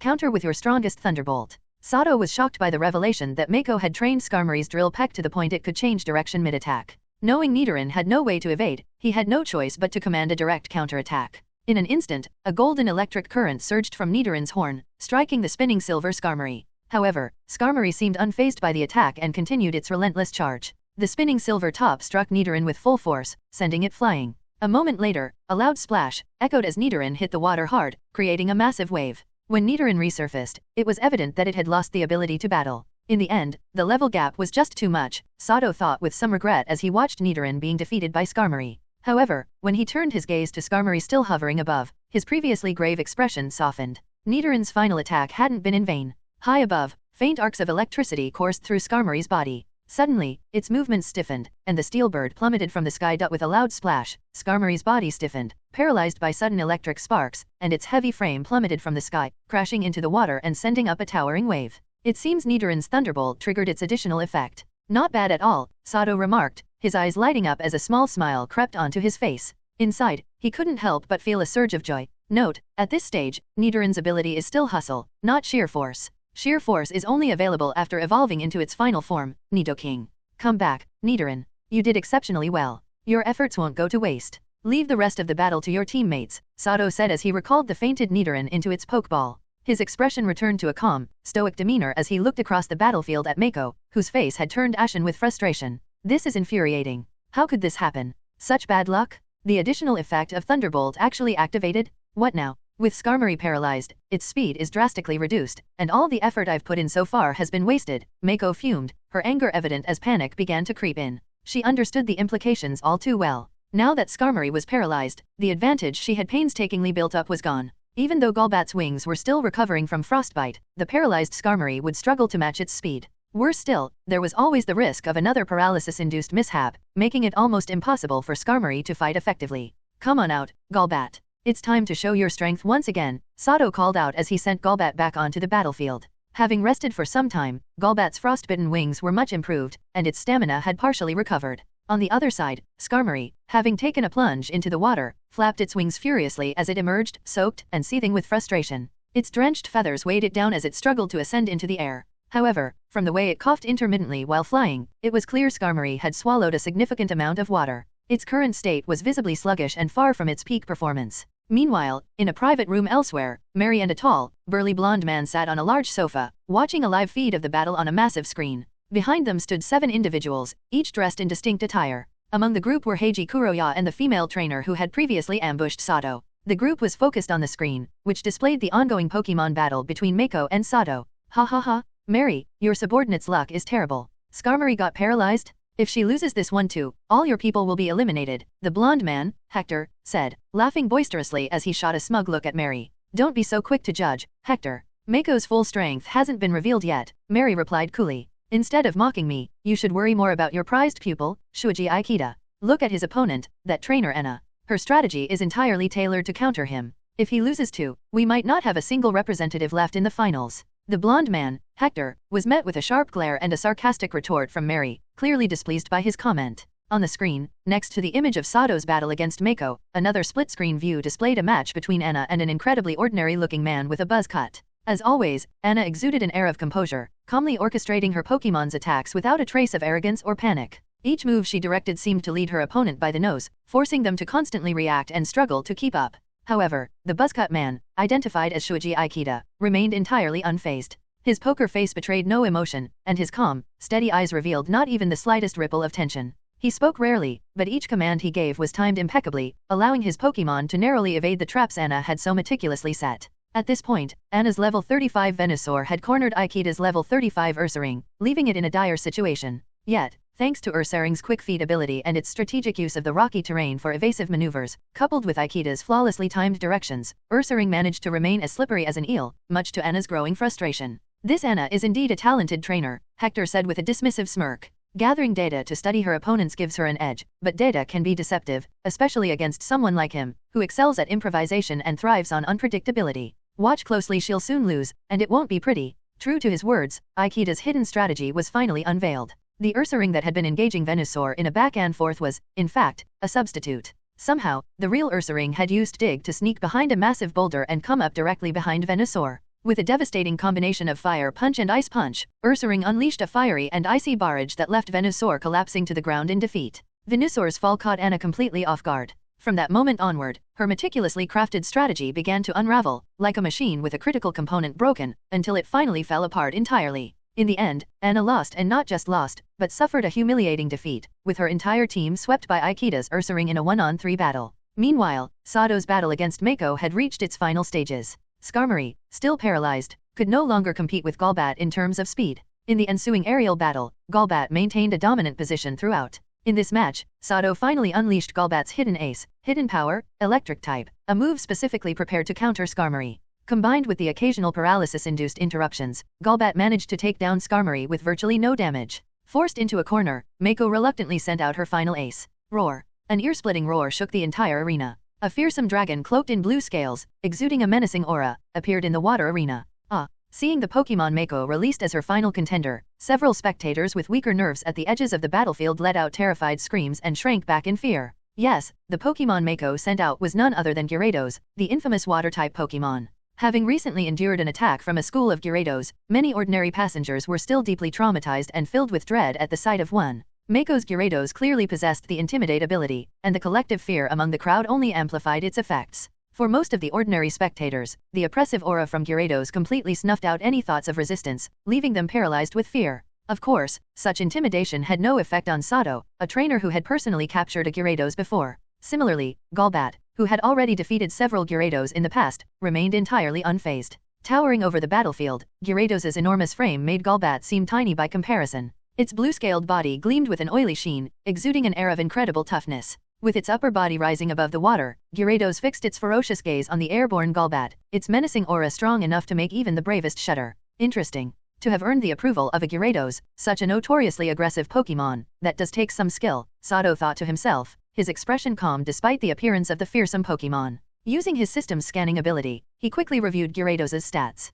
Pokemon, Gyarados. Level, 36. Type, Water/Flying. Ability, Intimidate. Gender, Male. Known moves, Bite, Thrash, Leer, Twister, Ice Fang, Aqua Tail, Scary Face, Dragon Rage, Hydro Pump, Tutor, Protect, TM, Hyper Beam, TM, Thunderbolt, TM, Ice Beam, TM, Flamethrower, TM. So this Gyarados is her ace Pokemon. What a bold investment, Sato mused, his expression darkening. The joy he'd felt moments earlier from Golbat's victory over Skarmory was now replaced by a deep sense of unease. Wild Gyarados were already terrifying creatures. However, they often lost control due to their uncontrollable rage, making them susceptible to strategic takedowns by skilled trainers. But once a Gyarados is captured and trained, its potential grows exponentially. With careful nurturing, technical machines, TMS, and the use of specialized Pokemon items, a trained Gyarados becomes a force to be reckoned with.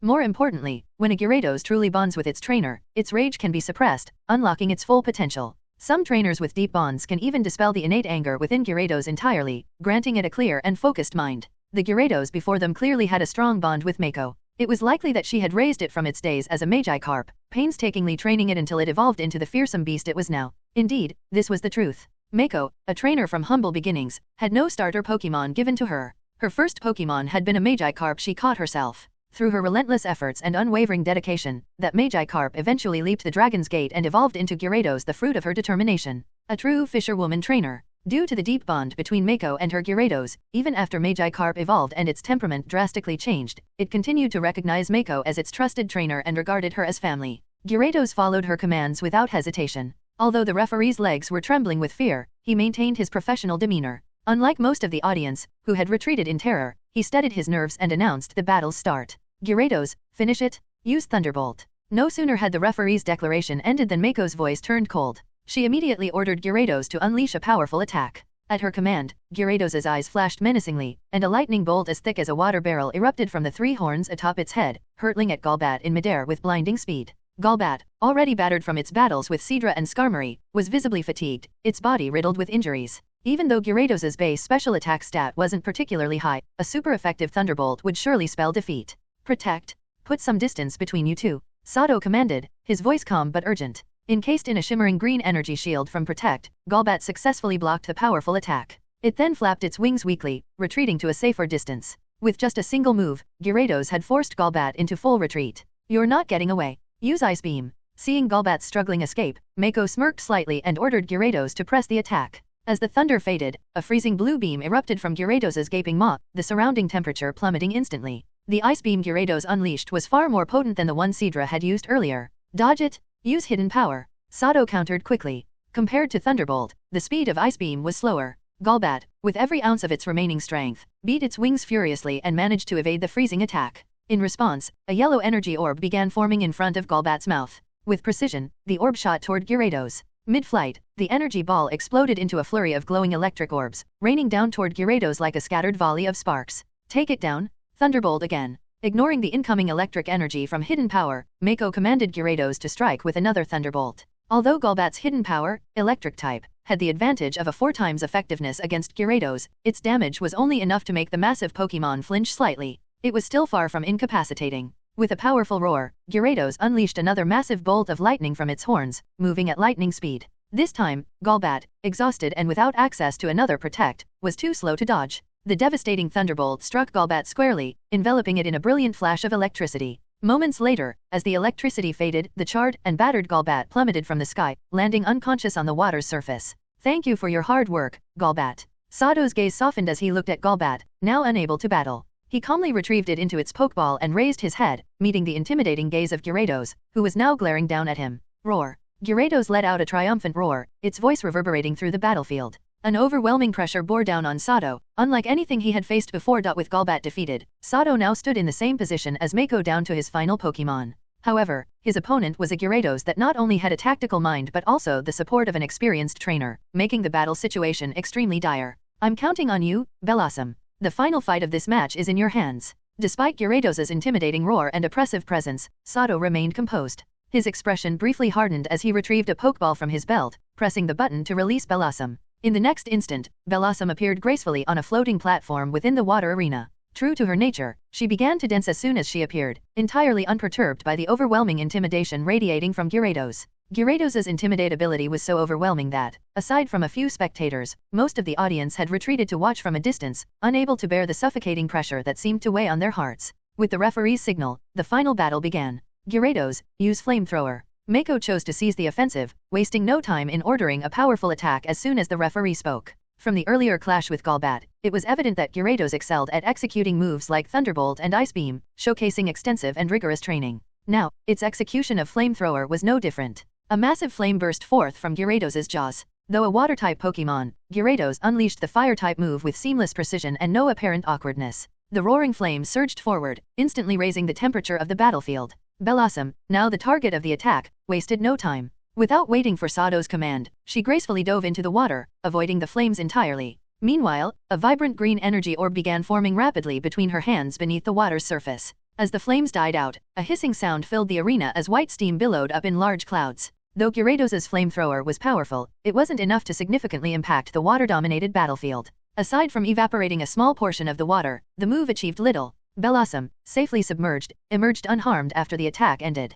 With the energy orb fully charged in her hands, she leapt gracefully from the water, hurling the glowing green energy ball toward Gyarados. The energy ball, about the size of a soccer ball, appeared small compared to Gyarados' massive frame. However, its concentrated grass-type energy radiated powerful waves that neither Mako nor Gyarados dared underestimate. Bellossom's aim was precise, and with its speed combined with Gyarados' enormous size, the attack left little room for evasion. Counter it with Ice Beam. Mako refused to sit idly by. Unable to dodge, she commanded Gyarados to meet the incoming attack head-on with a powerful Ice-type move. At her command, Gyarados unleashed a massive icy blue beam, which collided directly with Bellossom's energy ball in midair. What happened next stunned the majority of the audience. The energy ball, packed with overwhelming grass-type energy, effortlessly broke through Gyarados' Ice Beam and struck the Pokémon squarely. A loud explosion resounded through the battlefield. The moment the energy ball struck Gyarados, it detonated into a powerful burst of energy. The sheer force of the explosion pushed Gyarados' massive body back several meters. The part of Gyarados' body that came into contact with the explosion showed severe damage, with its blue scales cracked and some even falling off.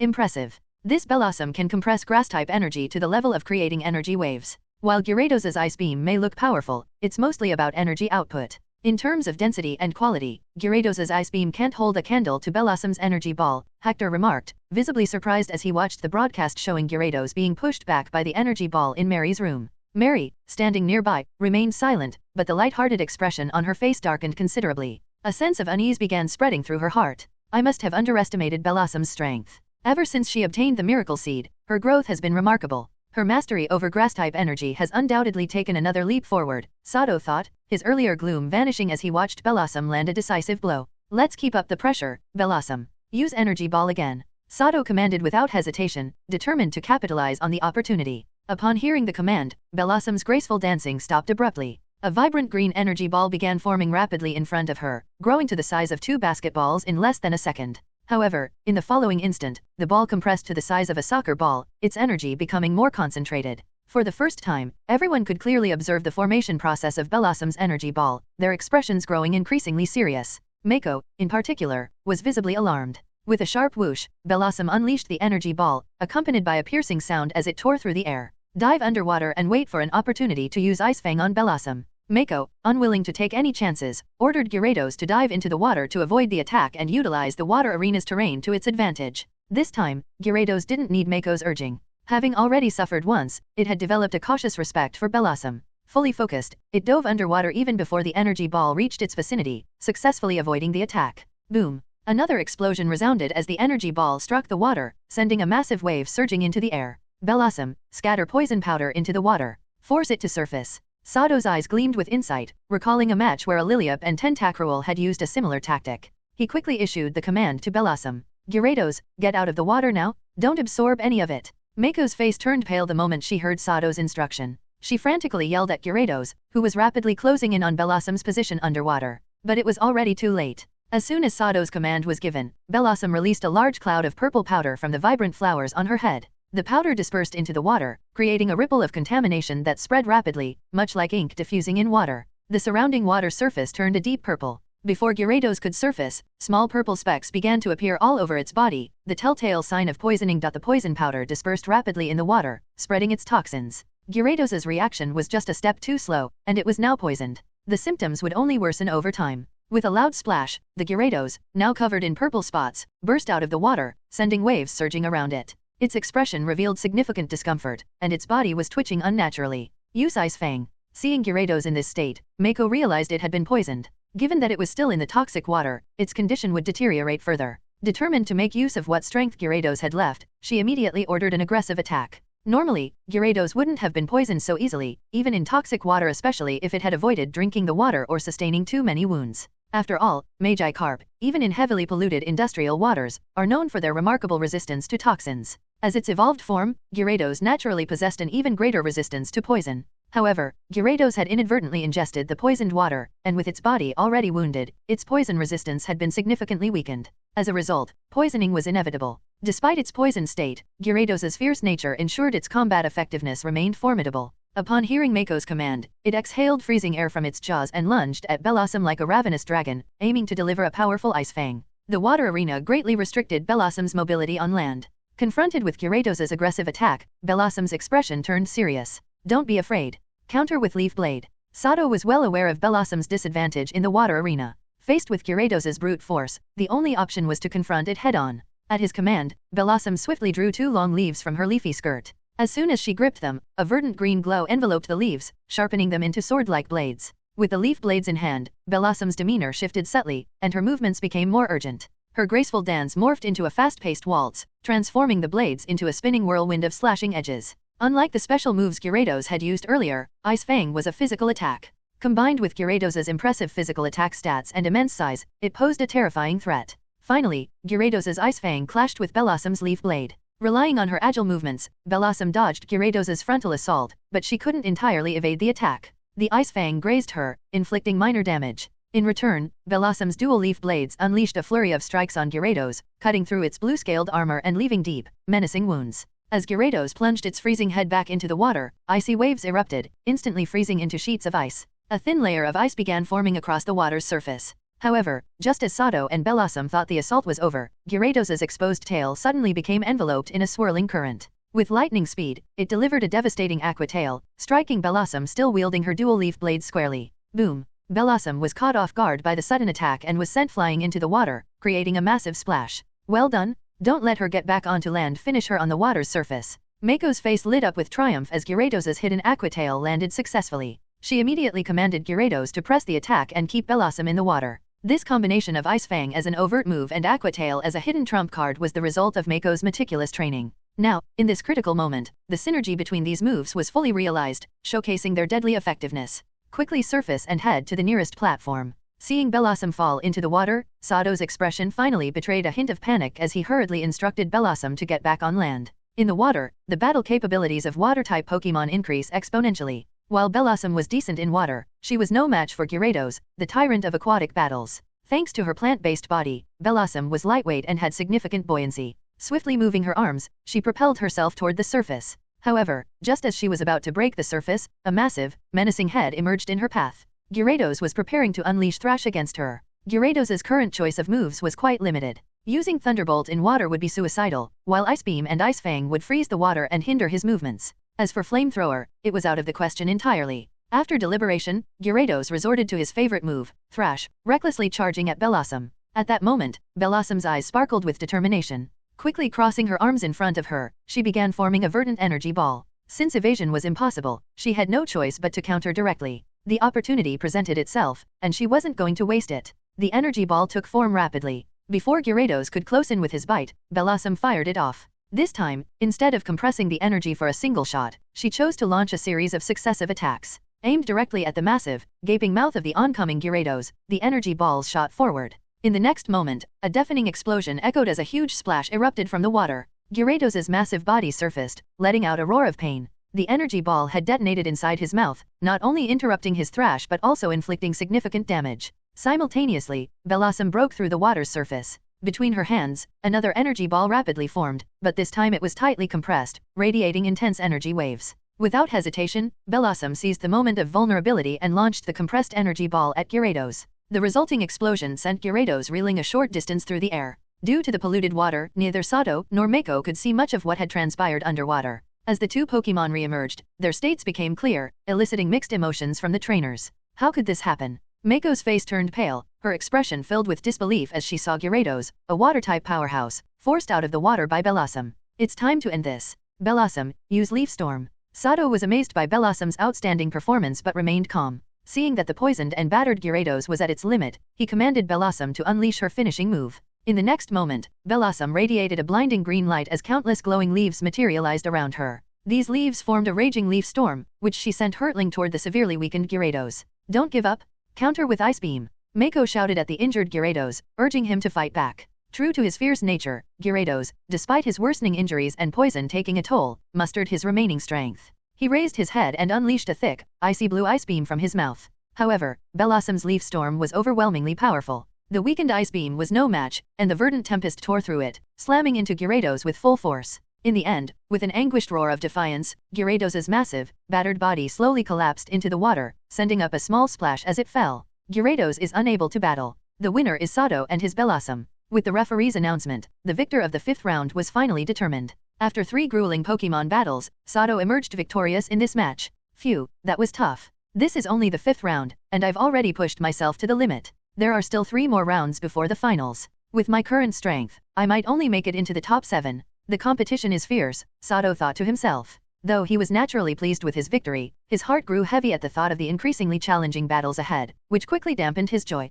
Sato returned Blossom to her Pokeball and left the arena. Since his match was the last of the 5th round, he needed to restore his Pokémon to peak condition before the 6th round began. In Mary's room. Mary, you lost the bet. When the mission succeeds, I want 60% of the credit. I've got 3 people advancing to the top 7. With their strength, at least one of them will make it to the finals, Hector said, his tone laced with mockery as he looked at Mary, whose expression was sour. Humph, what a bunch of useless trash, Mary retorted sharply, glaring at Hector. She then stood up and stormed into her bedroom. Moments after she slammed the door shut, the sound of objects shattering could be faintly heard. Mako's defeat meant that all of Mary's team members were eliminated from this Pokémon tournament. These were people she had personally trained, and their collective failure reflected poorly on her. The humiliation of losing to Hector stung deeply. That guy's made Mary furious. On top of injuring my arm earlier, I'm definitely not going to go easy on him during the mission later, said a blonde-haired girl standing behind the sofa, her expression dark as she glared at the image of Sato on the screen. In truth, Mary's team was already at a numerical disadvantage compared to Hector's.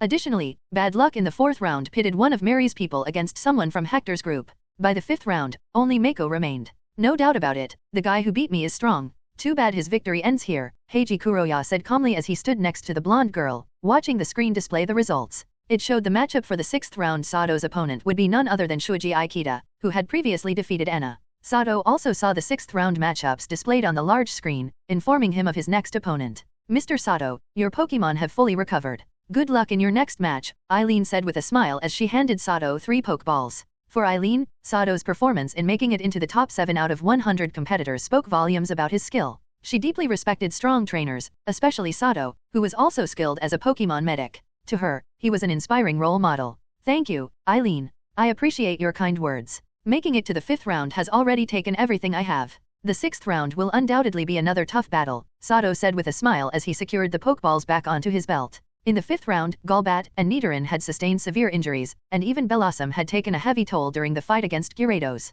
If Sato had to rely solely on Bellossom to heal the others, the 6th round would have been out of the question. Thankfully, with Eileen's Chansey assisting, all 3 Pokémon were now in peak condition. As for his upcoming match, Sato couldn't help but feel uneasy. The reason? Anna, a formidable rival in his eyes, had been defeated and by none other than his next opponent, Shuji Aikida. The opponent's terrifying achievement of using a single Ursaring to sweep all 3 of Anna's Pokémon weighed heavily on Sato's mind. Interestingly, after being decisively defeated, Anna had seemingly vanished from the venue without a trace. Sato had hoped to gather some intel on his opponent through her, but she was nowhere to be found. Due to time constraints, the 6th round began after only a 30-minute break. Sato and Shuji Aikida stepped onto Arena 1, and with the referee's signal, the battle commenced. This match did not last long, just under 23 minutes, and for the first time in the tournament, Sato tasted the bitterness of defeat. Shuji Aikida had clearly identified Sato's weaknesses, and his level 38 Charizard utterly crushed Sato's hopes of victory. Against Charizard, Sato's 2 main Pokémon stood no chance. In terms of speed and physical strength,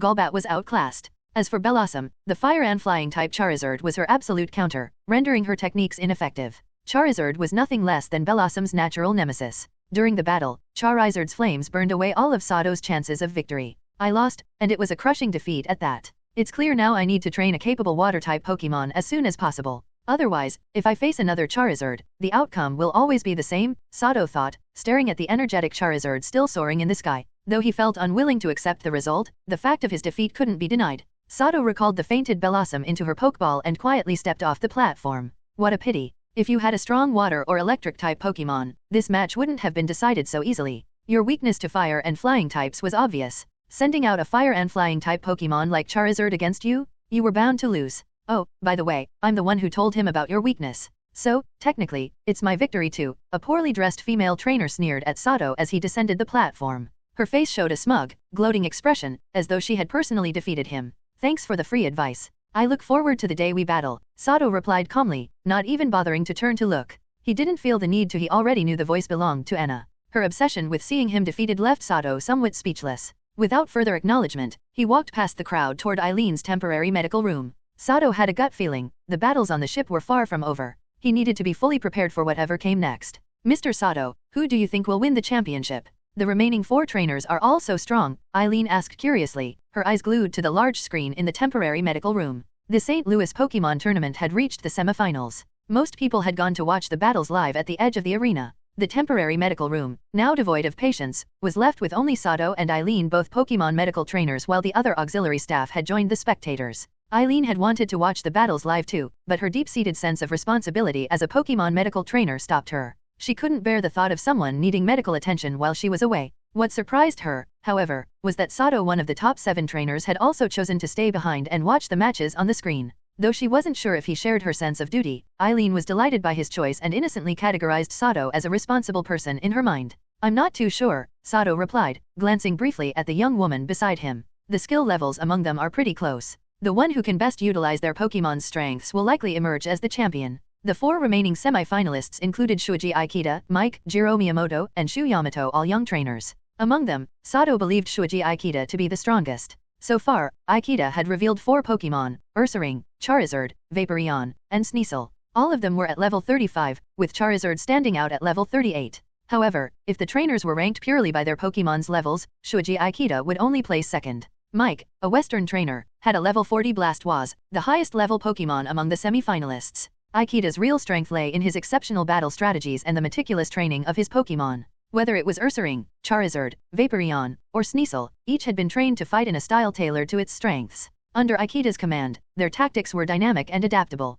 Remarkably, even without direct orders, his Pokémon could make effective combat decisions independently, a testament to Aikida's rigorous private training. Aside from Aikida's versatility with multi-type Pokémon, the other 3 semi-finalists each specialized in a single type. Mike focused on water types, showcasing Blastoise, Tentacruel, Quagsire, and Starmie all at level 35 or above. Jiro Miyamoto specialized in poison types and was, without a doubt, the most cunning and ruthless among the four. His tactics often revolved around poisoning opponents' Pokémon and using various stalling techniques to force their trainers to surrender. So far, Jiro had revealed Weezing, Arbok, Tentacruel, Beedrill, and Vileplume. While Weezing and Arbok were above level 35, the rest were in the level 30 to 34 range. Lastly, there was Shu Yamato, a psychic-type specialist. Interestingly, Shu was also a rare psychic himself, although his abilities were nowhere near the level of Sabrina, whom Sato had encountered before. However, as a psychic, Shu Yamato had the unique ability to use telepathy to communicate with his Pokémon. This allowed him to command his Pokémon in battle without ever speaking.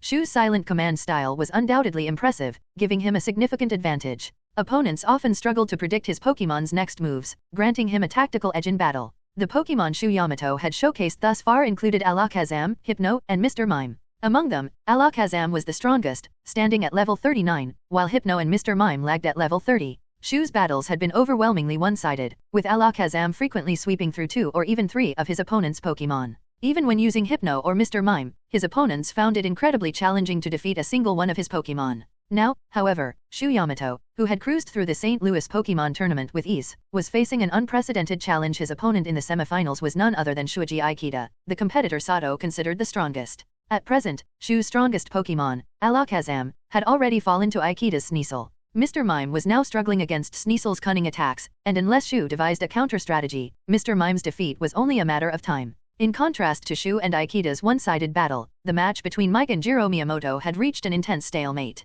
The two trainers were evenly matched, with neither able to gain a definitive upper hand. However, Mike's Tentacruel had an ace up its sleeve Mystical Veil. This move effectively nullified most of Jiro's poison-inducing tactics, putting him at a significant disadvantage. Unless Jiro could break through Mystical Veil's protection, his most potent weapon Poison would remain unusable in the battle. After more than half an hour of fierce combat, Shu Yamato and Shuji Aikida's match concluded first, shocking the audience. All 3 of Shu's psychic-type Pokémon were defeated by Aikida's Sneasel in a devastating sweep, handing Shu his most crushing loss yet. Meanwhile, Mike and Jiro's battle raged on for nearly an hour before it finally ended, with Jiro emerging victorious. The turning point came when Jiro sacrificed his Arbok to endure Tentacruel's Mystical Veil duration. Prepared for this strategy, Jiro's Weezing used Taunt to prevent Tentacruel from recasting Mystical Veil. Finally, Weezing overcame Tentacruel, defeating Mike's most troublesome Pokémon. From there, the tide shifted in Jiro's favor. Mike's remaining 2 Pokémon fell quickly to Jiro's signature poison tactics, leaving him unable to recover. At last, the tournament's 2 strongest contenders were decided, and the final match was about to begin. Just then, the long-silent captain's quarters opened its doors. During the finals, inside the captain's quarters. As always, the captain's quarters were occupied by the old captain alone. True to his recent habits, he was wearing white gloves and meticulously polishing a small stone with a clean cloth. The stone was a deep, vibrant blue, its clarity rivaling the finest sapphires. Occasionally, it emitted faint blue particles of light, giving it an aura of profound mystery. Ah, what secrets do you hold? I've been studying you for nearly a week now, and you still won't reveal anything. It pains me to part with you, the captain thought aloud, his face showing a mix of frustration and reluctance as he continued polishing the stone. This blue stone was the critical cargo the captain had been tasked with delivering. He was responsible for transporting it to Team Rocket's secret base in Hoenn Slateport City. From intelligence gathered within the base, the captain had learned that the blue stone was somehow connected to Hoenn's legendary Pokémon, Kyogre. In fact, this very stone had been seized by the captain himself from Team Aqua during a previous encounter. Unfortunately, due to the number of witnesses at the time, the captain had no chance to claim the stone for himself. As a man who had spent most of his life on the sea, the captain held deep reverence for the sea god, Kyogre. Yet, his reverence was tinged with a measure of ambition. When he discovered the stone's connection to Kyogre, he regretted handing it over to Team Rocket. Oddly enough, the blue stone seemed to lose its extraordinary properties whenever it left the Hoenn region, appearing as nothing more than an ordinary rock. Even Team Rocket's top scientists in Kanto had been unable to make sense of it, despite extensive research. Ultimately, Team Rocket's headquarters decided to send the stone back to their secret base in Hoenn for further study. One thing was certain, the blue stone contained immense water-type energy. However, this energy was as wild and untamable as the ocean itself. Current scientific techniques were incapable of harnessing it effectively. For the captain, regaining possession of the stone felt exhilarating. Over the past several days, he had obsessively studied it, hoping to uncover a secret that might grant him unparalleled power. Of course, if Team Rocket's top scientists couldn't unravel its mysteries, the captain's rudimentary experiments were no better than a child's play. Unsurprisingly, he had achieved nothing. With less than half a day left until they reached Slateport City, the captain began to feel a tinge of disappointment. A task was a task, and he had to deliver the blue stone to Team Rocket's base on time. Failure to do so would result in severe punishment. The blue stone was undeniably precious. If it were lost or stolen, the captain would face dire consequences. The thought of Team Rocket's brutal punishments like being thrown into the sea to feed Sharpedo quickly snuffed out his greed. Suddenly, a knock echoed through the room, thump, thump, thump. The captain's eyes narrowed. Quickly, he retrieved an unassuming box from a nearby drawer and placed the blue stone inside. After sealing the box, he tucked it securely against his person. The blue stone emitted water-type energy, which caused detectable energy waves. The box had been specially designed by Team Rocket to block these energy waves, ensuring the stone couldn't be easily tracked. Interestingly, the blue stone could not be stored in spatial equipment, even when contained within the box. Thus, the captain had no choice but to keep it on his person. "Come in," the captain called out after hiding the stone. The door opened, and the visitor turned out to be none other than Rhodes, the ship's bosun. "The finals of the St. Louis Pokémon tournament have reached their climax. Will you be attending the award ceremony, Captain?" After entering and closing the door, Rhodes respectfully bowed to the old captain before asking in a deferential tone. "Of course, I'll be there. Everything's ready, right? We need to catch all the rats in one fell swoop." The old captain nodded as he spoke. The St. Louis Pokémon tournament had been entirely funded by someone else, and as the captain of the ship, he naturally wouldn't pass up the honor of presenting the awards. Humans, after all, chase nothing but fame and fortune. Having spent decades dominating the seas, the captain had long since amassed his wealth. Now, what he desired most was recognition. That's how people are as they age, the need for prestige grows stronger. "Yes, Captain. Our people are discreetly guarding the award venue. If those rats try anything, not one of them will escape," Rhodes replied with a smile. The two then left the room, accompanied by a few security sailors, heading straight for the battle arena. By the time they arrived, it was already past 2 p.m., and the match between Shuji Aikida and Jiro Miyamoto was nearing its conclusion. As expected, Shuji Aikida displayed his usual dominance. This time, he had sent out a trump card specifically designed to counter Jiro Miyamoto's poison-type Pokémon, a Zangoose with the immunity ability. Note: Pokémon with the immunity ability cannot be afflicted by poison or toxic status. Armed with Hone Claws, razor-sharp slash, and impressive speed, Shuji's level 36 Zangoose wreaked havoc, defeating Jiro's Speedrill and Vileplume consecutively. It was only after Zangoose ran out of stamina that it was taken down by Jiro's Weezing. However, Jiro's Weezing was his ace Pokémon. Using a well-hidden Thunderbolt, it managed to defeat Shuji's Charizard before finally being taken out by his Ursaring. At last, the champion of this year's St. Louis Pokémon tournament was crowned. Shuji Aikida received thunderous applause from the audience. "Excellent. Shuji didn't disappoint me," muttered Hector, who was now hidden among the crowd at the battle arena. Lowering his head, he spoke casually into a palm-sized communication device. "Listen up, act as soon as the old captain presents the award to Shuji." A second later, a chorus of "Yes, sir," echoed in Hector's earpiece. About 10 minutes later, the third-place match concluded as well, with Shu Yamato claiming third place. With the top 3 trainers of the tournament decided, the award ceremony for the champion, runner-up, and third-place winner officially began. "Eileen, I don't know why, but I have a bad feeling that something is about to happen. In case chaos breaks out at any point, don't panic. Just stay here, it's safer," Sato said calmly, sensing a faintly ominous tension in the atmosphere as the old captain prepared to shake Shuji Aikida's hand. Noticing Mary positioned near the venue's entrance and exit, Sato's expression grew grim. Before Eileen could respond, a deafening boom suddenly rang out. The entire ship shook violently, sending the crowd into a frenzy. A deafening explosion resounded, causing the ship to sway violently. At that moment, the passengers in the battle arena could barely stand, tilting with the ship's movement. The furniture followed suit, sliding and toppling, while fragile items shattered upon hitting the floor, filling the air with a continuous clatter of breaking glass. Screams erupted from the more timid passengers, and chaos swept across the venue. Fortunately, the explosion didn't repeat, and the ship eventually stabilized, but the passengers, gripped by fear, began stampeding toward the exits. The limited size of the exits, coupled with the passengers' panic, turned the evacuation into a nightmare. People pushed and shoved, causing bottlenecks and even trampling in their desperation to escape.